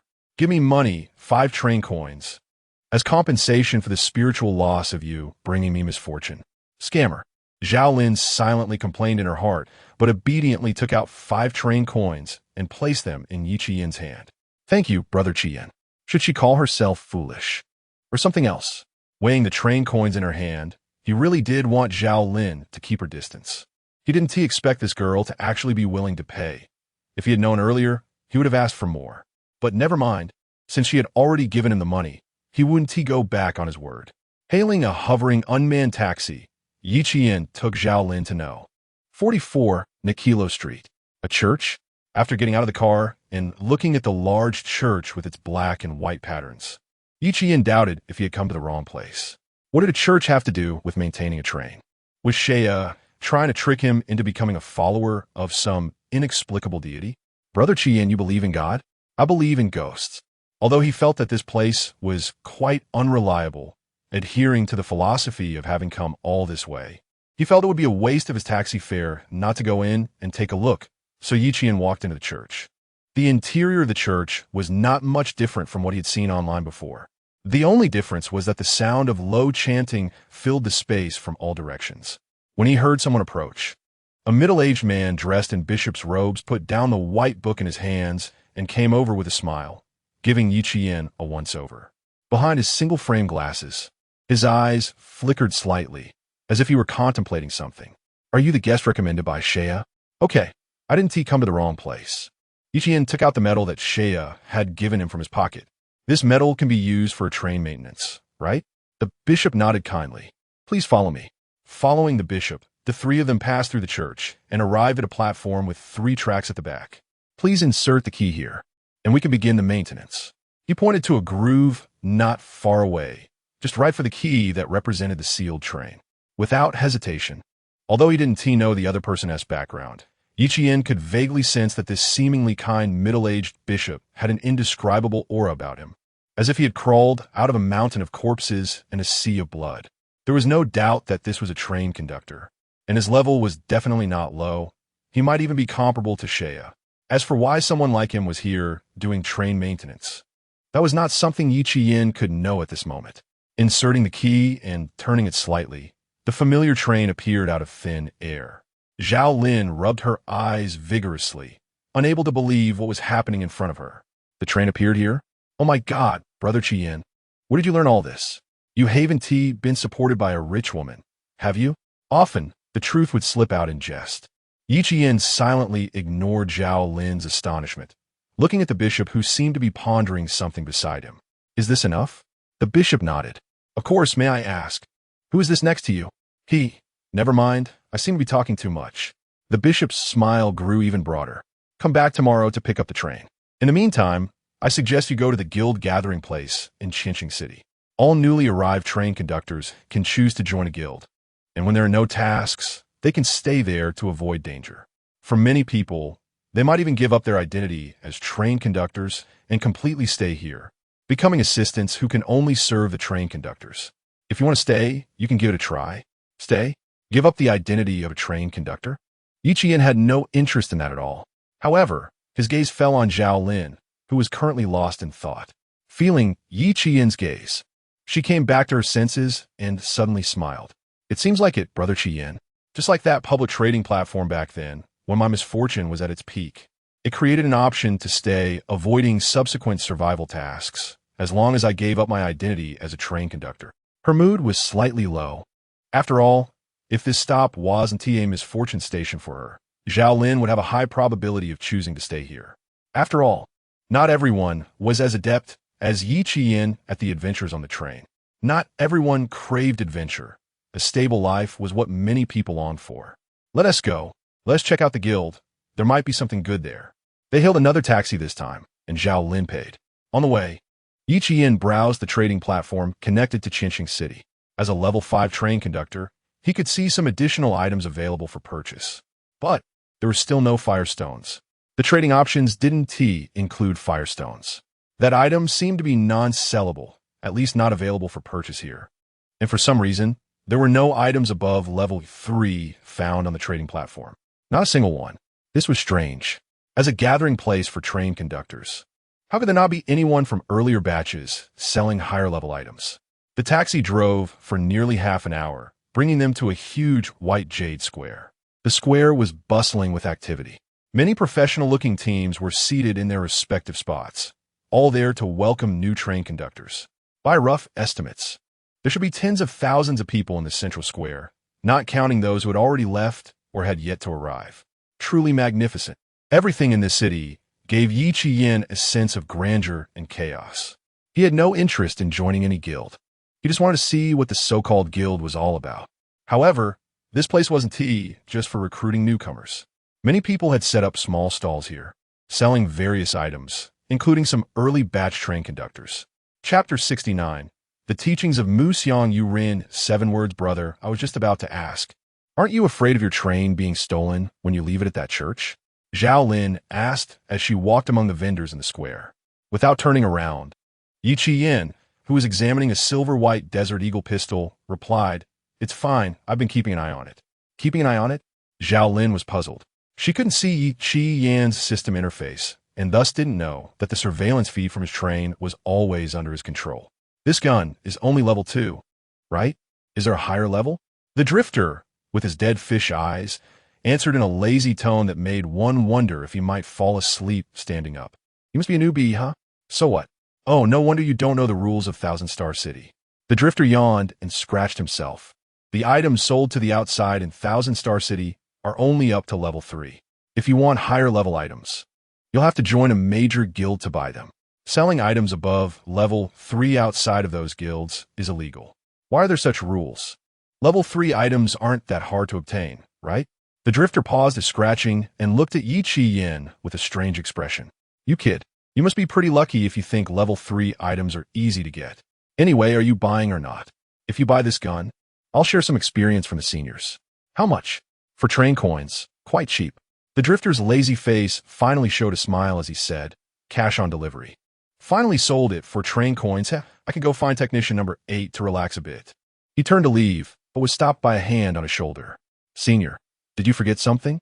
Knowing he couldn't escape, the drifter sighed helplessly and pointed to a nearby teppanyaki stall. Let's talk over there and grab something to eat. Sitting in front of the teppanyaki stall, the owner squinted at the drifter for a moment. All right. Not here to butcher you. 3 cups of... Oh, do you two drink? Zhao Lin politely shook her head. Let's get back to business. TCH, no fun. Then just 1 cup. Remember to make it warm. While waiting for the drinks, the drifter spat out the straw he had in his mouth and waved his fingers in the air. A friend request appeared in Yi Chi Yan's view. I added both of you as friends. Once you get back, you can, do you have a system-bound module? Seeing the friend request accepted, the drifter was taken aback for a moment. Incredible. Are you really a newbie? No, you must be. Otherwise, you wouldn't be unaware of the rules of Thousand Star City. TSK. I've never seen a newbie with a module, especially a system-bound one. Back when Mu Xiang Yuren. Can we get back to business? Mu Xiang was indeed the name on the friend request. Just call me Mu Xiang. Ugh, so troublesome. If it weren't for the gun, I'm selling you. A cup of warm wine was delivered to the table, and after downing it in one gulp, he seemed to regain some spirit from his previously despondent state. Cough. You're also a train conductor. Don't you know how abstract those treasure chests hidden in the platforms can be? It's easier at lower levels, but as the train level increases, the platforms we reach become more dangerous, and correspondingly, the chances of finding treasure chests decrease. Plus, upgrading the train level isn't easy. You newbies should have reached level 3, right? Have you seen the conditions for the next level upgrade? Fire flame stones? Zhao Lin answered from side. Yes, fire flame stones. That thing can only be obtained at platforms of level 4 and above, and newbie conductors can only level up to 3. So what do you get fire flame stones? Mu Xiang pointed to the ceiling. Hey, so newbies like you have to obediently find a guild to join, then follow their arrangements and exchange resources and contributions greater than fire flame stones to get one to upgrade the train. Then, there will be other hard requirements for the next level, and so on. In the end, you become the laborers for the upper management. Where there are people, there are communities, and where there are communities, there are unscrupulous businesses. This was indeed true, but isn't that a bit unreasonable? How did the first batch of conductors level up to 4? They didn't exchange fire flame stones from others, did they? How would I know? But fire flame stones aren't only obtained by exchanging with them. That's just the simplest way. Once the train reaches level 3, there is a small chance to access higher level platforms. If you can find a treasure chest there, there's still a chance to get fire flame stones. At this point, Mu Xiang Yuren suddenly laughed self-deprecatingly.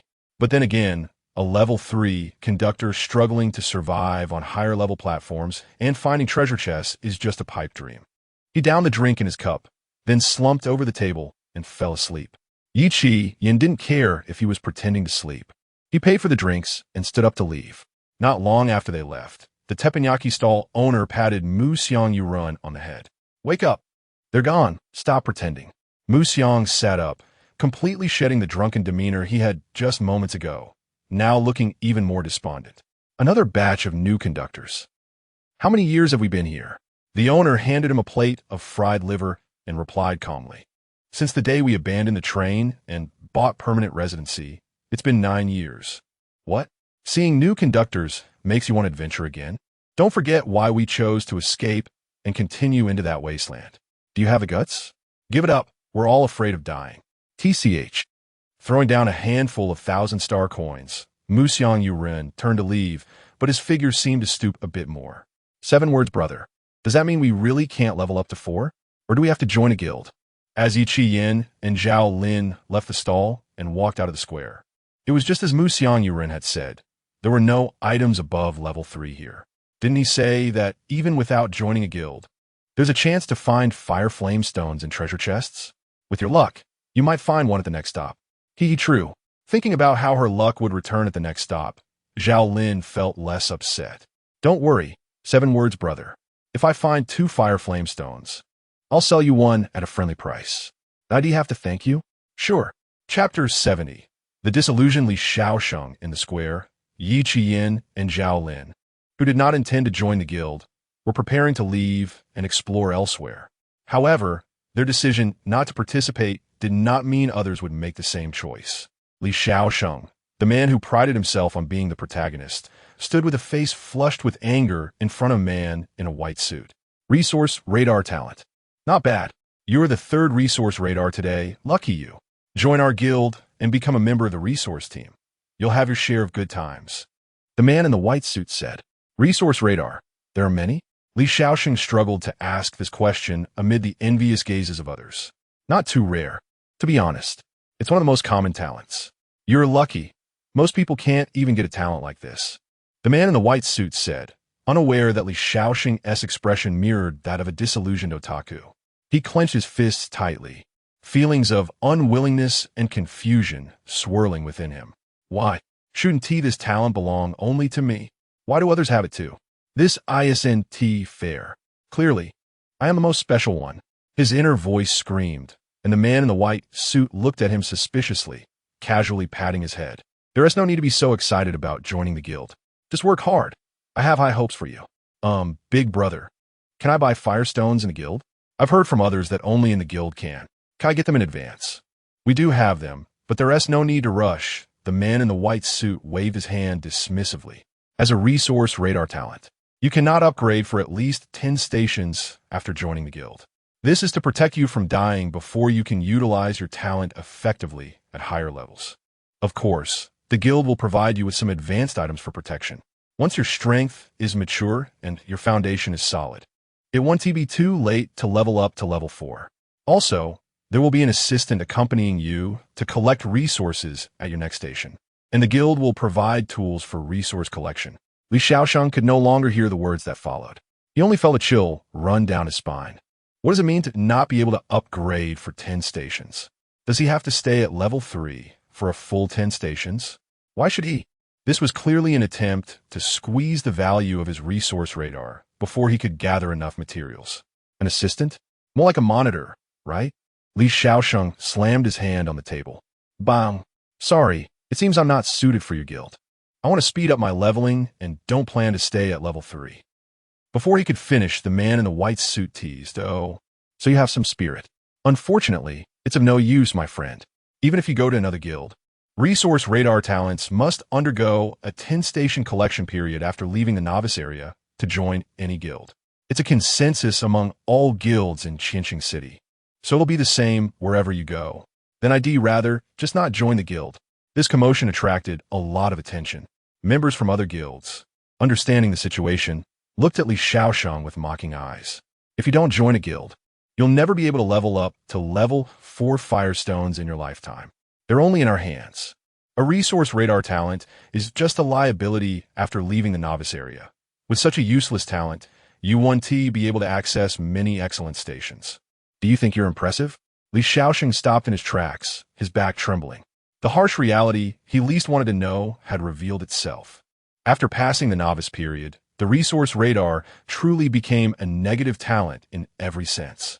He had to go to stations rich in wood, metal, and mechanical parts. However, these stations often lacked other rewards.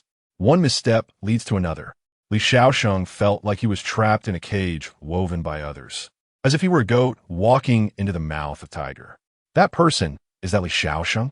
Zhao Lin pointed at the gray-faced Li Shaosheng, who had returned to the man in the white suit and silently chosen to join the guild. Do you know him? This guy posted his picture in the chat room before, and he posted it many times. He is extremely narcissistic. One of the girls I traded with said she received a friend request from Li Xiaosheng, wanting her to be his girlfriend without even meeting her. Watching Li Xiaosheng in the crowd, Yi Qian overheard more of their conversations. The resource radar, indeed, Li Xiaosheng possessed his own talent, but it was not a particularly rare one. From the beginning, he could sense Li Xiaosheng had a very strong sense of self-identity. Or rather, he believed he was the most special one. Now that he discovered he was not so special, and that this uniqueness even hindered his upgrades, his heart must be crumbling. Bored, I'm leaving. Wait for me, Qian. Where are we going? Did you forget what we said when we arrived in this city? What? Enjoy. Yi Qian snapped his fingers, and a stack of Qianxing coins appeared neatly in his hand. Since we're here, and there's nothing else to do, don't you want to reminisce about your past modern life? Zhao Lin blinked. Can we sing K? Throughout the day, Yi Qian experienced just how much this city valued entertainment.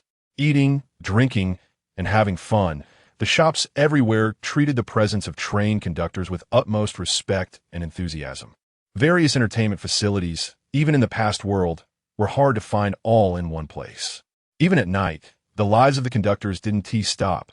Instead, they became even more intense. For the sake of joy, some would even ignore their own lives. In a hot spring inn, Yi Qian soaked his entire body in the spring. A faint milky glow drifted from the hot spring, and the sensation of soaking here felt as comfortable as being in a mother's amniotic fluid. His mind was blank. There was nothing to think about. Unfortunately, he was not the only one who could enjoy this hot spring. Splash! A middle-aged man with black hair, a weathered face, and scars all over his body sat down. Yi Qian initially didn't pay attention, but the middle-aged uncle suddenly spoke. Young man, would you like to join our organization? An organization, not a guild. The inexplicable invitation snapped him back to reality, and he instinctively summoned his ebony-wood firearm, aiming its dark muzzle at the scarred uncle. We don't seem to know each other, uncle. You must have invited the wrong person. The middle-aged uncle took a deep puff from the cigar in his hand. I didn't invite the wrong person. The smiling tiger from a church sent me. All right, it's Shea. He told me to tell you that we are part of the same organization. Chapter 71, The Empire Sequence Organization. The atmosphere was somewhat silent. Clearly, such an explanation was not enough to make Yi Qian let down his guard. Interesting, a storage device hidden on you? Is it that bracelet on your hand? This seems to have nothing to do with you, senior. That's true. Puffing on a cigar, the old man snapped his fingers, and a friend request notification appeared on Yi Qian's system screen. My name is Fan Hua. Everyone calls me Old Fan. You can call me that too. No need to be so tense. I mean you no harm. I just happened to come to this Qianxing city to do something. The smiling tiger in the church said that crazy woman Shea seems to have a good relationship with a newcomer, even sending someone for the organization's annual train maintenance. I was a bit curious, so I came to see what you're made of. By the way, I'd like to invite you to join our organization. Taking a deep drag, he finished off the thick cigar in one puff. Sister Shea didn't mention anything about an organization to me. That's normal, after all. It is an organization. It's not exactly a place with rules. It's just that everyone has a somewhat similar goal, and over time, it has formed a bit of power. A dark green flame flickered at Fan Hua's fingertips.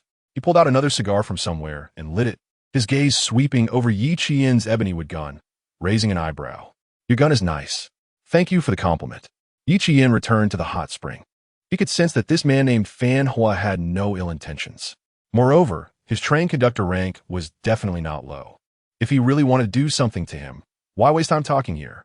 How did you find me? Did that person in the church put a tracker on me? Not that complicated. There's nothing in this Qianxing city that can't be bought with train currency. There are cameras everywhere on the road, and they're not just for finding vehicles. Is that so? But I heard that selling items above level 4 is not allowed in this city. Having money doesn't necessarily mean you can buy anything. Looking at the cigar that Fan Hua had once again smoked down to the end, Yi Qian was quite suspicious that this man's lungs were made of smoke.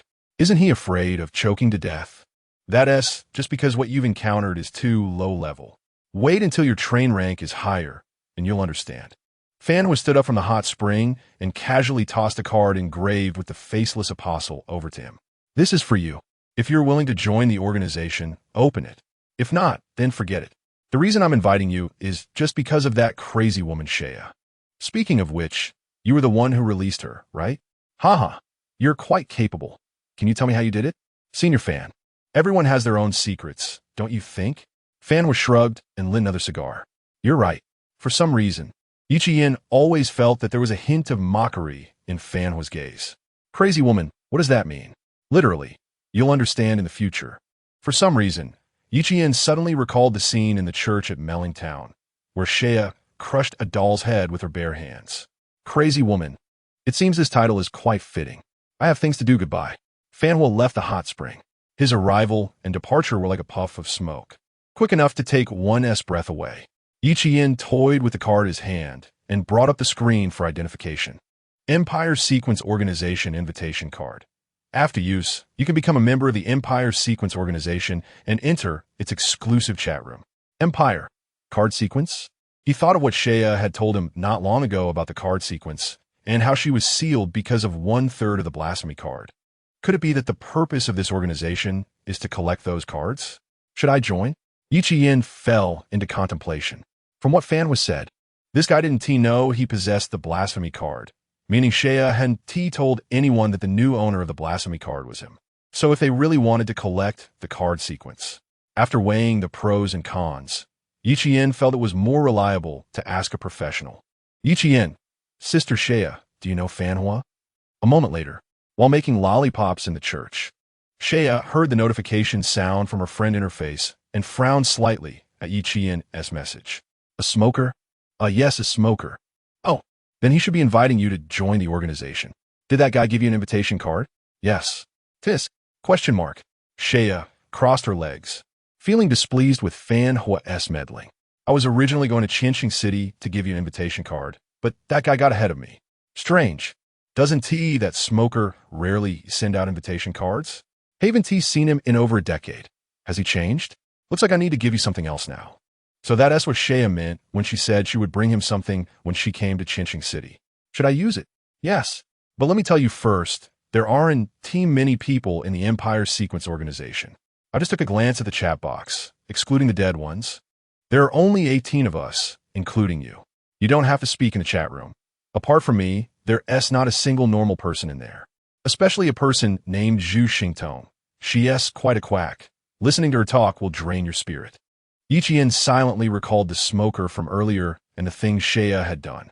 It seems it wouldn't be a problem to remove that except for her part from the statement. Are you thinking something rude? How could that be? I was thinking about where we should meet after you arrive. This city is quite large. I'll find you then. That city should be the same as before. As long as you have money, you could buy anything there. Again with that statement. After the chat ended, Ichiyen raised his gaze to the artificially created virtual starry river above. Still a bit too weak, but never mind, it's time to enjoy. He sank into the water, completely isolating the sound from outside. The world before him was pitch black, and the comfort that spread throughout his body began to empty his mind. But, he suddenly sat up. The inexplicable sound that had echoed in his ears seemed to vanish like an illusion. But that was definitely not an illusion. That was real. Swish. The blasphemy card was taken out from the storage unit. Looking at the anchor on it, for some reason, he felt as if this thing was speaking to him. But this was clearly just a lifeless object. Chapter 72. Demon Car Morning. It's been so long since I took a bath. Sob sob. I feel so dirty. Dressed in a bathrobe, Zhao Lin hummed an unknown tune as she stepped out. Seeing Ichiyen sitting not far away, drinking ice cola with a table full of fried chicken in front of him, she hurried over. Chien, when did you come out? A fair hand quietly reached for the fried chicken, but was caught by Ichiyen, who swatted it away. You have to eat what you buy yourself. No, I won't eat. I'm on a diet. Despite saying that, Zhao Lin couldn't help but swallow her saliva as she looked at the obviously freshly fried chicken. I mean, come on, why be so stingy? Didn't you have good luck at the last stop? No gains? Yeah, but all the train coins were taken by you, Poppy. She spoke the last part very softly, but Ichiyen heard her clearly. I only got 5 coins in total. You should still have at least 1 left. Did I not open a level 3 treasure chest? Zhao Lin stubbornly claimed she wasn't hungry, but deep down she still hoped that Ichiyen would leave her some. Unfortunately, she was overthinking. Ichiyen had bought the food entirely based on his own appetite and never intended to share with anyone. They had booked 2 rooms in the hot spring hotel. Lying in bed, he found it hard to fall asleep. Taking out the blasphemy card, Yiqian recalled the voice he heard in the hot spring. What exactly was that? Speaking of which, every time he used the anchor's teleportation ability, it seemed he could also hear similar voices. Should he ask? No, forget it. Putting away the blasphemy card, he took out another card, the invitation card from the Imperial Sequence Organization. It should be fine. With a swipe of the card in the air, a chain-like stream of light formed a milky white chat screen in midair. Update personal information. Joined faction. Imperial Sequence Organization. No one spoke in the chat room. His joining was as silent as a small stone thrown into a rushing river. But soon, a friend request was sent. Zhu Xingtu has sent you a friend request. This person, ISNT he the swindler Xia mentioned, accept request, added Zhu Xingtu. Hello, newcomer, welcome to the Imperial Sequence Organization. Fate has brought us together. Although it may be a bit presumptuous, can you tell me if you found the third fragment of the blasphemy card? Not yet. In a carriage resembling an astrological palace, a black-haired woman with eyes like a galaxy looked at the reply on the screen, slightly turning the extremely complex compass in front of her. Strange. Why can't I see whether what he said is true? As she turned it again, the galaxy in Zhu Xingtu's eyes gradually returned to black pupils, and her aura shifted from that of a swindler to something much more normal. This is fate. Fate prevents me from seeing his destiny. Ah, it's really amazing, ISNT it? 13 cards with different patterns hovered in front of her. One flew into her hand. Huh. So proactive does he have? Speaking of which, having Fan Hua invite him to join the organization should make Xia very unhappy. After all, he is her benefactor. Fate tells me she has to prepare a gift for her benefactor again. I hope she doesn't kill me. With a smile, Zhu Xingtu hummed a cheerful tune and typed a message on the screen. Another message popped up in the chat box. Hey, the guy who saved Xia. The newcomer joining the organization gets a gift. Additionally, as one of the founders of the organization, I also need to inform you about what the Imperial Sequence Organization really is. This person feels different from just now. From a swindler talking about fate to now being oddly playful, calling him little brother. Yiqian recalled what Xia had said, that there were no normal people in this organization. Xia gave you the fragment of the blasphemy card. Can you tell me about the card sequence? I know about the card sequence. Great, that saves me a lot of explanation. Our goal in the Imperial Sequence Organization is to collect all cards of a certain type of card sequence. Just like Xia, her card sequence is angel cards. For example, the smoky guy who invited you into the organization has a war card. And although you will eventually possess a blasphemy card, Xia should have told you about the special nature of the blasphemy card. They cannot be collected. So, as a member of the organization, your reward is a card from the card sequence. If I guess correctly, you should have a demon card, right? Would you believe me if I said no? No. Okay, how did you know? Of course, it's because I'm very impressive. Zhu Xingtu played with the card in her hand, which had a crow pattern, and tossed it into the chat screen. Here, newcomer benefit. You have received a new email. Please check it promptly. Opening the mailbox, the crow pattern card immediately appeared in front of Yiqian. Demon car mourning. Mourning, consume mental energy. The demon crow comes to mourn. Demon, consume physical strength. The crow demon causes enemies to mourn. It had a similar format to the temptation card. The moment he acquired this card, a crow's caw echoed in his ears from an unknown source. The sound came and went, just like the temptation card from that day. Another demon card. Am I really a bad person? Why am I getting involved with demons? Yiqian felt a bit helpless, but he was quite satisfied with this newcomer benefit. So how is it? Do you like it? Thank you.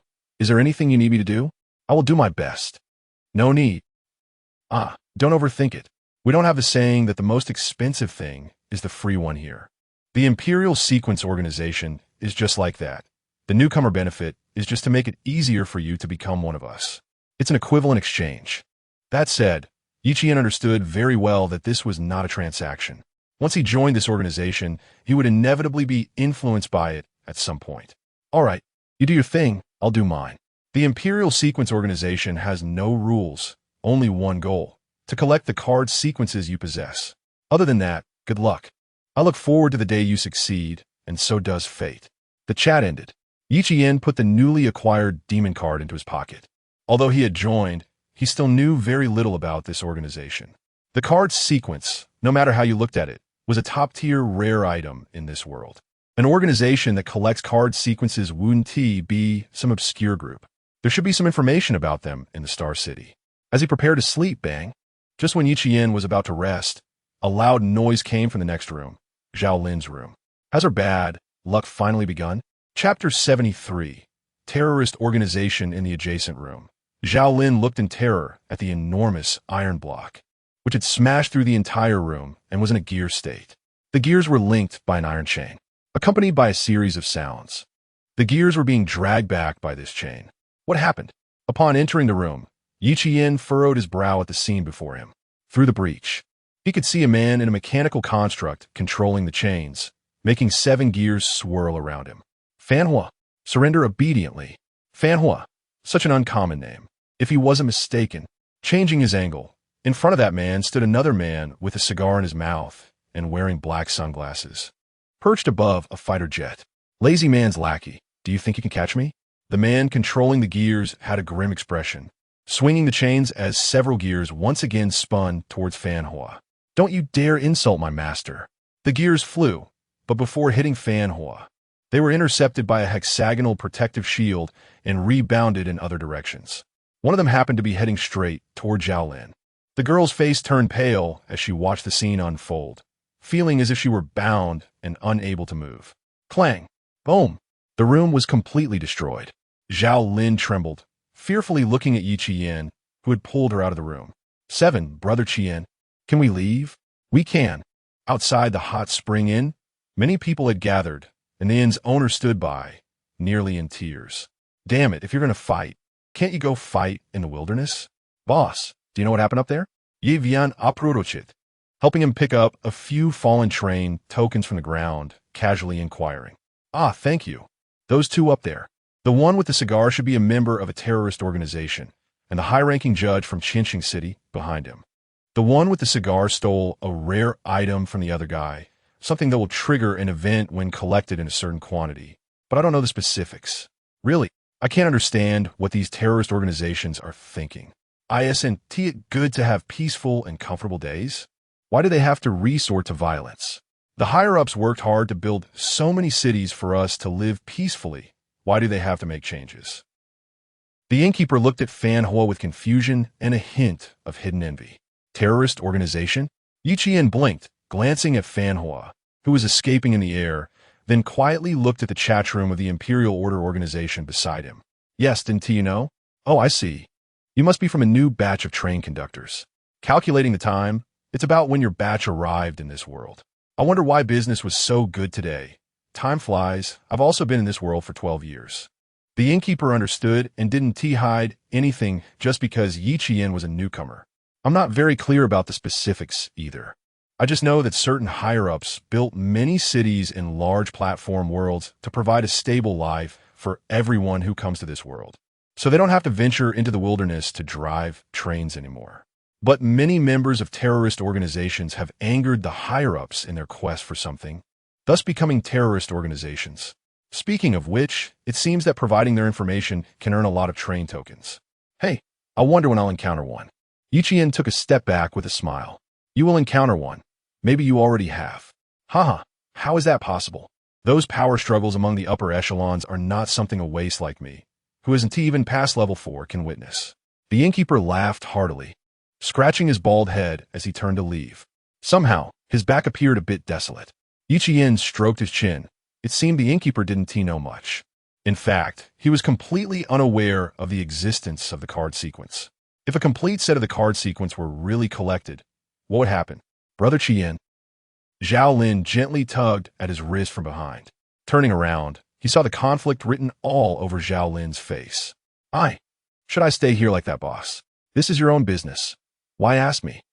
I'm sorry for causing you trouble. If it weren't for my bad luck, you gave me train tokens.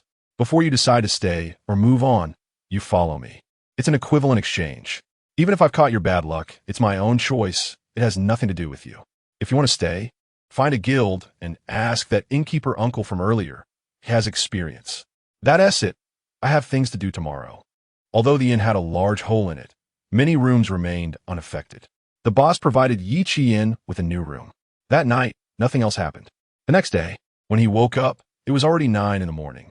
This was the longest he had slept since arriving in this world. The bed on the train was comfortable, but there was always a tension from the danger lurking nearby. Now, he was in Qinxing City, a world rich in human civilization, enveloped by a factor called stability. No wonder many people chose to stay. After washing up and having breakfast provided by the inn, he just stepped out of his room when he saw Zhao Lin squatting at his door, looking up at him with large dark circles under her eyes. "Brother Qian, what are you doing?" Zhao Lin forced a smile, trying to make herself look less terrible. "Can't sleep? Then go count sheep." I'm not going to stay here." She suddenly stood up, her eyes resolute. "I made up my mind. Even if I stay, that talent of mine might take my life at any moment. It's better to keep riding the train. Maybe I can find something out there that helps me survive. Right?" Yi Qian stopped, looking at Zhao Lin in surprise. To be honest, he didn't expect Zhao Lin to choose to move forward, but that was fine. As a qualified trading partner, many of the things she obtained in the Lucky Station would often end up in his hands. Why ask me? If you want to continue, then continue. Here, take this, it'll boost your spirits. A white sun fruit appeared out of nowhere in his hand and bounced twice on Zhao Lin's chest. "I'm going to get the train. Are you coming? If you're going, I gave you train tokens, of course. I'll stick with you till the end." Chapter 74 His train has level 5 last night. The battle between Fan Hua and that high-ranking judge who played with gears had a much greater impact than expected.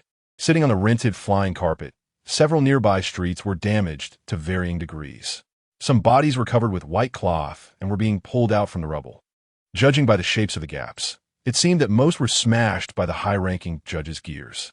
On the contrary, Fan Hua did not cause many casualties. No. 44 Nakalo Street. Pushing open the big door and entering the church, the priest uncle was cleaning the floor. Upon seeing the two, he showed a friendly smile. "Welcome. Your train has been serviced. Let us go take a look." Smiling Tiger. This was Fan Hua's way of referring to the priest uncle. Remembering what Shay has said about there being no normal people in the Order of the Empire, Yi Qian was more cautious than before. At the back of the church, there were 2 trains in that station, one of which was somewhat familiar yet strange, catching Yi Qian's attention. "Is this my train? What, don't you recognize it?" The priest uncle said with a smile. Clean, brand new, tidy, and balanced. This was Yi Qian's first impression of the train in front of him. The originally differently sized carriages and the locomotive had now been standardized. The train's outer layer had transformed from rusty metal to a shiny steel color. Yi Qian stepped forward to touch it. Details of the train appeared before him. Trainmaster, Yi Qian. Train, newly manufactured. All carriages will be standardized. Train durability restored to full value durability. The priest uncle smiled as he looked at Yi Qian. Hee. You can think of it as your train's health bar. Nothing too important. Basically useless. By the way, I don't know if you have anything to make a train coating. I can also change the color of your train skin. Coating? It seems I do have something. Yi Qian suddenly thought of something, walked into the train, and although the size of the carriages had become standardized, the internal space had not changed. He took out a box. "Can you see these?" Soft ruby, level 1. White leaves, level 1.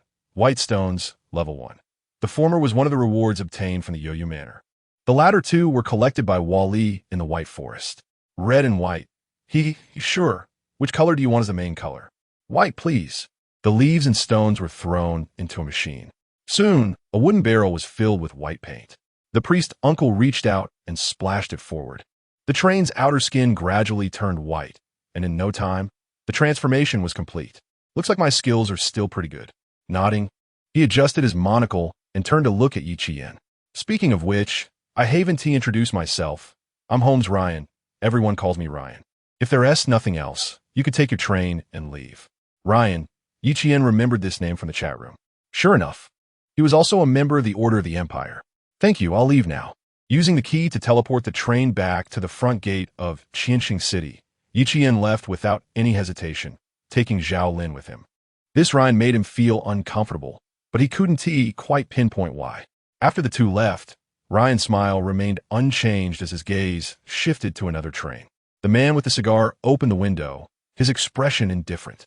"Put that smile away, it's disgusting." "Brother Fan Hua, I don't like to hear that. Their essay saying, you don't hit someone who is smiling. As long as I keep smiling, no one can hit me, right? By the way, how was your harvest yesterday? The lackeys of the lazy ones killed over 500 people in pursuit of you, destroying 5 streets. Quite a big deal. Fanhua finished his cigar and lit another.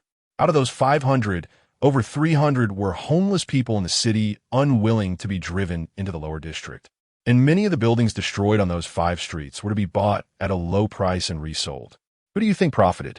I don't know that. I just know you got smashed through 5 streets. Seeing Fanhua ignore his teasing, Ryan gradually withdrew his smile and asked flatly, "What do you think of that kid just now? His train is level 5. Can you imagine? A train just out of the novice phase with level 5. Although that woman Shea will most likely give him firestones, but where did he get the level 5 materials?"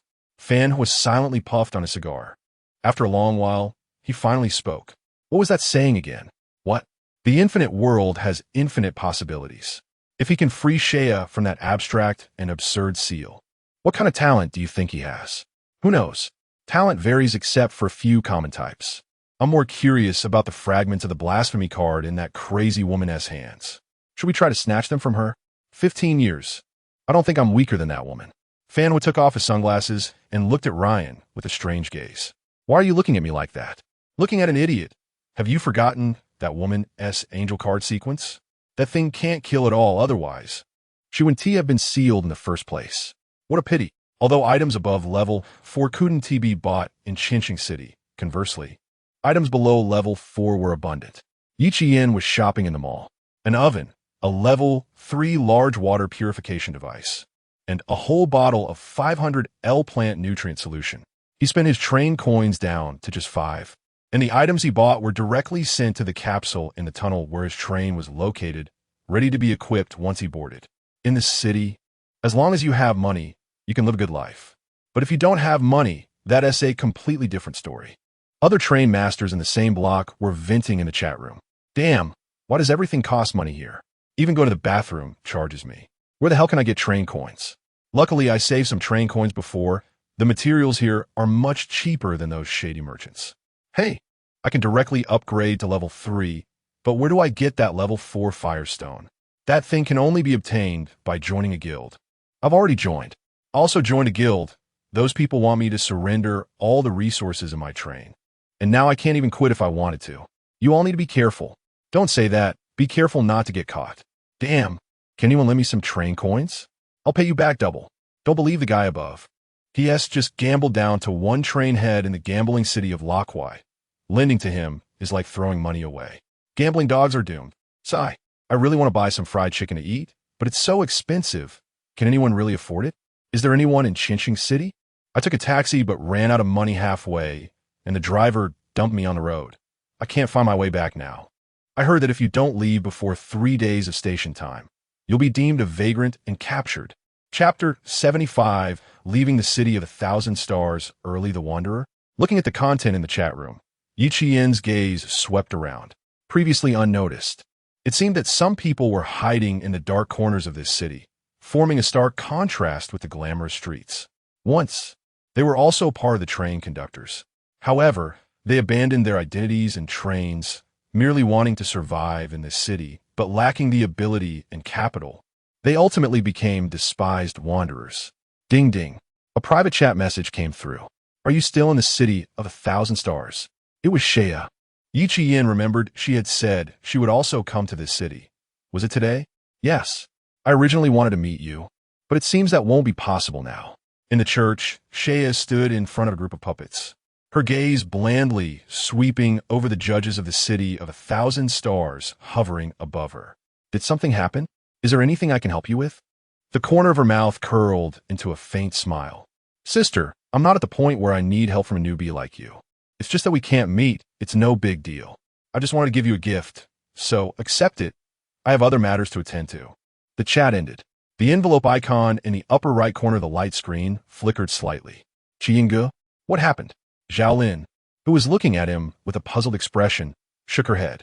It's nothing. We should be arriving soon. Yes, it seems we're almost at the gate. That's right.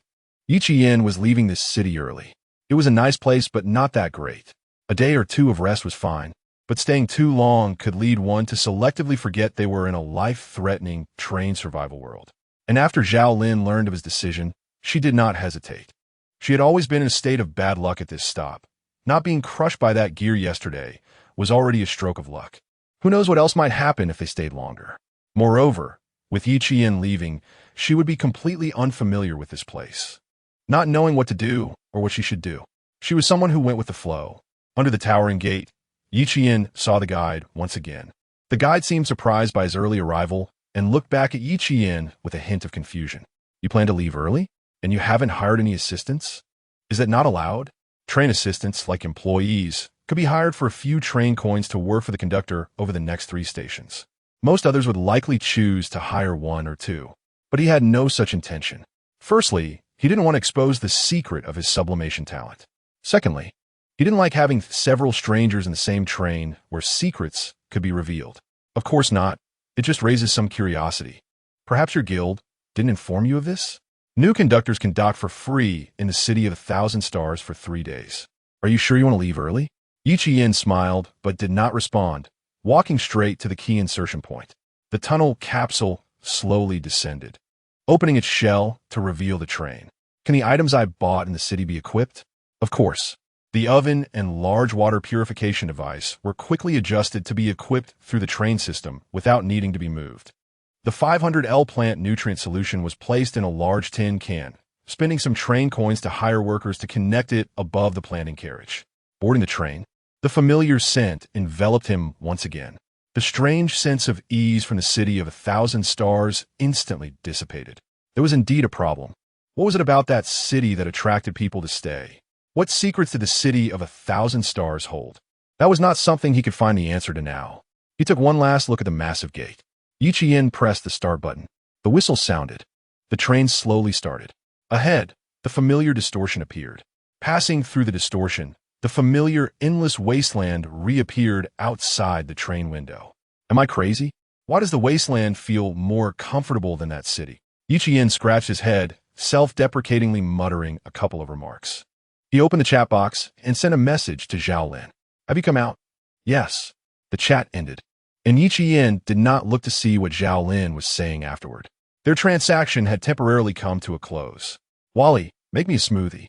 Wally, who had been left in the train for a day or two, happily spun around Yi Qian's feet and began working skillfully after receiving the command. Enjoying a white forest fruit smoothie, Yi Qian leaned back in his chair, preparing to tally his harvest and resources. He now had only 5 train coins left for emergencies. After joining the Empire Order, he received 1 demon card, a large capacity refrigerator, a Desert Eagle handgun, a level 3 large water purification device, and 500L of plant nutrient solution. If he wanted to count further, there was also 1 train maintenance and a car skin color change. That was all he had harvested. Compared to a train station, it wasn't much, but the city of 1,000 stars itself was not a place for gaining rewards. It was a complete den of gold and silver. Those who built this city were not here to do charity. It was evident from the conversations of others. Conductors without money received treatment in that city that was even worse than the indigenous residents who lived there. This was the harvest of an ordinary conductor. So, what about Yi Qian, who had the sublimation talent? His harvest was far more than that. Where to start? Licking his lips, he realized he hadn't used sublimation in a day and felt a bit unaccustomed. Let us start with this. Silver White Desert Eagle, Level 2. It was quite similar to the Colt M1911 he had obtained before. What truly attracted Yi Qian was its potential. It seemed capable of undergoing sublimation more than once. Sublimation. Stamina. 120-110. Mystic Silver Bullet Enchantment Desert Eagle. Level 3. Sure enough, the potential was not exhausted. Let us continue. Sublimation. Stamina. 110-90. Justice Enchantment Desert Eagle. Level 4. Then, for the 3rd time, Sublimation. Stamina. 90-60. Transcendence Enchantment Infinite Sky Eagle. Level 5. Infinite. Unlimited Ammunition. Sky Eagle. Deals higher damage to airborne units. Potential exhausted. The Desert Eagle has been sublimated to its limit. Chapter 76. Continuous Sublimation. Seeking buyers. The Desert Eagle. No, it should now be called the Sky Eagle. Its appearance hasn't changed much since the beginning. Aside from the gun body being slightly longer, it only added a light golden eagle pattern. He rolled down the car window and fired a shot at the awakened mummy in the wilderness that heard the train noise. Headshot. The power wasn't very strong, significantly less than the Blackwood. However, conversely, the feature of infinite bullets required no consumption whatsoever. Should there come a day when all his resources are exhausted, this gun would still be capable of fighting. Not bad. He placed it alongside the Blackwood. Yi Qian began selecting the second item for sublimation. A refrigerator. What would it turn into after sublimation? Driven by curiosity, the double-door large-capacity refrigerator became his second choice. Sublimation. Spirit 120100. Large-capacity refrigerator space compression refrigerator. The refrigerator itself had no level, and neither did it after sublimation. However, after sublimation, its appearance underwent a significant transformation. The original footprint of about 1 meter was reduced by about half. Opening the refrigerator door, he placed a white forest fruit inside. Surprisingly, the original size of the white forest fruit shrank to half its size after being put inside. Taking it out would restore it to its original form. After the refrigerator came the water purification device. Unlike the one he bought from Shangwaning, this level 3 device purified water much faster and of better quality. The previous one was directly eliminated. He didn't plan to throw it away, still listing it on the trading platform for the price of 3 train coins, which was quickly bought. Now his trading platform was connected to Star City, and items below level 4 were not hard to sell. The only pity was that the 3 basic items, mechanical parts, wood, and metal weren't so easy to sell anymore. How many times has it been today? Never mind, continue. Sublimation. Spirit 10,080. Purity water purifier, level 4. Can purify cursed polluted dirty water sources. The potential was thus exhausted. The effect was decent, and the speed was not slow. It was much safer compared to before. Now, only one was left. The planting compartment. The vegetables and fruits previously planted here were ready for their first harvest. Yi Qian climbed onto the roof of the car and reached out to touch the large iron barrel placed above. Sublimation. Spirit 8060. Repair plant nutrient solution. Can accelerate plant growth and make the grown plants have some restorative ability for injuries and stamina when used. Repairing injuries and stamina? Just what I want. Yi Qian's face was filled with smiles. He connected a water pipe and a sprayer, spraying some on the plants in the planting compartment, including the white forest fruit tree. After spraying, all the plants emitted a faint milky glow. The entire planting compartment was covered by this glow, as if immersed in a wonderful illusion. Yi Qian picked a tomato and took a bite. He watched his stamina bar, and after swallowing the tomato, his stamina quickly jumped from 60 to 61. It indeed got faster. Although it wasn't too much, he still had the luxurious dream bed. So wouldn't this be even better when combined? Done, I'm exhausted. This was probably the most sublimation he had done at once. However, the consumption of stamina and spirit was nowhere near as much as when he first arrived in this world and casually sublimated something. This is growth, right? By the way, there's also sister Shea's gift. I almost forgot about this. He tapped his forehead and opened his mailbox, looking at the only email inside with a somewhat complex expression. Calculation Unit 1. Note, you're still a level 4 train, right? This is for you. If you don't join a guild, it'll be quite troublesome to level up to 5.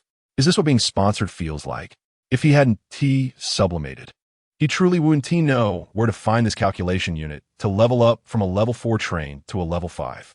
But then again, without sublimation, how could he possibly meet Shea? Holding the calculation unit in his hand, Yi Qian placed it alongside the firestone, which was also a gift from Shea. He needed to find an opportunity to get a good buyer for these 2 items. He thought that many people would be eager to level up to 4 at such times. Who to sell it to? Yi Qian thought of 2 people, Zhao Lin and Shangwaning. Zhao Lin was not considered for now. She had no money and needed to see how much she could get at her next stop, the Lucky Station. And Shangwaning, ding ding. Yi Qian sent a message. How is your city? He initially thought it would take a while to get a reply, but the other party quickly responded. Not great, a boring city, not as comfortable as on the train. I've already left, how about you? Star City seems quite large. This was pretty much in line with his feelings. Left? What a coincidence, I just departed, played there for a day. It was quite enjoyable. Do you need something from me? Did you level up to 4? No, I can't get the Firestone. And I don't want to join a guild. How about you? Did you join a guild? Well, sort of. The place I joined has a nice person. And I got the Firestone from her. Shangwan Ingshua blinked, took a deep breath while looking at the message on her flip phone, and after a moment, replied, "Name your price." I like her straightforwardness. Yi Qian chuckled and input a price. 30 train coins, or the equivalent in items. Shangwan Ingshua didn't respond for a long time. She knew very well that this price was not expensive, because she was very clear on how troublesome it was to obtain the Firestone from others. Her talent, Mirror Moon, could only convert items below train level. She didn't choose to join a guild, only wanting to try her luck at the platform. If there was still no opportunity after 3 stops, she would have to resign herself to fate, even if it meant being exploited by a guild. So, 30 train coins for a Firestone. This price was indeed not expensive. But, I don't have that much money. Can I owe you for now? No. After refusing without hesitation, Yi Qian continued, "At the next stop, if you can't gather the train coins or items, I'll sell this Firestone to someone else." Zhao Lin's next stop was the Lucky Station. Using a Firestone to exchange for all of Zhao Lin's gains at the Lucky Station was a guaranteed profitable deal. He only intended to give Shangwan Ingshua one chance. Chapter 77, Station 11, The Confused Snow Mountain. The chat room was silent for a long time. Okay, after the next station ends, I will take out the equivalent of 30 train coins to buy the Firestone. Until then, don't sell it to anyone else. Of course, leveling up is a bottomless pit. After buying the Firestone, the next step is to get a calculation unit. Yi Qian curled his lips, looking at Shangwan Inshue's name, as if he were looking at a money tree. Once she levels up to 4, he would find an appropriate time to take out the calculation unit. He didn't believe this woman wouldn't want it. The train continued to move forward. Time passed. 12:30:00. The module activated at this moment. Station 11 was about to arrive. The crossroads of fate has been triggered. Please make a stop choice at the following 2 platforms. Platform 1, Phoenix Wolf Valley, level 5 hunting platform. Platform 2, Confused Snow Mountain, level 6 task platform. I choose platform 2. Yi Qian opted for the higher level platform, although it would entail more danger. But, with the abundance of equipment and items that exceeded the average train conductors, why should he be timid? Rather than choosing a safer platform, it was better to be a bit more daring. Platform selection completed. Please fasten your seatbelt. The 11th station arriving ahead is Confused Snow Mountain. The last 30 minutes of the countdown gradually approached 0, as the train began to accelerate, passing through the distorted void. Accompanied by the sound of the whistle, outside the window was a pure white landscape. Current platform, Confused Snow Mountain, stop countdown, 9:59:59. Good luck, this station, high risk. As usual before getting off, he took out a train coin and tossed it at the Wali head spinning at his feet. If danger arises, remember to hide. Wali nodet gratte folie, darting through the small door of the recycling device and speeding into the snow. After Wali left, Yi Qian stood by the window, looking around. Based on past experience, the task targets at task platforms would usually appear near the train stopping point. Sure enough, in the distance, a small black dot caught Yi Qian's attention. Upon careful observation, it seemed to be a small wooden hut nestled in the snowstorm. That's it, but it's a bit far. All right, how could I forget that thing? The CVO Road Dominator. After buying it from the upgrade options, he hadn't found an opportunity to use it until now. Finally, it was coming in handy. This thing should be able to drive in the snow, right? Transferring to the last car's turret compartment, he had kept the Road Dominator there. He patted the thick rubber tires, thought for a moment, and bought a few thin iron chains on the trading platform to bind to it as makeshift snow traction. That should be fine. Opening the door, fastening everything, he donned his backpack and hopped onto the Road Dominator, twisting the throttle in the not particularly thick snow before him. With a roar, the silver-gray motorcycle sped through the snowstorm, heading straight for the distant wooden hut. After about 10 minutes, he finally arrived at the hut. Thank goodness for the vehicle. Otherwise, how long would it have taken on foot? Yi Qian patted his slightly frostbitten cheek, took out the pure purification stone from his pocket, held the ebony wood in one hand, and kicked open the wooden door, letting the fierce wind and snow rush in. There was no one in the hut, but there were traces of human habitation. The furnishings in the room were sparse. A bed, a table, and a stove. On the table were a few cans that may or may not be expired and a diary. Picking up the diary, Yiqian flipped to the first page. March 12th. Weather, clear. Today, the research team arrived at the first supply point on the snow mountain. Strange, where did the guide we were supposed to wait for go? March 14th. After waiting for 2 days, the guide still hasn't returned. Without a guide, we can't continue up the mountain. But everyone has prepared for this expedition for a long time and doesn't want to give up, so we decided to go up the mountain on our own. No problem. With my years of climbing experience, this minor snow mountain is nothing. March 16th, someone got sick. What bad luck. I drew the short straw to stay behind and take care of her. I should have chosen the one next to me. March 18th, he died. I don't know why he died, but 3, ha ha ha ha ha. Good riddance, good riddance. Now that he is dead, I can catch up with the main group. I arrive at the second supply point. Where is everyone? Where is everyone? What am I doing here? Yiqian squeezed the pure purification stone in his hand, took a deep breath, and set the diary down. This should be the second supply point mentioned in the diary. And the person who wrote it seemed to have gone mad around March 18th. By the end, they had completely lost it, which is why they wrote such a bizarre entry. But where are the others? They left behind the diary, but vanished from here. Did they encounter a monster, or was it something else? What is the task at this station? Yiqian continued searching the room and found a photo in a corner. The moment he removed the photo, a roar of a monster came from outside, running out of the wooden hut. He saw that a white-haired snow monster had appeared in the snowstorm at some point. The snow monster's foul-smelling mouth exhaled a disgusting stench, swinging its fists towards Yiqian's direction. Bang! A shot hit the monster's forehead, but it charged on as if it felt nothing. This is unreasonable. How could the strike from the ebony would be ineffective? That's right, it's unreasonable.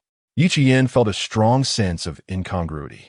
Suddenly, the pure purification stone emitted a soft glow. Even in this white world, the light still enveloped the surroundings. As the light passed, the snow monster vanished, as if everything was just an illusion. But Yiqian knew very well that it was not an illusion. Moreover, this feeling was somewhat familiar. It was a bit like the time with Don Quixote. This photo, the photo he had just obtained from the hut, was indeed of the snow monster that had suddenly appeared. So that's why I felt the incongruity? In the mental section, the witnessing truth is being triggered. The snow monster that just appeared wasn't real, nor was it fake. It was because Yiqian believed there was a snow monster in this world the moment he saw the photo. Therefore, that snow monster appeared outside. So, what exactly is the task? This was the first time he felt so perplexed about a task platform. There were some edges of the photo that were slightly lifted. Without hesitation, he tore it open forcefully, and a thin paper note fell into his hand from the hidden layer inside. Chapter 78. The Three-Headed Man. I am the guide. If anyone sees this note, please go to the third supply point. The map is located directly beneath the 7th floorboard after entering this wooden cabin. I can't go on living, but that is the only way out. You must destroy it. A mission has appeared. Following the note's instructions, a shot breaks the wooden plank. Indeed, beneath it lies a map. The map has 4 mark points, labeled with the numbers 1, 2, 3, and a final point. The first 3 are the supply points, while the final one is located at the top of the snow-capped mountain, which should be the ultimate destination of the research team that came here. So, why did this guide hide the items? Is it afraid of something being discovered? It's a bit far, but time is sufficient. After some thought, since the mission has appeared, there is no reason not to complete it. Even if there are traps, I have to step on them before thinking about how to break them. The direction is here. He purchased a compass on a trading platform and followed the map, heading up the mountain. The mountain is relatively flat, with not many pits, and the snow on the ground is exceptionally compact, as if it has been trampled by something. This saves him a lot of effort as he drives the off-road vehicle upward. The scenery around is completely the same, and after a long time, it is easy to get lost in it. After driving for about 40 minutes, he finally sees the wooden cabin that is almost identical to the second supply point. If it weren't for the fact that he has indeed been going uphill and the distance from the train has increased, he would really think he has made a loop back to the starting point. The cabin looks the same, but something seems off. What is it? Smoke? A thin wisp of cooking smoke is rising from the chimney of the cabin. That means there are people inside, or something else. Thud. He throws a snowball at the wooden door. Soon, several trembling voices come from inside the cabin. Who? Is it a monster? Don't open the door. It must be a monster. Maybe it's the rescue team sent by the guide. Outside, say something. It really is a person.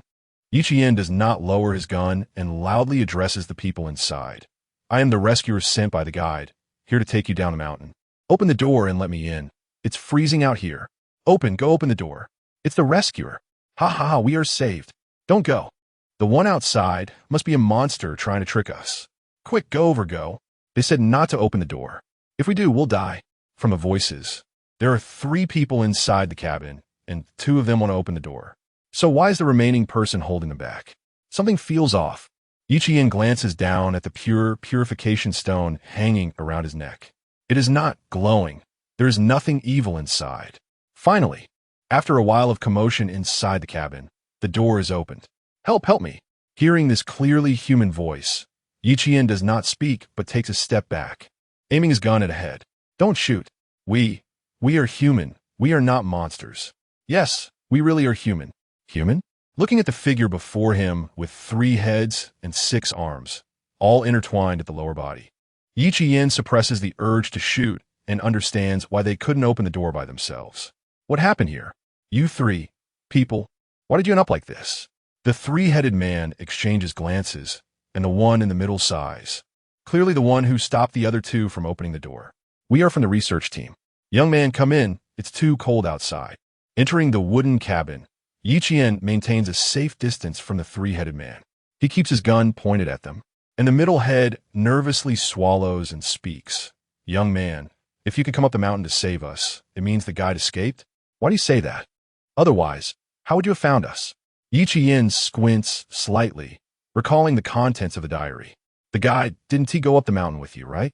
I was just assigned to find you because you had been out of contact for too long. When I reached the second supply point, I found the items left by the guide and a diary. He opens the diary. You know this person who wrote the diary, right? Yes. It's my brother.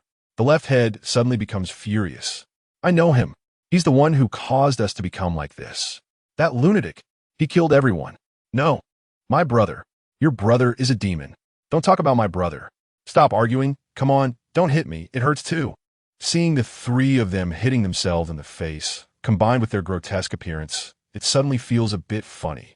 Cough. Stop fighting. So what you just said, is it because of him that you ended up like this?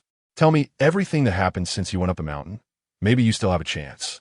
The 3-headed man, bruised and battered, still has the left head gritting its teeth, resentfully saying, there were originally 15 people in the research team. Our goal was to reach the top of the mountain to study a mysterious substance that only exists on this mountain. Unexpectedly, after arriving at the first supply point, our guide, who was supposed to wait for us there, disappeared. Everyone decided not to wait any longer and went directly up the mountain. When we reached the second supply point, one person developed a high fever. At that time, everyone drew lots to leave one person behind to take care of the sick, and the one left behind was this lunatic who wrote the diary while we continued up the mountain. Who knew? An accident occurred, as if recalling something terrible. The face of that head twitches madly. We got lost. We completely lost our way on the way to the third supply point. Whoa, we really couldn't hold on anymore. Many people starved to death or froze to death. We were lost there for almost half a month. Why didn't you come find us sooner, woo-woo? The crying is loud and shows no signs of stopping. Even the other 2 seem to be affected and look like they want to cry too. Bang! A gunshot rings out. The bullet flies precisely over the 3 heads. At the same time, the crying abruptly stops. Continue talking.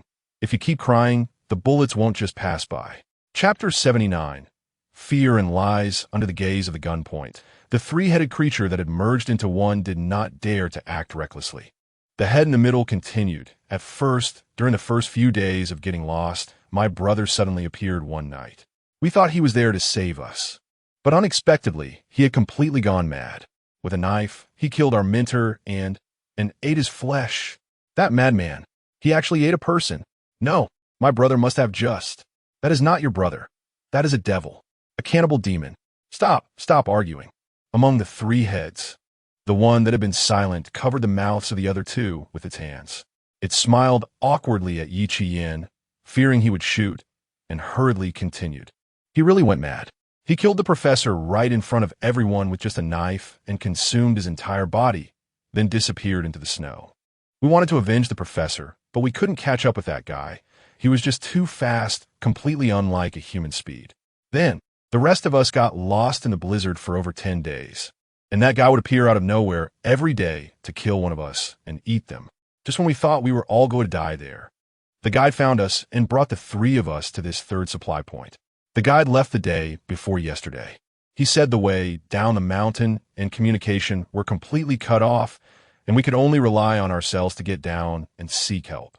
He told us to stay here and wait for a while. And then we waited for you, little brother. You really are the guide he brought to rescue us, right? The eyes of the 3 heads sparkled with hope. However, Yichian did not respond as they had hoped. He had no intention of lowering his gun. The story of these 3 heads was full of holes. Not to mention how they managed to survive for over 10 days in the snow without supplies and not freeze to death. Moreover, eating people? A normal adult male could kill someone in front of them and then eat them right there? Were these guys turtles? Eating people? A madman? His gaze swept over the lower half of the 3-headed creature. He had not observed closely before, but their lower bodies were not just composed of the legs of 3 people. There were also some other extra parts inside. Was it really just that madman who ate people? You are lying. Yichien's voice was very calm, making it hard to discern his emotions. But for some reason, the 3-headed creature in front of him suddenly felt an indescribable fear surge in their hearts. Don't you think your constructed story is missing something? The 3 heads dared not speak. The feeling of fear was suffocating them. Tell me, why did you become like this? Your story is missing this part. As soon as he said this, a moment of confusion flashed in the eyes of the 3 heads, and then the roar of the snow monster sounded outside. But at the same time, the pure purification stone emitted its light, and the snow monster instantly dissipated. The 3-headed creature let out a piercing scream, blood-red tears flowing from their eyes. No, we had no choice. If we don't eat, we will die. We will die. It was the mentor who first volunteered to sacrifice himself. He committed suicide. It was suicide. It was him, that madman who wrote the diary.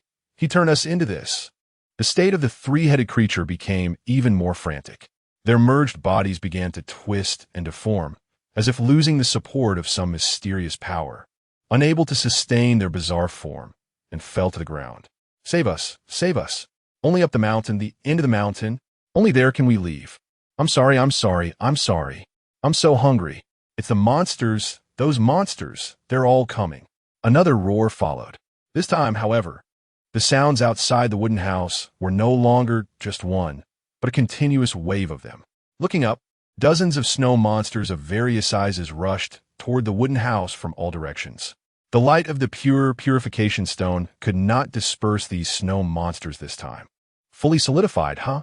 Well, that's fine. Taking a deep breath, Yichian drew the Tianying hanging at his waist, holding dual guns, and pulled the trigger. The bullets accurately struck the heads, chests, and abdomens of the snow monsters. Although they could dodge the attacks of the pure purification stone after solidifying, that meant they could not evade his bullets. In less than 10 seconds, all the snow monsters fell to the ground, silenced. Returning to the wooden house, the 3-headed creature lay trembling on the ground. Their sanity seemed to have returned significantly with the fall of the snow monsters. The middle head lifted slightly, looking at Yichian with eyes filled with suffocating fear. Have you been scared into silence? Demon card, temptation. Yichian had just used its second effect, consume stamina. What you do will instill fear in others. The ability of the demon card was even more useful than he had imagined, because this effect increased with the consumption of stamina spiritual points. Just now, he had used only 10 stamina points to scare the 3-headed creature into losing their sanity and falling into madness. Now you can speak. I don't care whether you ate people or not. What I want to know is why you became like this. At this point, Yichian's tone suddenly softened considerably. No matter what, I am here to save you. As long as I understand the situation, I will take you away, and if there is a chance, I will also try to help you return to your original form. That is my duty as an exorcist. Temptation, consumed spirit. Your lies will make others believe. The three heads all lifted up, instantly believing his lie. Exorcist. Oh my God, there really are exorcists in this world. Sir, we will tell you. We will. Among the three, it was still the most timid head that revealed the reason for their transformation.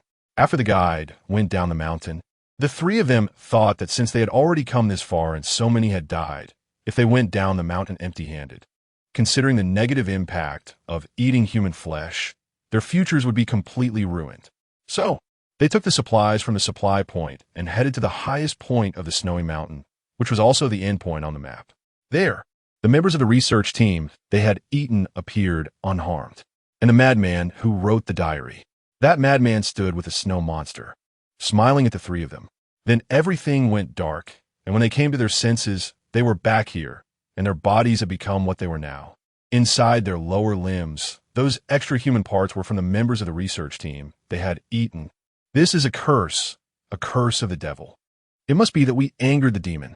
Chapter 80. The Outsider's Trap. Yes, we also took a photo of that snow monster. As Ichien looked at the photo that the three of them pulled out of their pockets, he narrowed his eyes slightly. This photo looked a bit familiar. Isn't this the one he found at the second supply point? Except it was clearer. It was exactly the same. He suddenly thought of something. After searching the photo for a moment, he actually found an extremely tiny bump. He tore it open forcefully, and a piece of paper larger than the photo fell out. Did you guys put this note in? The three heads shook in unison, indicating they had no idea. Ichien opened the note. Did you see it? You must see it. I can no longer affect the other world. This is the last message. Please be sure to reach the top of the snow mountain and turn off the reality displacement device there. Otherwise, this snow mountain will completely fall into another time and space. I'm sorry, I'm truly sorry. Reality displacement? Another time and space? No, is this station. Even the level 6 task platform, so outrageous? They even managed to come up with such a high-end thing?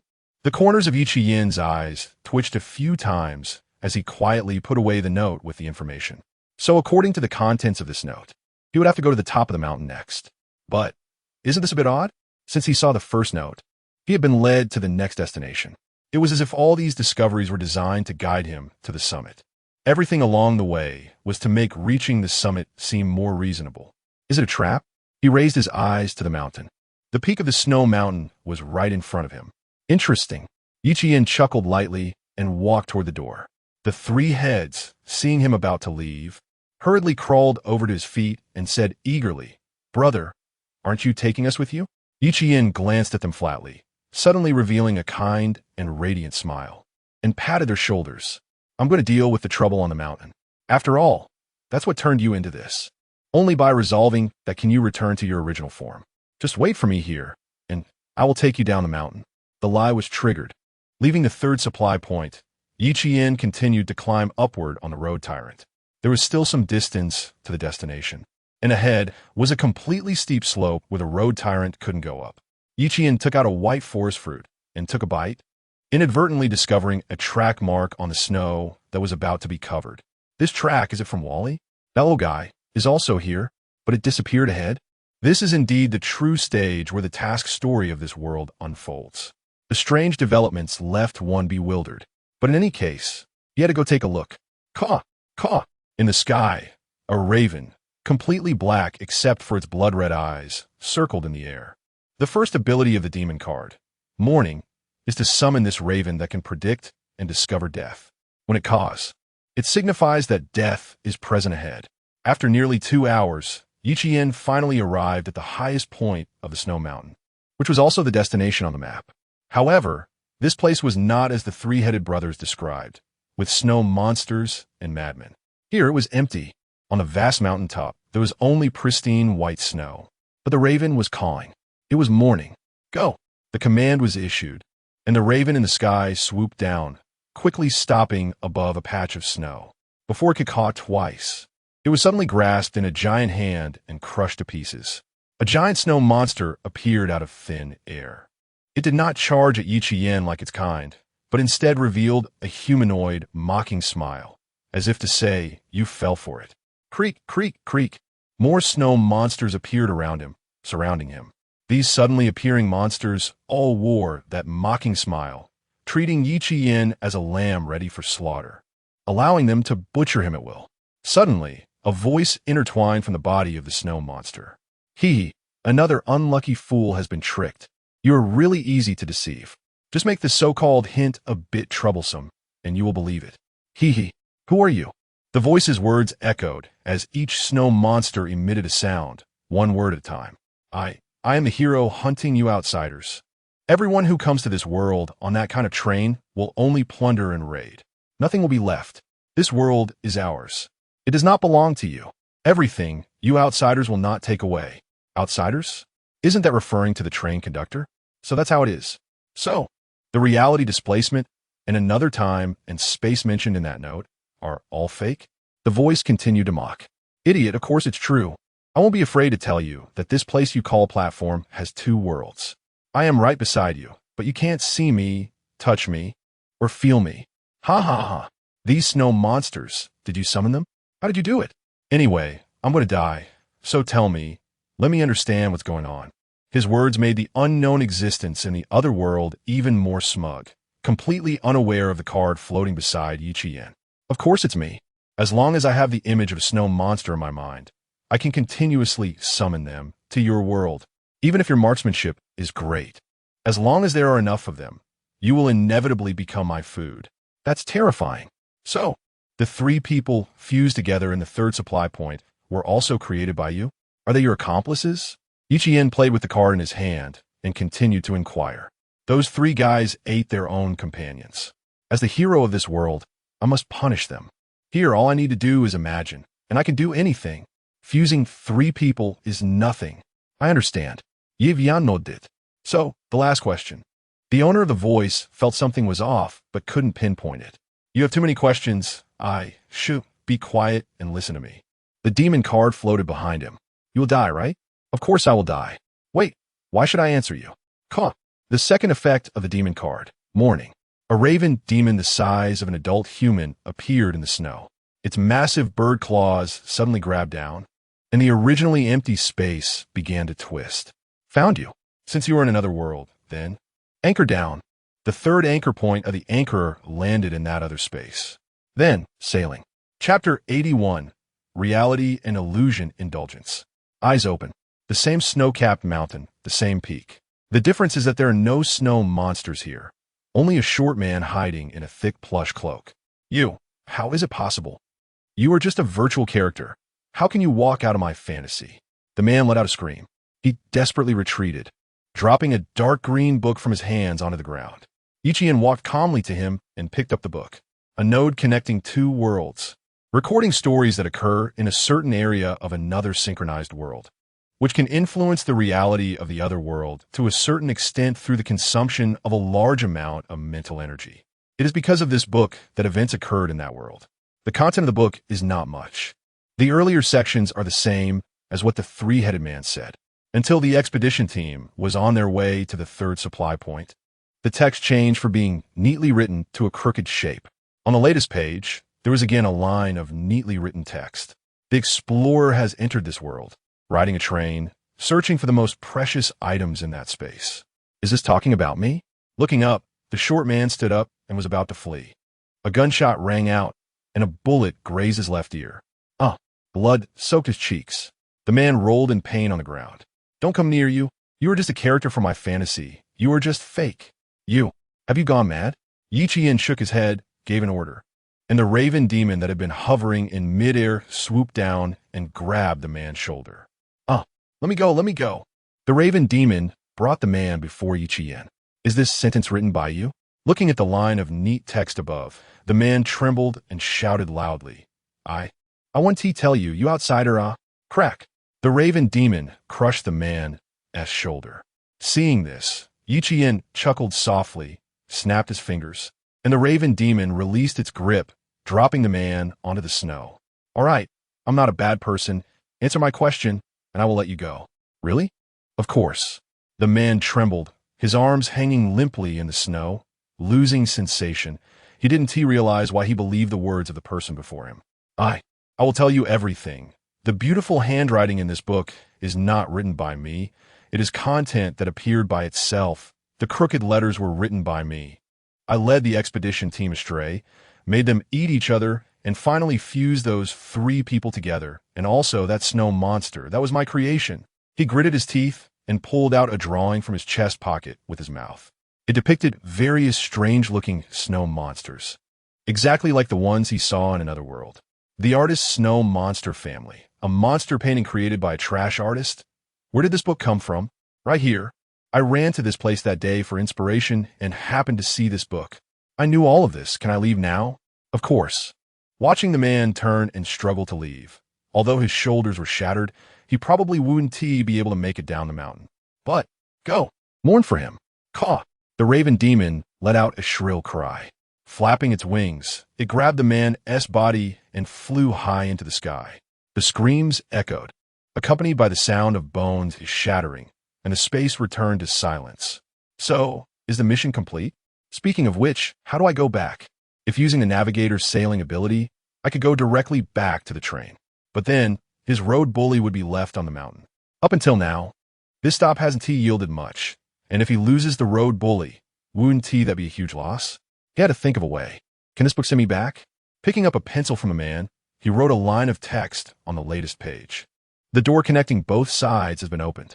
As the last stroke fell, a distorted wave appeared at the place he came from. Raven, go in and take a look. Summoning a demon raven again to fly in.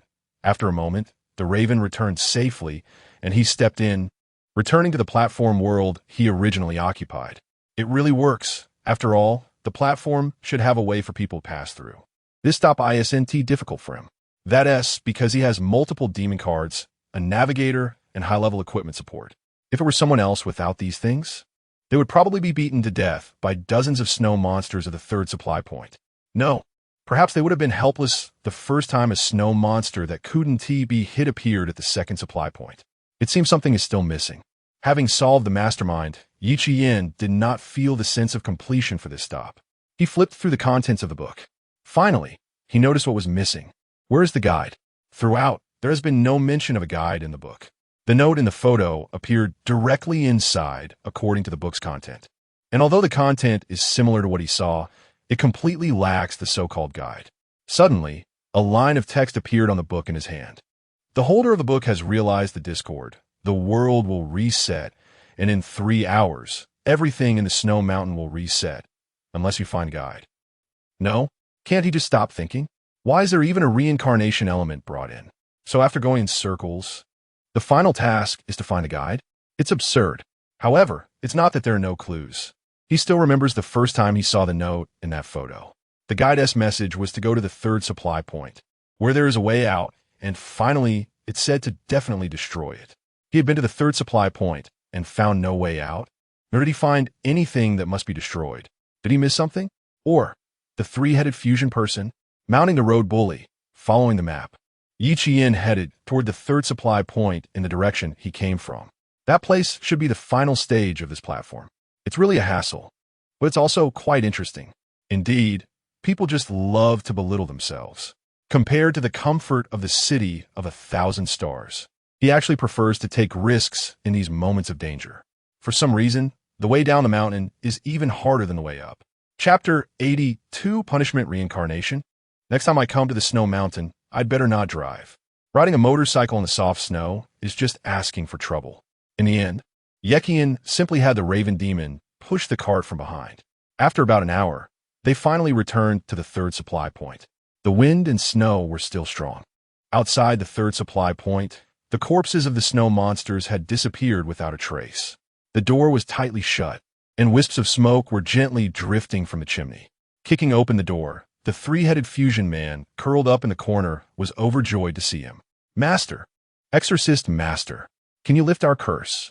Yekian remained silent, his gaze sweeping across every corner of the room. When he inadvertently glanced at the dark chimney, he squinted slightly. Speaking of which, the chimney had smoke, but the fireplace was not lit. Is this reasonable? Is not reasonable. This is it. Switching to a black ebony bullet, the white explosive head smashed the fireplace into pieces. The wind and snow outside rushed into the wooden cabin through the gap. And in the destroyed fireplace, a skull emitting faint black gas surprisingly produced a human voice. Why must it be investigated clearly? A demon, it's a demon. No, wait. This voice, is it the guide's voice? No, it sounded a bit like my brother. Your brother is the demon. Yekian ignored the three-headed fusion man. The pure purification stone on him was already heating up. This is evil. Are you the guide? Or his brother? The skull, humanized, nodded slightly. I am both. I am the guide, his brother, and the first minnow they ate. I'm also everyone else, except for those three. Oh, unexpected gain. Yekian raised an eyebrow. Watching the skull tighten the purification stone on itself with interest, he continued to gesture for the skull to go on. What do you mean by that? The skull's dark eye sockets inexplicably shot a hateful glance at the three men. From beginning to end, it has only been those three who eat people. The skull told another version of the story. The research team had a total of 15 people, plus the guide, a total of 16. We climbed the peak to find a secret that exists in legend, which can lead to another world. However, we were caught in a heavy snowstorm and could not leave. So we had to stay at the second supply point. Initially, we thought we could live there for a while, but what we didn't expect was that one night, someone stole the remaining food, causing our supplies, which could have lasted 2 weeks, to dwindle. We had no food and no way down. I, as the guide, ventured into the snowstorm alone to find a way down, and then, when I returned to this supply point, everyone had already been eaten by these three devils. Devils? Yekian silently scrutinized the floating skull and then glanced at the three-headed body. If we're talking about demons, these two don't seem much different. They're both scary enough. No, don't listen to his nonsense. We don't remember anything like that. Yes, master, he's just a monster. Kill him quickly. Don't let him talk nonsense. We didn't actively eat people, really. The three-headed men argued back and forth. Even in this snowstorm, their noisy dialogue was quite unpleasant. The skull let out a cold laugh. It opened its pitch-black mouth. Of course you don't remember, because this is your 47th time experiencing this. After all of us were eaten by you, our resentment merged into me. I captured you and controlled the madman of another world, making you live like this forever. This is punishment. Oh, I see. So, the man who thought he controlled this world was actually just a puppet? What a pathetic guy. Bastard, you're lying to us. The three-headed fusion man seemed to have a switch flipped as memories flooded into their minds. Damn. Why won't you let us go? We only ate you. We had no choice. The bodies of the three-headed men twisted continuously. The skull let out a creaky, eerie laugh. It floated into the air, looking down at Yekian and the three-headed men. Outsiders like you have appeared more than once, but unfortunately, you're the only one who insists on breaking the cycle. Since that's the case, the reincarnation begins. This time, including you will become new nourishment in this ever-repeating world. The skull looked ready to fly away. But at that moment, the raven's claws caught it. The raven demon appeared in the air, letting out a cawing noise. No, let go of me. The pitch-black smoke rushed towards the body of the raven demon. But it was facing a demon. Such little tricks were meaningless. You're overthinking it. I never said I wanted to break any reincarnation. Yekian smiled slightly. The muzzle of his black ebony gun began to gather a dual-colored glow of black and white. At the same time, he consumed 10 stamina and 10 spirit to condense a black and white penetrating explosive bullet. He aimed it at the thoroughly crazed, mangled, three-headed fusion man. He pulled the trigger. However, if something needs to be broken or destroyed, it would definitely be them. Bang! The gun fired. The wind and snow in the sky suddenly stagnated. The bodies of the three-headed men were blown to pieces. Various parts of their lower bodies exploded into the air and then continuously fell.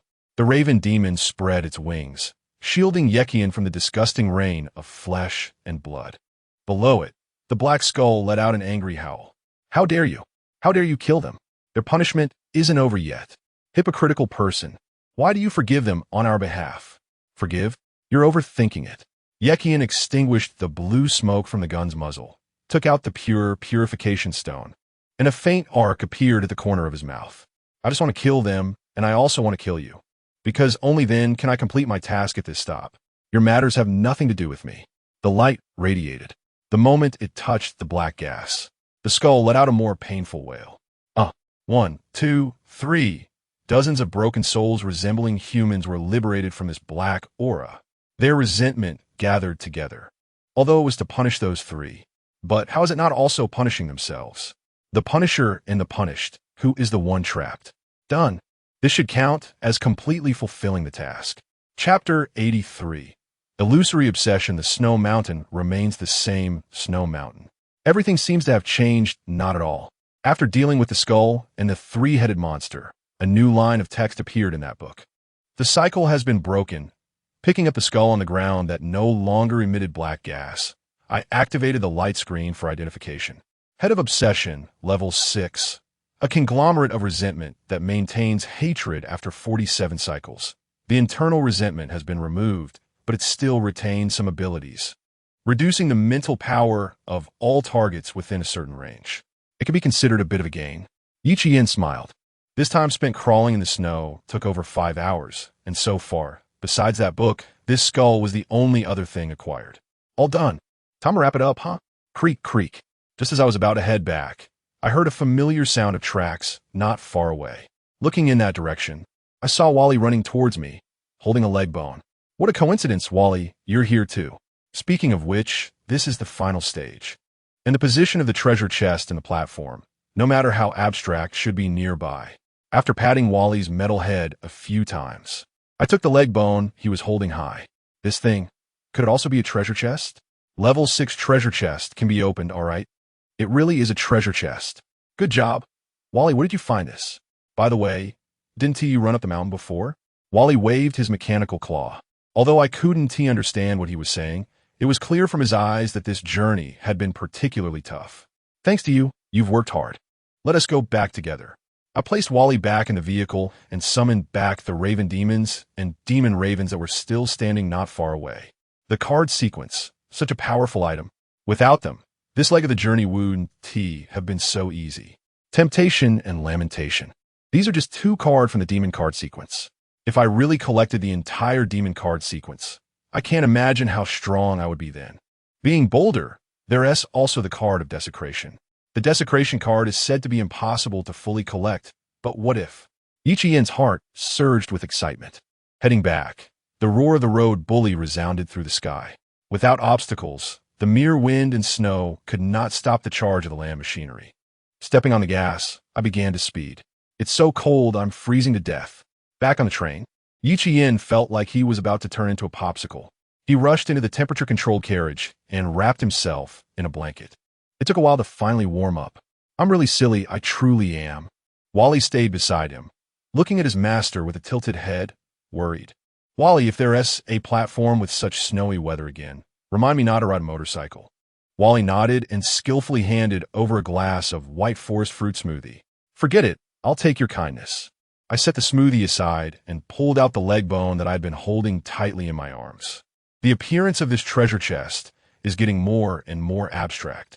Speaking softly to myself, I took a deep breath. Transcendence. Stamina, 7,939. Mental power, 9,545. Level 7 treasure chest can be opened. I rubbed my tired forehead. The stamina cost for transcending to a level 7 treasure chest had increased by 20 points.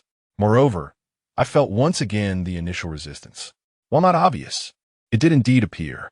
Do I have to continue transcending myself? Shaking my head, I temporarily pushed other thoughts aside and eagerly opened the treasure chest. The leg bone treasure chest broke into 2 parts. The information about the rewards appeared simultaneously on a light screen. Treasure chest opened. Gained 14 train coins. Gained blueprint illusory obsession. Gained tradable depart station 1 hour early module 5. Gained frost enchantment 6-barrel rotating grenade launcher level 7. There are 3 rewards. Let us start from the top. Blueprint illusory obsession level 7 requires head of true and illusory obsession. Derived from transcendence of illusory reality. The materials specified for manufacturing are the drops from those 2 bosses in this station. If I hadn't transcended, what would have been produced from these 2 items would be the illusory reality. Everything is available. The head is pretty good, but it's not something I'm unwilling to use. I summoned the processing table in front of me, placed the blueprint and the required materials on it, and the 2 merged into 1. Manufacturing successful. Illusory obsession, level 7. Illusion consumes a large amount of mental power to pull anyone into the false, bewildering snow mountain. can distort reality in the bewildering snow mountain by writing text. Duration 1 minute. Obsession. Consumes mental power. Reducing the same amount of mental power for all targets in the area, except for the holder. Pulling into the snow mountain? Does that mean it's similar to what the painter from that other world on the mountaintop does? Flipping to the first page, after thinking for a moment, he wrote on it. 10,000 train coins appeared in front of the train. No movement. 100 coins? 1 coin? After trying for a while, he roughly grasped the extent of distortion he could achieve in this snow mountain. For example, causing an avalanche or making a snow monster appear out of nowhere in the snow wasn't too difficult to accomplish. But as long as it didn't relate to the events that had occurred in this station, it was basically hard to do. But the true power of this ability lies beyond that. The real strength is being able to pull any unit into this bewildering snow mountain. In a sense, ISNT, this a low-tier version of the Exile from the Desecration card. This, combined with Exile, counts as having 2 trump cards, right? Yi Qian stroked his chin, feeling relatively satisfied with this book. He then looked at the second reward in the treasure chest.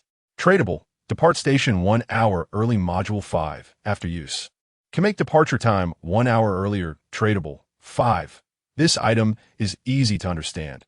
It's a separated version of the VIP privilege for early departure. Together, it makes a total of 5 hours earlier. But what really catches my attention is the 3 words tradable in the parentheses. Such an item can actually be bought? He had no intention of selling it. After all, he currently needed a whole 7 hours to depart. Using these 5, he would still need to save 2 hours. Without hesitation, he used them all and looked at the final reward. Frost Enchantment 6-barrel rotating grenade launcher, level 7. Fires frost grenades. Affected enemies will be slowed down. The description is brief, but this is a level 7 weapon. Its strength is undoubtedly formidable. Chapter 84. The advancing Li Shaosheng only had 30 rounds of grenades. Not too many. The weapon is strong, but without ammunition, it's useless. He wanted to try sublimation, but as he expected, the resistance of the level 7 item reappeared. However, Yi Qian clearly sensed that he could forcefully ignore this resistance to achieve sublimation. But it required a new limit of stamina and mental energy. Unless he could undergo self-sublimation again. Should he give it a try? Yi Qian's hand rested on his chest. After thinking for a moment, he let it drop. Forget it. Why make things so tiring? Thud. He threw himself back onto the bed, tossing all the chaotic matters aside. He had been out in the wind and snow on the mountain for so long. Now, he just wanted to relax. Other matters would be dealt with later. Eating a smoothie, chewing on the white forest fruit flesh, he casually opened the chat interface and started lurking. Level 3 resource station Li Shaosheng stood silently outside his train, watching several strong men operate a machine, continuously collecting wood in the forest and transporting it back to the already 6-car ordinary train. His memory returned to a few hours ago, right after he joined a guild in the 1,000-star city. No rest, no trust. The guild members found out he was a resource radar and forcibly brought several senior train assistants onto his train, urging him to leave the station quickly. Li Shaosheng still couldn't forget the look of disgust in that person's eyes. It was as if he was a stinky bug that people found repulsive. Those strong men moving the wood were also whispering, "Hey, this train chief, why does it feel a bit disgusting, right? I feel it too. I really want to punch him. Just looking at him annoys me." Shoo, keep it down. Don't let him hear you, after all. He is the train chief, much more noble than us. TCH, what's the use? After working for over 10 years, I can definitely save enough for a train head and become a train chief. Cough, stop talking. He's looking over here. The eyes of the 3 assistants were filled with neither fear nor respect. That 12 glances swept over were filled with disgust. He could hear it all. After eating the Blood Clan Baron's heart, he was no longer an ordinary person. All his senses had increased even during the day. A group of natives actually dared to look down on me. Li Shaosheng's eyes turned crimson. Since entering the 1,000-star city, his protagonist's dream had been shattered. The resource radar became the most pedestrian talent. The guild he joined was not good either, forcing him out to collect basic resources right after joining. And these assistants were called assistants, but who couldn't see the deep-seated disgust? He was unwilling. How much longer do you have to carry it? Walking up to one person, Li Shaosheng asked coldly. The assistant stepped back 2 steps in disgust. as a human instinct, facing Li Shaosheng, who had betrayed his human identity. That sense of disgust would never diminish. Soon, we'll stay out here for 3 stations, then we could go back to the city to rest for a while. Do you have any other business, sir? If not, I'll continue working. The assistant hurriedly distanced himself. Li Shaosheng stood in place, raising his hand. You all forced me into this. Bats appeared out of nowhere. Kill them. Where did the bats come from? Help, help. Run back to the train. The train's door shut tightly. Li Shaosheng looked at the miserable appearance of those assistants with a mocking smile, feeling inexplicably pleased. When they turned into corpses, Li Shaosheng walked over, bent down, and opened his mouth full of fangs to bite into these still warm corpses. He wasn't eating human flesh. He was converting them into kin. The assistants stood up again, their eyes hollow and vacant, completely becoming toys controlled by Li Shaosheng. Li Shaosheng laughed proudly, constantly manipulating these corpses to perform various actions. Want to control me? No way. I, Li Shaosheng, am the protagonist of this world. Joining the guild was already a fact, and being used to collect basic resources couldn't be changed. But that didn't mean he would choose to stagnate. He still had the alliance. Long before arriving at the 1,000-star city, they had already agreed to meet at a certain place and met on the first day, all joining the same guild as him. The so-called 1,000-mile dike is destroyed by an ant hole as the new batch of train chiefs. Their train upgrade items were blocked by those earlier train chiefs. Either work for them to exchange for the items needed for upgrades, or keep climbing until he took control of that guild. This was his ambition. As for whether he had that ability, that was another matter. Those who wanted to level up higher could not support him. By the way, there's also that Yi Qian, that short-sighted guy, actually sold such a powerful race transformation item, which helped me out. I might as well give him a chance. Docking countdown, 2:11:43. How the short-sighted Yi Qian was leisurely browsing the trading platform to see if any worthy items appeared for purchase. A sweeping robot? It's slower than Wall-E. Bluetooth headphones? I don't even have a phone. Why would I need Bluetooth headphones? Beehive? This thing can be put up for sale? Curious. He clicked on the introduction. Beehive, level 2. Produces 30 bee larvae daily. Must be placed near flowers. Can produce honey. Thinking of that sweet taste, he looked at the price. Not expensive, only 3 train coins. Bought it. Transaction successful.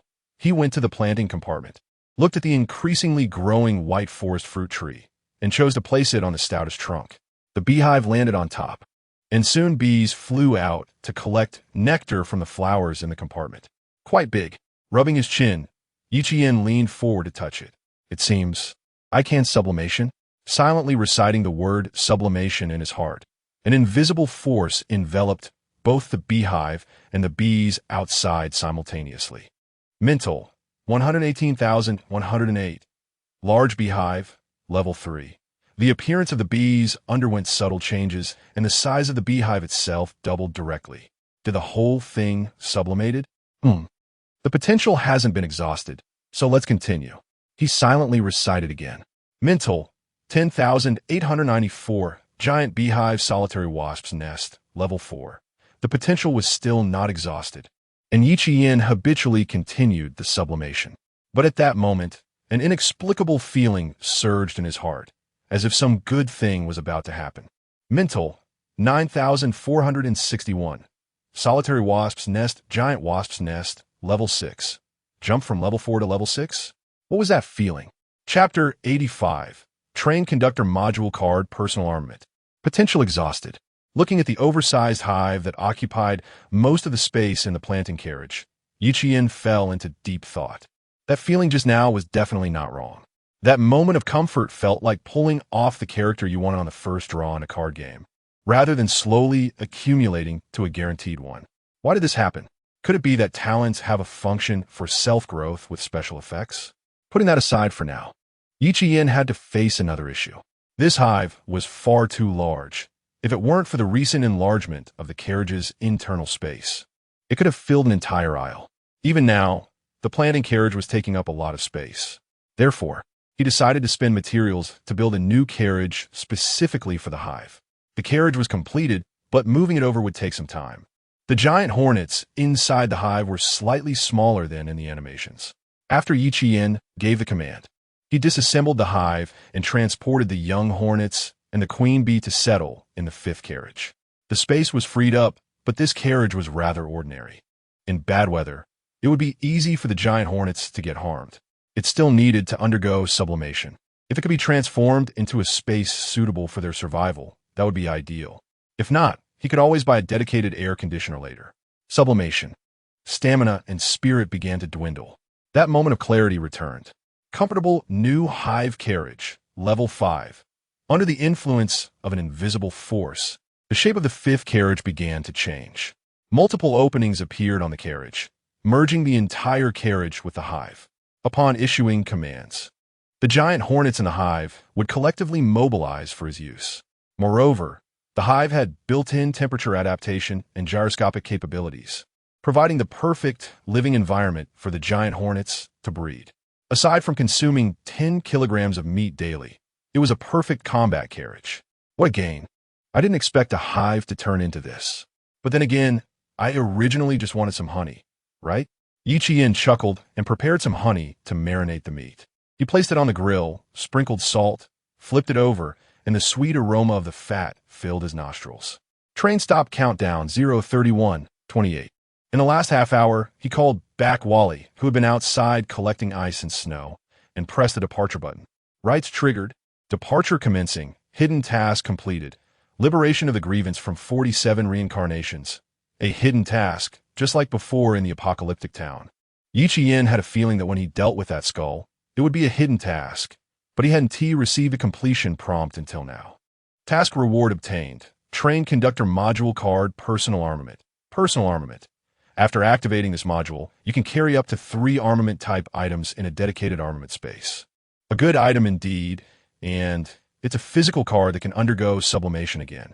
Once the train left the confused snow mountain, he extracted the reward, which was a card engraved with 3 weapon slots. Glancing at his somewhat restored spirit, he wondered if it was just his imagination. But the recovery speed seemed to have increased after that moment of clarity. He silently chanted, "Sublimation Spirit, 9,561. Points consumed, and the card in his hand underwent subtle changes, increasing from 3 squares to 12. Advanced Train Conductor Module Card Personal Armament can hold up to 12 weapons in the dedicated armament space. The 3 slots had turned into 12. With this, he no longer had to worry about having too many heavy weapons and only being able to select a few to carry. Moreover, he could free up part of the special storage space. In a sense, this directly gave him 12 additional special storage units. Of course, storage units could infinitely stack a single item, while weapon slots could only hold 1, so there was still a significant difference. He tested the retrieval speed and found that he could draw weapons instantly, no slower than if they were placed on his person. This was excellent. Let me think about what to put in. First, the 2 guns, the Black Sandalwood and the Eagle. Next, the Blasphemy card and 2 demon cards could also be classified as armament types, taking up 5 slots. Then, the Rampage Thunderlight Spear.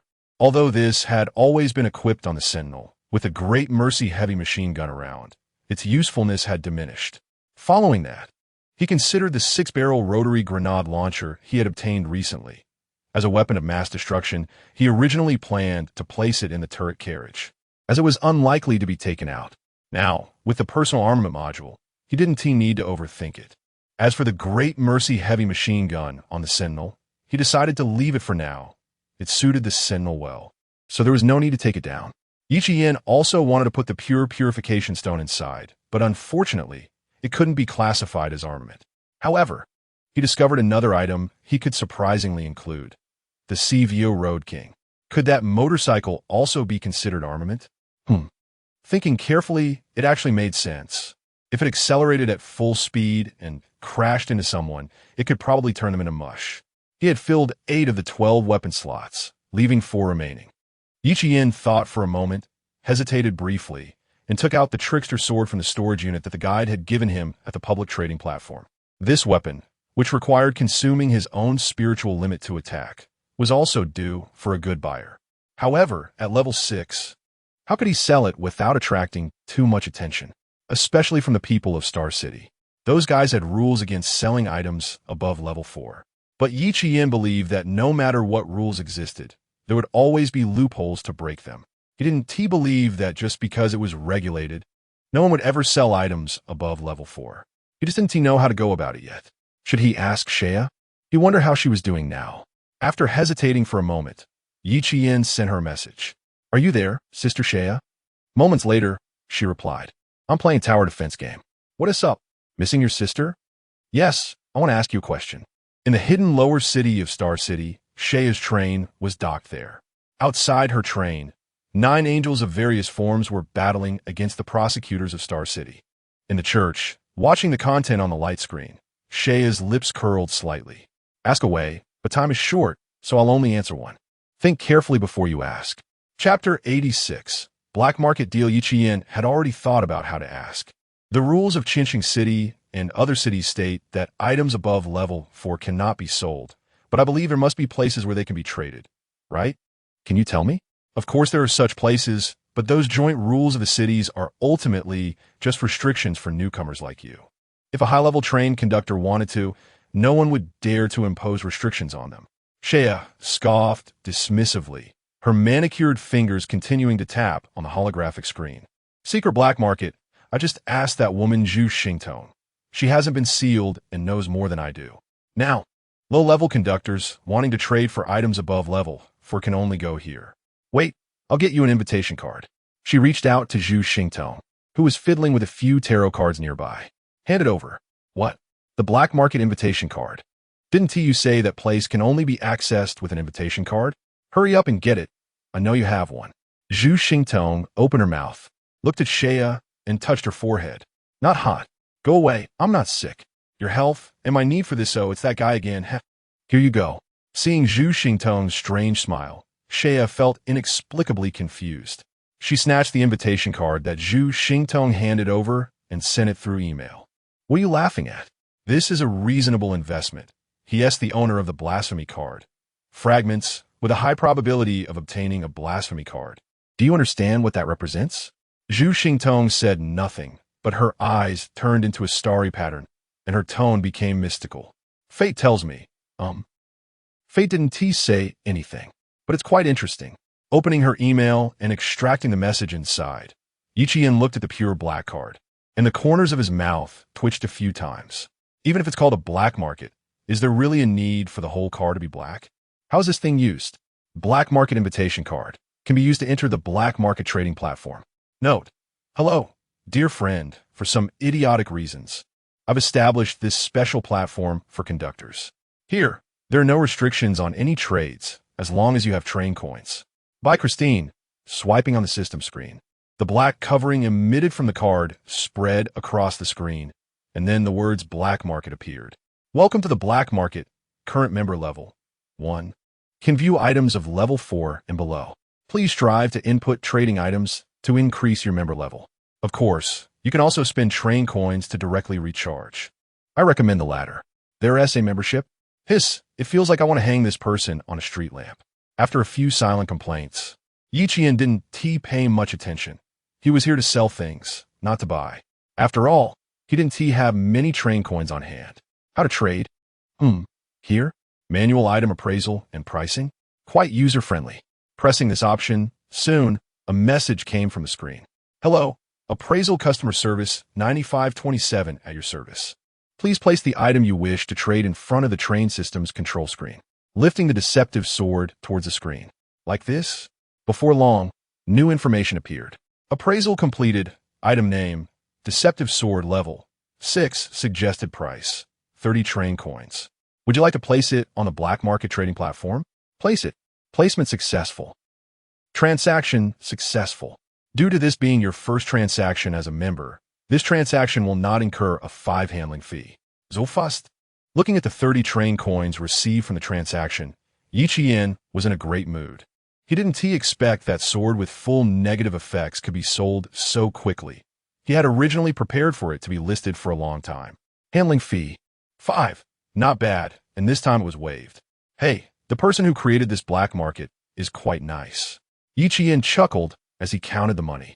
Adding the remaining coins, he now had 46 train coins. It seemed it was time for the next train upgrade. Having completed the transaction, His member level increased to level 2, allowing him to view items above level 5. However, the prices of these items were all exorbitantly high. With this money, he might as well buy some low-level items to conduct the upgrade himself. Moreover, even in the black market, aren't there any firestones or calculation units? Customer service. Are there no firestones or calculation units in the black market for upgrading? There are. Members, yes. You need to reach level 3 to unlock the purchasing rights for train upgrade items. Alright, it's just that his membership level isn't high enough. Yiqian suddenly thought of something else and continued to ask. Then, what level do I need to reach to see the mind cube? Level 5, so high.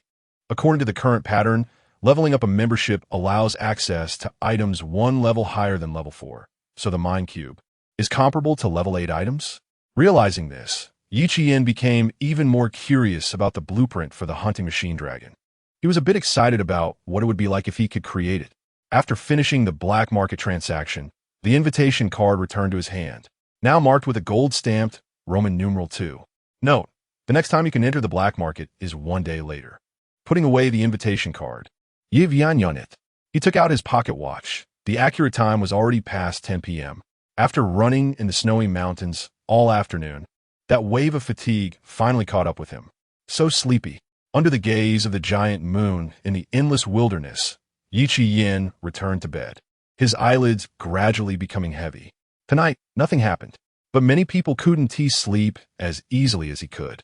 Shangwan Inshua looked at the 20 train coins she had barely managed to gather and bit her lip. In her last station, she hadn't found a treasure chest, and even after selling everything she could, she was still far from the 30 train coins she needed. Just 10 coins short. What to do? She truly couldn't produce anything else to sell. What remained were all the items she needed to keep, which couldn't be sold. Unless, looking at a name among her friends, Shangwan Inshua hesitated for a moment and opened the private chat interface. Shangwan Inshua, are you there? Not long after, the other party responded. Zhao Lin, is there something you need? I don't have any more snacks or bath supplies to sell at the moment. If it's for that, there's no need to say more. Chapter 87. Sleepless Shangwan Inksnow. This has nothing to do with it. But I want to borrow 10 train coins from you. Zhao Lin rubbed her eyes, thinking she must be seeing things. 10 train coins? Although she was relatively familiar with Shangwan Inksnow in the same block and occasionally chatted about their experiences at the station at night, they weren't close enough for her to borrow money, were they? Zhao Lin hesitated but didn't immediately refuse. She felt that Shangwan Inksnow wasn't someone who would easily ask for help. If she was mentioning it, she must have encountered some trouble. 10 coins is a lot. What happened to you? Shangwan Inksnow breathed a sigh of relief. Not being rejected outright indicated there was a chance for success. After pondering for a moment, she concealed Yiqian's name and explained her situation to Zhao Lin. I ran into a shady dealer who wants to sell me a firestone for 30 train coins. But the deadline is by the next time I enter the platform. I couldn't find a treasure chest at the last station, and I had to sell all the resources I could, but I only managed to gather 20 coins. I still need 10 more. I don't know how to make up the difference, so I can only ask you for help. Firestone. Zhao Lin felt a bit envious. Although she had always followed Yiqian in Qinqing City, she knew the value of a firestone. If she couldn't gather the train coins, she would definitely find a way to borrow from someone else. If it were her, who would she borrow from? Zhao Lin's mind flashed with Yiqian's image. Then she shook her head and muttered softly. He definitely wouldn't lend me money, that stingy guy. Returning to her thoughts, she tapped on the light screen. I can lend you the coins, but you need to provide something as collateral, and I'll charge interest. For 10 train coins, you'll pay me back 13 coins. How about that? If you agree, find something you can use as collateral. That's a reasonable request. Shangwan Inksnow looked around her train and finally focused on the Japanese flip phone in her hand. It would have to do. It wouldn't diminish her survival and combat capabilities and was substantial enough to serve as collateral. She gritted her teeth and sent a screenshot. System-controlled flip phone can be used outside the train in the system's trading platform chat room. This is a reward I got from an upgrade. If I use this as collateral, if I don't repay after the next station, this phone will be yours. As for the interest, that is fine. It can actually utilize the system's functions outside the train. What a good item. Zhao Lin's eyes lit up at the introduction of the phone in the screenshot. She had envied Yi Qian for being able to control the train system outside ever since they were in Xinqing City, but she never said anything. Okay, we could trade now. If you don't redeem it after the next station, I'll only charge 3 train coins in interest. By the way, could you introduce me to that shady dealer who sold you the Firestone? I want to buy one too. Forget it. You should be quite busy. Zhao Lin received the phone, and Shangwan Ingsnow got the train coin she wanted. However, she inexplicably felt a bit pained. That phone was her favorite item. Using it as collateral was truly a last resort. It's okay, as long as I can gather the train coins at the next station. Though she said that, what if she couldn't find a treasure chest at the next station? Would she really be able to gather 13 train coins? Moreover, there was still the option to upgrade to level 4. Yes, the items in the advanced options were all worth the price. Just like that phone. She had only spent 6 train coins on it back then. Shangwan Ingsnow sighed, opened her friend list, looked at the first name at the top, bit her lip, and clicked on it. Firestone, let us trade. Hey. No response was expected. At that moment, Yi Qian was sleeping and had turned off all chat notifications. Unless it was someone with Shea's ability, no one could wake him up in the chat room. The next morning, well-rested, Yi Qian stretched and took the warm water that Wally handed him, then washed up. Skillfully, he pulled out slices of the white forest fruit, paired them with bread and some vegetables, and added 2 eggs, leisurely enjoying his breakfast. Who is messaging me so late? He pulled up the system light screen and saw the private chat notifications flashing continuously. Confused, he clicked in and found the friend conversations. He directly flipped to the last message. Shangwan Ingsnow, I sold everything and gathered enough money. We can trade whenever you have time. The time was 3:06 a.m. Goodness, still awake so late, anxious for the Firestone. Yi Qian scratched his head and chuckled softly. But at this time, she should be catching up on sleep, right? Forget it. I'll just send a message. Are you there?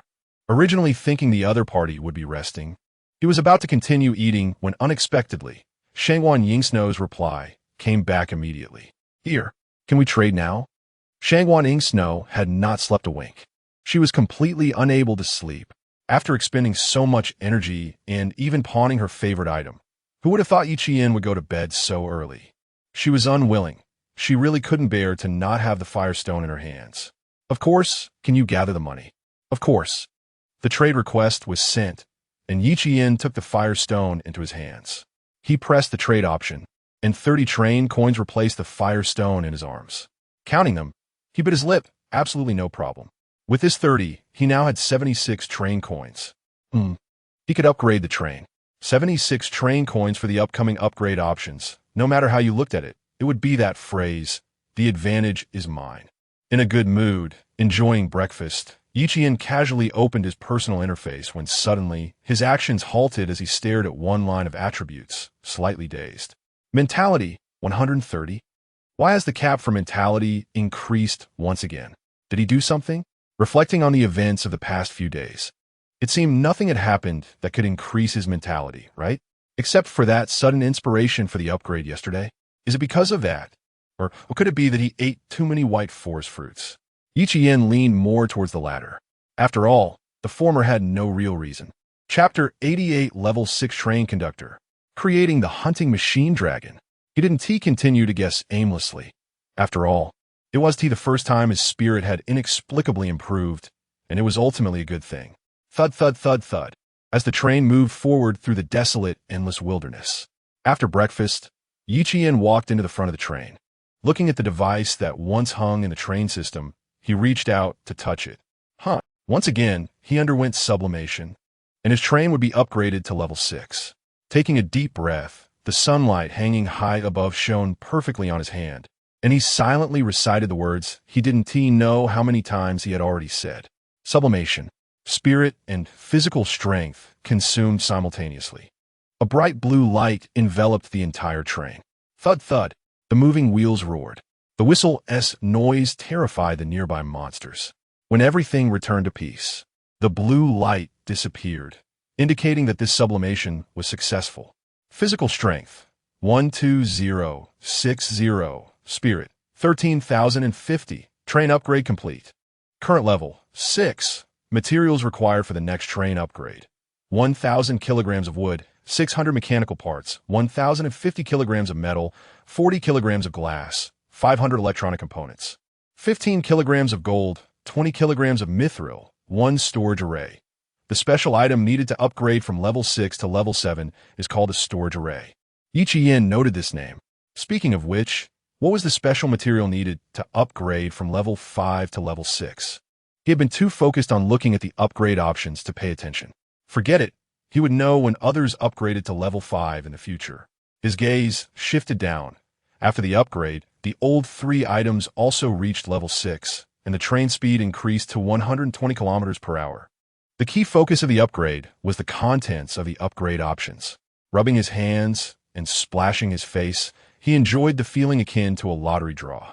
Open upgrade options. Upgrade options are as follows. 1. Increase train docking time by 5 hours, 10 train coins. 2. Train armament.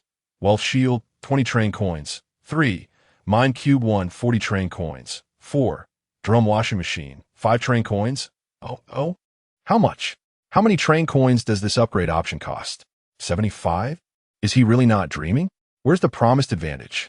He had only managed to gather 76 train coins, and he never expected that if he wanted to buy everything in this upgrade, he would again become a pauper with only 1 train coin.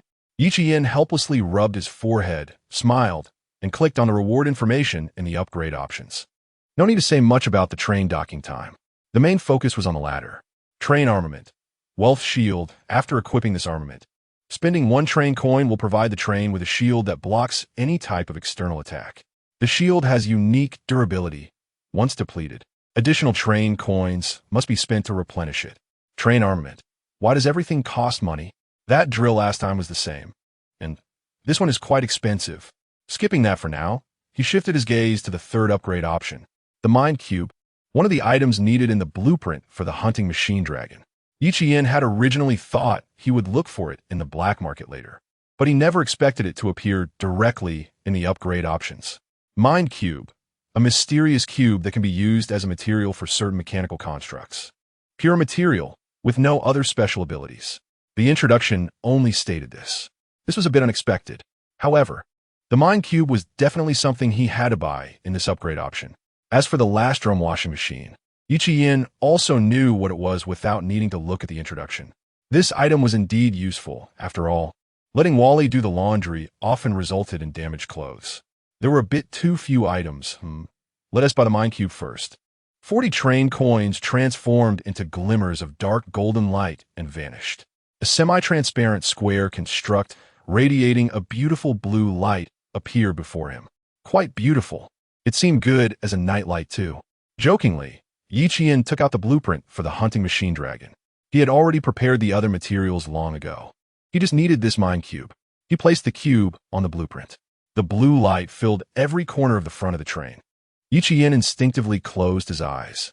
He felt the train shake and heard the sound of glass shattering. When the light faded and he opened his eyes, his pupils immediately contracted. A mechanical dragon, entirely red and white with colorless cloud patterns engraved on it, was currently holding the train and hovering outside. A mechanical dragon? Cool. That was Yi Qian's first impression of the hunting machine dragon. He reached out his hand, and an invisible connection appeared between him and the hunting machine dragon. Hunting machine dragon, level 10. Possesses a normal mode and 3 special modes. Switching between each mode requires train coins, and each special mode lasts for 1 hour. Normal mode. 1 train coin follows the owner and performs basic melee attacks. Guard mode. 3 train coins defends against any external non-mental attacks. Hunting mode. 5 train coins uses ranged weapons. Conducts aerial reconnaissance, and bombards any target with hunting missiles. Transcend mode. 80 train coins increases level by 3 upon activation. Allows the use of 1 hunting ultimate warhead for area bombardment. After each battle, it needs to be recharged. Has no self-awareness and requires the owner to issue commands. Hiss. Not to mention how strong it is, but this thing is completely a money-sucking beast. Leaving aside that mysterious transcend mode. Just the other 2 special modes require a lot of train coins for each switch and only last 1 hour. But all the shortcomings pale in comparison to its level of 10. Level 10? If this were to be said, everyone would surely think I'm photoshopping it. Yi Qian couldn't help but be amazed. So strong. It has no flaws except for needing money. No, being broke is my flaw. Yin reached out to touch the mechanical dragon's head outside the window. The cold, hard touch was indeed pleasing. It's just that its head is too big. The hunting machine dragon is roughly over 3 meters long, making it too space-consuming to fit in the carriage. Should he build a dedicated carriage for it? Right? Yin suddenly thought of something and touched the hunting machine dragon again. Its figure suddenly vanished outside the train. It actually worked. The hunting machine dragon was counted as an armament, which means it can be stored in the armament space of the personal armament module. Chapter 89 Special Weapons Without Self-Awareness. The existence of the hunter mech dragon added a bit of courage for him to survive in this world. At least, if he encountered the veteran train conductors who arrived in this world earlier at some point, he wouldn't be completely helpless in resisting. The hunter mech dragon would become his biggest trump card aside from the blasphemy card. For now, he had only purchased an upgrade that increased the docking time by 5 hours. The washing machine and new train armaments were temporarily set aside. It would be too late to buy them once he had more train coins. He still had 26 train coins left. Definitely not enough. Thinking carefully, there were too many places where he needed to spend train coins right now. At this rate, he would eventually go bankrupt. The life of a poor guy, sigh. Why are all the upgrade options so expensive? That said, if they were to give him some cheap junk, he definitely wouldn't be happy either. In a good mood, he returned to the temperature-controlled carriage. Today was the 3rd day, and it was also the time when most of the train conductors in the same block were leaving the station. While they hadn't yet arrived at the next station, Yin opened the public chat room, preparing to continue lurking. Unexpectedly, he saw a somewhat surprising message. Brothers, did you know? We don't know. Go away, don't mess around upstairs. I'm in Chinching City. Last night, a group of terrorist organizations attacked the upper city's treasury and stole something from inside. I heard it's for some kind of heist. I not only heard about it, I also saw it. Damn, I was scared to death last night, you know? When I saw those angels, I really thought I was going to heaven. Angels? The kind from mythology?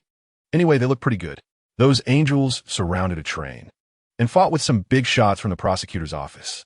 TSK. I heard it was really brutal. A lot of people died. I really can't understand what these terrorist organizations are after. Clearly, those big shots in the upper city provided us with safe places. Well, a bunch of bad people provided safe places? Did you know that battle directly broke a piece of space? That was the lower city of Chinching City, filled with failed train conductors. Chill. Has the one upstairs gone crazy? Didn't you join the guild? The big shots in the guild said not to mention anything about the lower city. Don't bring everyone in the block down with you. Angels? Terrorist organizations? Heists?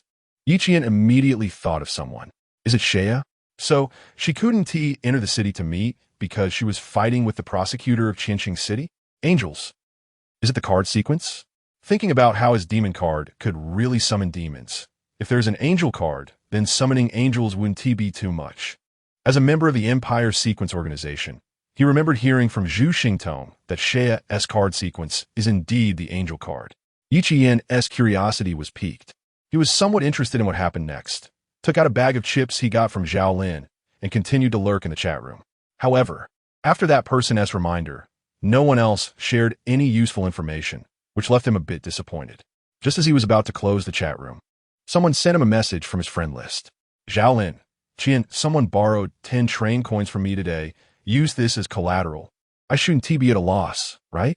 Glancing at the screenshot she sent, Yin's expression instantly became strange. This phone, why does it look so familiar? Yin, you're not a loss.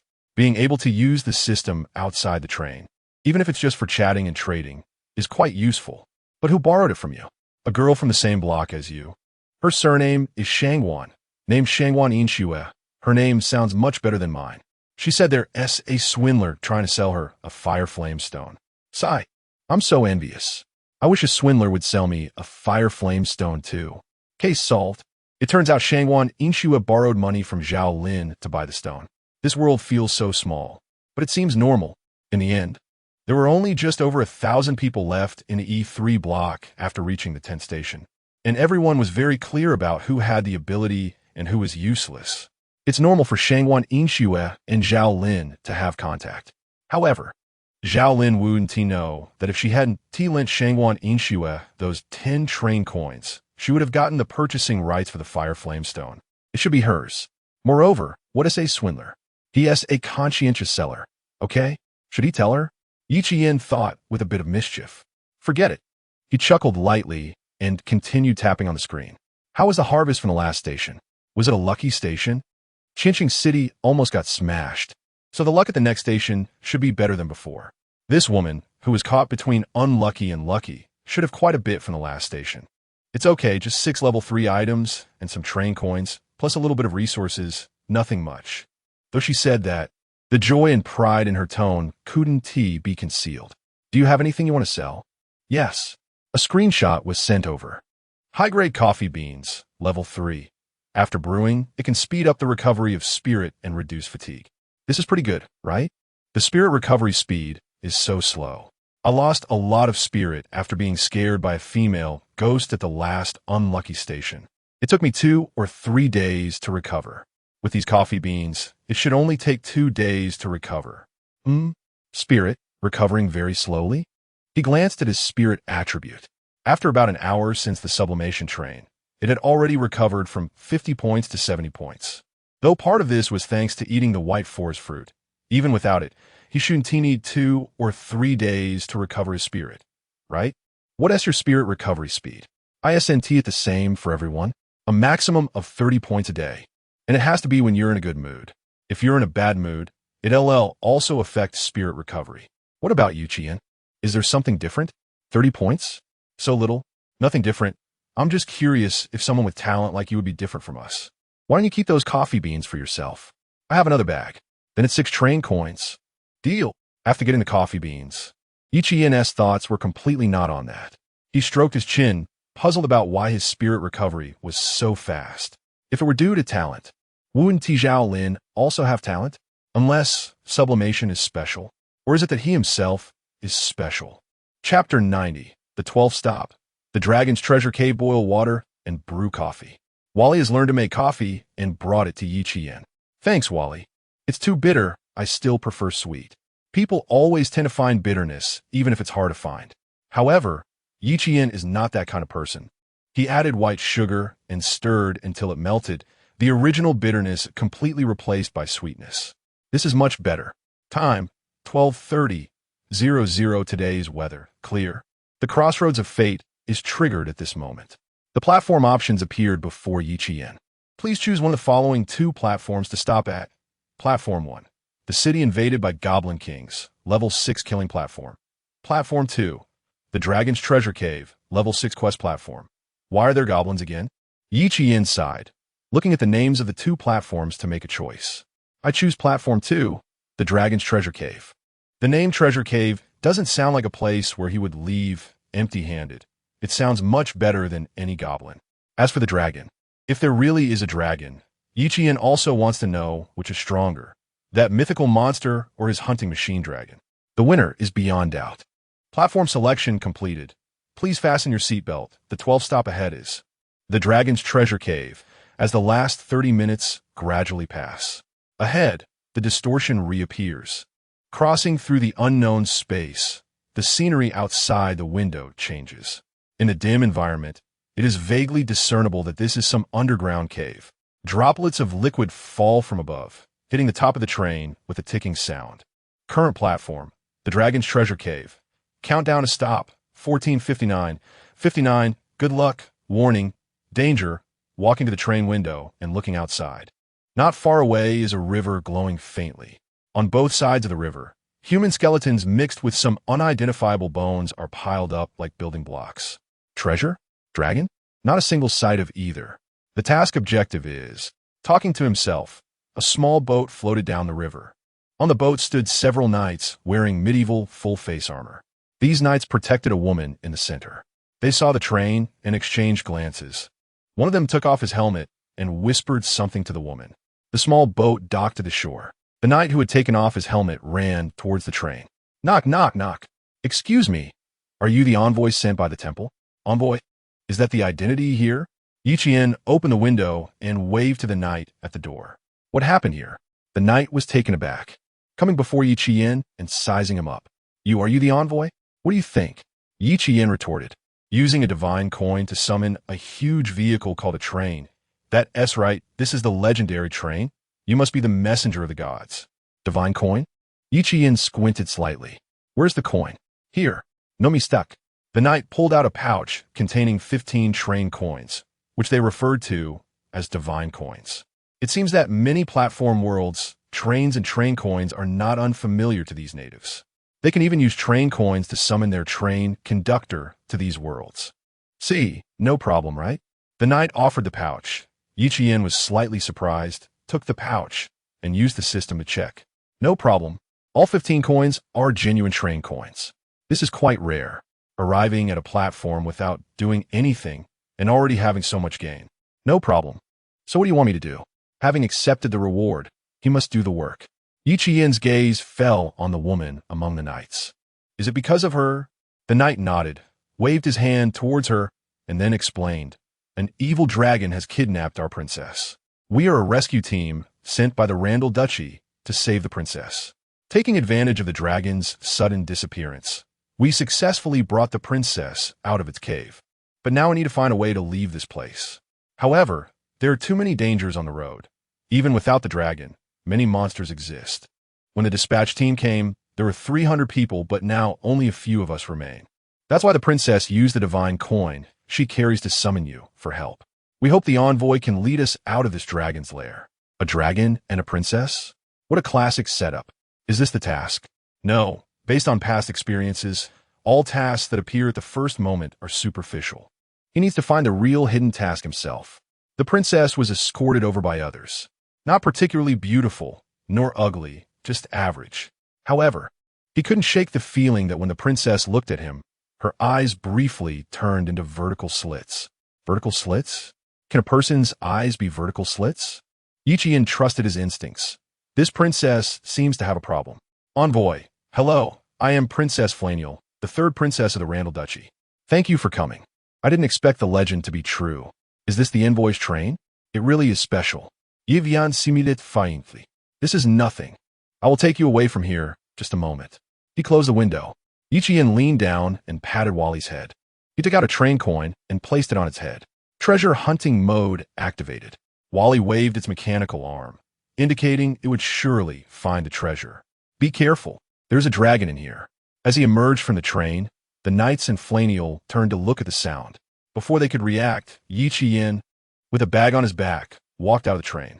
He turned back to close the train door, activating the sentinels and monitors. He stopped the sentinels from attacking. He looked at the princess among the knights with a hint of amusement. Enemies can be interesting. The princess, carrying hostility. Yi Qian didn't say it out loud. He felt that the real hidden task at this stop should be found through this Princess Flaniel. Envoy, what are you doing? The knight who had taken off his helmet looked over in confusion. Shouldn't you let us board the train and leave here together? What? Yi Qian interrupted him. The train will stay here. I will walk with you on the next road. Chapter 91 Dragon? Princess? The knights exchanged glances, ultimately focusing their attention on Flaniel. The leader frowned, his voice tinged with dissatisfaction. Divine Messenger, I'm afraid you alone cannot lead us out of here. Without this divine train. All right, Atush. Trust the Divine Messenger. This train is likely not meant for mortals like us, right, Divine Messenger? Flaniel patted the knight named Atush on the shoulder, smiling at Yi Qian. Lead the way. Yi Qian smiled in response, saying little more. He was curious about what this Princess Flaniel intended to do. Once aboard the small boat, the already cramped space felt even tighter. Yi Qian sat at the back, closing his eyes to rest, as if everything was unrelated to him. In reality, he was idly browsing in a public chat room. An hour later, the boat came to a halt. Suddenly, waves of heat surged ahead. Yi Qian opened his eyes to see a gigantic worm, over 3 meters long, coiled there. The worm let out a strange sound and lunged at the small boat with its jagged mouth wide open. Oh no! Why has the hell worm awakened? Protect the princess! Atush shouted, but before the knights could react, a thunderous noise erupted from behind. Bang! Bang! Gunfire filled the air. The Blackwood and the Eagle shot simultaneously. The Blackwood's bullets easily penetrated the worm's body, exploding within. Dark green worm blood splattered everywhere, splattering even the knights and the princess. One of them was shot in the head, letting out a piercing wail. Protect the princess. Atush gritted his teeth, rallying the remaining knights to fend off the aftermath. This sense of conviction made Yi Qian silently applaud them. He found it. The worm shell was blown away by the bullets, revealing a heart-like mass inside. The bullet pierced through, causing the mass to explode. With the worm's anguished howl, it collapsed entirely. Let's keep going. Just let me know if there's danger. The knights stared at Yi Qian in shock, with one even kneeling and clasping his hands. Divine protection. Divine protection. A powerful divine messenger has come. It seems we can continue. The knights were ecstatic, amazed by Yi Qian's attack. Especially Franiel. Her gaze swept over Yi Qian as if contemplating something significant. The shimmering river stretched long, but ultimately had an end. The path ahead on the small boat was completely blocked. A large amount of rubble obstructed the way. Divine messenger. The path ahead is blocked. To leave this cave, we must clear the way from here. All right, leave it to me. Yi Qian nodded, stepping forward. His hand inadvertently brushed against Franiel's shoulder as he raised his gun and shot. Bang! A bullet exploded, creating a gap in the blockage ahead. The path was cleared. Atush and the other knights cheered. In their hearts, as long as they left this place, they would be safe again. However, how could the task of the clan's battle calendar be so easily resolved by Yi Qian? Just as Franiel left the small boat amidst the knights' cheers, moving through the gap, Yi Qian suddenly called out in an inexplicable tone, "Wait, Princess Franiel." Franiel halted, slightly lifting her skirt, responding with a gentle smile. "What is it, divine messenger?" However, when the dart gun barrel was pointed at her head, Atush's face turned pale in an instant. "Divine messenger, what are you doing? Protect the princess." Too late. A bullet accurately struck the princess's head. Yet, contrary to expectations, the scene of blood and flesh flying did not occur. The princess stood unharmed. The bullet's tip spun at her forehead like a top. "How did you discover me?" The princess's voice became much heavier. Her eyes gradually transformed into the vertical pupils seen at the beginning. A pair of dark green wings spread from her back. The might of a dragon instantly knocked all the knights, including Atush, to the ground. "I thought I was hidden well. Even this human's parents wouldn't notice."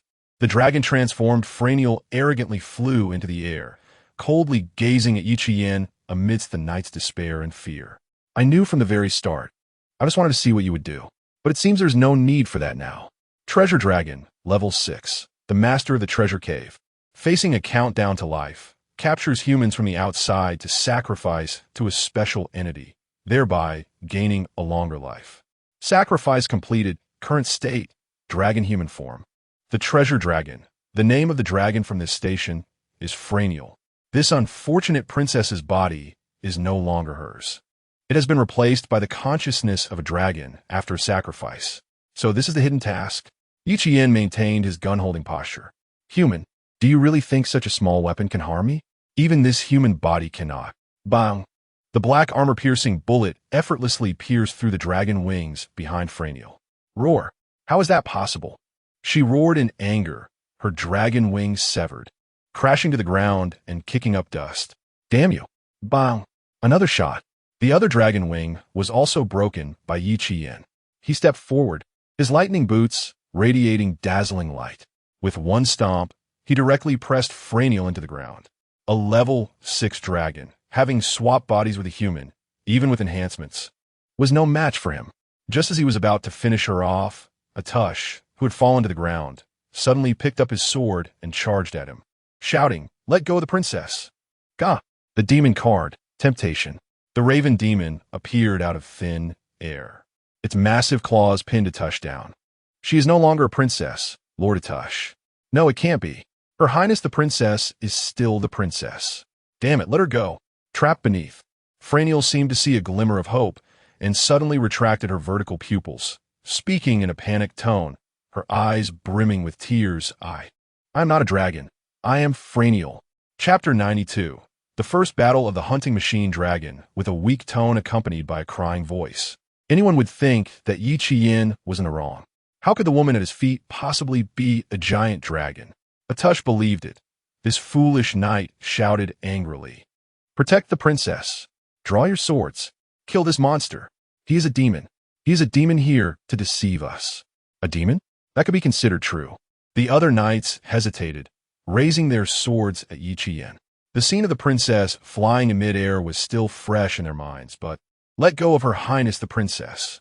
She is just under an influence. Give her time. She will definitely recover. Yes, divine envoy. Even if the princess was really influenced by the giant dragon just now, you broke its wings, so maybe. They believed that Franny could recover. They believed Franny was not a giant dragon. Yi Qian became the one in the wrong. Let her go. The corners of Yi Qian's mouth curled into a smile, and he actually put away his gun, lifted his foot, and let Franny leave from under him. Just kidding, my bullets are limited. The 2 shots just now have already dealt with the soul of the giant dragon. Now it's just a test. Congratulations, Your Highness. You have returned to being human. The power of language can influence everyone. Yi Qian's words, which seemed illogical and unworthy of belief, made everyone believe, including non-human entities. A glimmer of surprise flashed in Franny's eyes as she crawled up from the ground, looking at Yi Qian, her eyes once again transforming into slitted pupils. Her original hand turned into a dragon claw, grinning as it reached for him from behind. Human. Bang. This time, the bullet hit her head. The black armor-piercing round could not be resisted even by a giant dragon. Caw! The morning crow circled above the people's heads. Franny fell to the ground, completely silent. No! Princess! Atush cried out in despair, looking at Yi Qian with an extremely resentful expression. What have you done? You killed the princess. You demon. Let me go. Yi Qian looked at this guy with great interest. It seemed that his relationship with Franny was not as simple as that of a princess and a knight. Moreover, humans could be a bit foolish. Even when the truth was right in front of his eyes, he still refused to believe it. The other knights were stunned into silence by Franny's second transformation. Let him go. With the command given, the crow demon released its claws. However, Atush did not charge forward in anger. He picked up the sword from the ground and tremblingly approached the corpse, cradling it in his arms. Then boarded a small boat and rowed upstream. You will pay the price. Are you going to shoot? Forget it. He did not believe that this encounter would end so simply. After all, it was too easy. Let this guy continue to do something. However, if it were someone else who hadn't noticed the princess's oddities in advance and didn't have such powerful armor-piercing weapons as Ebony would, it wouldn't be so easy to deal with the opponent. At present, the items he possessed were far from what a level 6 platform could withstand. The demon and the crow returned to the deck, glancing at the other knights who were left in confusion. Yi Qian ignored them and directly used his sailing ability to return to the train. Still this fast. Next up, treasure. Although he had already collected 15 train coins at this stop, since it was called the Giant Dragon's Treasure Cave, it would be a shame not to loot some treasure. Summoning the road tyrant, he followed the path Franny and her knight had taken, moving against the current. After about an hour, the space ahead opened up. A huge cave appeared before him. Inside the cave were the skeletons of strange beasts and a massive block of metal fused together. The treasure? Is this it? He had thought it would be filled with train coins, but unfortunately, that fantasy was shattered. There were indeed some gold coins, but they were all embedded in this metal block. Clearly, the giant dragon had fused the collected metals together to use as a bed for sleeping. Not very comfortable. Yi Qian scoffed, just as he was about to summon a processing table to try to recycle this metal block. Suddenly, he heard a violent breathing sound above his head.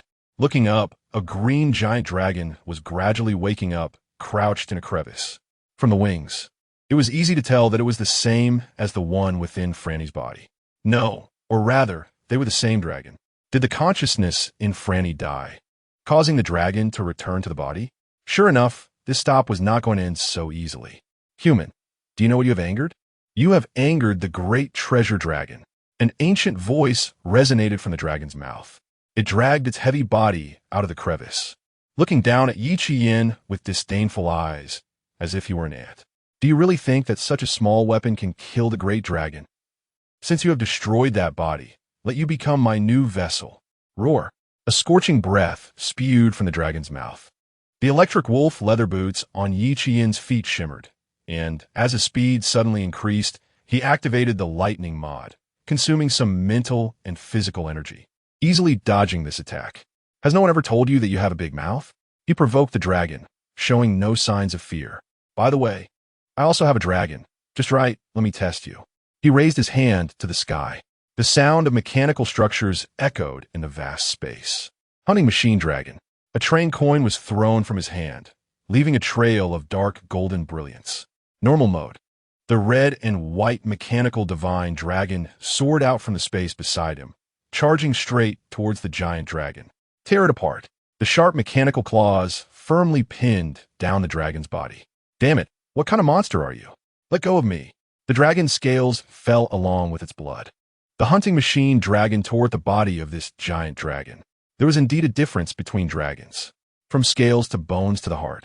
In less than 20 seconds, a once mighty giant dragon was reduced to a pile of bones. So cool and strong.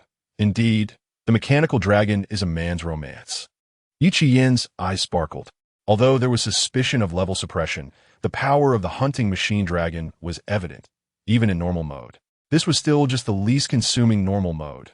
There was still the guard, hunting, and transcend modes to come, and the later ones would only be stronger. Chapter 93 Dragon Card. Wealth with the dragon dealt with, there were no more obstacles. Yi Qiyin summoned the processing table and began to process and recycle the metallic mixture in front of him. Mithril, gold, ordinary metals. Not bad. All useful materials. Boarding the hunting machine dragon, Yi Qiyin took to the skies to enjoy the thrill of flying while time still permitted. A special prompt appeared before his eyes. What is this? The sentinel has detected an intruder. The phantasmic overseer has cast illusions on the units, trying to infiltrate the train. Please handle this promptly, train conductor. The surveillance footage showed a man in knight armor lying at the train's entrance, holding a corpse. A tush. This guy swam against the current and finally made it to his train. Moreover, he wanted to enter the train? Truly reckless. To be honest, this stop was too easy, and he was curious to see if a tush with that corpse would trigger any other quests. However, this guy was a bit too insistent on his own demise by attempting to sneak into his train. He would not be blamed for what was to come. The sentinel did not immediately attack due to the initial instructions Yi Qiyin had given. He approved the attack request, and then the prompt vanished as he continued to recycle the metals. About an hour later, Yi Qiyin returned to the train on the hunting machine dragon. He glanced at the puddle of red stains on the ground and smirked. Deserved it.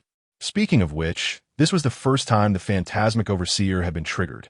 It was also the first time someone had attempted to infiltrate his train at this 12th station.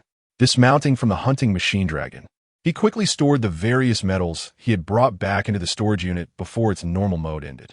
The distance to the dragon's treasure cave was still a bit too far. A round trip took nearly 2 hours. Riding the hunting machine dragon could cut that time in half, but it consumed train currency, and he wasn't extravagant enough for that yet. Thank you for your hard work. He patted the dragon's metallic head. Just like Wally, it had no self-awareness.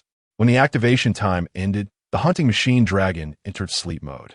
Yi Qiyin had it land on the train's roof, where he had prepared an energy generator to recharge it. If anyone else in his batch of train conductors had a hunting machine dragon, they probably wouldn't be able to afford its upkeep. It consumed power and train currency. The nickname Mechanical Gold-Devouring Beast suited it perfectly. Anyway, there was still time.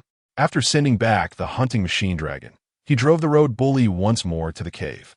Beside the huge metallic fusion, the summoned processing table continued its work. The road bully had limited load capacity, making it impractical to rely on it for transportation back and forth. So, Yi Qiyin temporarily organized 3 spaces in the safety box to collect the recycled metals, mithril, and gold. However, collecting and categorizing also required manpower. Thus, he summoned the Raven Demon to serve as labor. Using a demon for manual labor. I guess I can consider myself the first to do so. Haha. Under the silent efforts of the Raven Demon, after several hours, they had harvested a total of 2,300 kilograms of metal, over 150 kilograms of mithril, and 89 kilograms of gold. It was that he didn't want to collect more. It was just that the processing table's recycling speed was limited. In addition, he certainly didn't forget another equally important resource. Although the dragon had been torn to pieces by the hunting machine dragon, its bones and flesh also held considerable weight.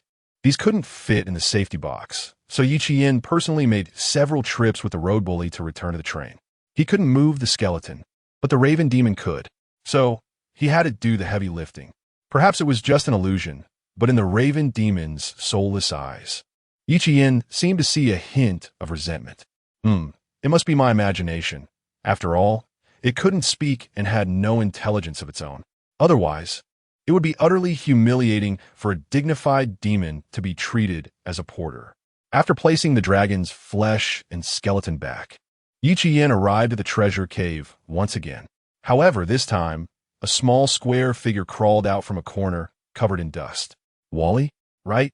Why did you take so long this time? And where did you go? The most precious thing in this station wasn't even in this treasure cave. He brushed the dust off Wally and watched as it pointed with its mechanical claw in a certain direction. Then it gently tugged at his pant leg. The treasure is over there, but you can't reach it? Wally nodded. All right, let's go. Abandoning the collection, Yi Qian pulled Wally to the front of the road bully. Following its direction, they passed through a narrow passage, twisting and turning until they eventually arrived at another cave. The cave wasn't very dark. The surrounding walls were adorned with glowing gems. Yi Qian pried off 2 pieces and tossed them onto the road bully to take back as nightlights. However, that wasn't the main focus. In this cave, there was a massive altar shaped like a sprawling dragon. He seemed to have seen something similar before. What was it? Yi Qian racked his brain. Wait, wasn't the altar he obtained the demon card? Temptation similar to this? The demon card. Temptation was placed above an inverted cross altar. Could it be that this dragon altar has something to do with it? Yi Qian's heart raced. He took a couple of steps closer and reached out to touch it. Sure enough, like the previous demon card altar, there was an invisible membrane in front. It seemed that a key was needed to unlock the altar. Of course, he didn't have a key, but that didn't mean he couldn't enter. The card of desecration appeared. Target ahead. Anchor down. Mental consumption. Coordinates set. Then, the sensation of immersion hit him. Sail. Gurgle gurgle. The sounds in his ears came and went. When he opened his eyes, he found himself inside the altar. Phew. He climbed onto the altar, ascending the staircase that was as tall as 10 floors. He reached the enormous platform at the top. Here, a smaller dragon-shaped altar stood in the center. Just like back then, Yi Qian's heartbeat quickened. Everything matched up. Then, he stepped forward to the edge of the small altar. Above it, a card engraved with a dragon pattern and a golden coin floated silently. Sure enough, it was the card sequence. Yi Qian's eyes sparkled as he reached out to take it from the altar. He activated the prompt and began identification. Dragon card. Wealth. Earn 5 train currency daily. Dragon. Low-level monsters will not be able to harm you. A simple and straightforward effect, but strong enough. Although 5 train currency daily seemed small, it was stable, and even if he went to a city later and didn't enter the platform, he would still receive those 5 train currency. Little by little, it added up and was reliable. If given the choice between this dragon card and his demon card, someone seeking stability would undoubtedly choose this one. Yi Qian didn't need to choose, as all of this belonged to him. Chapter 94. Harvest at this station. I've made a profit. Yi Qian was in a good mood. He stepped down from the altar and waved at Wally, who was still waiting outside. Let's go back. I'll wait for you at the train. Wally nodded, some understanding, and turned to leave. Until its silhouette disappeared, Yi Qian took out the anchor once more, waiting for the cool-down period to end. Sailing, the feeling of immersion emerged. The whispers in his ears seemed to become clearer. Tick-tock. A woman with heavy dark circles under her eyes frowned at the Run Company's high-level meeting. On a starlight compass in her hand, a point of starlight gradually dimmed. Had another card sequence been taken away? Such quick action. Strange in the past. Low-level platforms like this had few who could find card sequences. High-level train conductors wouldn't typically come to these low-level platforms. Did 2 disappear in such a short time? She pondered for a moment and downed a cup of coffee in one go. How's the investigation I asked you to conduct going? Did any level 30 or above train conductors visit that platform? In the shadows, a heavy voice responded, no evidence of any high-level train conductors entering has been found. In the last 10 days, that platform world has only seen 135 newcomers or newly promoted train conductors stop by. They do not possess the ability to activate card sequence altars. TSK. The woman clicked her tongue in discontent. So, does that mean there could be a situation with no card sequences present at the altar now? Yes. It seems that there may have been some unknown changes to the card sequences. After all, our understanding of them is still limited. The ones who truly know about these are the organizations that have existed for a long time. By the way, how's the Imperial Sequence Organization doing lately? Why have those guys suddenly started investigating us? The woman poured herself another cup of coffee without adding sugar. The angels of the Imperial Sequence Organization have recently lifted their seals. One has gone to the city of 1,000 stars, taking back an angel card that was originally seized and eliminated 37 high prosecutors and 1 top prosecutor. The city of 1,000 stars is quite angry and has placed a bounty of 100,000 train coins on her. Boss, should we? Forget it. I'm not sure of that 100,000. Cough. It's not that I'm afraid of that crazy woman. Yes, boss, when not afraid, silence fell over the office. The woman finished her coffee again. So, recently, have there been any traces of the blasphemy card? The voice in the shadows fell silent for a moment. As you know, although Run Company has influenced many low-level platform worlds, we cannot affect those high-level worlds where the blasphemy card is more likely to appear. So all this talk means there are completely no traces of the blasphemy card, right? Yes. The woman rubbed her temples, holding her coffee for a long time without drinking it. After a while, she silently put down her coffee cup and drew a triangular fragment from her chest. You know, it's been 12 years since I got this fragment. They all say that the blasphemy card will seek out its owner on its own. But why hasn't my blasphemy card come to find me? The person in the shadows did not respond. Continued to intensify the search. My fragment was found in a low-level platform. I don't believe that it has a lower probability. And why hasn't there been a single fragment produced in all these years? Just recently, another holder of the blasphemy card appeared, and if others can collect it, why can't I? Indeed, the office was left with only the sound of coffee being consumed. Back at the train, Yin placed the dragon card on the device that was once bound to the system at the front of the train. Dots of dark golden light condensed out of thin air, and 5 train coins slowly materialized. It was a guaranteed profit, which was quite touching. Thinking about his other items, they either consumed spirit, stamina, or train coins. There wasn't one that was as worry-free as this dragon card. He called up the system and glanced at the docking countdown. 1:33. 33. Had this stop really taken so long? Yin stroked his chin, knowing he had a full 15 hours. If it weren't for the 5-hour docking time increase he got after the last train upgrade, it probably wouldn't have been enough. That should be about right. Wally didn't find a treasure chest, but in a sense, it found something even more precious than a treasure chest. This was beyond doubt, even after being sublimated. A level 6 platform's treasure chest was only level 7. The power and special abilities contained in this type of ungraded card sequence were undoubtedly more valuable than what was inside a treasure chest. While waiting for Wally to return, Yin organized his final harvest from this stop. Metal, mithril, and gold had already been sorted. Even without opening a treasure chest, he still acquired quite a bit of train coins at this station. He got 15 coins from the princess who was possessed by the dragon, and the daily train coin acquisition from the dragon card was 5 coins. After deducting expenses, he now had 38 train coins. He could buy the remaining 2 options in the upgrade menu as well, a washing machine and train armament, wealth shield.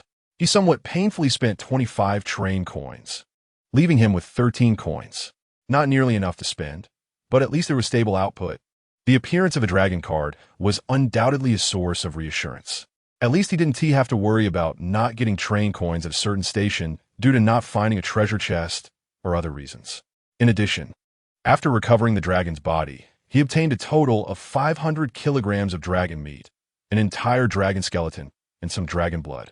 The hunting machine dragon's attack power was too strong, resulting in the loss of quite a bit of meat and blood.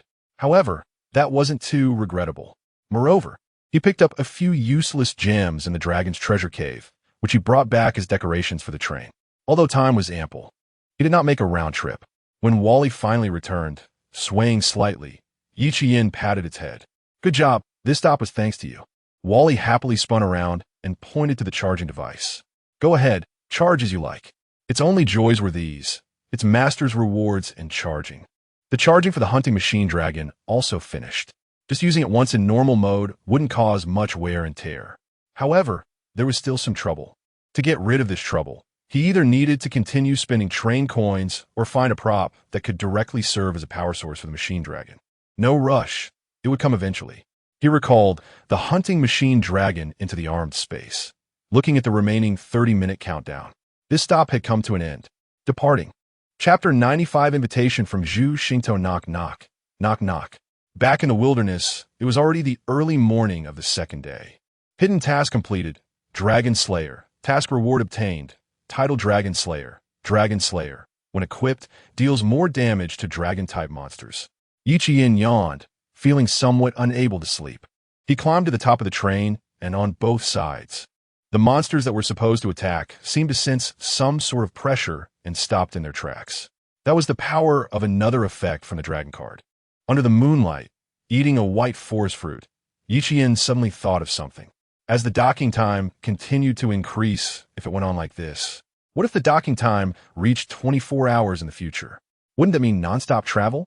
Not only that, what if it exceeded 24 hours? It wouldn't be right to be forcibly taken to the next stop before this one ended, would it? Should he ask? Yi Qian looked at the name in his friend list. But before he could make a decision, a private message suddenly popped up.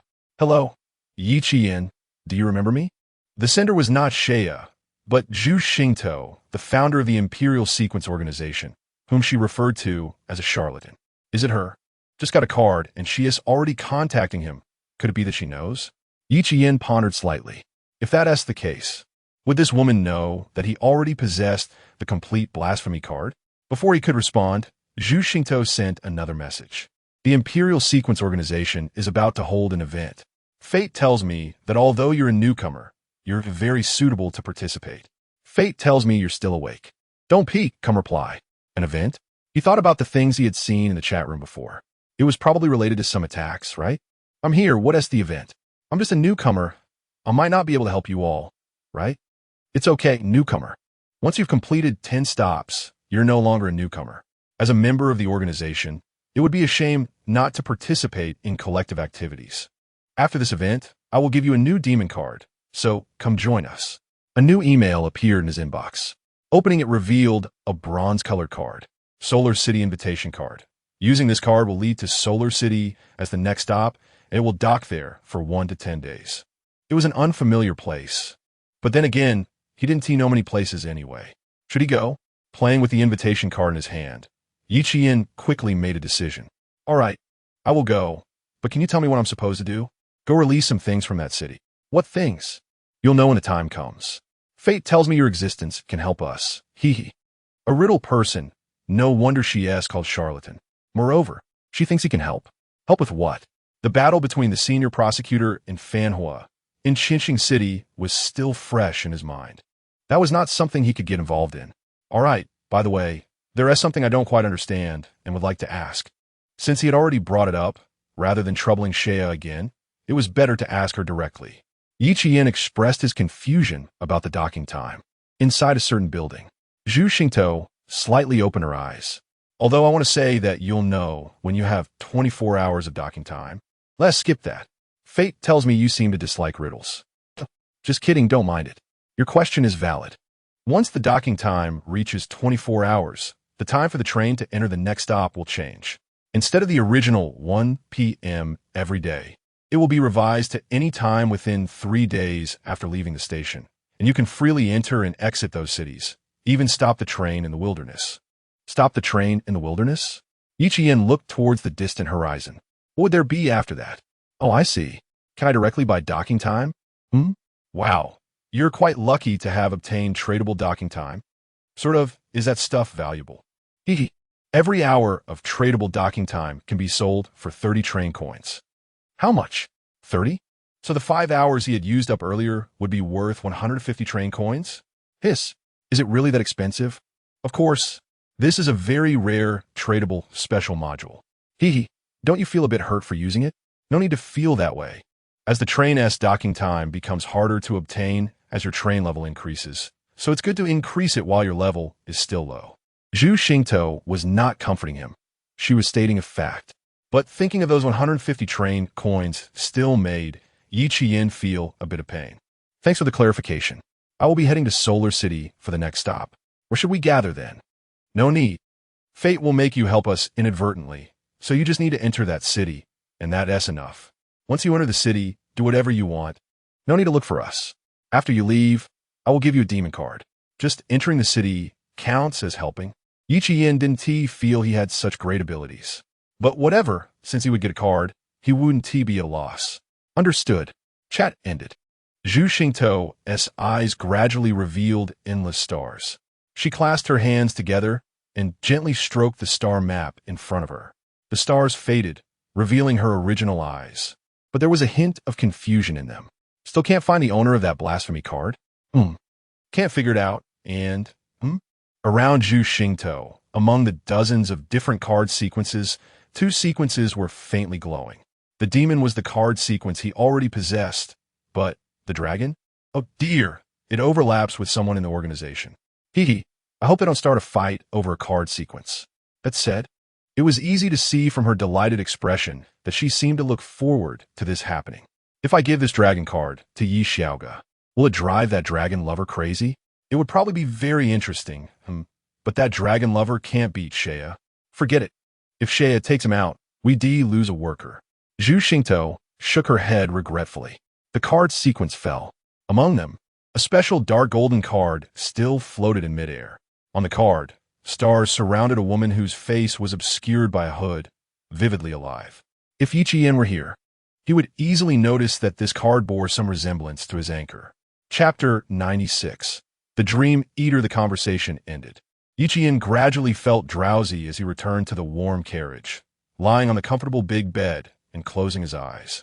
He did not notice that outside the window, dark jellyfish-like creatures were floating in the distance, chasing the train. The face of the Daruma doll hanging at the front of the train showed a look of fear. The system's light screen quietly appeared. There was no broadcast prompt. It was as if all sounds had ceased. Only a line of text appeared on the screen. The Dream Eater begins to parade. You will enter a beautiful dream. Perhaps you will wake up, or perhaps, even knowing the truth, you will still indulge in it. Ugh, my head hurts. A constant ringing echoed in his ears. Yi Qian rubbed his eyes, and the scene before him gradually became clear from a blur. Outside the window, the sound of police sirens was incessant. Where's this? Wasn't I on the train? Ugh, my memory is a bit hazy. Yi Qian subconsciously reached out to slide his hand in the air. Nothing. What am I doing?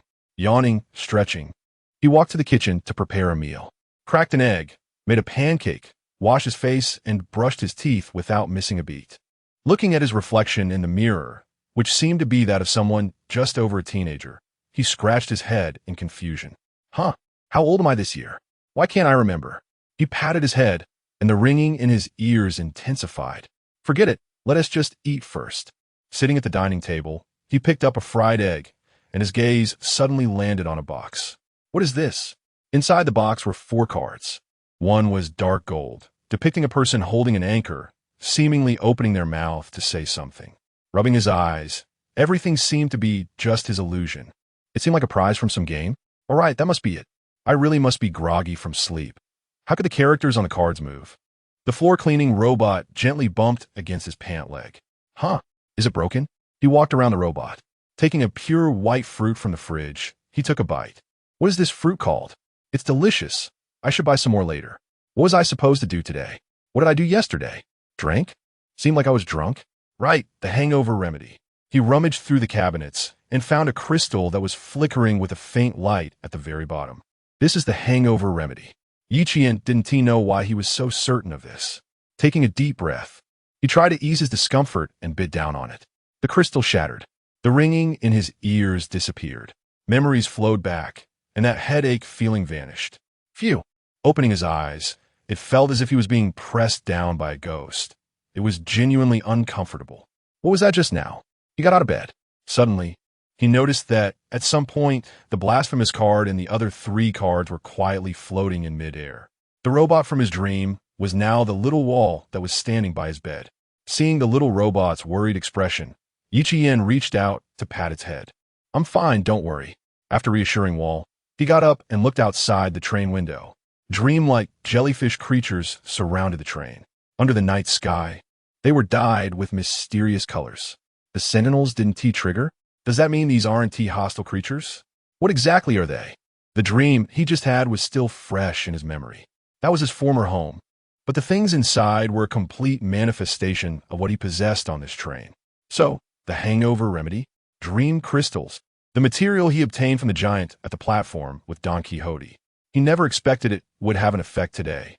Climbing onto the roof of the train, those jellyfish-like beings showed no signs of fear and instead drew closer, reaching out to touch them. The train system light screen simultaneously activated for verification.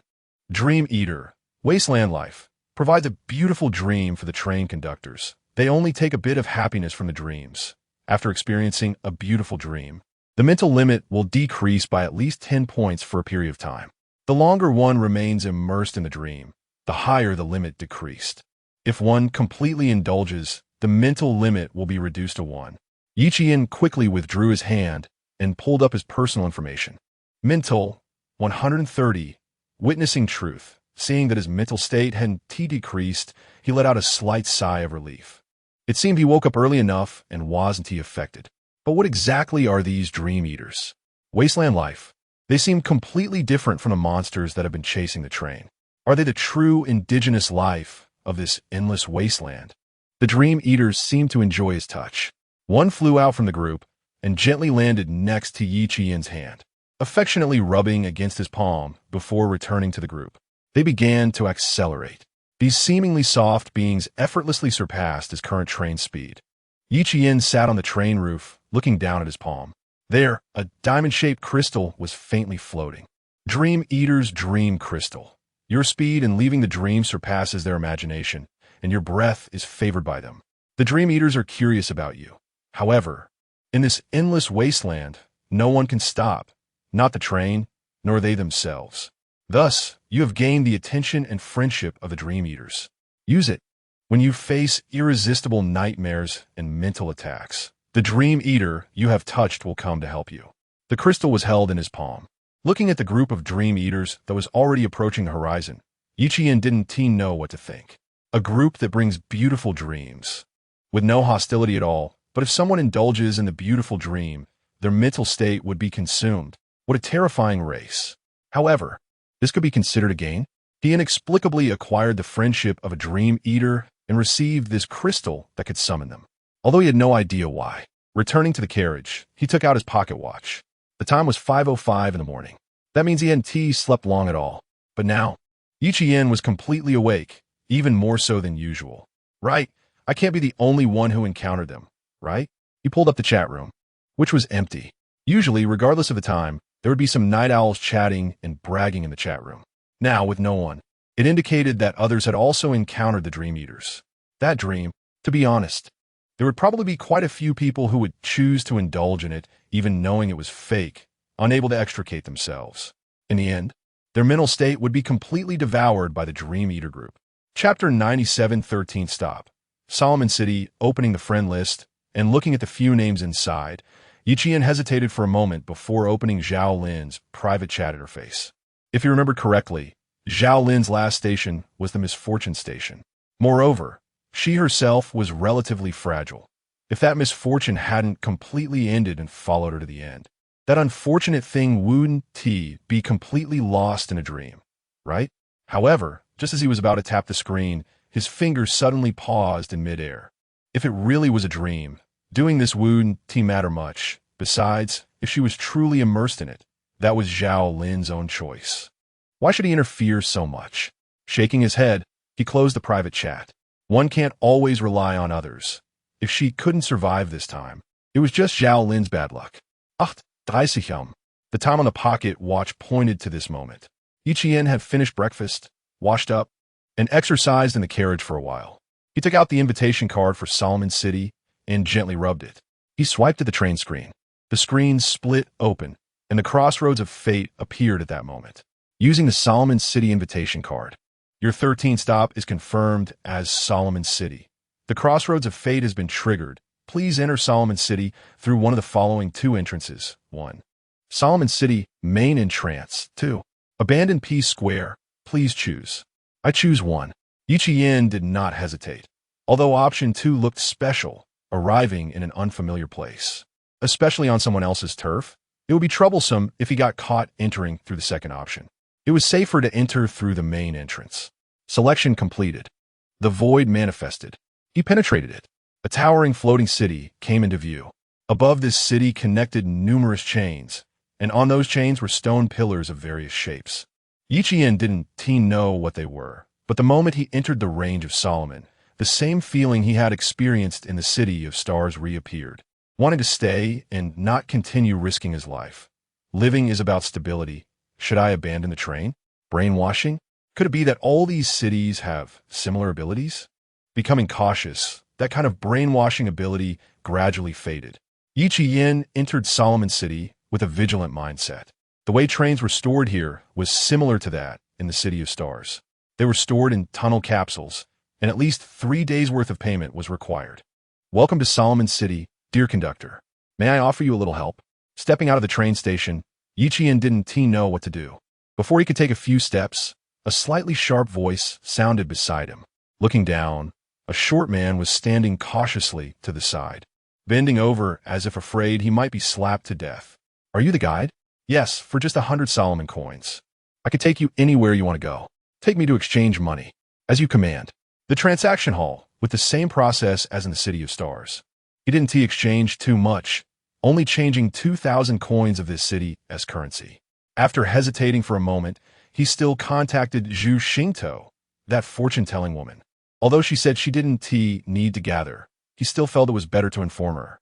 Moreover, he wanted to know what the Dream Eaters were about. I've arrived at Solomon City. If you need me to do anything, I will do my best. Zhu Xingtou opened her eyes, the endless stars in her gaze gradually fading. She looked at the chat content on the system screen and smiled slightly. You don't need to do anything, or rather, you can do whatever you like. Just play there for a couple of days. Is that still the answer? Yiqian was not too surprised. All right, I have one more thing. Do you know about the Dream Eaters? Dream Eater. Zhu Xingtou softly recited this name. What is wrong? Have you encountered them? That is quite lucky.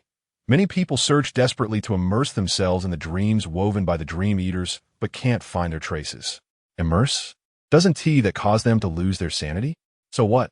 Immersing in beautiful dreams and gradually going insane or dying is, for many, a kind of release. Brother Yi, most people in this world do not have the courage or ability to get off the train at every station to explore and survive. Zhu Xingtou's words reminded Yiqian of that Muxiang Yurun he had seen in the City of Stars and those wanderers who chose to abandon their identities and stay there. Perhaps what she said was right. Living or immersing in beautiful dreams. For some, it was just a 50-50 choice. What do they mean by being the native life of the wasteland? Are they different from the monsters chasing the train? Of course, they are different. They are the truly indigenous creatures of the wasteland. We conductors are the outsiders. Now, don't ask too much. In any case, you've woken up. Haven tea you? Next, just rest well. Although Solomon City isn't as prosperous as the City of Stars, you can still experience some fun things here, The conversation ended. Yiqian walked out of the transaction hall. The short guide was waiting outside. He took out 100 coins from the exchange currency and handed it over. Thank you. Sir, my name is Fastfoot. Where'd you like to go? Anywhere, just recommend something. Since he was here, and since he had nothing to do, he might as well enjoy a few days. Originally, he did indeed have this thought. The entertainment facilities in Solomon City were not less than those in the City of Stars. It was just a matter of comparison. Under Fastfood's guidance, they arrived at a restaurant exclusively for conductors. Just as they were about to enter, several miserable-looking children with blue skin and pointed ears suddenly surrounded them. Sir, please help us with some food. Big brother, please give us some money. Fastfoot disdainfully blocked Yiqian in front and kicked one of the children away. Go away. Who told you to block the conductor's way? Get lost. This way, sir. The restaurant's security rushed out, using sticks to drive the children away. Yivian Fronit. Not liking this scene, even though those children didn't look human. Who are they? A group of corrupted little monsters. Don't worry, sir. They will disappear soon. Fastfoot smiled obsequiously at him. This flattery was not directed at Yiqian personally, but at the identity of the conductor. He watched the backs of those monster children until they completely vanished. Corrupted, what does that mean? Aren't they human? Fastfoot scratched his head and answered matter-of-factly. I don't know the specifics, but since the establishment of Solomon City, some infants have always turned into this. It is said that we, the indigenous people who are not conductors, are naturally cursed. So if someone gives birth to such a child, they should either discard it or kill it immediately. Everyone calls this corruption. We've gotten used to it. Chapter 98. The turmoil in Solar City, abandon or kill. How many years has Solar City existed? How many children like that would be discarded? Yin didn't ask, nor did he meddle in others' affairs. But before he could enter the restaurant, a group of men and women in uniforms suddenly appeared on the street. They were armed and searching for something.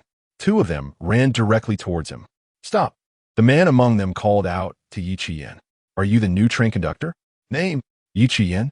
Your ID number is E3-1102, right? It wasn't surprising that he could call out his ID number and name. After all, there was a registration process upon entering the city. Yin had no reason to deny it. That's me. Is there something wrong? We are inspectors of Solar City. According to intelligence, a terrorist organization is going to attack Solar City, and they'll be arriving in batches in the coming days. You are among the batch that just shed their newcomer status, right? It shouldn't concern you much, but as a matter of routine, please come with us to the train docking point to check your personal information and see if you have joined that terrorist organization. Checking people? Yin frowned. What if I don't agree? His personal information contained many secrets he didn't want others to see. Besides, why should he comply? Routine matter? He wasn't aware of such a procedure. Even if he were, he wouldn't agree. The male inspector speaking to him also frowned, raising his face with a baton crackling with electricity in his hand. Friend, don't blame me for not reminding you. You're just a new train conductor. You should know to respect your seniors. As a newcomer, even if we take you in for intense interrogation, it wouldn't be a big deal. Come with us while you still can, or else. Last chance, are you coming or not? Senor? Respect? Is this world still about that? Isn't it a bit foolish? Whether someone was a senior should depend on their abilities, not on when they arrived in this world. It seemed that this meal was not going to happen. I'm sorry, but I don't want to show my information to anyone. Looking for death. A baton swung down, but missed entirely. With the enhancement of the electric wolf leather boots, Yin's speed was already beyond their reach. These so-called senior inspectors had train levels that would not exceed level 4 before entering the city. This meant their physical fitness and mental strength had likely not improved. In other words, aside from their equipment, these guys were no different from ordinary people. Such individuals made up the vast majority among train conductors. The commotion attracted the attention of other inspectors. A whistle blew. A sharp and piercing sound echoed in the air. Yin sighed silently in his heart. He casually tossed 100 Solar City bucks to the already dumbfounded inspector and then sped off towards a more crowded direction. He had decided to find a safe place to use the anchor to return to the train before it departed. As for the help that Zhu Xingtong mentioned, didn't she say that she just needed to enter the station? Then the help was already over. He could get the card from that mysterious woman after leaving the station. Even so, Yin wasn't familiar with the city, and a few times he almost got caught. Unfortunately, the quality of these inspectors was truly terrible. He could easily deal with them without even needing a gun. However, where could he run to? Yin spotted a corner of a small alley. Just as he was about to dive in to use the blasphemer's card, a small hand suddenly reached out from the shadows and grabbed at his clothing. Who? He aimed the Blackwood gun at the shadow. A timid voice trembled, don't shoot. In the shadow, the blue-skinned, pointy-eared child he had seen earlier curled up and pointed to a door on the side. Do you want me to go in here? The child nodded. No. You want to be found. After a moment of thought, hearing the approaching footsteps outside, Yin temporarily abandoned the idea of using the blasphemer's card. After all, there were others here, unless he killed the child right now. But, forget it. It would be a bit embarrassing to leave this city after not even an hour. He might as well consider it a new platform adventure. Following the child through the door, they twisted and turned until they reached another block. This way, the child pointed in a direction. After walking behind him for a long time, it seemed they had descended dozens of meters from their original location. The fresh scent in the air gradually became unpleasant. Here. The child loosened his grip on Yin's pant leg and timidly said, This place no one will come because everyone hates us. Compared to the prosperity of other places in Solar City, this area felt like a ruin. Beneath these dilapidated buildings, there were green-skinned people with pointed ears, referred to as monsters. Don't be afraid, big brother, we're not monsters, really. Yiqian glanced at him and reached out to pat the child's head. I know you're not monsters. Here, have this. He pulled out 2 pieces of fruit candy from his pocket and handed them to the child. The child took the candy but didn't eat it. Even though his eyes were filled with desire, there was also a hint of fear mixed in that desire. What's wrong? If you want to give it to your family, I have more. The child shook his head, biting his lip, and quietly said, My sister was poisoned by candy given by the adults above a while ago. He seemed to underestimate the malice this city had against them. Really? Was it that serious? Yiqian said nothing, following the child deeper into this village made of broken walls. Around them, similar green-skinned, pointy-eared people cast glances at him from the ruins. Their gazes held disgust, envy, but most of all, fear. Here, they stopped in front of a relatively intact building. Looking up, there was a familiar mark on the building. The Faceless Saint. That was the same mark on the invitation card from the Imperial Sequence Organization. He suddenly had a thought. Could the events of his half-day experience be the arrangement of that mysterious woman? If it really was, then it was a bit annoying. Gripping the blackwood and the eagle's claw in his hands, he loaded the bullets and pushed the door open. Inside the building, a woman with ordinary human skin and ears, wearing a mask, was sitting on a chair, gently tapping a wooden fish. She stopped her actions. The woman opened her eyes, and the face behind the mask made it impossible to tell what expression she had. She stood up and made a gesture of invitation, speaking to Yiqian, who stood at the door with a wary expression. Are you the newcomer who rescued the angel from that world? Hello, my name is Minro Gina, and like you, I'm a collector of cards. The organization's activity this time was initiated by me. Chapter 99, isn't it disgusting to manipulate fate at will? So, I will be noticed by those inspectors because of you? Monroe Gina looked at Yiqian with great interest. In a sense, yes, after all. The news that the Empire Order organization would come to Suwa City was spread by me. Otherwise, how could those lazy fools under the inspectors know about it? They would approach you simply because you're new to this city. They call it routine business. A small girl with skin walked in holding 2 cups of warm water. Here you go. The girl carefully handed the cups to Yiqian. Thank you. Monroe Gina. This name is indeed in the chat room of the Empire Order organization. Aren't you curious why I spread this news?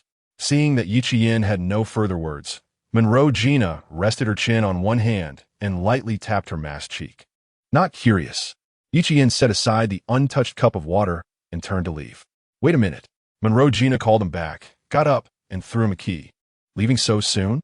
You'll still be searched by those inspectors outside. Follow me, at least. Let us transfer your train first. Monroe Gina pulled out a long ceremonial sword from somewhere and drew it against the wall, causing a door to quietly open. To be honest, I don't understand why the charlatan Zhu Xingtong insisted on sending a newcomer like you to this city. However, since I'm the one who spread the news, in a sense, it's a disadvantage for you, so I have to take responsibility.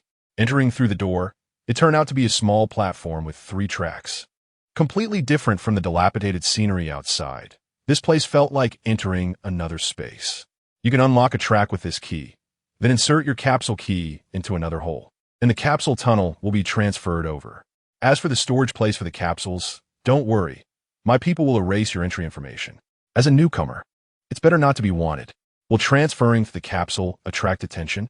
No, the capsule tunnel was originally designed by me and has been used by those people, of course. I left plenty of back doors. 6. Listening to Monroe Gina's confident words, Yiqian didn't know where to start with his sarcasm. Erasing information, designing capsule tunnels. Leaving back doors, one could say she is an expert. The intelligence system of this city must be riddled with holes. Nothing could be hidden from her. Inserting the 2 keys, a green grid-like projection appeared in the sky. The capsule tunnel slowly descended and gradually dissolved within this grid projection, with the stored train safely landing on the 2nd track. Thanks, I said. This is taking responsibility. Several skin children brought 2 chairs for Monroe Gina and placed them on either side. She sat back, crossed her long, tan legs. and continued to observe Yi Qian with an intensity reminiscent of a woman admiring a beautiful gem. Honestly, I'm very curious about you. Me? I'm just a newcomer. Nothing special to be curious about, right? Monroe Gina caressed her ceremonial sword, and the corners of her lips beneath the mask slightly curled up. No, you're very special. Different from any other newcomer I've seen before. Really? Of course, being able to release that crazy woman, Shea, already proves your extraordinary nature. According to what that charlatan Zhu Xingtong said, this is fate? Haha, although to me, it's complete nonsense. It's just a bit of luck, nothing more. Yi Qian's modesty made Monroe Gina laugh.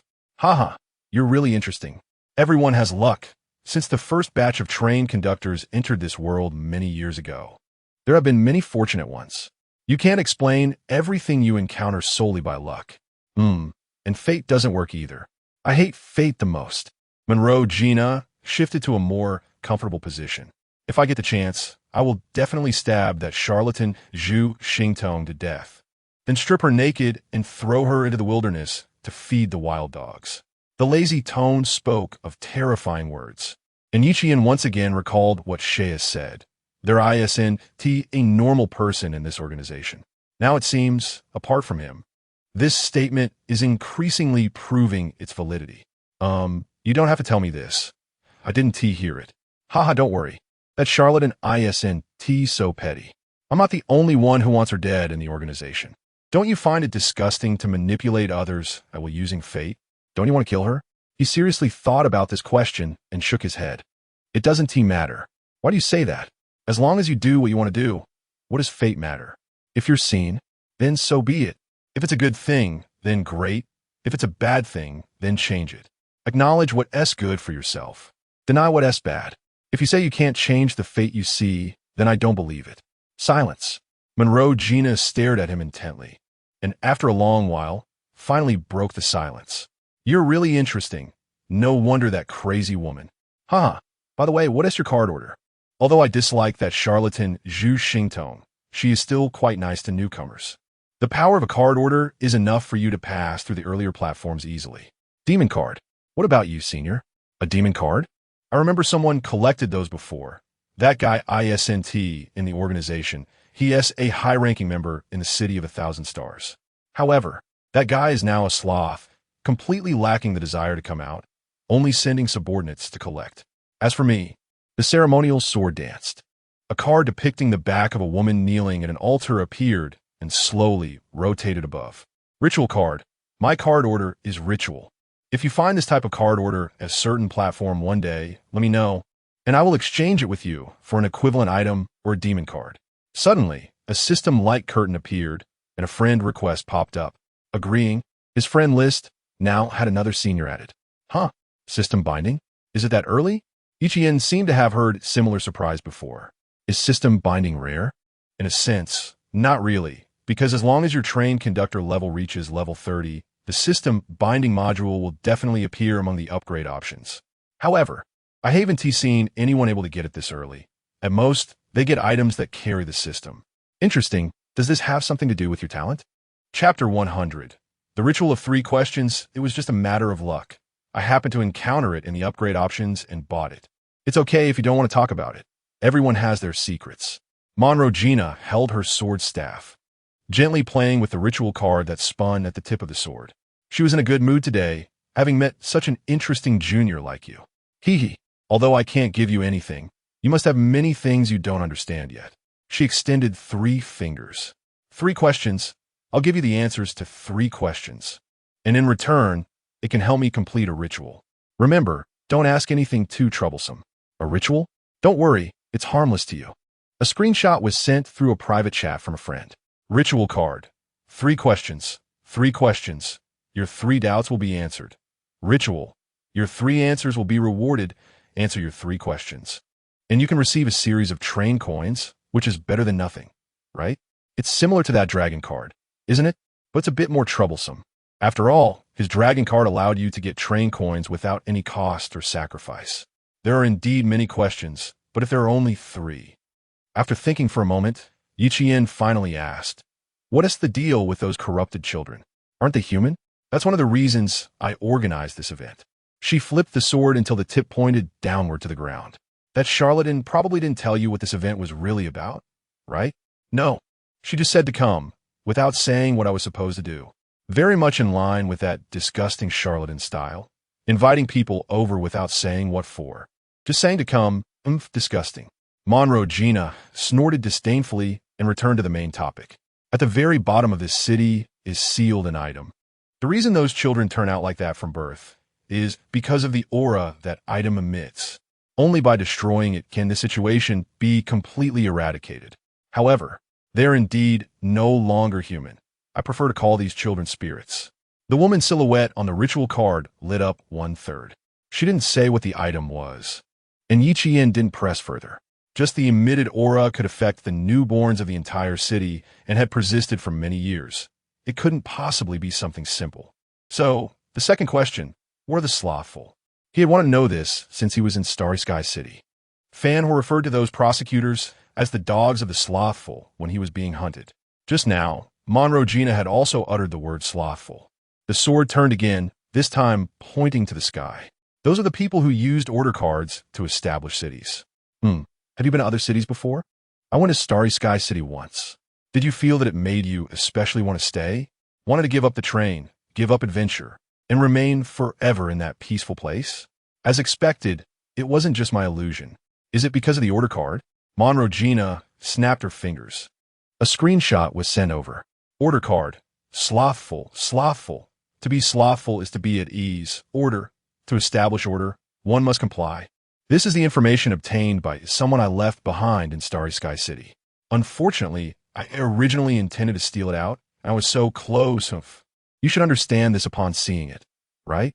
With a nonchalant tone, Monroe Gina revealed something quite terrifying. She indeed had an insider among the higher-ups in those cities. And the information from this card was clearly not accessible to ordinary people. That insider must have already achieved a significant position. I see. So there's a similar card in Solaro City too? MHM. The woman's silhouette on the ritual card lit up 2/3. Now, the last question.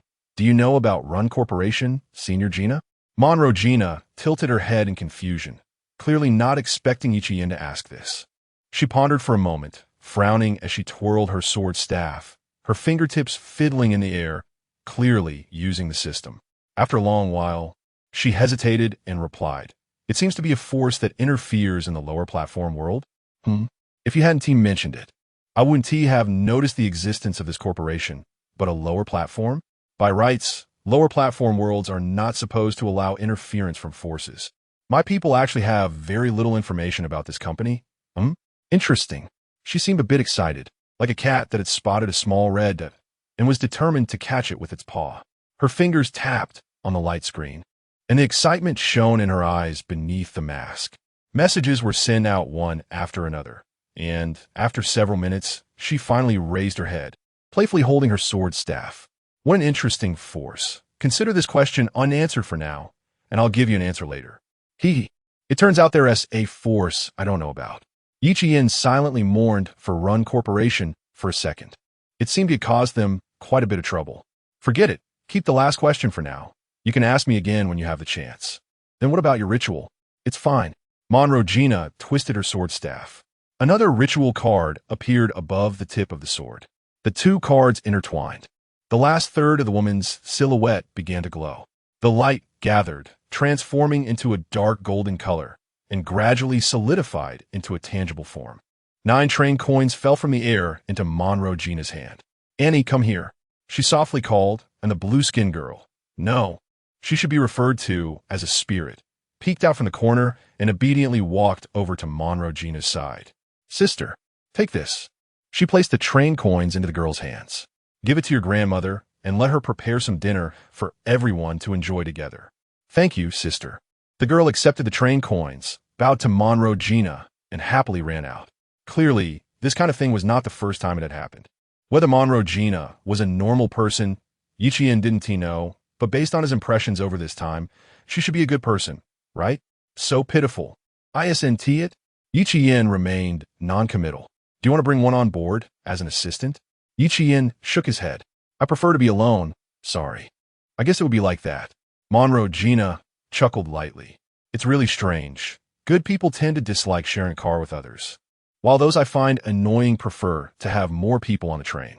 I've thought about this question for a long time, and I still don't know why. What do you think? Chapter 101, The Usefulness of Bad Luck. Yi Qian also did not know the answer to this question. To him, apart from himself, no one else was worth being a companion on the same train. Whether it was Shangguan Yingxue, Zhao Lin, anyone else, it didn't matter. Even knowing those people weren't bad didn't change anything. Being with others made him feel less relaxed. Compared to humans, he preferred non-human companions like Wally. Of course, having someone like Tina around would be nice too. Well, it seems you don't have an answer either. All right, time's almost up. This city may be terrible, but there are some decent places like the Fruit Beer and Ant Beef Barbecue. Want to join? Forget it. I need to go back to the train. Someone is looking for me. Unfortunately, if I don't go today, that place might not be there later. Monroe Gina stood up from her chair, leaned on her sword, and left directly. In the station, only Yi Qian remained. He didn't leave, but instead rubbed his forehead while looking at the continuous stream of messages popping up on the system screen. Zhao Lin, Maru Spicy Qian brother. My mental limit has permanently decreased. You didn't wake up, did you? Wake up, wake up. Dreaming will lower your mental state. Wake up, wake up. In just a short while, Zhao Lin had already sent him dozens of messages in a row. He hadn't turned off the system's notification sound, and the barrage of alerts was giving him a headache. I'm awake. I'm awake. Stop bothering me. If you keep sending messages, my head is going to explode. Speechless, he sent a reply. Zhao Lin, who was on her train, patted her chest after seeing the message and let out a sigh of relief. Wow, Qian brother, has your mental state decreased too? Boo-hoo, I hope I won't go crazy. No decrease. I woke up a long time ago. You also encountered those jellyfish, right? You just woke up now? What did you dream about? It's not easy. I thought you would be lost in sweet dreams forever. Zhao Lin bit her lip, recalling the scenes from her dream, and sighed nostalgically. I dreamed of my old home. I didn't have to drive the train, hide, or take risks. I could just pet cats, watch videos, and eat snacks at home. Boo-hoo, it was so blissful. That kind of life is what I want. What kind of days are we living now? Oh, so you actually managed to wake up. That's impressive. I actually suddenly saw some news about good and bad luck while watching videos, so I remembered some things about the train. At that moment, I really thought it would be nice to stay in the dream forever, but Qian brother, in the things I remembered, there was the matter of the last station being the good luck station, so for a while after that, there wouldn't be any good luck. If that's the case, how could I encounter something that would make me happy forever? So I woke up. I see. It seems that Zhao Lin's bad luck isn't entirely a bad thing. The fixed intertwining of bad luck allows her to more easily discern the good and bad of a situation. Just like when she chose whether to stay at the public trading station. Because of her bad luck, she didn't stay. But because of her bad luck, she survived. It seems Zhao Lin's talent is even stronger than previously imagined. So, how much has your mental state decreased? Let me show you a screenshot. A screenshot was sent over. Mental, 8100 cost of sweet dreams. 20 points, that's quite a lot, and there are no signs of recovery at all. I've only slept for half a day, and it's already this much. If I keep sleeping, I'll definitely go crazy, right? Pretty much. Yi Qian stroked his chin and opened the public chat room. There were already some conversations happening inside. However, not many. It seemed that the vast majority of people were still trapped in their sweet dreams, unable to extricate themselves. Some probably realized they were in a dream, but were unwilling to wake up. Just as the introduction said, for some, being lost in sweet dreams is a form of liberation. What about that woman, Shangguan Yingxue? Is she still asleep? Yi Qian glanced at his friend list, thought for a moment, and sent a question mark. Question mark. To his surprise, only a little over a minute passed before a message came back. What is up? Just checking if you woke up. In the train, Shangguan Yingxue, who was doing push-ups, wiped the sweat from her forehead, took off her soaked shirt, and looked at the chat content on the screen with a slight smile. I woke up not long ago, had a sweet dream, and my mental limit decreased a bit. But it should be recoverable, right? What about you? According to the introduction, it should be. How much did you decrease? 15 points? That's not insignificant. I have a bit of a headache. What did you wake up, and what did you dream about? I woke up ages ago. I didn't decrease at all. As for what I dreamed about, I dreamed of my home. Me too. The scenes most people dreamed of were their past homes. For them, the hard days on this train no matter how bad the past was, were still better than everything now. Not to mention that most people, unlike Yi Qian, who grew up in an orphanage, still had family, whom they might never see again. Glad you woke up. Let's leave it at that. After ending the chat, Yi Qian's gaze shifted to the other side, where several messages from Zhao Lin had piled up. Ever since they met in Qianxing City last time, she had started treating him more like a friend. By the way, Qian brother, I have something to ask you. What is it? Do you think my encounter with those jellyfish this time counts as having used up my bad luck? This afternoon, I was supposed to enter a bad luck station, and I originally didn't plan to get off, but if encountering jellyfish means I've used up my bad luck, then what she said was indeed possible.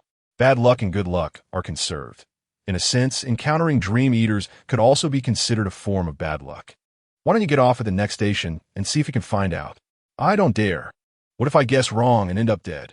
So, I heard someone say that if you spend extra train coins, you could buy a temporary entry card to the city and stay there for a day, which would allow me to avoid the time to enter the platform.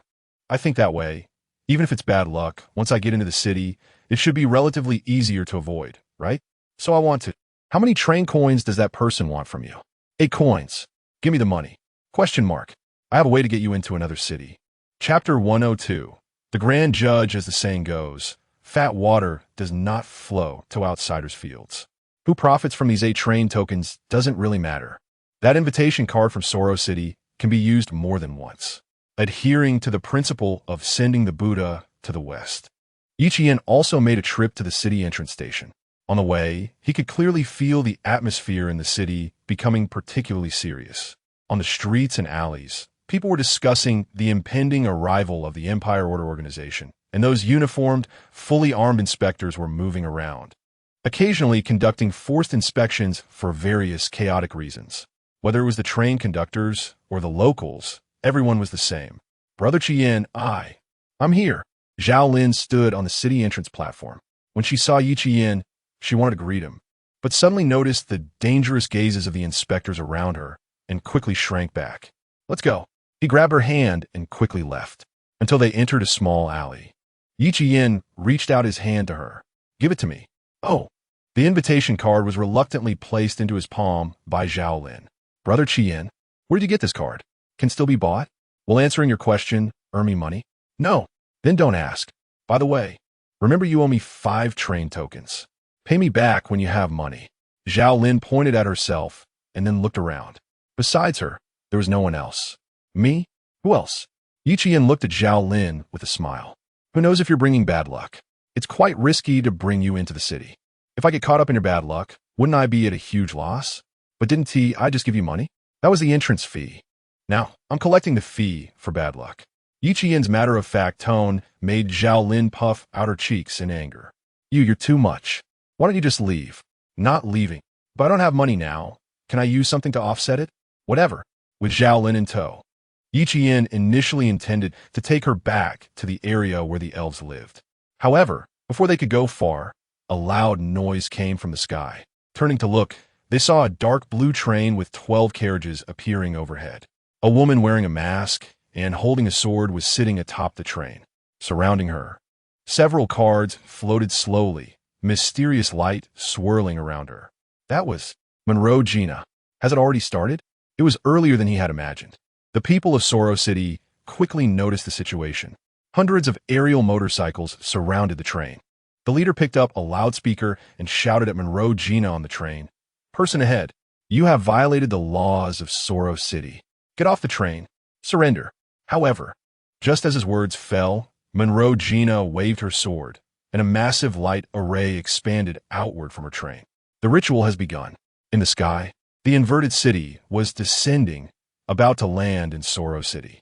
Brother Qian, what is happening? Zhao Lin hid behind him in fear. It looks like your bad luck has triggered. Let us go. Don't stay here. Otherwise, it'll be like what happened in Thousand Star City when things fell from the sky. I'm sorry. Zhao Lin lowered her head. I guessed wrong. I thought it would turn into good luck. She attributed everything happening now to herself. The battle in the sky commenced, and from the inverted city, soldiers resembling chess pieces fell from the sky, clashing with the inspectors. No need to apologize. Just bring back a few more train tokens later. Whether you're here or not, chaos will still break out. Monroe Gina will spread the organization's plans. And her goal is undoubtedly to create chaos in this city, to conceal some things happening in the dark. Twisting and turning. Yi Qian led Zhao Lin back to the ruins. Unlike the bloody chaos outside, rows of tables and chairs were neatly arranged, with hundreds of blue-skinned elves sitting together, including the child who had brought him here and Annie. Big brother. Little Annie wiped the rice grains from the corner of her mouth and ran over. Big brother. Gina's sister left a note for you. He took the note from Annie's pocket. It had a line of black text written on it. The platform in the room can directly leave this city. Whether you leave or stay is up to you. Don't mind what that charlatan says. I've planned for a long time, and there won't be any accidents. A newcomer like you is completely unnecessary. Putting away the note, Yi Qian took Zhao Lin into the station room. Using the previous method, he transferred her train over as well. Brother Qian, what is going to happen here? A terrorist attack. Huh? Then I'm leaving right now. He grabbed Zhao Lin by the collar as she tried to escape. What are you running for? It's not you being attacked. Be good and stay here. You won't die. Even so, Zhao Lin was still scared to death. She directly crawled into her train, curling up in a corner made of metal and wood, like a block fortress. I'm not going out. So that is how she spent every instance of bad luck at the station before.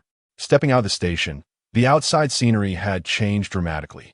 In the sky, a woman covered in lightning armor stood coldly above, and around her, summoned chess piece soldiers would be shattered upon entering a certain range. Members of the Empire Order, what exactly are you infiltrating Sorrow City for? Monroe Gina turned her sword, and the three-question ritual card appeared above her head. As a terrorist organization, of course. It's as you promote to disrupt order. The backlight illuminated 1/3. Just you? The lightning armor burst forth, and the woman instantly rushed to Monroe Gina's head, delivering a punch that made her figure vanish like a mirage. Don't be so impulsive, haha. The Grand Judge of Sorrow City, Zhao Shi. You used to be someone who kept moving forward, but now you've become a lackey for the lazy, and you're much weaker than before. Zhao Shi's expression did not change in response to Monroe Gina's taunts. She clenched her fists, her martial arts uniform flapping without wind. Do you think you can provoke me with just a few words? Lackey? Lazy? That lord built the city to give the losers a glimmer of hope. While you termites that only gnaw in the gutter have no right to criticize us. Chapter 103. The Stay Misfortune? TSK, it's really intense. Yi Qian didn't know where he managed to get a handful of melon seeds, found a chair, and looked for a high spot to watch the two women fighting in the air. Monroe Gina and the great judge, Zhao, she should be among the top tier in the entire survival world. Their fierce combat strength makes it hard to imagine how many platforms one must go through to reach such a level. The battle between the two lasted a long time, ultimately ending with the city of suspended ruins summoned by Monroe Gina being destroyed by lightning. Fragments of the suspended city fell from the sky. Zhao Shi didn't even glance at them and continued pursuing Monroe Gina. Most of the city fragments crashed into the urban area, but after being intercepted by the open protective shield, some still scattered into the city. Unfortunately, one of the fragments happened to be heading this way, and that direction, quite accurately, was aimed directly at the platform hiding the room. No, or rather, it was aimed at Zhao Lin. It really is misfortune. I must collect a few more train coins from her later. Yi Qian felt a bit speechless. His train was still inside there. Hunting, normal mode. A train coin in his hand transformed into specks of dark golden light and gradually disappeared. The sound of mechanical structures and the low roar of the mechanical dragon resonated in this space. He threw it out. The mechanical dragon flew into the air, grabbed the falling fragment, and forcefully tossed it away. The entire fragment was thrown into an uninhabited area. Zhao Shi, who was chasing Monroe Gina, suddenly stopped. She looked back in confusion and frowned at a fleeting flash of red and white. That was, after hesitating for a moment, she stopped the chase and landed on the ground. A young woman ran over, panting, and anxiously asked upon seeing her, "Judge, why aren't you chasing anymore?" That person just now was Monroe Gina. Zhao Shi coldly glanced at the young woman. "Are you ordering me?" The icy gaze froze the woman in place. By the time she came to her senses, Zhao Shi had already disappeared from her sight, leaving behind a light remark. Next time, you can take the train and be the train conductor. Thud. The young woman slumped to the ground, her eyes filled with fear. For those who chose to abandon the train and stay in the city, how could they still have the courage to step back onto the endless wasteland? Zhao moved quickly, leaping into the air and rapidly jumping toward the direction of the mechanical dragon. In fact, she couldn't fly. She could only jump. Where's this? Is it the dwelling place of the corrupted? There's still so many alive. Zhao appearance instilled fear. The great judge of Sorrow City. This identity was well known to everyone living in this city. The blue-skinned elves were frightened and hid away. However, Zhao had no interest in them. She glanced around and jumped to the back of a house. Little girl, come out. She reached out and grabbed a small girl, who just happened to be Annie. Did you see a dragon just now? Annie trembled in fear, but said nothing, just shaking her head. But her evasive gaze completely betrayed her. Zhao snorted coldly in her heart and casually set Annie down. If you saw her, where is that person? No, not here. Oh, really? Zhao extended her hand and pressed it on Annie's head. The others looking this way quickly averted their eyes, not daring to watch what would happen next. If you don't want to speak, that's fine. Zhao gently patted Annie's head, stood up, looked around, and saw the only intact and clean building in the village. Where is it? Annie quickly shook her head. Well, then it is there. Zhao lips curled into a playful smile, completely different from her coldness during the battle. She walked straight toward that building. Pushing the door open, she gently sniffed. A woman and 2 trains? A small space station? She took out a pen and drew a symbol in the air. Open. The symbol landed on the wall and transformed into light, forcibly opening the door to the station. Entering the station and seeing the 2 trains on the tracks. Zhao frowned slightly and sniffed again. The levels weren't very high. And was that the sin of fear? This train, signs of high maintenance. And what is that? A sentinel? How interesting. It's been a long time since I've seen such a rare device. Did you see me? Zhao crossed her arms with interest, her other hand touching her lips. It's you, the controller of the hunting mechanical dragon. Aren't you going to come out? The sentinel's red eyes silently watched her, but did not fire. Outside, Yiqian felt a bit overwhelmed as he watched all this through the system screen. Wasn't this great judge, Zhao, just chasing someone? How did she suddenly end up here in the blink of an eye? From what she said, was it because of the hunting mechanical dragon? It really is stained with misfortune. This is quite troublesome.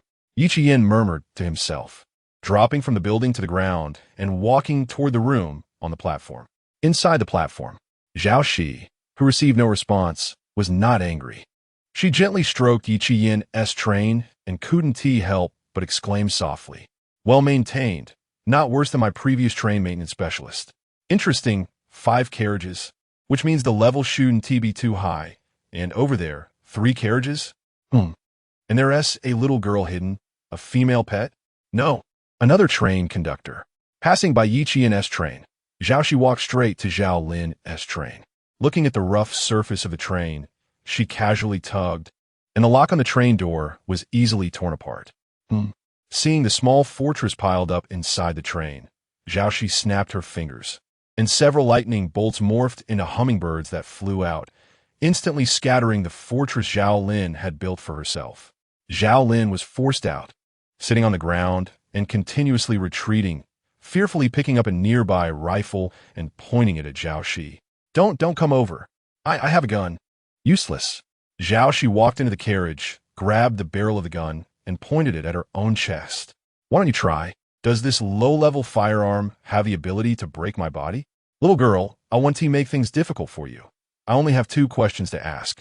Answer me, and I'll let you go. In the end, Zhao Lin didn't dare to fire. Her body went soft, and she loosened her grip, biting her lip and nodding. What questions? Where's the owner of that train outside? And do you know where that person got their mechanical dragon? Chapter 104. The Judge is One.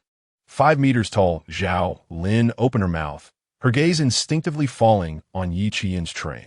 She bit her lip as if in a dilemma, and after a moment, resignedly closed her eyes, shaking her head repeatedly. I don't know him, I don't know. This response surprised Zhao a bit. She reached out and patted Zhao Lin's cheek, even pinching it like a strange girl. Oh, you're so timid. yet you're still helping that person? Could it be that he is your lover? Bang! Zhao Shi raised her hand, and the lightning shield intercepted a black bullet. She stood upright, squinting slightly at the shield that had been partially penetrated. Interesting. I don't know if it's interesting, but bullying a hapless person seems rather pointless to me. Yi Qian's figure appeared not far away, wearing a cowboy hat that looked like it came from nowhere. Seeing the black sandalwood in his hand, Zhao Shi was somewhat surprised. Nice gun, is it for sale? Sorry, it's not for sale. That's too bad. Zhao Shi jumped onto the roof of Yi Qian's train. Her long legs crossed beneath her fitted skirt. Leaning forward, she rested her cheek on her hand, assessing Yi Qian. That dragon, is it yours? What dragon? I don't see any, miss. You've got the wrong person. I didn't see any dragon. Yi Qian wanted to pull away a bit, but as Zhao Shi snapped her fingers, a blue and white hunter dragon appeared, and he knew he couldn't pretend any longer. Don't play dumb, I saw it. The hunter dragon, it's this one. I can smell it. You have the scent of a mechanical dragon on you. The hunter dragon could only be created with a blueprint, and that blueprint could only be made twice. So, do you understand? Tell me, where did you find that blueprint? Is this woman a dog-s nose? No, even a dog-s nose probably wouldn't be as sensitive as hers. She can smell it? How come he didn't know there was anything special about the scent of the hunter dragon? Actually, I really don't. Focus. Okay. I found it in a treasure chest on a platform. Zhao, she sniffed again. A treasure chest? How could that thing be in a treasure chest? Without waiting for Yi Qian to answer, she stroked the blue and white hunter dragon, reminiscing about the past, and began to talk to herself. After I made this one, the blueprint was stolen. By the time I realized it, that guy had already started to run away. I wasn't strong enough back then and could only take his heart. I couldn't fully kill him and watched him escape. So, that person, is he dead now? Yeah, dead. Yi Qian simplified the story of finding the blueprint from the grave at the Screaming Mountain Villa. The introduction of the blueprint mentioned that the person was already in a dying state when he reached the station, and to prevent others from obtaining the blueprint. He hid in that place. Serves him right. By the way, where's your dragon? It's not on this train. Where did it hide? Activating it costs money. A bag was tossed over. Is this enough? Yi Qian opened it, silently putting away the 20 train coins inside, then snapped his fingers with a smile. So generous. No wonder you're the judge of a city. 20 train coins are just taken like that. Come out, let us see your kind. The hunter dragon flew out from the armed space, and aside from the color, there was no difference from Zhao Shi's. You're quite lucky, huh? That one just now is an armed space module. What level is your train? 5 carriages? Level 5? This judge didn't seem as cold as imagined. In fact, she was oddly easy to get along with. However, could she not tell? Thinking carefully, aside from the initial Shea, who could tell his train level at a glance? It seemed no one else could know at a glance. It seems that even high-level train conductors aren't all-powerful. Their modules, abilities, and items each have their strengths. Close enough. Well, forget it. Zhao Shi jumped down from the roof and walked over to Yi Qian, standing on her tiptoes to touch his hunter dragon. Just like mine, it really is a hunter dragon. It's quite surprising. I didn't expect to see it again. She sighed, not noticing how strange Yi Qian's gaze was.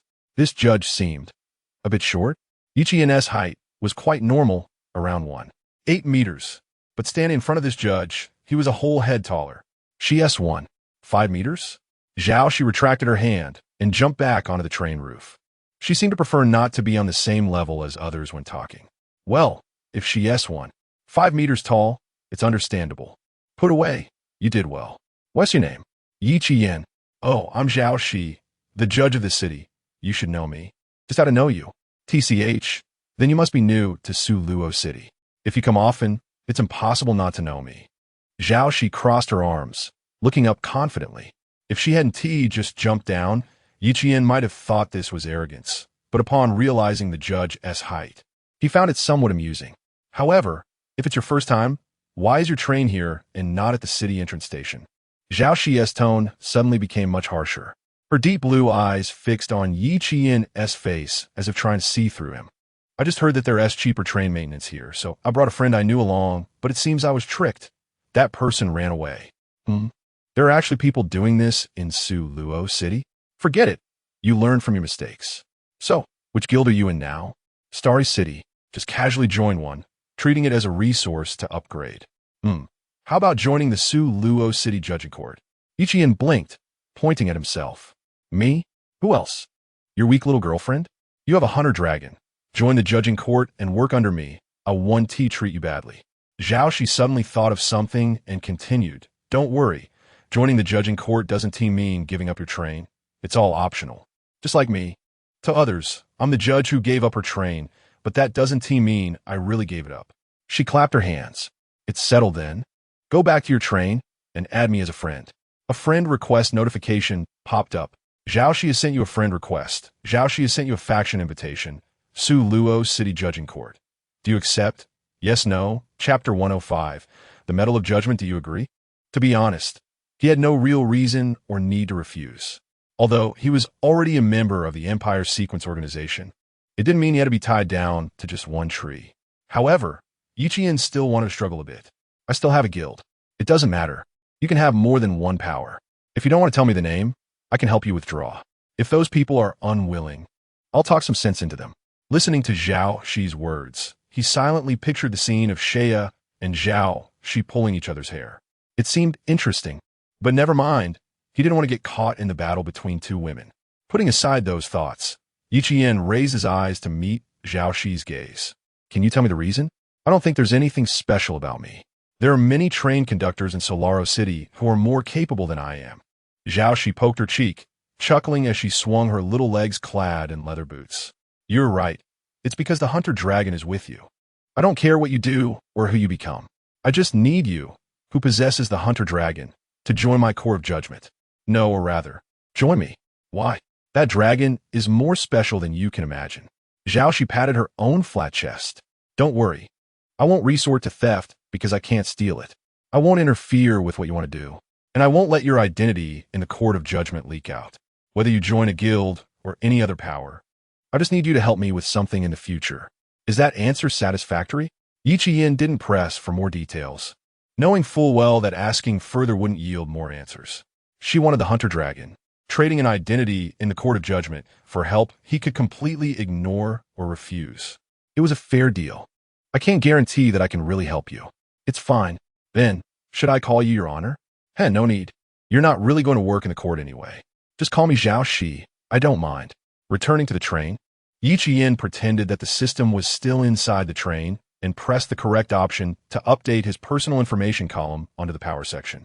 Power, Empire Sequence Organization, Solaro City Court of Judgment. Stepping off the train, Zhao Shi had already run over to Zhao Lin, who was hiding in the corner.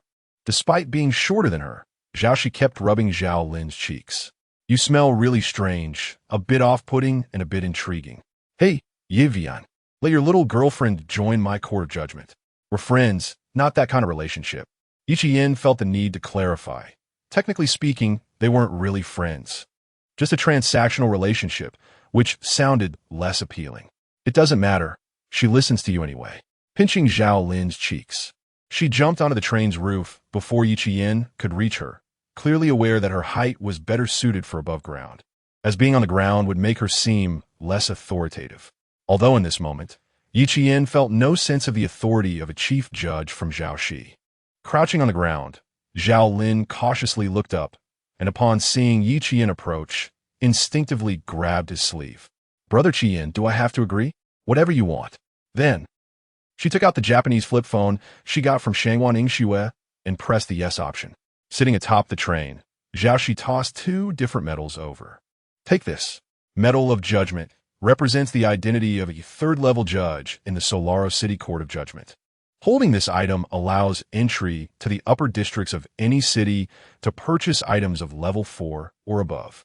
Medal of Judgment represents the identity of a first-level judge in the Solaro City Court of Judgment. The two medals were distinct, with the one in Ichiyen's hand being more exquisite, featuring an inverted spiral sword, while Zhao Lin's was merely a bullet. This is the identity medal of the court. Wear it, and others will know you come from the court. Those hounds in other cities won't give you a hard time. Zhao, she shifted to a more comfortable position, yawning as if a bit tired. Seriously, I've talked so much at once, it's exhausting. She reached into her spatial pocket and pulled out a ringing phone. Pressing the answer button, a woman's voice immediately came through. Your Honor, People from the Empire Sequence Organization have attacked the Order Court. Oh, that Monroe Gina has already been chased away. Not her. Huh. Impossible. I only sense the presence of a terrifying member in the city. I remember their spiritual scent very clearly. It's real. War, astrology, and the divine dragon. They've breached in, and they'll soon be entering the altar where the order is stored. Oh, then hold them off and don't let them into the altar. Zhao Shi, the higher-ups appointed you as the chief judge to protect the order. Hurry back. We can't. Shut up. It's too noisy. The voice on the other end fell silent. See, Chief Judge. Zhao Shi's expression turned colder. I'm busy. Don't bother me. With a sharp sound, the phone shattered. Zhao Shi shifted to a more comfortable position. Looking at Yi Qian, her expression returning to what it was before, her azure eyes flashing with an unclear meaning. It seemed she had no intention of hurrying back. Order alter. Yi Qian knew that it was the people from the Empire Sequence Organization trying to seize the order card that influenced Solaro City. But he also understood that this wasn't the true objective. According to Monroe Gina, this operation belonging to the Empire Sequence Organization was to liberate something sealed beneath Solaro City. Now, going up to seize that order card was probably also to draw fire for breaking the seal. Speaking of which, was what he was doing now also a way to attract fire? Did that fortune teller, Zhu, Xing to summon it to this city just for this moment? Are you not worried about not going back? It doesn't matter. Losing that card is better. It saves me from hearing them shout about laziness and order every day. It's so annoying. Zhao Shi snorted in discontent, then turned her gaze back to Yi Qian's face. Remember, if you encounter any issues related to the Hunter Dragon in the future, contact me, and I'll help you with answers.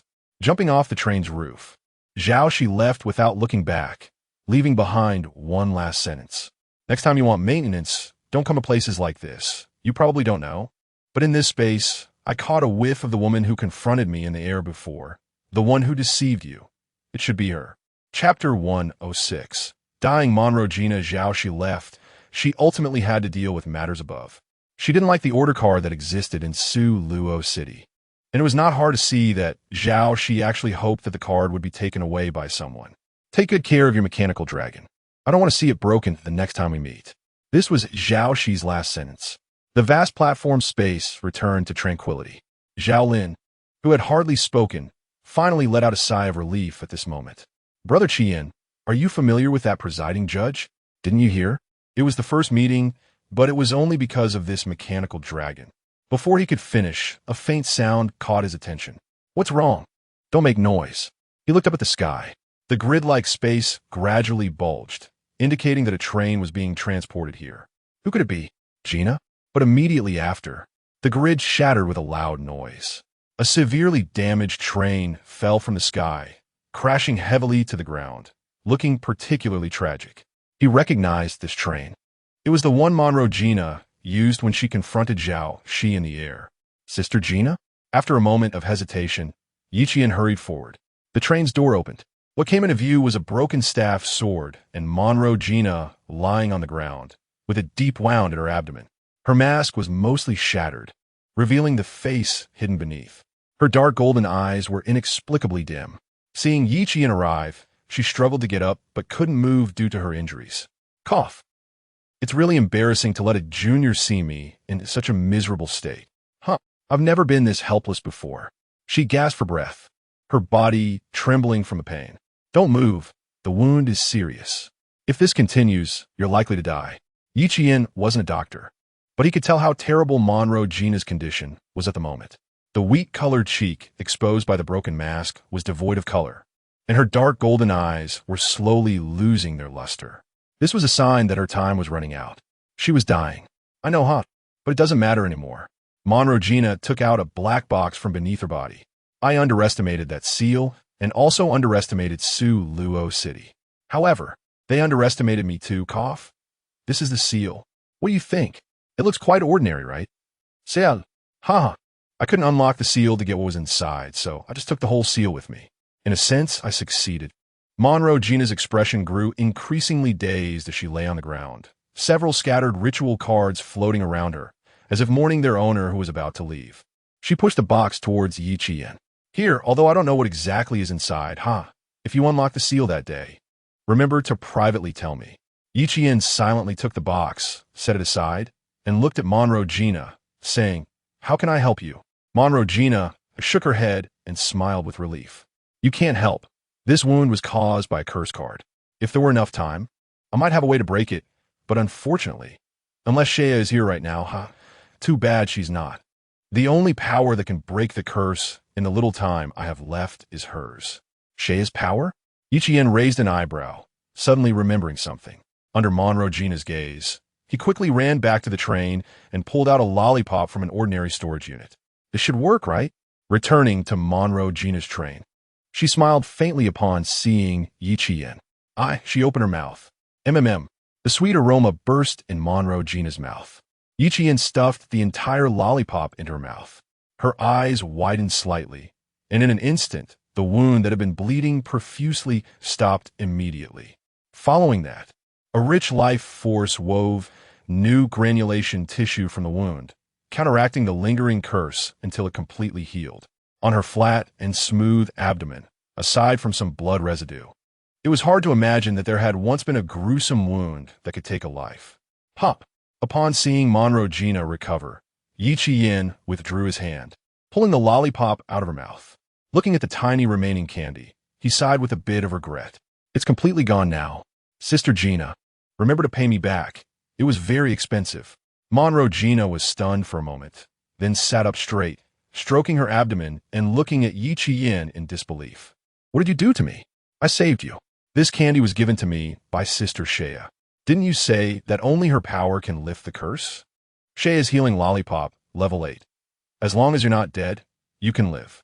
Yi Qian fully realized the value of this description. "Thank you." Monroe Gina stood up, gently licking the residual sweetness from her lips. "You saved me. I really didn't expect to be saved by a newcomer. Yivian Shuruk. Didn't that so-called fortune teller say? I would be useful when I came here. It seems this is my purpose, right? You don't have to listen to that fortune teller. What she says about fate isn't necessarily all correct. In any case, thank you, I will repay you. But before that, may I change my clothes?"